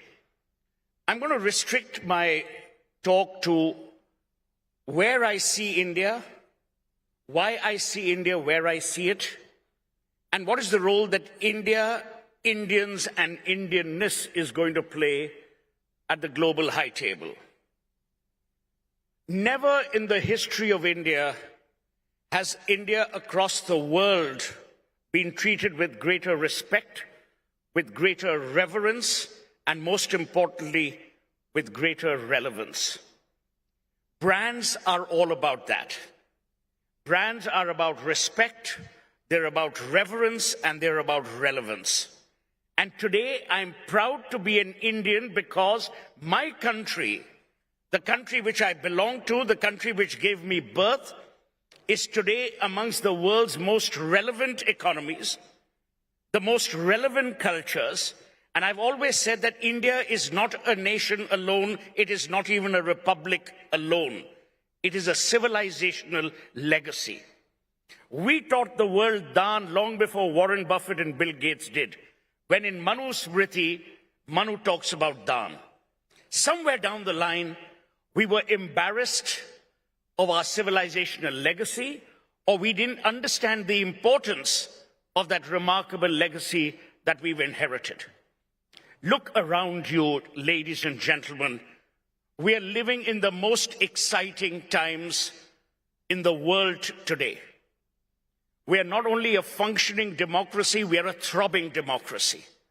For all the people who bemoan the demise of the EVM, you still have opposition parties winning state elections. No one throws away an election. Democracy is alive, democracy is kicking, and what's happened is the Indian today has never been more confident of him or herself, of his or her country, and his or her contribution to the world ever before. Today, India is the home to the world's largest number of unicorns. We have moved away from the matrimonial pages which wanted IAS and IPS and doctors and lawyers to people who are genuine entrepreneurs. Even Churchill will be turning in his grave because we are no longer a nation of shopkeepers. We are a nation which allows the world to breathe innovation. We're a nation which allows the world to experience the relevance of India's civilizational legacy. And we are a nation which is contributing to the global high table, be it in economics or in diplomacy. How have we arrived at this? We have arrived at this because of the dint of hard work. Indians have always been hardworking, and by and large, Indians have always been ethical because we have a moral compass that is not embedded in our souls, it is embedded in our parenting. The values that your parents instill in you are the values that are timeless, they are immeasurable. And that is what we are seeing today. The respect that the young have for the elders, that people have for people who are proficient, that people have for people who have achieved, continues to be the guiding force. And the world, ladies and gentlemen, is coming apart. The world is coming apart because people are seeking national identity. No one wants to buy a brand that is scary, fearful, or unwilling to impart benefits. The reason India is different is because in India there is nothing to fear except fear itself. In India, because of our Indianness, there is a moral compass that has outlived the annals of relevant time. Because of our Indianness, there is an ethicality. And we can sift the wheat from the chaff and still determine a path of great appreciation. I'm not a political person at all. I, by the way, hate all political parties, but I'm deeply proud of my Prime Minister. And I'm proud of my Prime Minister because he's making things happen. If the opposition leaders made things happen, I'd be proud of them too. I'm proud of every political leader who's making things happen. And we've got to get away from this constant belief that, oh, are we good enough? I'm not being arrogant when I say this on behalf of 140 million people, but I can tell you today that India has every right to be confident. India has every right to succeed, and brand India today is the most relevant, rewarding brand that exists in the comity of nations. And that's what we've got to appreciate. We've got to change the imprint of our education, which is why these conclaves are important. Which is why I'm delighted that the Times Network takes the time out to infuse not just confidence, but a sense of realism and a sense of context. So let's look at the context for a change. Who are we pitted against? Narendra Modi has said we'll be the world's third largest economy. And we will. Not because Modi has said it, but because every Indian believes that the Prime Minister will do his bit, political leadership will do their bit, the bureaucracy will do their bit, but the most important trudging of the coals will be done by every Indian. This country is not made by one Narendra Modi. This country is made by 140 million people who believe in the idea of India, who believe that India will make things happen, and who believe in the concept of Indianness overriding any sectarian divisive issues that we may have. Let's take a look at the global economies in the world today. Look at America. America is a cauldron of hate. For good, bad, worse, it's not our business to get there. Look at what's happening in Europe. Europe is disintegrating. I came back from London yesterday. See what's happening to England. England is disintegrating. It is not disintegrating only economically. It's disintegrating from a confidence point of view. You know, earlier I used to joke and I used to use this phrase that India is like the bumblebee. Aerodynamically, the bumblebee is not supposed to fly, but the bumblebee doesn't know that. It flies happily. There have been many people who from the annals of time have always said, oh, India has so many problems. How will India succeed? We have succeeded. We have succeeded in a democracy with acute diversity. We have succeeded in a nation which has more languages than humankind knows. We have succeeded in becoming a country that respects democracy and that respects the rule of law. We have become a country where the young and the old, the infirm and the healthy coexist in a manner of great respect for each other and for what we are. And that, to my mind, is the important thing. So when you talk about, will India be a bankable brand? India will be the world's finest bankable brand. Because ultimately, bankable brands are not about what they bring to the party. It's about the value they add to the nation that they come from and to the world that they are part of. And in both respects, personally, I'm delighted. You know, I have a 5-year-old child, Gayatri, and when I look at her, and I look back and I say to myself, what a brilliant time to be growing up in India. When you are surrounded by people who are finally confident, when they're not enslaved to one thought, to one ideology, but because of communication, because of media, because of the implosion of social sciences, they can actually choose. Today, my country has given me the choice to work, to live, and that is a choice that very few countries today offer because of various reasons. Today, my India allows me to say what I can and do what I can within the purview of the law because that's the essence of freedom.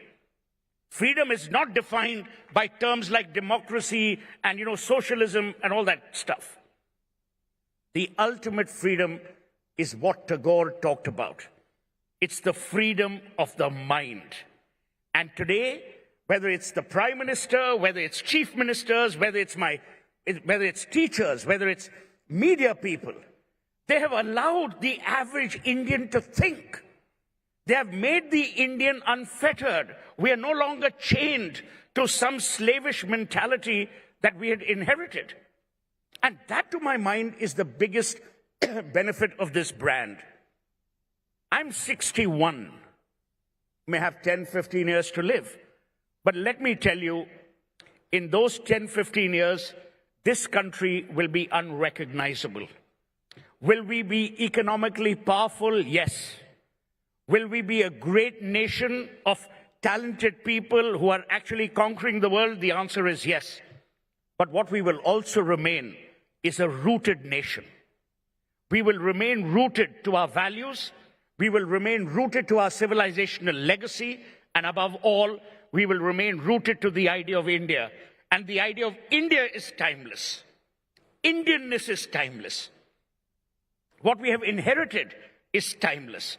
And I believe that when you look around nations, many of them are recent. America's a recent country. So I'm not looking at India in the context of, oh, what will our GDP be? What will this be? What will that be? No. I want our happiness index to increase year after year. I want that person who is in Bulandshahr to know that he can compete with a person in Bombay because the opportunities have been made available. And let me tell you, every country has poverty. But the worst kind of impoverishment is when you deny opportunities. And my India has changed. Today we have the opportunities, we have the wherewithal, we have the courage, we have the confidence, and most importantly, we have the desire to succeed.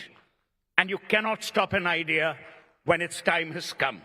And today, it's ironic, and there's no pun intended, we are in times of India where the idea of India is going to be unstoppable. And I'm grateful and I'm delighted that we have so many people here in this hall. We have millions outside who have the same belief, the same sense of purpose, and the same sense of giving back. Because that's what we will be proud of. That's what your children, your grandchildren will be proud of. And that's what my late parents would be proud of in heaven. That we are contributing to nation building. We are contributing to the idea of India, and we are contributing to continuing to make India the world's finest, most relevant, revered, and respected brand. And I've just been told my time's up. Thank you so much.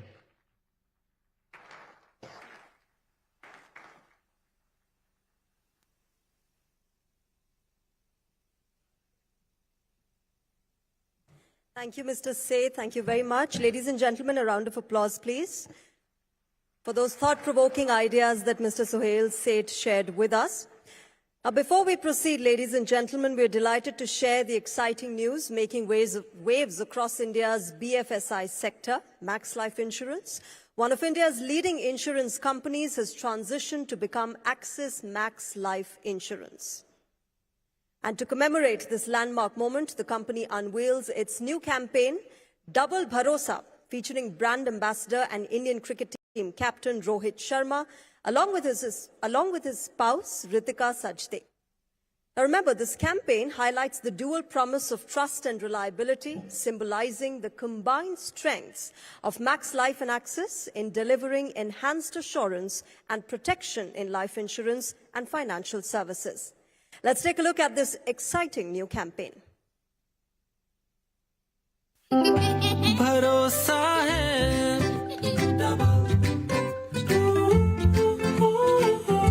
भरोसा है double है खुशियां सभी और double है प्यार भी भरोसा है डबल भरोसा अपनों का हर पल और भी खास होता है जब भरोसा डबल होता है तभी तो मैक्स लाइफ इंश्योरेंस बन गया है एक्सिस मैक्स लाइफ इंश्योरेंस भरोसा है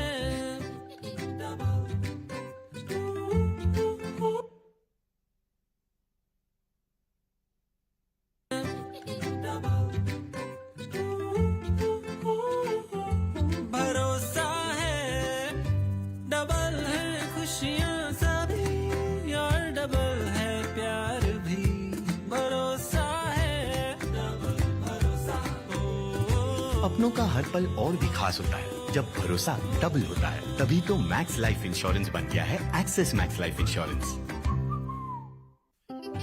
भरोसा है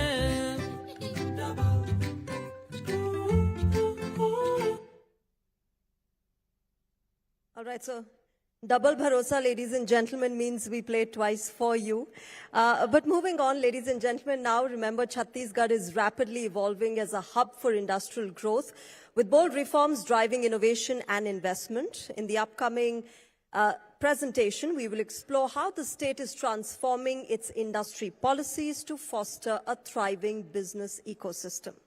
So please welcome on stage Director of Industries at the Department of Commerce and Industries, Government of Chhattisgarh, Mr. Prabhat Malik, IES, and CEO of Nav Raipur Atal Nagar Vikas Pradhikaran, Government of Chhattisgarh, Mr. Saurabh Kumar. They will share their insights on these key reforms in a very special presentation.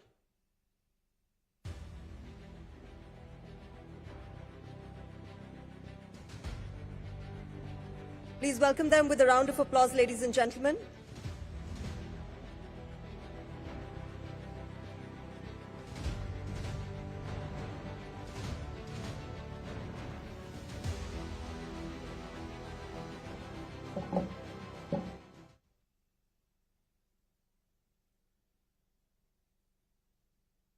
If I can have the PPT up here.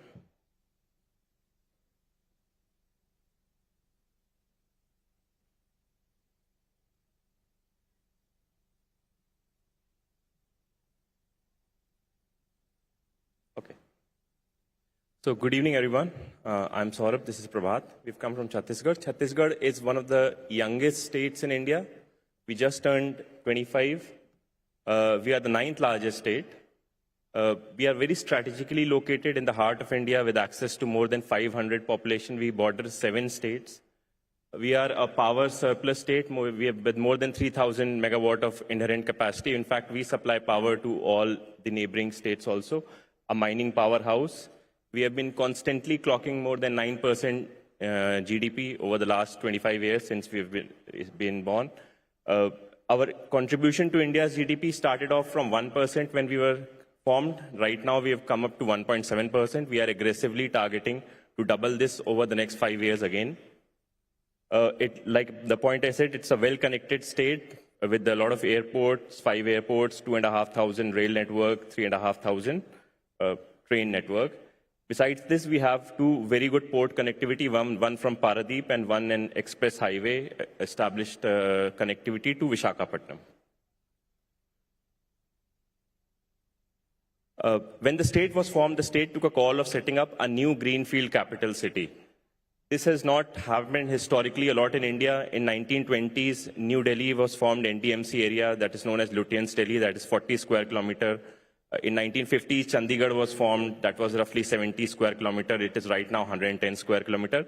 We took a call to set up a greenfield smart city of 237 square kilometer in the year 2005. We've already invested more than 1.6 billion onto the infrastructure. The city has its own airport, it has its own railway line, and we are one of the biggest land banks in central India as of now. In terms of infrastructure, we have an integrated command and control center that was inaugurated in the year 2018 by the Honorable Prime Minister. It predates the smart city scheme of Mahua. Everything, be it power, street light, water, sewerage, everything is controlled from this command and control center.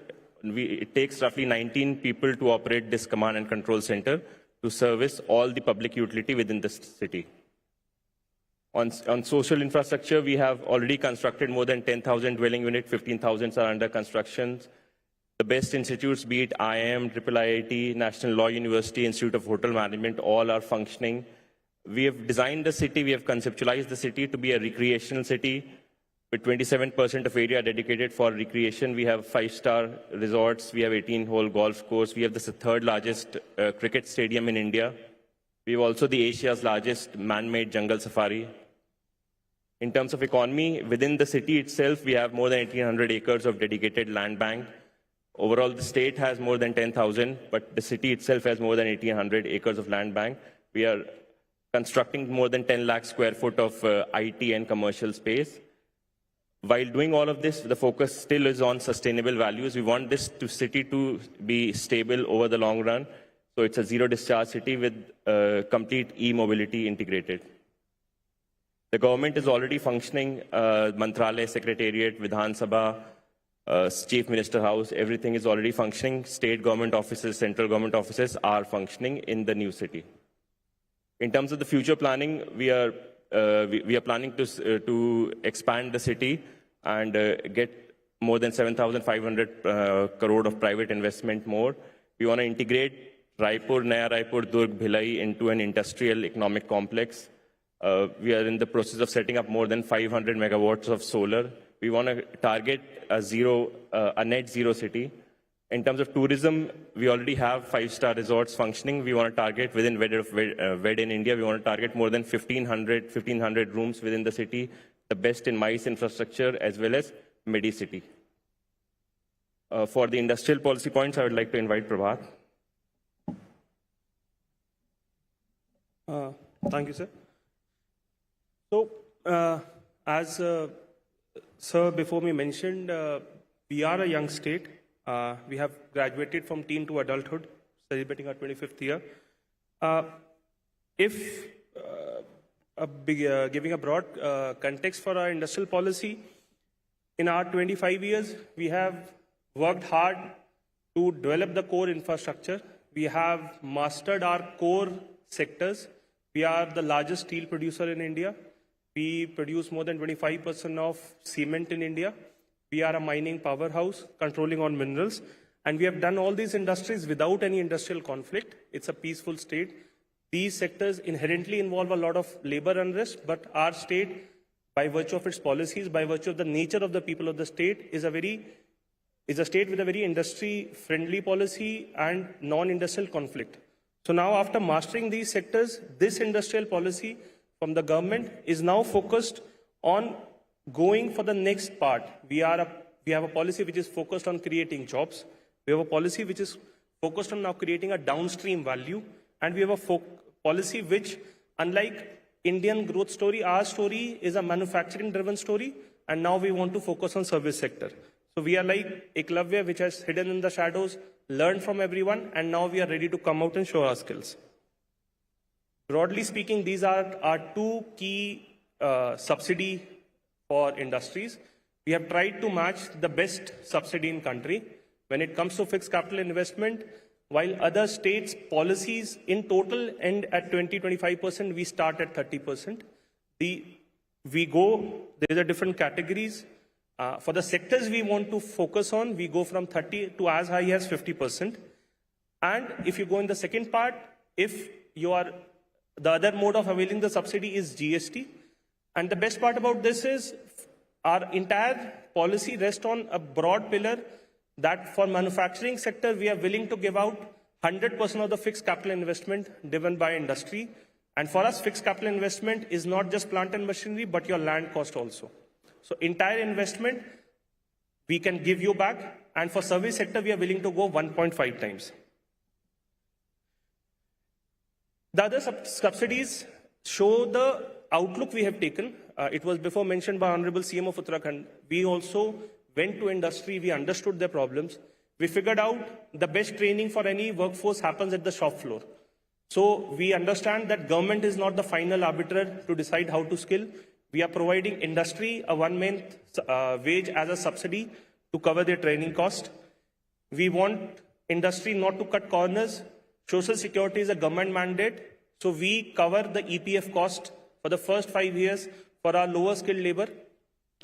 And to make it a more equitable, inclusive, for these 3 categories, our Naxal affected population, our retired Agniveers, and for our disabled population, we cover 40% of the salary for the first 5 years.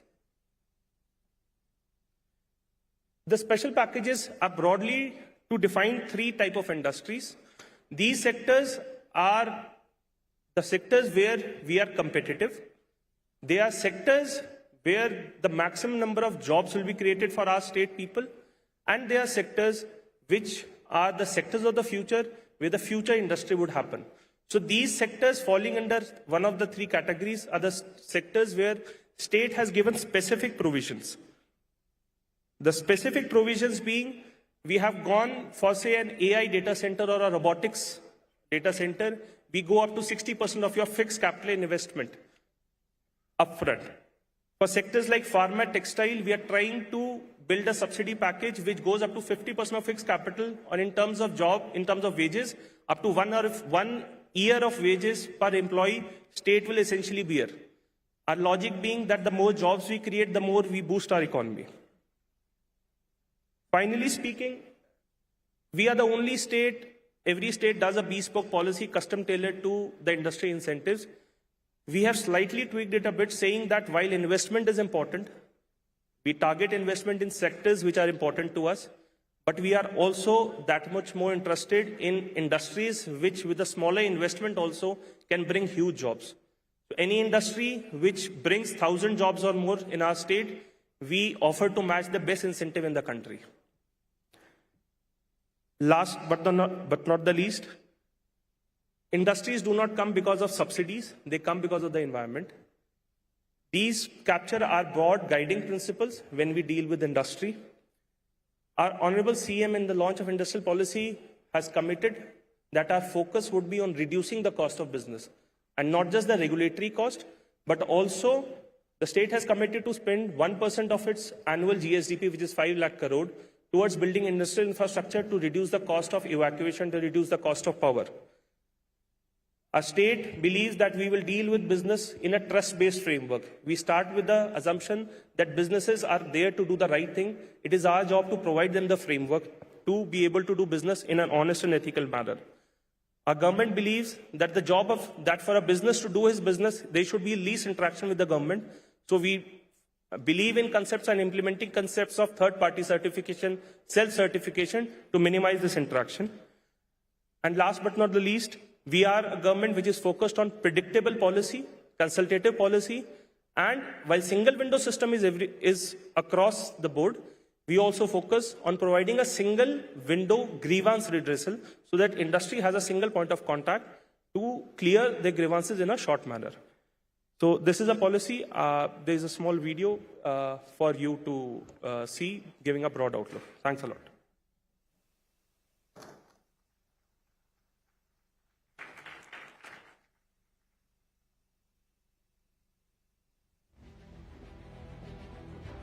Gentlemen, can we have you back on the stage? We'd like to give you a token of appreciation. Can we have a round of applause, ladies and gentlemen?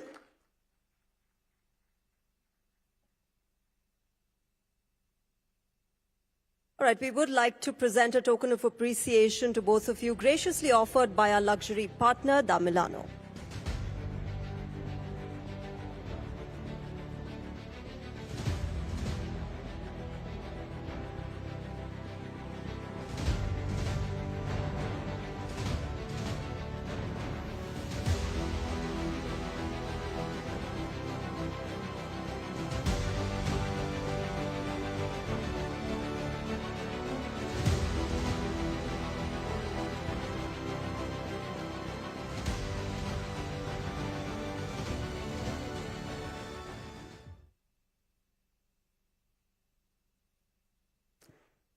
All right, ladies and gentlemen, let's move on and get you a very interesting session, actually. Next up, remember, in today's rapidly evolving global landscape, India's vast natural resources hold immense potential to drive sustainable growth and innovation.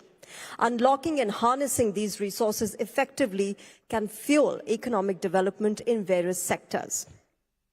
Now, to explore how India can tap into this potential, we are in fact going to be joined by the Minister of State for Science and Technology, Earth Sciences soon, later. But of course, with that, let me also welcome my co-host for the evening, Aisha Afridi. Yeah, and what a spectacular 1.5 day, I should say, is what we've had. Of course, we'll have the Minister joining in shortly, but we also have Dinesh Vijan from Maddock Films. You know, when you talk about India, you can't not talk Bollywood, right? When it comes to India, there are 3 things which work like magic. That's politics, that's cricket, and of course, that's Bollywood as well. So we've got a very special show closer lined up for you. We're going to have Dinesh Vijan from Maddock Films join in, and we'll have, of course, actor Shraddha Kapoor as well. Yes. But now we're here to talk about economics and equity markets. Absolutely, Aisha. And ladies and gentlemen, as global power dynamics evolve, India, remember, is emerging as a pivotal force in shaping a new world order. During its G20 presidency, India successfully facilitated consensus on key issues like debt restructuring and climate financing, showcasing its ability to lead on critical challenges such as trade imbalances and sustainable development. So the big question then is, how will India continue to navigate these shifts and define the future of international relations? To find out, please join us in welcoming former chief economist and creator of the BRICS acronym, that's Jim O'Neill. Ladies and gentlemen, a huge round of applause for him, please. Jim's in the house. Jim, welcome. And in conversation with him is going to be Nikunj Dalmia.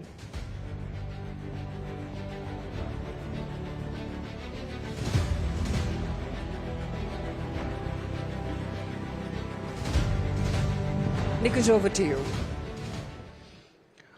Well, guys, let's put a louder clap for Jim O'Neill. Jim O'Neill has come from London, even louder. Jim O'Neill has come directly from the airport. Yes. Is it true that you coined the acronym BRIC, or is that fiction? It's true. Do you feel proud about it? Because BRIC is now breaking? It means I get invited to wonderful things like this 23 years later. So yeah, of course. I'm very proud. I'm very lucky. I never had the slightest idea it would become the huge thing that it did. So I feel very fortunate. So BRICS, if I may just repeat for the audience here, B was Brazil.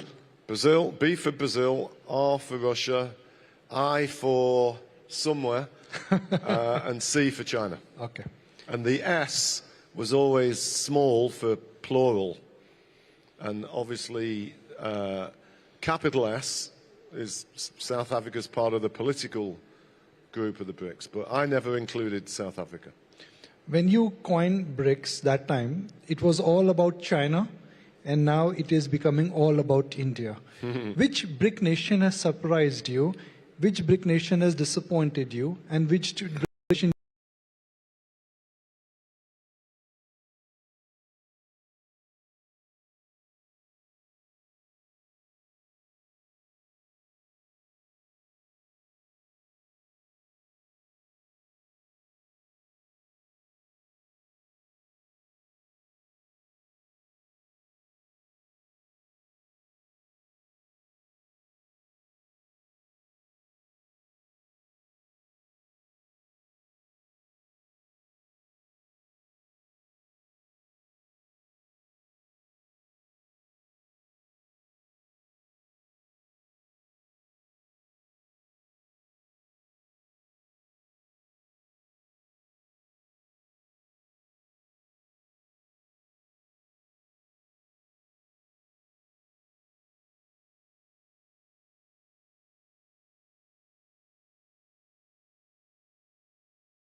for people here in India to grasp the opportunity, and it's really important with this title you've chose. This is India's sweet spot. So if India is really going to develop a lot of momentum to be the third largest economy in the world, it has to happen in the next 5 to 10 years. Because after that, the so-called demographic dividend for India starts to fade. In terms of disappointments, No two ways about it. Russia followed by Brazil. And they suffer from the classic, and I wrote about it at the time, they suffer from the classic so-called commodities curse. And one of the very interesting things about the world developing during my lifetime, many countries that have a lot of commodities struggle because they end up being wasteful with those commodities. And you see that in each of those two countries, and sadly, even more so in some ways with South Africa. So the two best are the two biggest, China and India. The necessary conditions which have made United States the largest economy of the world was they constantly innovated, and there was constant innovation which led to productivity. Yeah. China went on the other side. They constantly ensured that they remain the manufacturing hub of the world, and they were able to gain more in terms of prominence in the world.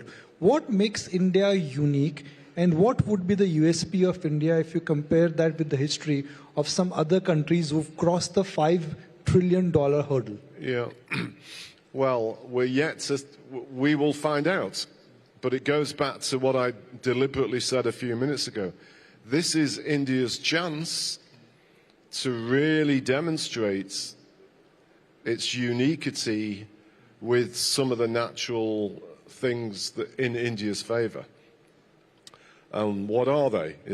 So the first of which, it is the only one of the BRIC countries that has a relatively young, dynamic population. So it still has, for the next 10 to 15 years, the likelihood of a significant further rise in the labor force. Definitely don't have that in China. You've not had that in Russia for 20 years. And Brazil has already started to turn. So that's unique. The only other big so-called emerging country that's close, or there's two. Indonesia, similar, but less people, of course. And actually the beautiful but complicated country, Nigeria. So in that sense, India, in the BRICS, is really unique. The second thing, which actually might be a tactical advantage as we go back into what I call a Trump-influenced world, a lot of India's growth has been based on domestic demand. Most economists like myself would often say one of India's weaknesses is that it's not as big a share of global trade as other great success stories in Asia. But maybe for the next few years, that's not a negative. Because as we know, or we think we know, Donald Trump is going to probably use tariffs or the threat of tariffs to try and make these countries less important in trade. And I don't think India has that problem. The third thing, which is really a special thing of the moment, and I can never figure out whether it's fortune, it's just luck or deliberate. India is wanted to be a friend by everyone in the G7 and by everybody in the BRICS. No one else is in that position. And I think some credit has to go to Modi for that. But whether that's true or not, it is an incredible, fortunate thing in this very, very complicated stage of how the world is at the moment. So I would say all of those things are good. A strange thing is the English language. Obviously, one of India's biggest successes the past 20 years is its role in global services support and export of them. I think the ease in which the English language is used here is definitely a major factor of that. And you don't have that in the other BRICS. And so I think if you combine all of those things together, they're the things that India needs to really exploit more and probably for more Indian people, because there's obviously a lot of things that India has challenges with as well still. We are going through extraordinary times when the global monetary policy or the central bank monetary policy has been extremely loose. Interest rates have been in a record low and the government deficits are at a record high. Yeah. So given that we are in for a volatile global environment, how can India grow if the world is contracting or if world is in a messy place? Well, one of the answers to that is I've already touched on, because India's growth has frequently been driven by domestic demand. That means India is in control of a lot of what happens to India. It's to some degree, and we saw this in 2008, when there was a global shock. China had to dramatically change parts of its policies. Otherwise, the Chinese economy would have become a lot weaker a lot sooner. And look at Japan in that sense. Far too dependent on things that are going on outside the country. Another example close to me in Europe is Germany. Germany amazingly has grown even weaker than the UK since COVID. And it's primarily because of Germany's vulnerability to things it can't control, like China, like the emergence of electric cars. So suddenly Germany has lost its global edge. India doesn't have that issue. Unless we have a collapse. If we had a collapse in the internet and global outsourcing and global services, who knows what happens out there, but that would be a risk. But I don't think India is as exposed to some of these other issues as many other parts of the world. It is obviously vulnerable to a very large rise in oil prices and commodity prices. It's probably vulnerable to, if we had an unexpected big rise in US interest rates. The markets right now are expecting them to come down. But in that sense, I think India is relatively protected about some of these really big risks out there, which I agree are sources of great uncertainty for many countries. So, Jim, if I just put all the ingredients in the melting pot, which is India's macro stability, yeah, political stability, yeah, fiscal deficit is coming under control. Yeah. More importantly, we have a population which understands English, which is the business language of the world, and the first one which you alluded to, which is the young population, where the entrepreneurship seems to be coming back. Do you think 6 to 7% growth for India could be there for next couple of decades? So, as I think you know, and again, on the journey coming here and preparing for it in the past 2 weeks, I was reading some of my old research. This is something from 2007. The 10 things that India needs to do to reach its potential. And again, as a challenge to you and for any advisors to policymakers, India should be trying to grow by close to 10%. The demographics are so strong that if India could boost some key parts of productivity, it wouldn't be difficult for India to do still the next decade something closer to 10 than 6. And of course, I gather you panels discussed this morning. The flip side of that, if India only grows at 6, the GDP per capita, because you have so many people, won't rise that much. I think today it's about $3,000 a head. So I think India should aspire to actually grow by 8-9%, which it could do based on the kind of things that I've looked at for 30, 40 years. And in that sense, I'd like to see more ambition. one of the encouraging things that I noticed that links to the 10, back in 2007, I think I'm right in saying, India only had one university or tertiary sector institution recognized in the world's top 100. Today it has 7, which is a very positive thing to have happened because you need more of that. And doing that and trying to allow more young people to get more and more diverse skills are the kind of things that are needed to deliver this additional growth, in my opinion. What are your thoughts on the way digital India is now moving? Yeah. The fact that we have UPI, yeah, we have the backbone which is now backed by Geo broadband. We have programs like Aadhaar which are centered around identification. So for any country to grow now, productivity gains are coming via AI or digital. Do you think India is right up there in terms of global averages, global standard and global rate of change? I think it's probably certainly in the mix of being the best of the large emerging countries in this field. Hearing you mention UPI, I remember when it was first mooted, of course, if my mind remembers correctly, it was a good 3 years before Modi became the leader.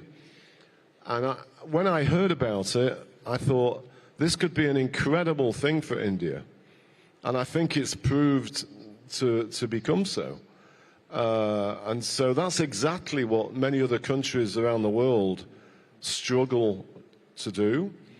And you know, hats off to the people that pushed that initiative for India. And I think, as you say in your question, that strength is an enormous, I'd call it a tactical, certainly a tactical strength, and maybe a structural strength for the world in which we are emerging in, where, especially with AI, there's going to be more and more of these kind of things going on. So before I change gears and talk about your view on the world, if I summarize your view on India, your view is that we have potential and ability to grow at 6 to 7%, it could be 8 to 9%. We have all the ingredients like you mentioned, and we are digital ready with the dynamism of a young population, why we should really fast track to the top 3 economies in the world. I mean, to be really candid with you, if India is not significantly bigger than Germany and Japan by 2030, I personally would be really worried for India. The next bit should be easy. I'm going to say, I was thinking whether I should say this or not.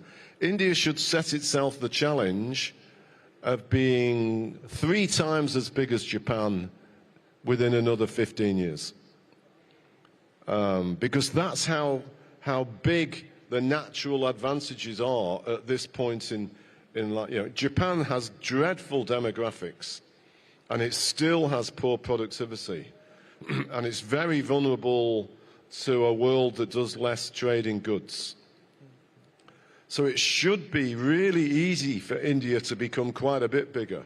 But if India really wants to get to be really big and more wealthy for more Indian people, it should want to become a lot bigger. And, I don't know, become half the size of the US by 2035 or something. Fantastic, fantastic. So nice to hear that endorsement coming from you, the man who actually saw the potential when he coined the word BRIC. I'm going to change gears and talk about the view of the world now. Yeah. There is a change in regime in the United States. Everyone is saying it's like someone has pressed the reset button again. Do you think Donald Trump will press the reset button again? Is he going to what? Press the reset button again. Does Donald Trump himself know what he's going to do? You know, like everybody else, I sit and watch and read these things about everybody who thinks they know what Donald Trump's going to do. I'm not sure Donald Trump knows what he's going to do. I think he enjoys the game of dealing with people. You know, a silly example, when I look back on his famous attempts to become a friend of the North Korean leader, he seemed to have no idea what it was he was going to do when he managed to meet him. I noticed with great interest, yesterday I read that he has invited President Xi to his inauguration. I mean, that's quite an imaginative thing to do. We have a world of finance and business that is convinced that relations between the US and China is going to get worse. Maybe it won't. I don't know. And intellectually, it makes it fascinating, but I would not want to be overly confident in predicting that Trump's going to do X, Y, and Z, because I don't think he knows yet. What I would quickly add, I think he's chosen a very, very experienced person in macroeconomics to be his Treasury Secretary. And a very important thing that, again, I don't know how it will evolve, is how much Trump is going to trust Scott Bessent or delegate economic issues to Scott. I was asked by a Washington magazine yesterday, interestingly, to write a piece about what did I think of the possibility of a modern version of the so-called Plaza Accord, which is just the very fact I was asked that is interesting. And you can see the conditions for some sort of grand global deal where China agrees to stimulate its consumer, Europe agrees to boost its defense spending, Germany agrees to put more auto plants in the US, and the US then decides we don't need these tariffs because they're all going to buy more US things. And that would be an incredibly constructive thing for the world economy. But one other thing to say, it would probably also be very good for equity markets outside the US. Well, Jim, the way you've really summarized the India growth story for us, thank you very much, and thank you for endorsing it with such easy concept and ideas. I've always interacted with you online, but such a pleasure to meet you in person and really talk about the India growth story. Thank you for being part of IC, and such a pleasure to meet you in person. Let's put our hands together for Jim O'Neill, the man who coined BRICS. He feels that India has a long, long way to go. Thank you very much, sir. Thank you so much, Jim, for that fascinating discussion, and thank you for making it to the India Economic Conclave. Hope you have a great stay. Well, moving on, ladies and gentlemen, India has truly set a target to achieve net zero emissions by 2070, making its energy transition a very critical priority. The country is already the third largest producer of renewable energy globally, with ambitious plans to generate 500 gigawatts of renewable capacity by 2030. Well, that's right. And key initiatives include scaling up solar and wind energy, increasing electrification, and advancing green hydrogen projects, all aligned with its vision for 2047, the centenary year of independence. And to share with us, ladies and gentlemen, his vision and to talk to us about India's energy transition at 2047, please welcome Honourable Minister of Petroleum and Natural Gas, Government of India, Shri Hardeep Singh Puri, who is going to be in conversation with none other than Navika Kumar. A huge round of applause, ladies and gentlemen.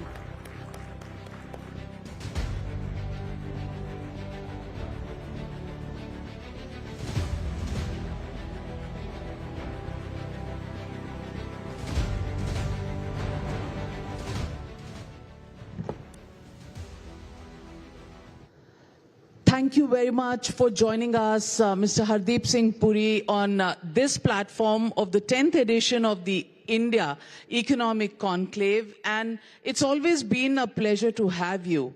The energy sector needs energy from you. And these days, after election results, there's a spring in everybody's step in the government, and there's a lot of energy going in there.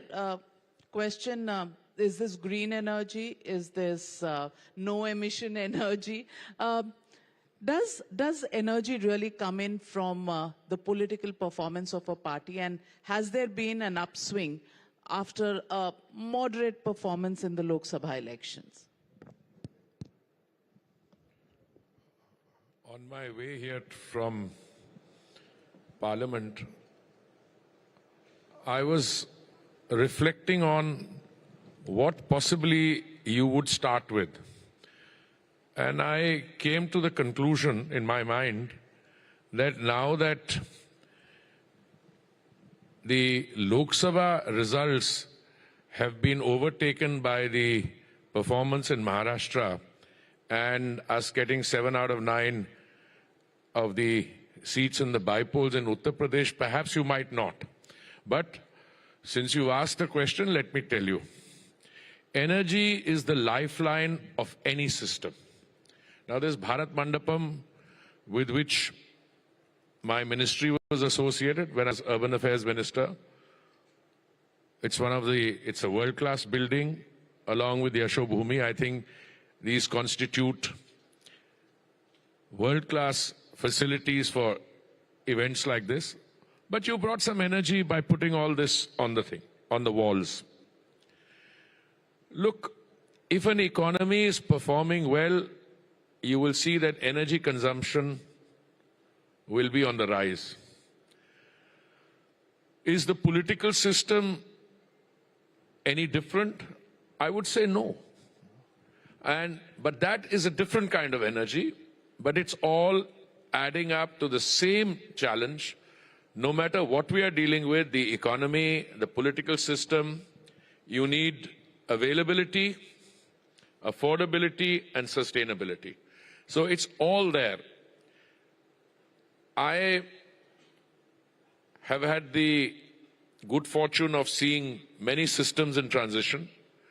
Today, I think where India stands and the narrative that is out there, you and I don't notice it because we are part of this continuity and the change which is taking place. But if you want to come back to the political system for a minute, let me say, I see the following happening. One, the India alliance, which we were saying for a long time, it has fault lines, it has trains, it is collapsing. Today I would say it has collapsed. The Congress party, which is very keen on providing leadership to the India alliance, finds itself a junior partner in most of the states. And as we go forward, there are not only other claimants for leadership of the India alliance, but I think more than that, the alliance will be put to test in terms of its internal cohesiveness, but more than that, Navika ji, I think wherever a kind of electoral situation that develops like in Haryana or Maharashtra, they will find it very difficult to move forward. Why? Because the Bharatiya Janata Party, even if you look at the original Lok Sabha results, I remember clearly that the vote percentage had just marginally declined. But they lost a lot of seats because of the peculiar ground dynamics. Today, I find that the core vote of the Bharatiya Janata Party is not only steady but growing. And whenever you have contests of this kind developing, you will see clean sweeps by the BJP. Well, clearly, the recent performance, a third-time victory at the center, a third-time victory in Haryana, a third-time victory in Maharashtra, clearly put you in a situation where nobody can contradict or question the positions you take. No, the contradiction they will try. You see, if you fail at something, if you fail in an examination, you will blame the examiner for sending you questions which are out of the syllabus. If you fail in an election, then in the seats that you win, you will say, okay, that was my good performance, but the seats you lose, you blame something called an EVM. So they will go on. But you know, I was sitting through Parliament today listening to the discussion. I shouldn't say what I'm going to say there. But they were the demanders. What is it that they're trying to say? Today, all over the country, you know, there was an old Hegelian saying, genius lies in identifying yourself with a principle. What is it that the Congress party wants to identify? What do they stand for? If it is, at the end of the day, caste census or something like that, let them spell it out. Mr. Hardeep Puri, I also I'm speaking to you at a time when geopolitics across the world is in a state of tumult. Look at the Middle East, look at Central Asia. After, Ukraine, Russia, and we spoke at that time how India navigated through those waters. Now we have Syria going that road again. How is this going to impact our dependence that exists on fossil fuels and our strategy on how to handle this? First, in terms of our dependence on fossil fuel, I'm very happy with the words you use, dependence on. We are today 85% dependent on crude oil imports and roughly about 50% dependent on natural gas for imports. We also import LPG, but that's separate. The good news is that there is no shortage of energy in the world. That in spite of all the turbulence, etc., more and more energy is coming onto the market. There is a lot of energy, Navikaji, which is coming from the Western Hemisphere. I mean, Brazil, Guyana, Canada, United States. United States produces 13 million barrels a day, and even before the celebration of democracy there, I had anticipated they'll put another 1 million barrels a day there, and it's coming. Suriname. Middle East, many of the OPEC Plus are cutting back on production, they say temporarily. But in spite of all those actions, there's more than enough crude oil available in the world. For a consumer like India, which today I think we're 5.4 million barrels a day, which will go on by 2030 to 6 and then 7 million barrels a day is what we will be consuming. There's enough oil. And the good news is our domestic E&P is for the first time, after a long time, beginning to grow up. So I don't anticipate issues of availability. That's the first part of the trilemma. When it comes to affordability, yes, if there is really an outbreak of hostilities, like if some major trade routes and shipping routes get blocked, then the seaborne commerce would have to come by a more circuitous route. Freight rates would go up, insurance rates would go up. I don't see that happening. I think everyone involved has a stake in peace, and I think it's in everybody's interest to ensure that whatever leveraging you can do, you do it.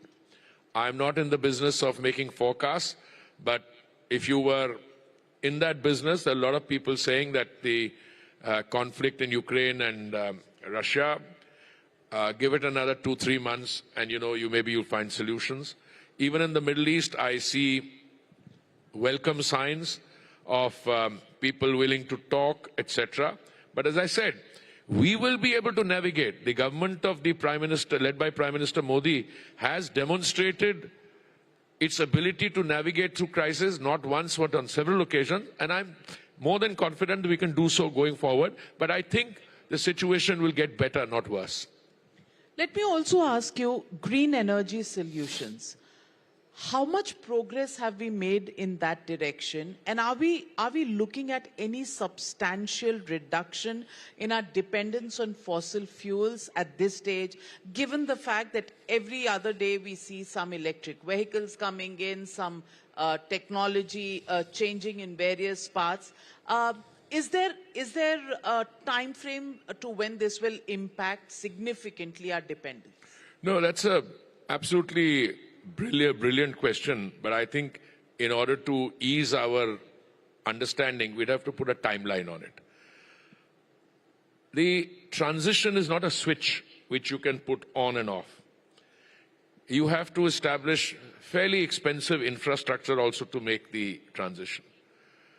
Going forward, let's say by the time we are a 100-year-old country, as an independent country, we're a 7,000-year-old civilization, but I see our dependence on traditional fossil fuel coming down considerably.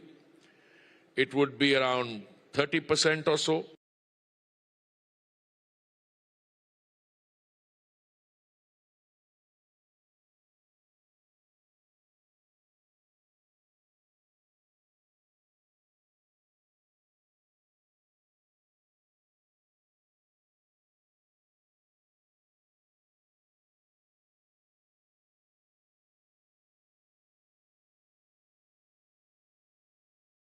So I think the test lies in what we are achieving on the green front. And there my submission to you is ethanol. We have gone from 1.4% blending in 2014. We wanted a target of 10% by 2022 November. We did it 5 months in advance.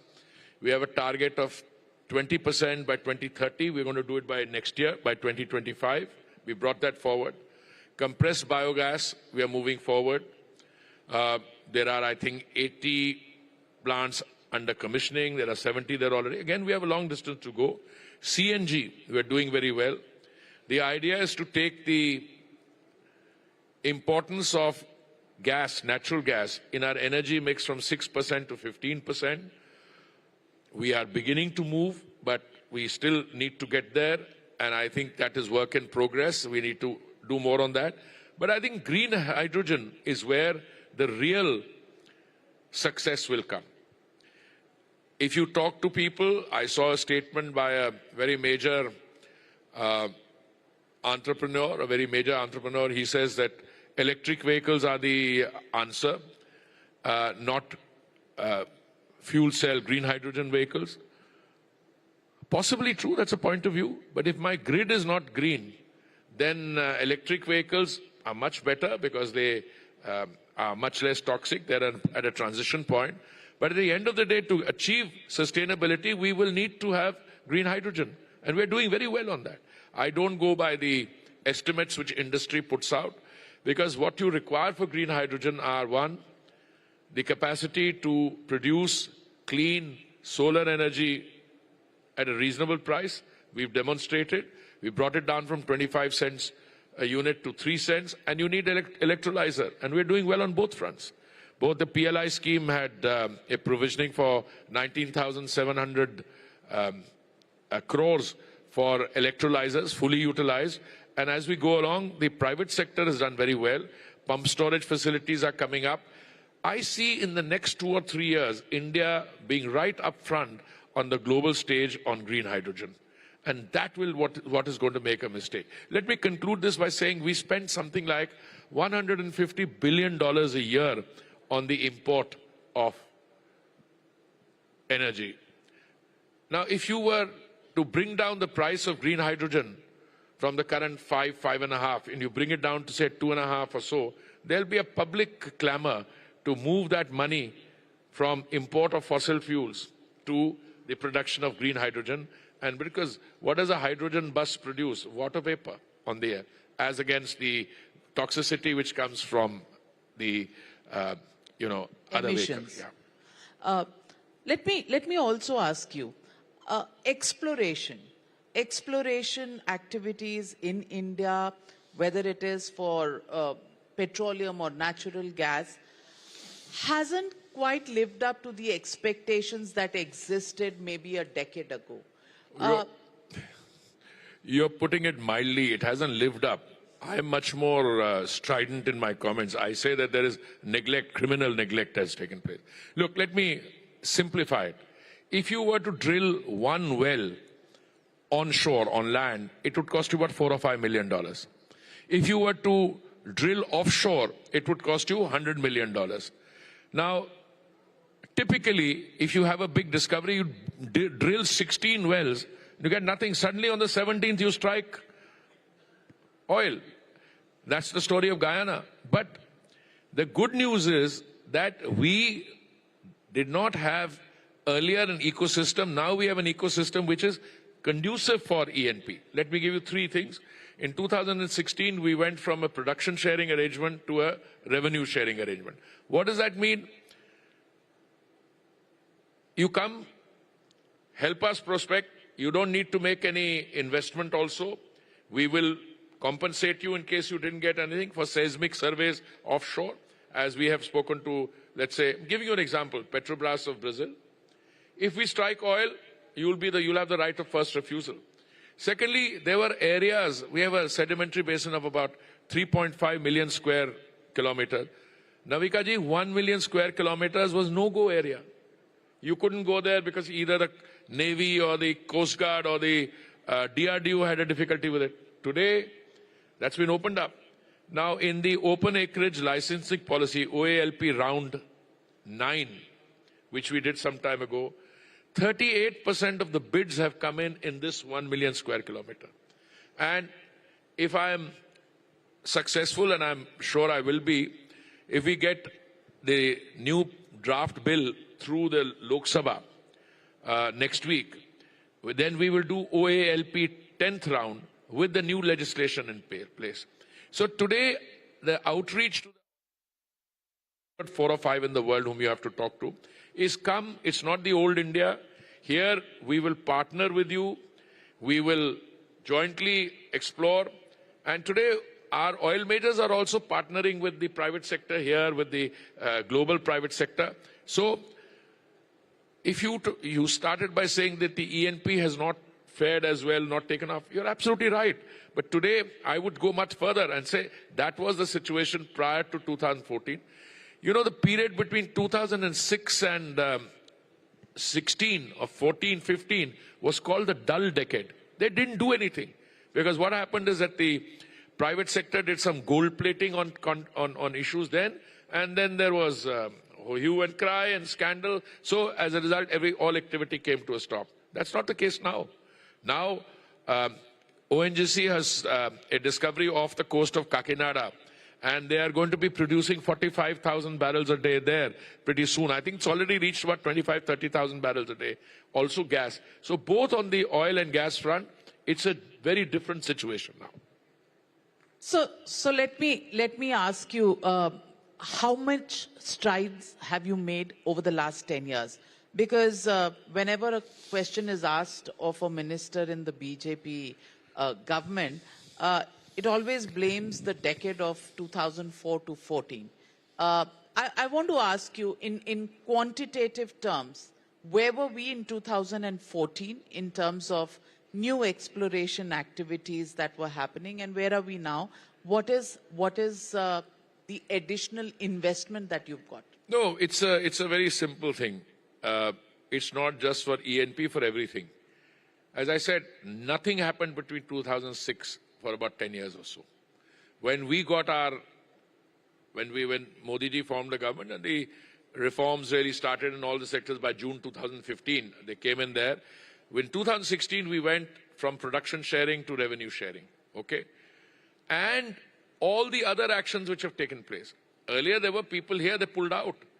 Now we have to not only revise our situation, like 1 million square kilometers opened up, new law coming into it, and all that. What does an investor require? An investor requires reasonable degree of stability and predictability. That's not that you call him here, they make an investment, they find oil and they'll say, this is my sovereign right, I take it over. I have a lot of difficulty with some states just now. ONGC struck oil in Ashoknagar in West Bengal. And I think when they struck this oil in 2018 or so, it was one well and the area was about 4 square kilometers. What's called a petroleum mining lease has still not been forthcoming from the state government. After that, they made 2 or 3 other discoveries. That area now has become 99 square kilometers from 4 or 5. But for some strange reason, the state government is not moving. Now the oil is there, the gas is there, it's there. My calculation, and I looked at this in the context of a parliament question because I was answering a start question. We've written 15 letters. The ministry, the Director General of Hydrocarbon, they won't move. Now, whom are they depriving of revenue? Under the system that we have, the federal system, they stand to make something like 25,000 crores, 8,000 crores on this field itself. And that would be the money coming to the state. But they don't move. Now, we have to face a lot of problems. I think overall in the country, the realization that this is a resource which you will be dependent on and from which you can get revenue is there. Some states are notably slow. So let me ask you, who's really responsible for this collapse of the federal system as it existed? The question is, if you look at Parliament, you're saying you're extremely hopeful that next week you'll pass legislation in the Lok Sabha. The way people of India are looking at it very cynically is, यहाँ काम तो होता नहीं है, यहाँ तो एक दूसरे की खिंचाई होती है. No, legislation pass karwana is something which is different from parliament function. We know how to get the legislation passed. That's not the issue. I mean, you can try and disrupt. You can chuck the opposition out and pass. No, we don't keep them out. You see, I mean, this is a sovereign choice whether you want to wear a mask or an armband or a jacket emblem outside the house and disrupt. You know, I think protest also reflects, the nature of the protest reflects the maturity level of the politics. All right. You have a problem with something that the government has done. I think the right thing to do is come inside the house and debate it. They were demanders for this discussion on the constitution. As I said, I sat there for 2.5 hours. I didn't see anything. If this is what it was about, let them come and discuss it. Now, are you saying the opposition, read Rahul Gandhi, Congress party, what you will, is not mature? No, I'm not saying they're not mature. I would say that, let me phrase it carefully, that maturity has been in the works for a while, and I haven't seen it yet.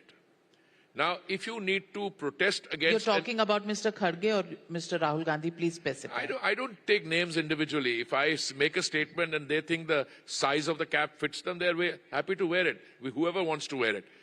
I am basically of the opinion that when you go back to your electorate, today I heard somebody make a comment, ye ho gaya, wo ho gaya. And I think one of my colleagues, I was sitting in the Lok Sabha, said, bhai, kuch to hua hai na, third time we have come back. We may be a little disappointed in the sense that we didn't get the clinching number, but we are still, in pre-poll alliance, we are at 290, which is way beyond what is required for a working majority, for a clear majority. I think that some of the goalposts that they have are getting mixed up. And unless they sit down and rework their sums, as I said, people will ask, what does the Congress party stand for? I have yet to come across an issue on which they are very serious. It's a shoot and scoot policy. One day they will take up one issue, the other day they will take up another issue. You know, when it came to a discussion on resources from the center to the state, there is a way about going about it. There are funds that the central government places at your disposal for use. But by doing halla in parliament, come and talk about it. But everything they do can't be wrong, and everything that you do can't be right. There has to be a midway somewhere. That was never my case, that everything we do is right. I think we are a political party which over a period of time has grown because it has the ability to introspect. We look at our own performances, and UP and Maharashtra is a case in point, or Haryana. I mean, I remember interacting with you and saying what happened. I always saw these elections differently, Haryana in particular. I said, wherever we have development to show, and the central government, whether it's a Pradhan Mantri Awas Yojana, it has a big impact even in a place like Maharashtra. Big impact all these schemes have even in the smaller states. So we will project good governance as good politics, delivery of goods and services, and they will project what I call the mantra of freebies. I'm not saying that freebies up to a point. After all, during the pandemic, we also handed out 3 meals of dry ration in a day, which is continuing. But that cannot be the sum total of the political message you're taking to people. Batenge to katenge, is that really development politics that you are doing? You can, vote jihad, dharam yudh, are these points of development politics? You're picking up one slogan here and there, and therefore I have a long list of slogans. I think you're better served by... Tell me one slogan that you remember, as everybody remembers, batenge to katenge. No, batenge to katenge. Development wala slogan bata dijiye. No, the issue is you take the slogan in a particular way. Where did this negative narrative come from? I remember even in 2014, later, etc. What kind of language was being used against a democratically elected prime minister? What is it that they're trying to do today? They're trying to take around and take somebody's image and add it to that. Is that mature politics? You're looking for a piece of evidence somewhere in some court in some foreign country, makes a statement, and they come into the house, let's have a discussion. And today, as I said, this discussion is going to be on tomorrow also. It's probably not appropriate for me to give you my comments on what is said in Parliament. That's not. I'm talking about the overall direction and maturity. There are going to be elections in other states. There are fundamental changes taking place in the country. I mean, Article 370, reservation for, women. We're going from women-centered development to women-led development. One nation, one poll. There's some fundamental changes taking place. The opposition, instead of participating in the debate, it's a no this, no that. So the one nation, one poll decision taken in the cabinet yesterday, will it be a bill brought into Parliament? That's not for me. That's if you had Kiran here, maybe you could rightfully ask that question. I will not speculate on that. But the fact that the cabinet took the decision yesterday means that the next stage would be prepared, timing, etc. They will decide. Let me also ask you. We are a nation right now. Before one nation, one election becomes a reality, we are a country where we are always in a state of campaigning for elections. Delhi elections around the corner now. What do you envisage? This is an area where you've been on the defensive. The BJP has not won an election in Delhi for the last, 30 years? What do you expect? We'll win this time. And we'll win decisively. Many people are saying this will end your winning streak. I don't want to ask you whom will you vote for. I mean, with this kind of neglect of basic amenities, you look at the level of pollution in the river, the air pollution, etc., and each one of them, the Aam Aadmi metamorphed from wearing a muffler, sitting in what is it called, a wagon R car, and he's moved into Sheesh Mahal. That's a transformation on the man. Secondly, each one of them has been involved in some, I don't want to get into sharab ka gotala, I'm not getting into, but is that the image of the governing group in Delhi? I think there is a severe credibility crisis, and the fact that it's a severe credibility crisis comes out from the fact that out of the 20 candidates that they named in the last list, Navika ji, 13 were imported. So आप भी imports तो बहुत करते हो, fossil fuels के भी, candidates के भी. नहीं, देखिए, democracy में आप पटपरगंज में रहना चाहेंगे या जीके में रहना चाहेंगे, you can move your residence to wherever you want, and why should you be? पर दूसरों के imports पे फिर आपको कहना भी नहीं चाहिए, क्योंकि आप भी बहुत import करते हो. मेरे को कोई आपत्ति नहीं है. They must import, खास करके अपने candidates नहीं हो, but it just shows that they are trying to beat the anti-incumbency by changing the face of the candidate. It's a limited point I'm making. Limited. It's not our situation. Our situation is we've grown. Kailash Gehlot आपने भी तो import किया है. नहीं, हमने भाई, we are the largest political party in India. हमारे यहाँ आप आना चाहेंगे, आप कहेंगे कि मेरा my commitment to the development process, I think I can fulfill that only by being part of the BJP. कुछ आते हैं, कुछ चले भी जाते हैं. भाई ये राजनीति में चलेगा. This is part of good democratic politics. पर आप इतनी अच्छी पॉलिटिक्स करते हैं तो नए लोगों को सामने लाना चाहिए.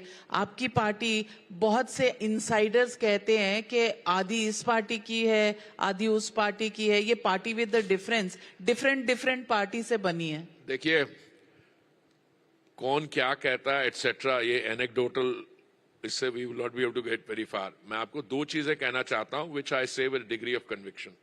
One is, this is the only party in the country where parivarvad is not a criteria. Number one.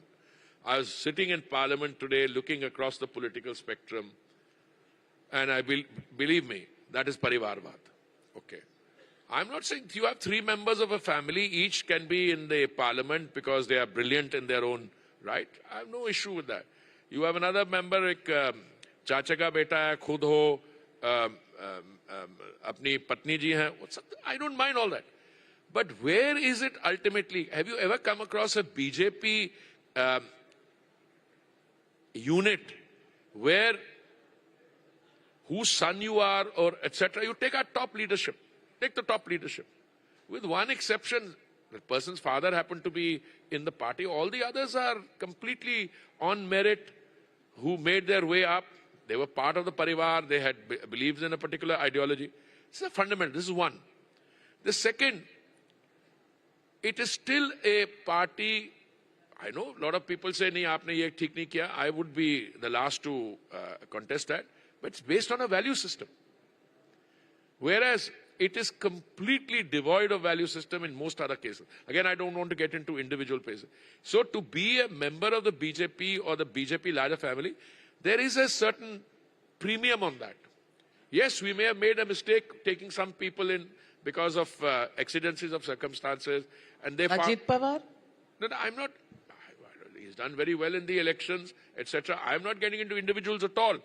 I would say that sometimes your perception of who is good or bad, maybe किसी को आप अगर हमारे party के साथ परिवार के साथ 30 साल से जुड़े हुए हैं, आप समझते हैं कि मेरा हक है इस समय to get a ticket. Somebody else comes in for a variety of reasons, but it's done very clinically.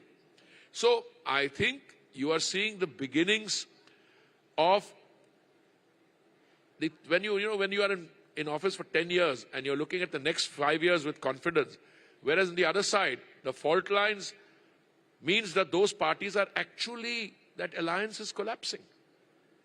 That's the difference. But why would you bring into Parliament the issue of calling Rahul Gandhi a traitor, connections with Soros? You're the party in government.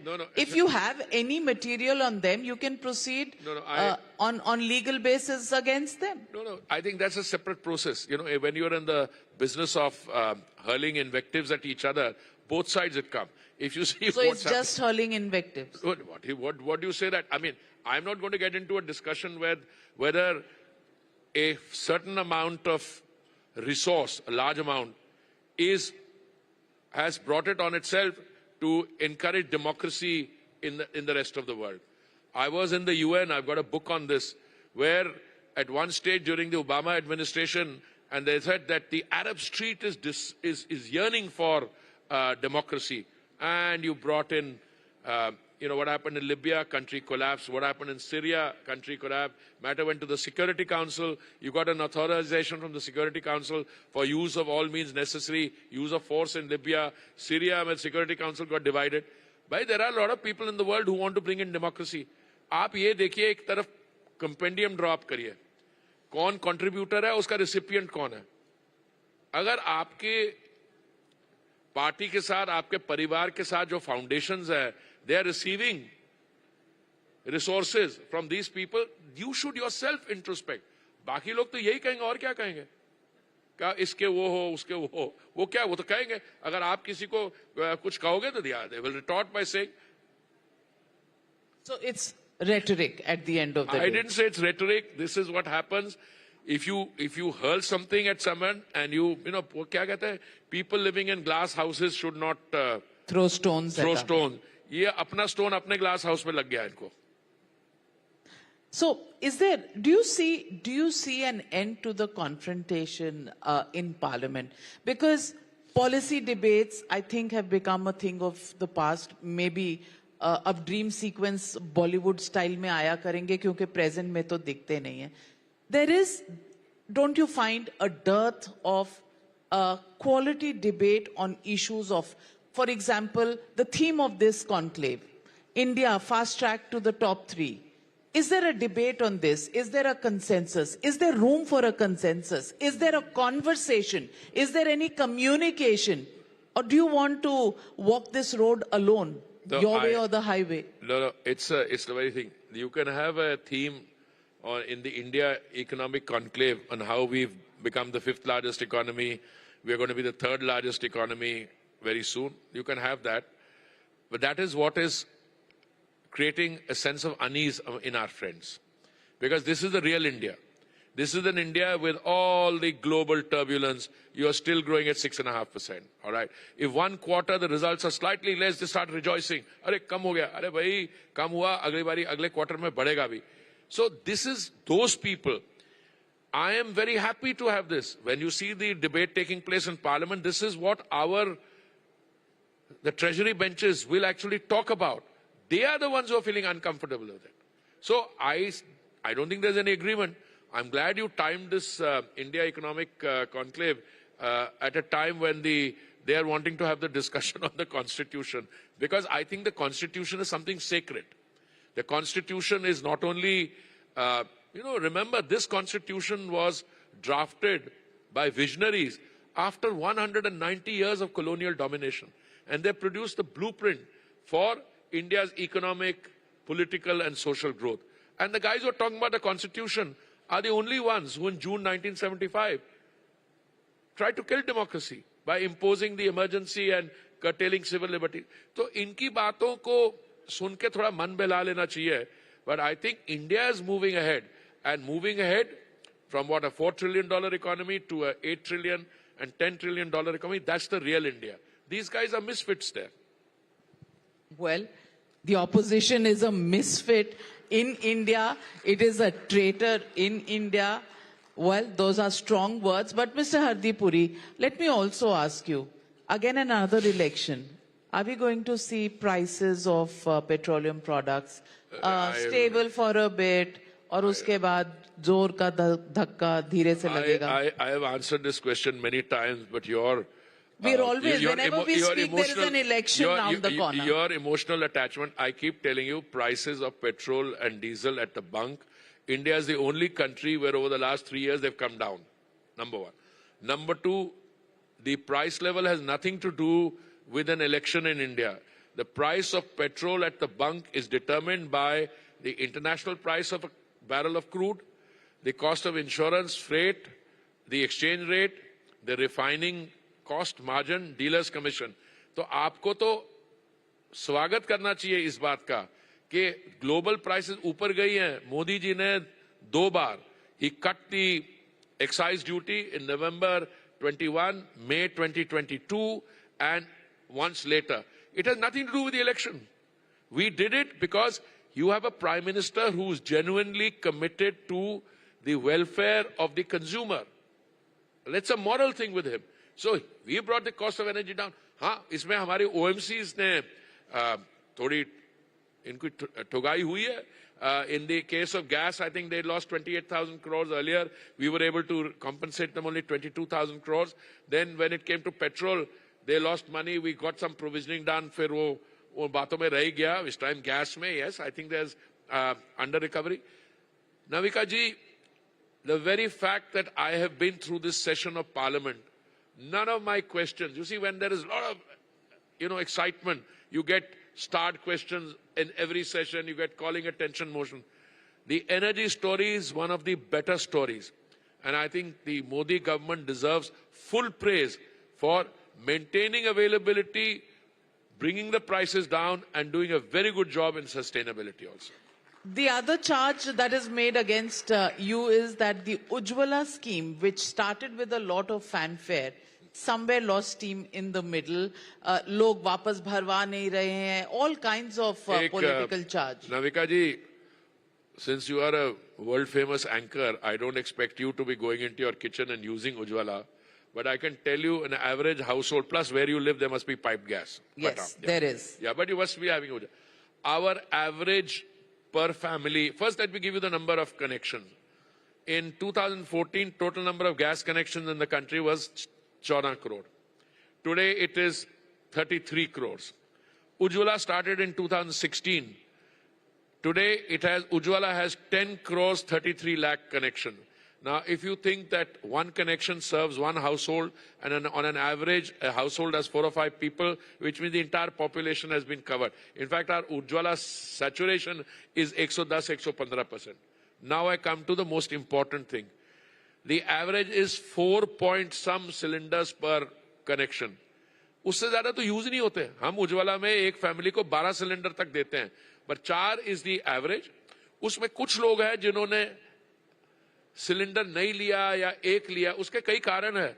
You take a cylinder in Dhanbad, next day you move and migrate to Asansol, or you go to Mumbai, and you may not. But there also we have closed about 4 crores. So the Ujjwala picture in terms of number of connections and in terms of average cylinders is a very good story. I've answered this in Parliament a few days ago. Starts Question number 5, I'll send you the answer. Well, Hardeep Puri, what would you like to say to Mamata Banerjee today on this forum? Clearances for exploration. Would you make a request to her? Have you done so? Madam, मैं तो उससे बहुत आगे निकल गया हूँ. Clearances for exploration छोड़ दो. वो 8,000 करोड़ की रिसोर्स आपके पास बैठा है. उसको निकाल के वो 8,000 करोड़ आप वेस्ट बंगाल की डेवलपमेंट पे यूज कीजिए. मैं तो वो कह रहा हूँ. But I think she is trying to work out in her mind कि वो राहुल गांधी जी से लीडरशिप इंडिया अलायंस की लेनी है या नहीं लेनी. I think that must be holding it back. And what would be your message to Priyanka Gandhi Vadra, who's debuted in Lok Sabha today with her maiden speech? No, I always congratulate newly elected members, and especially when they made, and this was a debut in a discourse on the Constitution. So, I mean, she has a long way ahead, whether there will be realignment in terms of leadership within the Congress party. I don't know, and frankly, that's not for me to comment on. But I wish her the best. And any message to Mr. Rahul Gandhi? I think that leadership potential has been a while in developing. And I think maybe the time has come for that leadership potential to be developed fully. Well, on that note, we hope the message is taken. And Mr. Hardeep Singh Puri, always a pleasure speaking with you. You take it on the chin, answer all the googlies that come your way. You're always a great sport, and that's what Punjabis are all about, I guess. Thank you very much. Thank you for joining me here at the India Economic Conclave. Navika, before you leave, a token of appreciation for Sir, please, right behind you.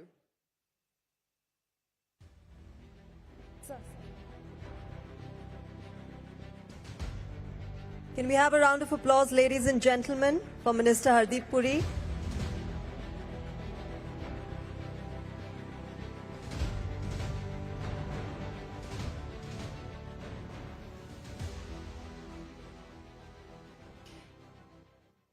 Well, ladies and gentlemen, in today's rapidly evolving global landscape, India's vast natural resources hold immense potential to drive sustainable growth as well as innovation.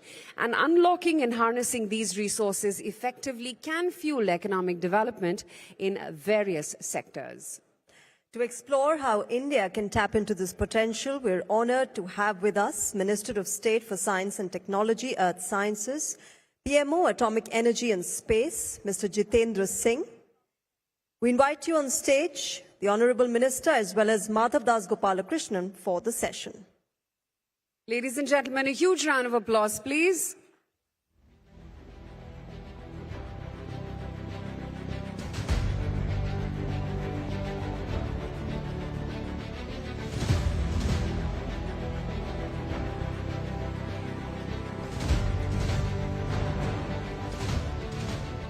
Welcome, sir. Madhav, over to you.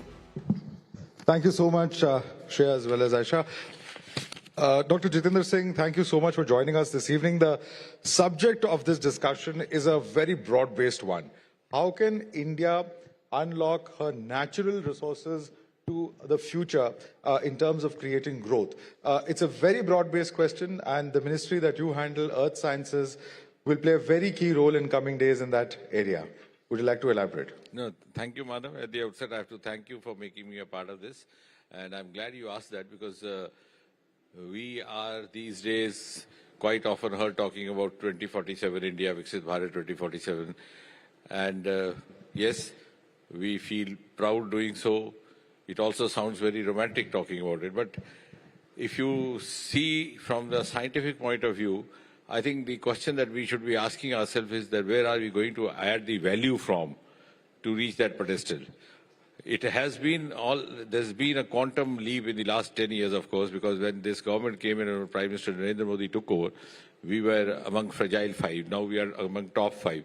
Soon we will be 4 and then number 3 with 5 trillion economy and so on. And by 2047, we envisage reaching that pedestal. But if you trying to scientifically analyze it, I think the most important, that is absolutely related to the question that you put across, that we will need to explore the unexplored resources or underexplored resources of India.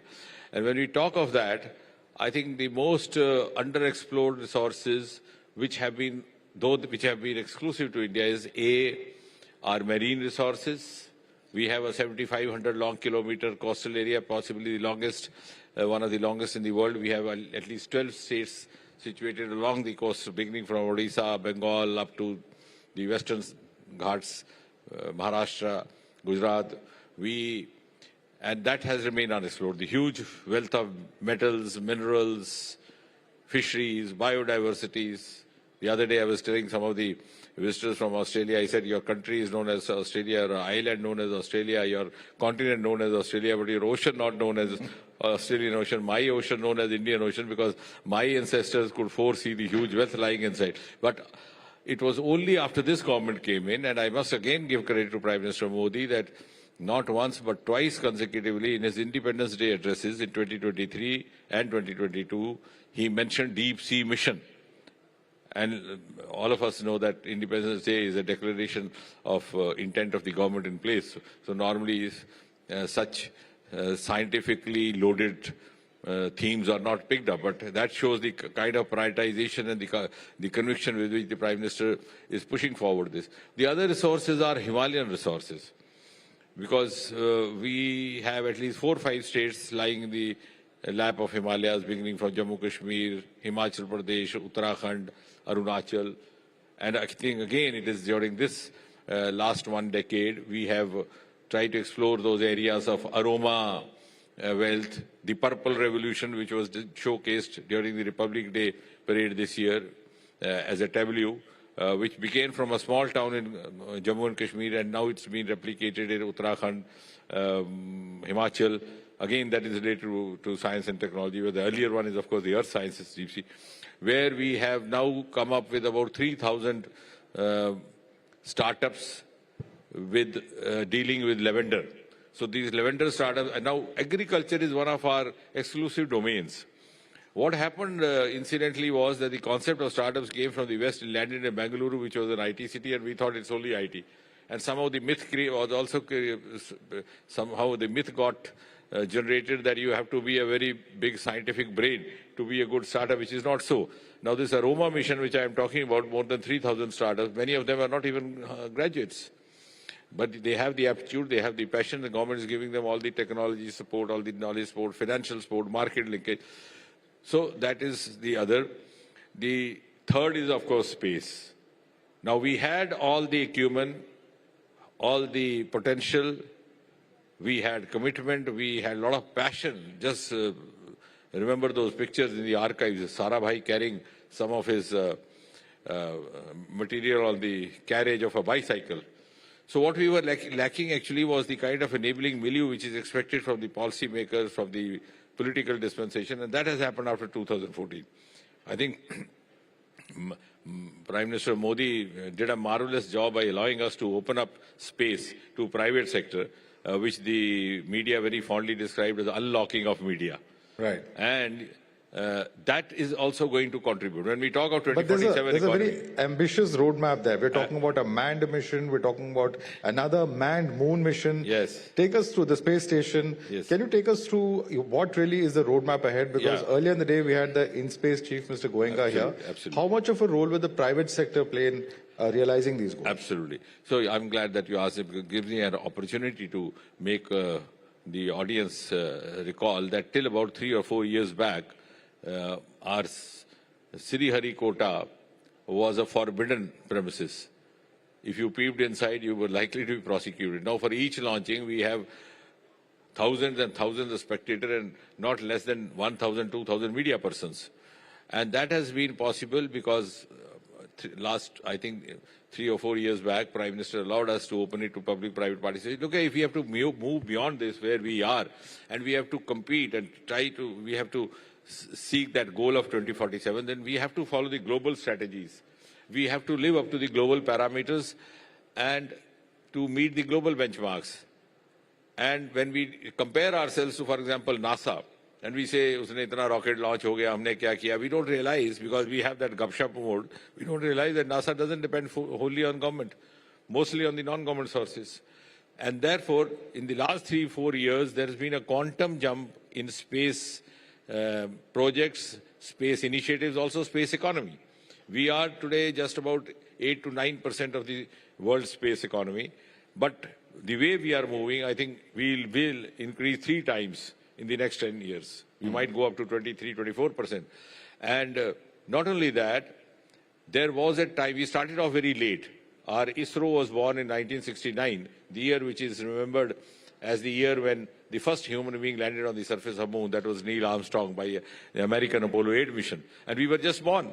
But today we are reaching the southern pole of the moon before anybody else and offering inputs to the and the findings to NASA as well. Which means that now we are in the same pace and not lagging behind. Right. And that is also the reason that the other countries now look forward to us for cues from us. It's no longer the time that we are being led by others. We are there also capable of leading. And I think sitting among the media persons, one of the most beautiful examples is that television happened in America in 1950s. And that famous election of 1960, when this young, handsome John Kennedy turned the tables on the veteran Richard Nixon, was the result of a TV debate. True. And we in India didn't know what is TV, what is debate. We got to see our first Chitrahar in Delhi somewhere in 1970s. But it's no longer so. We are among 4 or 5 today in the world who have launched quantum mission. We are among the first who have, I think among the first who have launched bioeconomy policy just recently, about 2 months back, which is called BioE3, which means biotechnology for environment, biotechnology for employment, biotechnology for economy. Because worldwide, the opinion now is that the next industrial revolution is going to be bioeconomy driven, just as the last one was IT driven in 1990s. So it's entirely going to be circular economy, biodegradable things, fuels from the other sources, and we are already into it. So we are no longer behind. So when we talk of space, you will be amused to understand that so far we have launched as many as 432 foreign satellites, European and American satellites from Sriharikota. Out of which, I don't wish to be modest, saying that out of 432, 397 have been launched after Modi came in the last 10 years. So that means more than 90. That's a very, very interesting. So we have been very, very interesting statistic. And if you see in the terms of economy, we have earned 292 million European euros from launching of the European ESA satellites launches, out of which as much as 260 were earned after 2014. Right. In the last 10 years of Prime Minister Modi. So again 90%. And if you see the Americans, because as I said, we started off our journey when America was already on moon in 1960. But today we have earned as much as $172 million from launching of American satellites, out of which again $157 million were earned after Modi came. So you can see the manner in which our space economy is going up. So A, space, B, are marine resources, C, are Himalayan resources, which of course also includes the agriculture. So these were the resources which were very exclusively India's, but they remain unexplored or underexplored. But sir, with the private sector coming in, the big question on people's minds is how soon is it before we have an Indian SpaceX or an Indian reusable rocket? Yes, I'm glad you asked that because that creates a lot of interest.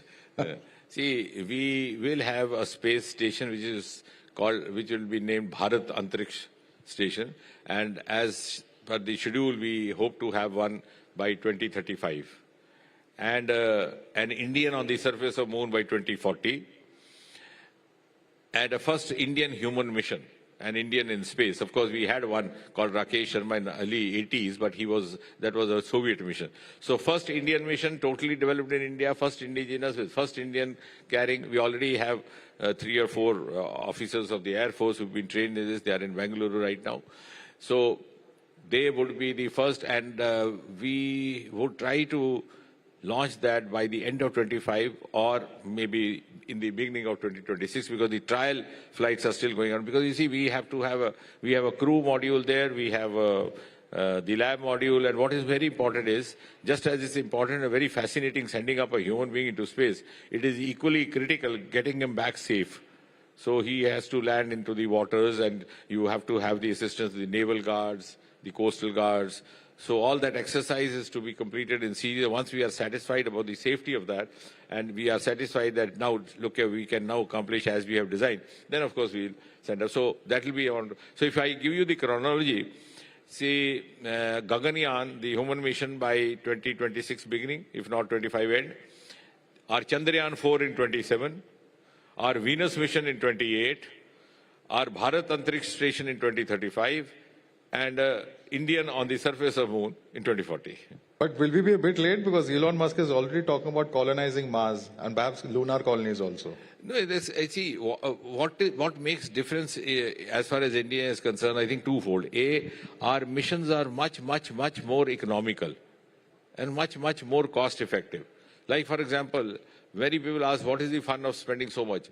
But they don't realize we spent only 600 crore on Chandrayaan, which is hardly an amount if you see the amount of the cost of the foreign missions. The simultaneous Soviet mission, which missed its destination, costed them more than 2,000 crore. And I was just talking to you, the other department which I look after, the administrative reforms, where we carried out this Swachhata Abhiyan, and we disposed of the electronic scrap and other scrap, and we earned 2,362 crore. 2,362 crore just by disposing of scrap. So I was 2,000 crores just by disposing scrap. Yeah. So I was telling my officers, I said, we have earned 4 times the Chandrayaan's cost by just selling off it. So we have to take it from that way. So our missions are cost effective for the reason which I was spelling out a few moments ago, that we have a lot of human resource.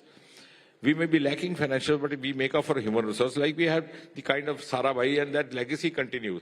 Now, why our mission takes so long? We took about a month or so to reach moon when we sent this Chandrayaan, because we go like this in circles. We start from a smaller orbit, then go to a longer orbit, then finally we go to the outermost orbit, and then when we are out of the influence, the gravitational influence of the orbit, then we take a jump, get into the next orbit of the moon. So it's just like driving your car on a slope, switching off your petrol to save the petrol. So we are very good at doing that. Right. So we have actually done there also. So if you have to shoot across, piercing through the orbits against their gravitational forces, then you would need many times the more fuel. So I think our scientific experts and the scientific talent and our cerebral attributes are much more higher, richer compared to them. So that's what makes up and secondly, our space technology is not only confined to the launching of rockets. We are using it extensively in the construction of smart cities, in unmanned railway tracks, in roads, buildings, agriculture sector. We have produced as many as about 70 mutagenic crops through atomic energy. See, we are using atomic energy and space, both for just as space being used for railway tracks, etc., we are using atomic energy for producing mutagenesis of crops. So both these sectors, which are considered to be little distant, are being under this regime used more for bringing in ease for the living of citizens. When you talk of atomic energy, that also reminds me that we have come out with a series of isotopes which are now being used for the management of cancers. So in defense, we have come out with cost-effective bulletproof jackets, lightweight, just by treating it. So, and that is precisely when Homi Bhabha launched this. I mean, incidentally, that strikes me. When Homi Bhabha launched his nuclear program, there was some amount of controversy because Hiroshima had just happened less than a decade back. So everybody thought that India is now being mischief, looking up to that kind of a... So Homi Bhabha made a public declaration that our nuclear program will be dedicated to peaceful purposes. I think now under Prime Minister Modi, we have indicated his vision. And so also space. Our space technology is now become a household... it's entered every Indian household. Yes. Not for reasons of launching rockets, but for other reasons. Hugely in communication sector, in navigation sector, disaster management. I was going to ask you that. Are we planning, we've not yet approved Starlink. Are we planning to launch some kind of a satellite internet service such as that? An indigenous one perhaps? Is that on the cards? No, we are into a communication in a big way, and we are with each next mission improving upon that. So, and in fact, we had the record of launching 144 satellites in a single go, which is a world record. Many of them were meant for this purpose. So when we have a communication satellite, a navigation satellite is used for a wide spectrum of purposes, including the television network, disaster management, or disaster forecasts, or other things. I mean, it has multiple purposes, even for mapping of the farms, the lands. When we say that we are trying to have, we are seeking a governance which will be citizen-centric, and citizen would be the master of his own governance. It's again the space sector which is going. This beautiful program called Swamitva program, launched again by this government, where you can do the mapping of your farms, your land, without seeking the support or assistance of a revenue officer, by the use of space technology and by the use of drones. So even drones have been deregulated. Similarly, if you go by the crime detection, thus illegal mining, many of the places now again space technology is coming handy. So I think in more ways than one. It's no longer only the launching of rockets. Right. Launching of rockets is important because you can't leave the space to others. So you have to occupy the space as you can't leave any other space. And also for geopolitical reasons. So, and also to realize, to make the world realize that, look here, you can also do it. But India has also created a beautiful role model of using both space technology as well as nuclear power, nuclear energy for purposes other than what it appears to be alone.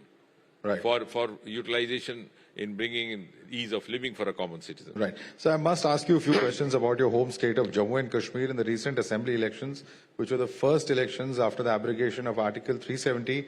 The BJP and its allies did not do too well. What would you attribute as the causes to that? No, I would not say it didn't do well. In fact, the BJP performance has been better than ever before in Jammu and Kashmir. Our vote percentage has also increased. In fact, we received the highest vote percentage, higher than the ruling party. And that's been possible because some of the seats we lost by just very small margins. And we improved our vote share tremendously in the Kashmir Valley, where it was a taboo. You could not even utter the name of Bharatiya Janata Party, leave alone carry its flag.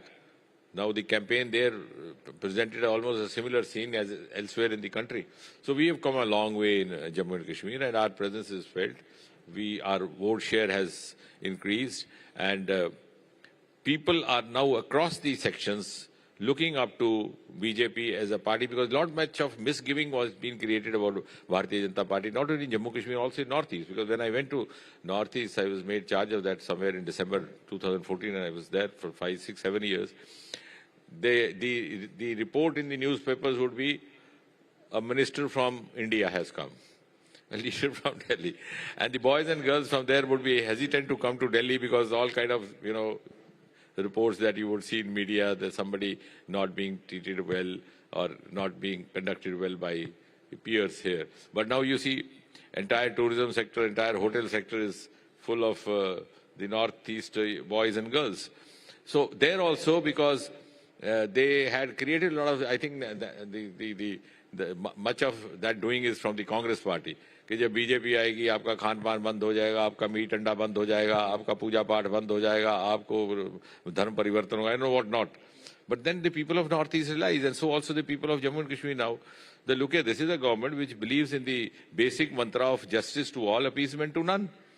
So when appeasement to none does not mean that you are actually trying to interfere with their personal way of life. And that's how the entire Northeast now virtually is being ruled by BJP-run states or the BJP-allied governments. So I think that is that, and thankfully that has happened mostly after 2014, because Prime Minister Modi has a great connecting power. I mean, he's one name who connects east, west, north, south, northeast. We have seen in the early days when he became Prime Minister, we had invited him to Meghalaya. That was being ruled by a different party, and the population composition was also not very supportive towards this part, BJP, and we sought one public rally, and many of my companions there said, would you be able to manage it? Where will you get the crowd from? Do you have to arrange transport from the neighboring states because somebody has big a person as Modi is arriving, so you issue a prestige. But you would be surprised when Prime Minister Modi landed there with small school children dressed in their beautiful uniforms, holding hands, making a human chain. All those Christian schools there. So that is the connect. And I think that has really helped transform and also mainstreaming of all sections of society, different regions of the country. Right. So one demand in your state of Jammu and Kashmir that the ruling National Conference and of course Congress have is that they're pressing for the restoration of full statehood. Is there a possibility of a quick decision in this regard? What is the timeline that you are looking at? I think I don't need to answer that because it's been already stated by Prime Minister, none less than Prime Minister, more than once, that at the appropriate time the statehood would be restored. He spoke that in the public rallies also. Home Minister has spoken about it on the floor of the House. I don't think there's any propriety or any need to add to what has been said by the Honourable Prime Minister and the Honourable Home Minister. So I think we have every reason to trust them and to believe in what they say.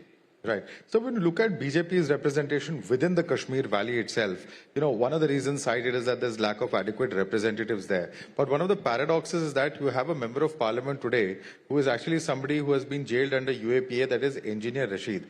How do you justify this kind of paradox that exists? I think there's so many dynamics operating during an election time. And I would not like to get into that because all said and done, he's been elected by the people. So he's there. But of course, sometimes it's a vote of sentiment and which is also sometimes followed by regret. So I can't spell out how will this phenomena last or how will it shape up. Right. So last several months, both before and after the election, we have been seeing a surge in terrorist attack. Security personnel and civilians have lost their lives. What really is the strategy to counter this? Because particularly we've seen a lot of activity in the Jammu region, where was traditionally not as active in terms of the militants as we had seen in the Kashmir region previously. Yeah, I think if you go into the genesis of that, what happened in the least recent months was with the tremendous pressure on the terrorists. So, faced by that heat, they try to shift focus to the Jammu region. Now, the difference topographically between Kashmir Valley and Jammu is that Kashmir is more of a plain area. It's more of plains. Whereas in the Jammu region, you have hills, you have rivers, you have rivulets, you have nalas. So, there are a lot of potential hiding places also. And when they shifted over initially, maybe our security forces had to then revise the strategy and then also deal with them. But I think now it's been taken care of. But by and large, these incidents happening occasionally, I do not think follow the pattern of militancy or terrorism which has happened in the last 30 years. Because by and large, it's quite a compatible atmosphere, and I think that is evident from the fact that we have as many as 2.5 crore tourists. Now, I always say that a tourist visiting the Kashmir Valley is the biggest testimony, because he would not believe what the media is saying. He would not believe what a minister is saying. He would not believe what a political government is saying. If he has to carry his family for a holiday, he'll try to verify from his own sources. He'll call up one of his colleagues, one of his friends there, one of his relatives there, one of his acquaintances there, and ask him, "Bhai sahab, bachon ko lekar aana hai, halat hi hai ki nahi?" Only then he would move. He would not risk the life of his kith and kin. So if 2.5 crore tourists, and it was amazing last year, even the home tourism got exhausted because there was no place in the houses. Now Kashmir was not very well known for, not much known for home tourism. Home tourism was prevalent in Northeast, but not in, because there the tourists preferred staying in houseboats, in huts, in the suburbs. But so such a heavy rush that the home tourism also came into play and the houses also got exhausted. So I think things are fast moving out, and the kind of development that has happened in the last 10 years is actually making the people realize, even the common man walking in the streets and lanes of Srinagar city wants to have peace, because he's seen 3 generations being lost at the altar of all those myths created by these vested interests, the so-called Azadi, etc., which he now realizes was something meant to benefit a handful of those who wanted to continue their supremacy either in the seat of power or relevance, whereas the common man lost out. And mind you, a common youth of Kashmir is very, very aspirational. You see the civil services exams, you see the industry, you see the young boys and girls are always very, forward-looking and very aspirational. So they can see how many opportunities, avenues have been unfolded across the country after Prime Minister Modi came, and they don't wish to miss the bus. So I think that also has made a change and sought to bring a change of heart. Well, aspirational youth, certainly, of course, youth carry with them a lot of hope, and certainly hope that's the case with Jammu and Kashmir as well, sir. Thank you so much for joining us this Madhav. evening. I enjoyed it. Thank you. Gentlemen, for Minister Singh and Madhav, thank you, sir. Madhav, I request you to give away our token of appreciation for the Honorable Minister.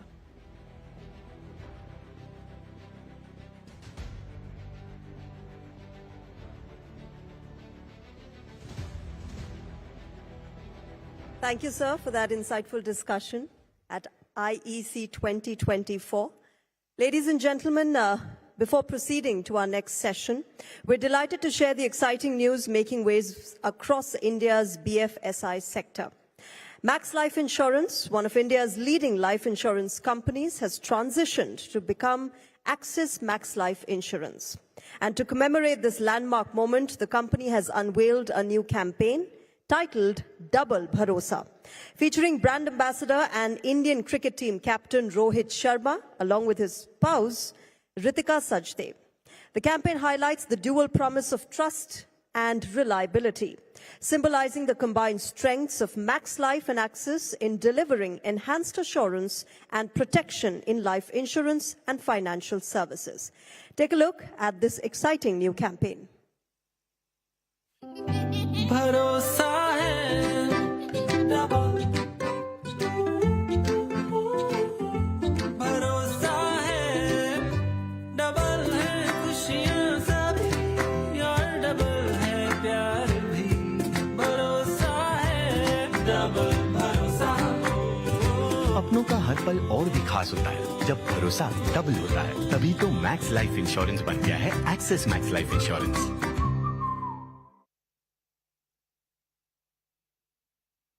All right, with that, ladies and gentlemen, let's talk about movies. Let's talk about Bollywood. Indian movies are more than just a source of entertainment. They are an economic and cultural powerhouse collectively.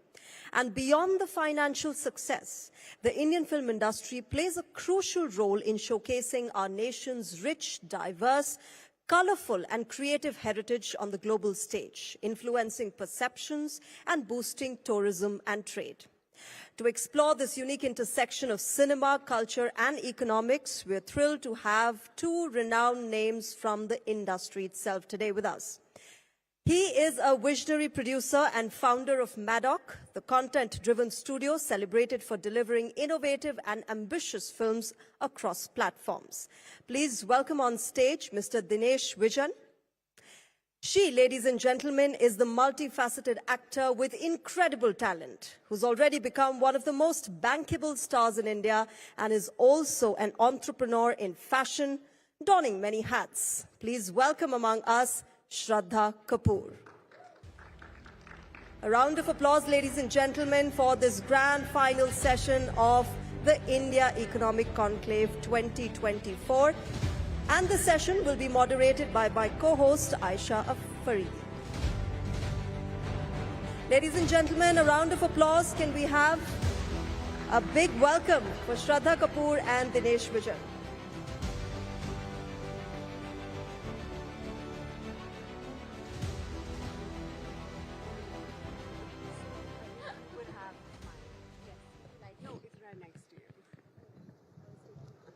Yes, we got our mics. Thank you very much. Yeah. Okay, ladies and gentlemen, a huge round of applause for Dinesh Vijan and Shraddha Kapoor, who finally made it, waded through all the flight delays, braved the Delhi AQI, and finally here with us at the India Economic Conclave. Welcome to New Delhi. You can take your mic. Thank you so much. Thank you. Good evening, everyone. Thank you so much for having us here. So how does it feel? 600 crore rupee grosser, 900 worldwide. I don't know. Are people already counting the zeros? Did you know how many zeros there are in 900 crores, Shraddha? Dinesh, Dinu knows. He's the money man, yeah. Lots of them. Which is equivalent to a lot of love. A lot of love. But how does it feel, you know, getting so much recognition and so much love for a sequel of a movie? It feels, you know, this experience with Stree 2 has been insanely personal for me, if I may say so. Even with the first part, it's been so close to me. It's been a very important part of my filmography, one of my most special films. It was a film which has paved the way for the horror comedy genre in India. And for the sequel to do so brilliantly the way that it did is very, very heartwarming. It's brilliant for the industry. And it's a very proud moment for me to be a part of a film like this. Absolutely. Dinesh, did you imagine when you were making 1 rather, that this is going to be such a blockbuster and the second part is going to create such a, raving and huge response and get in all those crores? You know,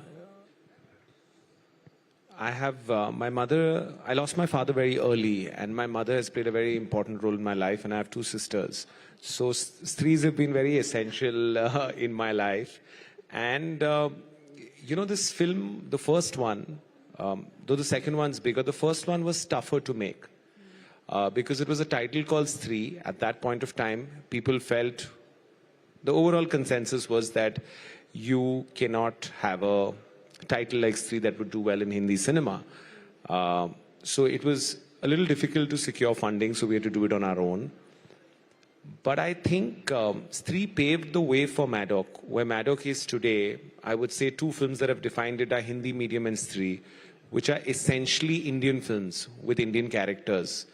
And I think today where we are, and India is the growth story, but the fact that we're very proud of who we are, and I think Stree demonstrates that. It's completely original. There's no horror comedy in the world. You'll get horror, you'll get comedy, but you won't get them together. You'll get a spoof, but you won't get a true horror comedy. So it's kind of paved the way for horror comedies. We also had a film that came 2 months before that called Munja, where we had a CGI character. So clearly people in theaters enjoy watching horror comedies, but hopefully good horror comedies. But what has happened is when it came, it was very important for the business. Post-pandemic, there was a lot of uncertainty. We didn't know what kind of films will do well. So I think Stree doing well has just been very, very good. Like they say sometimes the business is competitive. Everybody in the business was rooting for Stree to do well. And the fact that the #1 Hindi film ever is Stree really shows the potential of the box office. So I think, my mother always says you must be grateful. So I think Shraddha, me, Raj, Apar, Amar Kaushik, our director, Pankaj ji, I don't think there's Stree is possible without the whole team, but we are just feeling very, very grateful. Yeah. But Shraddha, was it difficult for you to be a mainline Hindi film actor to actually accept such a role, which had a kind of supernatural tinge? I wouldn't call you being the ghost in the movie. You were definitely not, but you did have a supernatural wing to it, if I can call it that. I feel like more than this particular character trait, it was the story, out and out the story. Even with Stree 1. And what a beautiful message it had. Exactly. And and the best part about Stree and Stree 2 is you're subliminally expressing relevant, you're addressing relevant issues, relevant conversations that are going on in society in the most entertaining manner. And I don't think that there's any better way to do that, right? So for me, more than a particular trait of a character, it was the story. It was out and out the story. It was out and out the fact that it was so well written. The first part I'm talking about, because the journey began there. It was so well written. At that point, I heard it and I was on my couch and I fell off my couch because I was laughing and I was like, okay, you know what? This is a film that I would want to go and watch. And this is a kind of film that I've not seen in theaters as yet. It is a story which is very relatable, but the world is so unique. The way that it's being told is so unique. So I thought that that was the most fascinating thing. And along with that, the fact that Stree 2 also, the fact that Dino and the rest of the Maddock team very, very consciously decided that we only have to make a sequel if we crack it right. And that's exactly what they did, which is why I feel that that responsibility as a producer is something that he took up very seriously, and he didn't just make a sequel for the sake of, you know, banking on a successful film. He decided on it very responsibly. So it was out and out the story with both part 1 and part 2. And then, of course, I got to beat the bad guy with my choti, which was a lot of fun as well. What did you do with the chutiya, though? What did I do? With the choti? Oh, it had a lot of magical powers in it. And I think that a lot of, I mean, it's so empowering, right, for young girls and women to watch a character like that coming and kind of saving the day, you know, at that moment in the film. And it really excited me for that as well, to play that and that moment in the film. But Dinesh, why the sort of fascination with sci-fi and ghosts? And such pretty-looking sci-fi characters and ghosts, if I may call it that. I mean, you had Teri Baaton Mein, wherein Kriti Sanon played the robot. And then you have gorgeous Shraddha here. Because all of us traditionally have thought of ghosts to not look so pretty. You know, my dadi called me up and she said, "Tujhe kya ho gaya? Tu sab heroinon ko chudail kyun bana raha hai?" Okay. I was just being very diplomatic and polite. No, I think on a slightly serious note, if you're not unique, films are not going to fire. You know, I think we're a very young country, and if you want to go to the theater, it is an expensive proposition. And if you don't give them something they haven't seen before, they're not going to come. If you look at the last 2 years, pandemic was uncertain. Post that, we've had 500 crore films. That's never happened in history. But they all 5 are unique. There have not been a film like that. You might agree, not like, disagree, but they brought people to the theater. So I feel that you need to be unique. And obviously, I think you can't make a horror comedy without a beautiful ghost. And I'm fortunate to begin that with Shraddha, because she did really, you know, the first one, you did want to believe she's the ghost taking them away. You didn't want to believe what she's doing with them when she takes them away. So I feel that if you're unique, and I think it's easier to find subjects, and I think the women in the film business were more easily took risks. So Shraddha heard it, the next day she was doing the film. She really has a contagious laugh, so I've never seen her laugh that much. I didn't know if she meant it or it was the first time I was meeting her. Was she just being polite? That's the Chudail trait, na? The laughter So, has to be there. you are saying it, not me. So, I didn't say that for you. So I feel that we want to be unique, and women were a little more risk-taking in the film business. And I think the fact that a horror comedy cannot be made without a ghost. I also want to add actually to what Dinu said, because what he said is so interesting. He spoke about people wanting to come to the theaters for something unique, right? When Stree 1 happened, we broke a stereotype. And now it paved the way for other horror comedy films to also, you know, come through. Even films like Shaitan or Drishyam 2, they are breaking stereotypes. And I think that is exciting as an industry. And it's very exciting to be a part of that. And I feel like the fact that, these characters, whether it's my character that I'm playing, they are strong characters for women to play. And it's such an exciting time that you get to play such a strong character who is active in the narrative of the film, in the storytelling, right? So it's an exciting time even for that, even for women in cinema I think today. you should talk about how you felt when you walked into the theatre with your choti sequence, because she was right next to you. What's that? No, it was, And it was in Delhi. Exactly. So again, such a unique moment, right? Where do you see a woman with a superpower in her choti? It's brilliant. It's unique. It's a new way of bringing a new facet to a character on the big screen. Yeah, and that's the interesting thing that you touched upon, that women-centric roles. And I mean, why are we going any further? Lapata Ladies.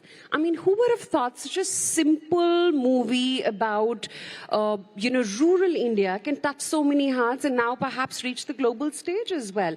Shraddha, do you feel that now for women, it's no more the dancing around streets in fancy clothes, and the roles and opportunities and the scripts have evolved from where they were even 5 years back? I am so happy that you've worded this question in this manner, because oftentimes people ask this question in a very different manner. Do you think, that women get their due, or do you think that, in that sense, which is a fair question, but I completely agree with you. I think this is the best time in cinema for everybody, filmmakers, directors, actors. This is the time where you have, especially after the pandemic, also with the rise of the OTT, where there are so many more opportunities, new talent coming up. You have new talent who are willing to make those choices where they are saying that, okay, we want to spearhead this film where I am the protagonist. Yeah. So you don't necessarily have to be an established female actor as well now, because people are having that faith in younger actors as well to spearhead films. So even, for example, even though my film Hasina didn't do well, for me, I wanted to do strong characters. Just the way Dinu also offered me Stree, I was like, you're offering me a film called Stree, you're offering me a character who's so strong. So, yeah, absolutely. I think it's a fabulous time. I think that, whoever's watching this, they should also, young girls who want to get into the industry, I would say just go for it. Anybody who's a newbie, go for it. There's ample opportunity and it's the best time right now. But Nilesh, tell me, is there a formula on how you crack the code? Because, your movies have now sort of delved into the supernatural realm. You've cracked the code there. You're coming up with sequels. There's Bhedia, Munja, there's, of course, Stree. It's almost like a franchise Marvel kind of, franchise model that you've sort of cracked the code with. Do you think it's more about scripts? Do you think it's about innovation, offering something new?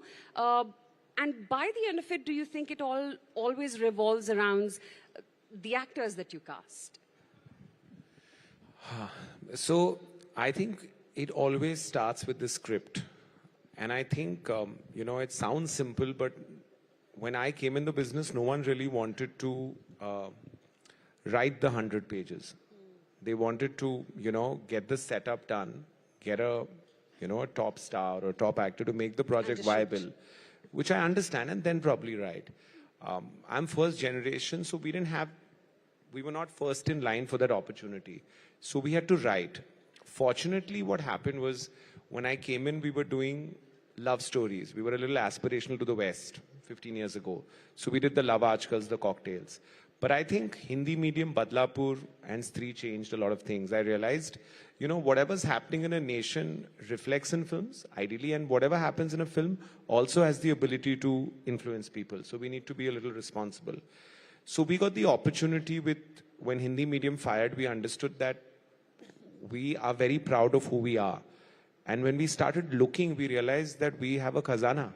We have so much folklore. We are such a old, diverse, rich culture with so many stories. And honestly, all our stories are coming from there. So the story of Stree is a legend in South India. Munja is a legend in Maharashtra. But you shot it in Rajasthan. Yeah, we shot in MP. Okay. Yeah. So what we've done now, we have 5 horror comedies. All 5 are from different regions. Bhedia's in Arunachal. There's Central. There's South. Vampires set down South. We've got 2 other entrants into the franchise, which is Chamunda and Shakti Shalini. More on that later, but that will cover all of India. So I realized that people wanted characters that they could relate to.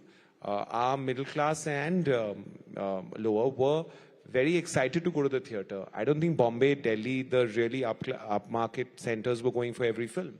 So they wanted characters that they saw aspiration in. So a Zara Hatke has done well. Therefore a Munjha has done well. Therefore a Stree has done well. So I think you need to be unique. You need to be Indian. And you need to make it at a world standard. I don't think people are willing to accept from each other something that's just about half good. So if you do these 3 things, I think you're set up for success. And then obviously you need a little element of a little power from there. But if you get these 3 right, you're okay. But you understand the numbers as well. From what I understand, you were an investment banker, and very then you, shortly. Okay, and then you made the jump to producing movies. What a fascinating story! How did this happen? Since then, I've never given investment bankers my money. Don't say that. You're at India Economic Conclave. No, I mean, I mean because I had to put it in movies. I think right now is the most interesting time in films. Like I said, post-pandemic, the Indian box office has never given such big hits. But I feel with the digital revolution, I think just imagine if you were given a QR code instead of a ticket.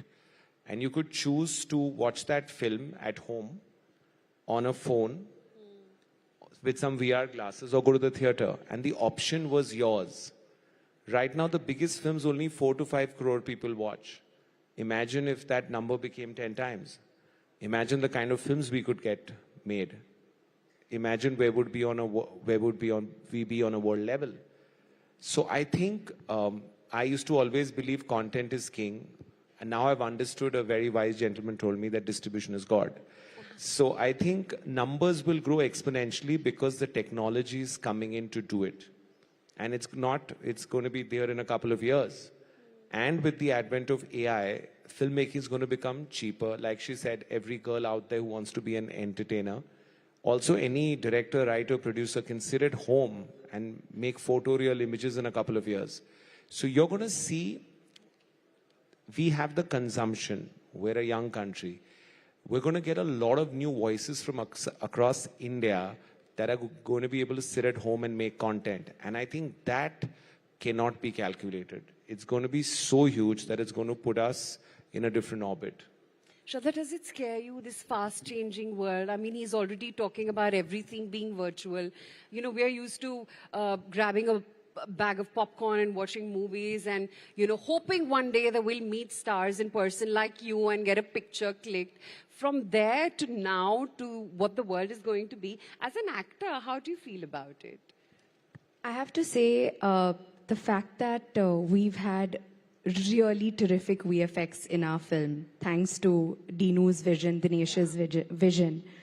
It's very promising. I think that people enjoyed that progressive move in our cinema. It's been accepted really, really well. It elevated our narrative to a whole other level, the film to a whole other level. I feel that, and he's a huge risk taker. Which is, I feel, very important if you also want to push your cinema forward. So he is essentially playing a part in pushing cinema forward, which is incredible. So when we were talking about Stree 2, and he sat down and he seriously told me, you know, I have really big plans for the VFX of this film. I got so excited. I got really, really excited. And he also said he has a really big budget for the VFX of the film. I got even more excited because Was it as big a paycheck? Sorry? Was it as big a paycheck? Oh, the VFX had the biggest paycheck in our film.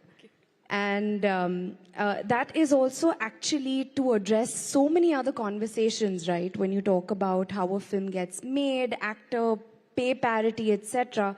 I feel a responsible producer who has a vision will know exactly what he needs to, be putting his funds into and in what manner. So I feel like he absolutely has the genius for that. So I was very excited about being a part of a film which is going to be on such a scale and such a visual treat.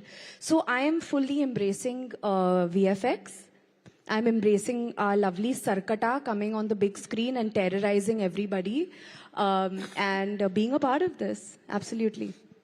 But tell me, Shraddha, we're here to talk about as to how India can fast track to the top 3 economies in the world, and Bollywood can, or I should say the Hindi film industry can play a very big role in that. I mean, we're already talking single movie, thousands of crores of rupees. What a big contribution it will be to the GDP. As an actor, though, where does it put you? Because a lot of responsibility lies on the people in front of the camera to promote, to be the brand ambassadors, the faces that are recognized. I mean, you had an Alia Bhatt who's now a brand ambassador for Gucci. You had Ranveer Singh playing an all-star NBA game. We had a recent spate of wedding festivities where they got Rihanna literally out of her retirement and come and perform. So, all of this put together really puts India on the global map where people turn around and see. And then, of course, there was Deepika Padukone as well, who unveiled the FIFA trophy. I didn't understand your question. No, I'm so what sorry. I mean to say is, the pressure on actors to be out there in the limelight, to be seen at the right places, does that bog you down? Or is it part of the drill now? It's a must do and you've got to do it. I don't see it like wanting to be seen at the right places. I see it very, very simply just the way I see approaching doing a film. I am very picky with the kind of films that I do. Dinesh knows this very, very well. I had so much confidence in Stree that I decided I'm not going to sign any other film. I don't need to have a lineup. I am so confident about being a part of this film. And that is a fundamental way that I approach pretty much everything that I do, be it, being a co-founder on my jewelry brand as well. So it is something that it needs to feel 100% right. It needs to be a collaboration where you're working with people who really are passionate about what they do as well. So for me, I approach it in that way. I feel also that the phase that we are in as a country, not just for Indian films, for entrepreneurs, for startups, we're in the best phase that we could ever be in. So who knows, my jewelry brand could probably be the next global Tiffany's. Global brand. Who knows? I'm striving for that. We're all striving for, bigger dreams. Dinesh, is it important as a producer to cast actors who have that big fan base, who are sort of semi-global ambassadors, appeal to the global diaspora as well, and have a huge following? I'm sure it is, but in our case, we've cast actors that suit the character. And I think there's a slight difference between being really popular and being an actor. The films of ours that are popular because they're good actors. Not necessarily. In the sense, I don't mean it in a negative connotation. What I mean is that if that actor, I can't see anyone but Rajkumar Rao to play Vicky. I can't see anyone but Shraddha to play Stree. Like that, I can't see anyone but late Irfan Khan to play Hindi medium. So I feel that once you get your script, that should decide how relevant it is in the demographic of your country.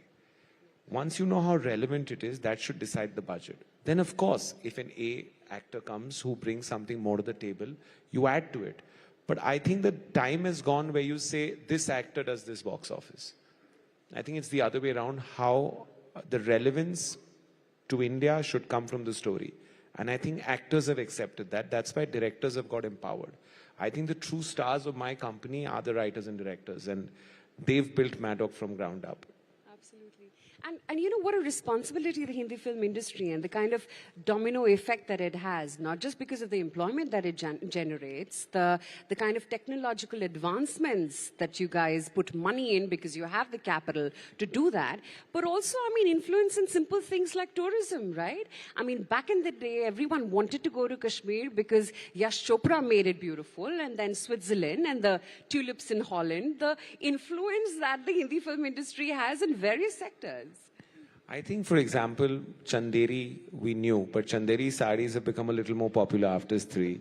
After Zara Hatke, Indore, where my mother and my grandmama are from, is better known. So I feel Indian, because we're trying to make films across India, it has the potential of putting our culture on the global map. And that is actually the biggest soft power that we have. If you look at the West, you know, there are so many times America's always saving the day.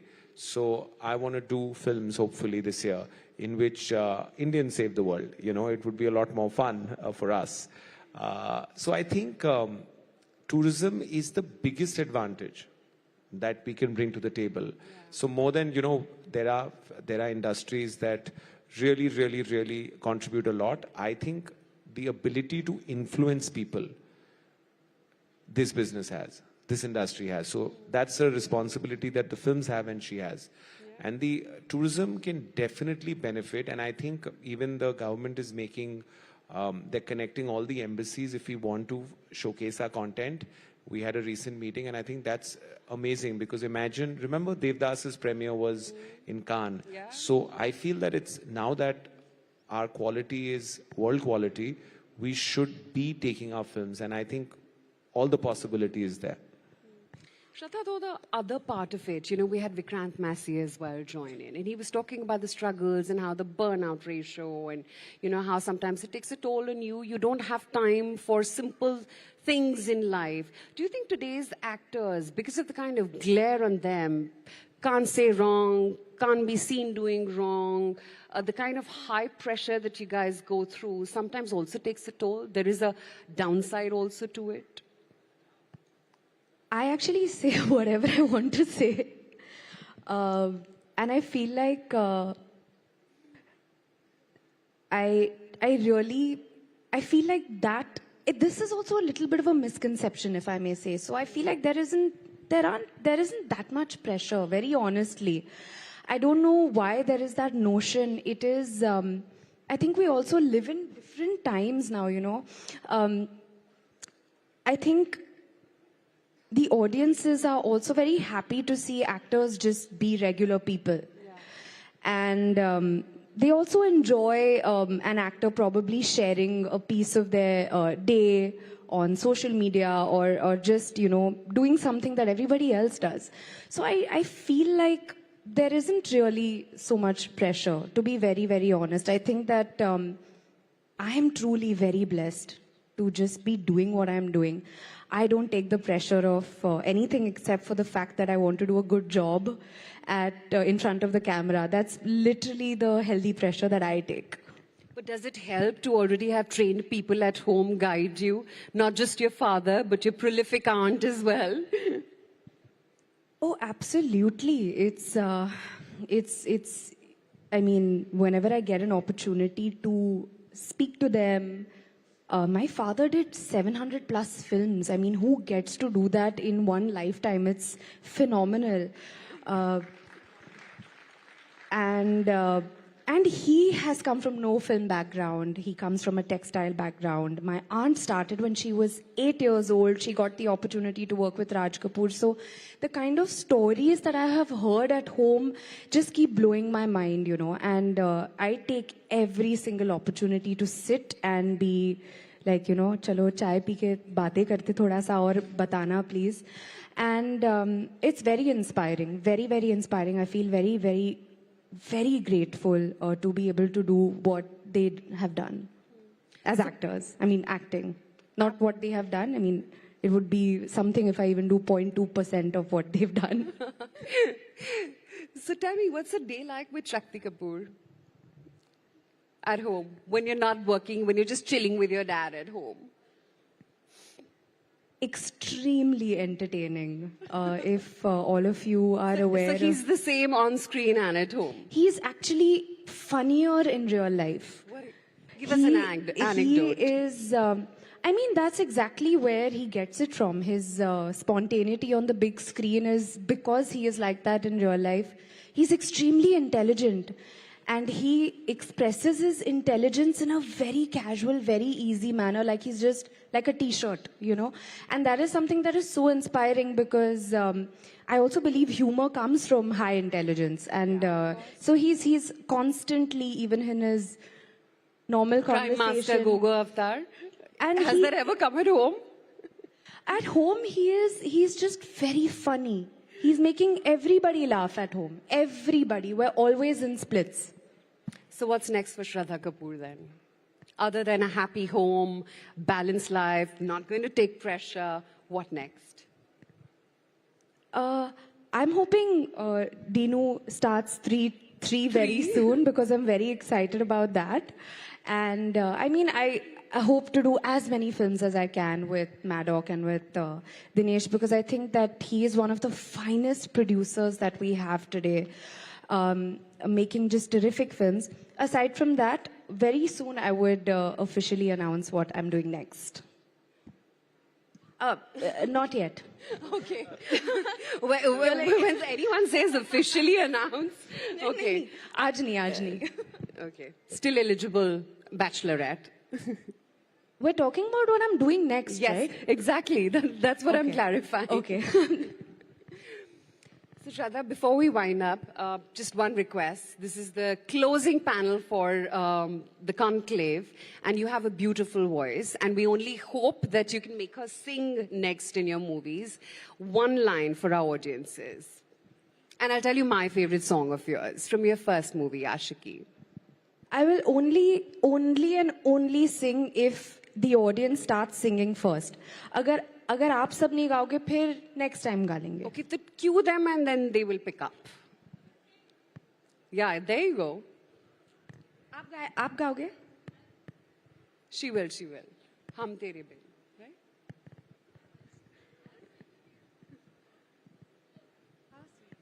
Girl power. Come on, let's have one.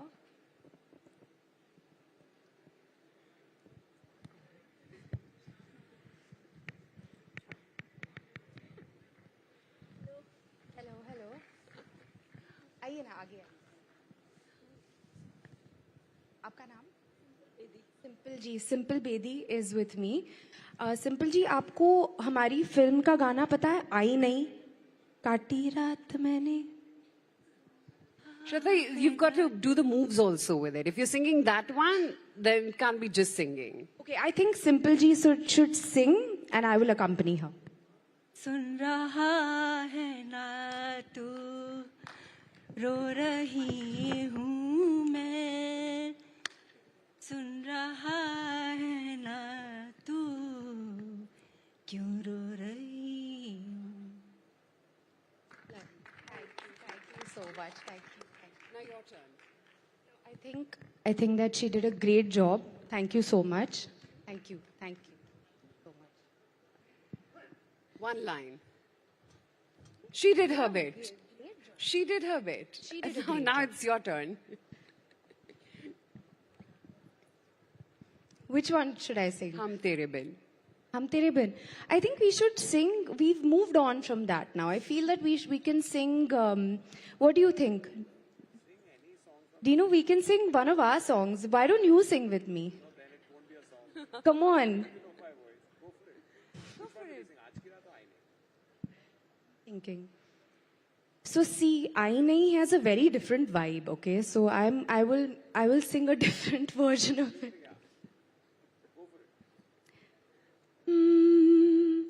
Kaati raat maine, oh my God. This is completely making it like a romantic song. काटी रात मैंने खेतों में तू आई नहीं काटी रात मैंने खेतों में तू आई नहीं नहीं आई आई आई तू तो आई नहीं Okay, I'm sure the success will definitely come. Aa jayegi and aati rahegi. Right? Thank you so much, Shraddha. It was fabulous talking to you. And Dinesh, kudos to you. I know you made this switch from investment banking to Bollywood, but bigger zeros and many more zeros to you. Thank you so much, both of you. Thank you. Thank you so much. Thank you.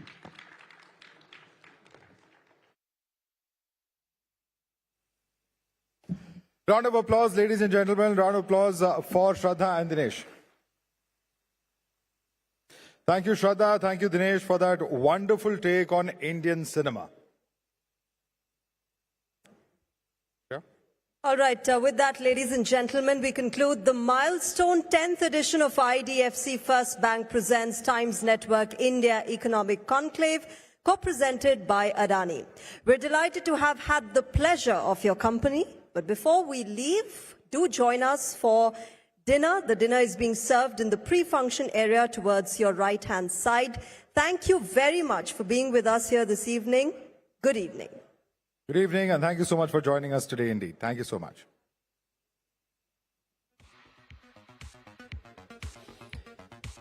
Times Network India Economic Conclave. Presenting partner IDFC FIRST Bank. Co-presenting partner Adani. Associate partner Dream Sports. Knowledge partner Amrita Vishwa Vidyapeetham. Gold investment partner World Gold Council. Associate partner TrueAlt Bioenergy. Digital transformation partner Zangam. Jewelry partner PNG Jewelers. Special partner Tech Cloud ERP Solutions Unlimited. Defense partner Samtel Avionics. Associate partner ProZeal Green Energy. Luxury partner Da Milano.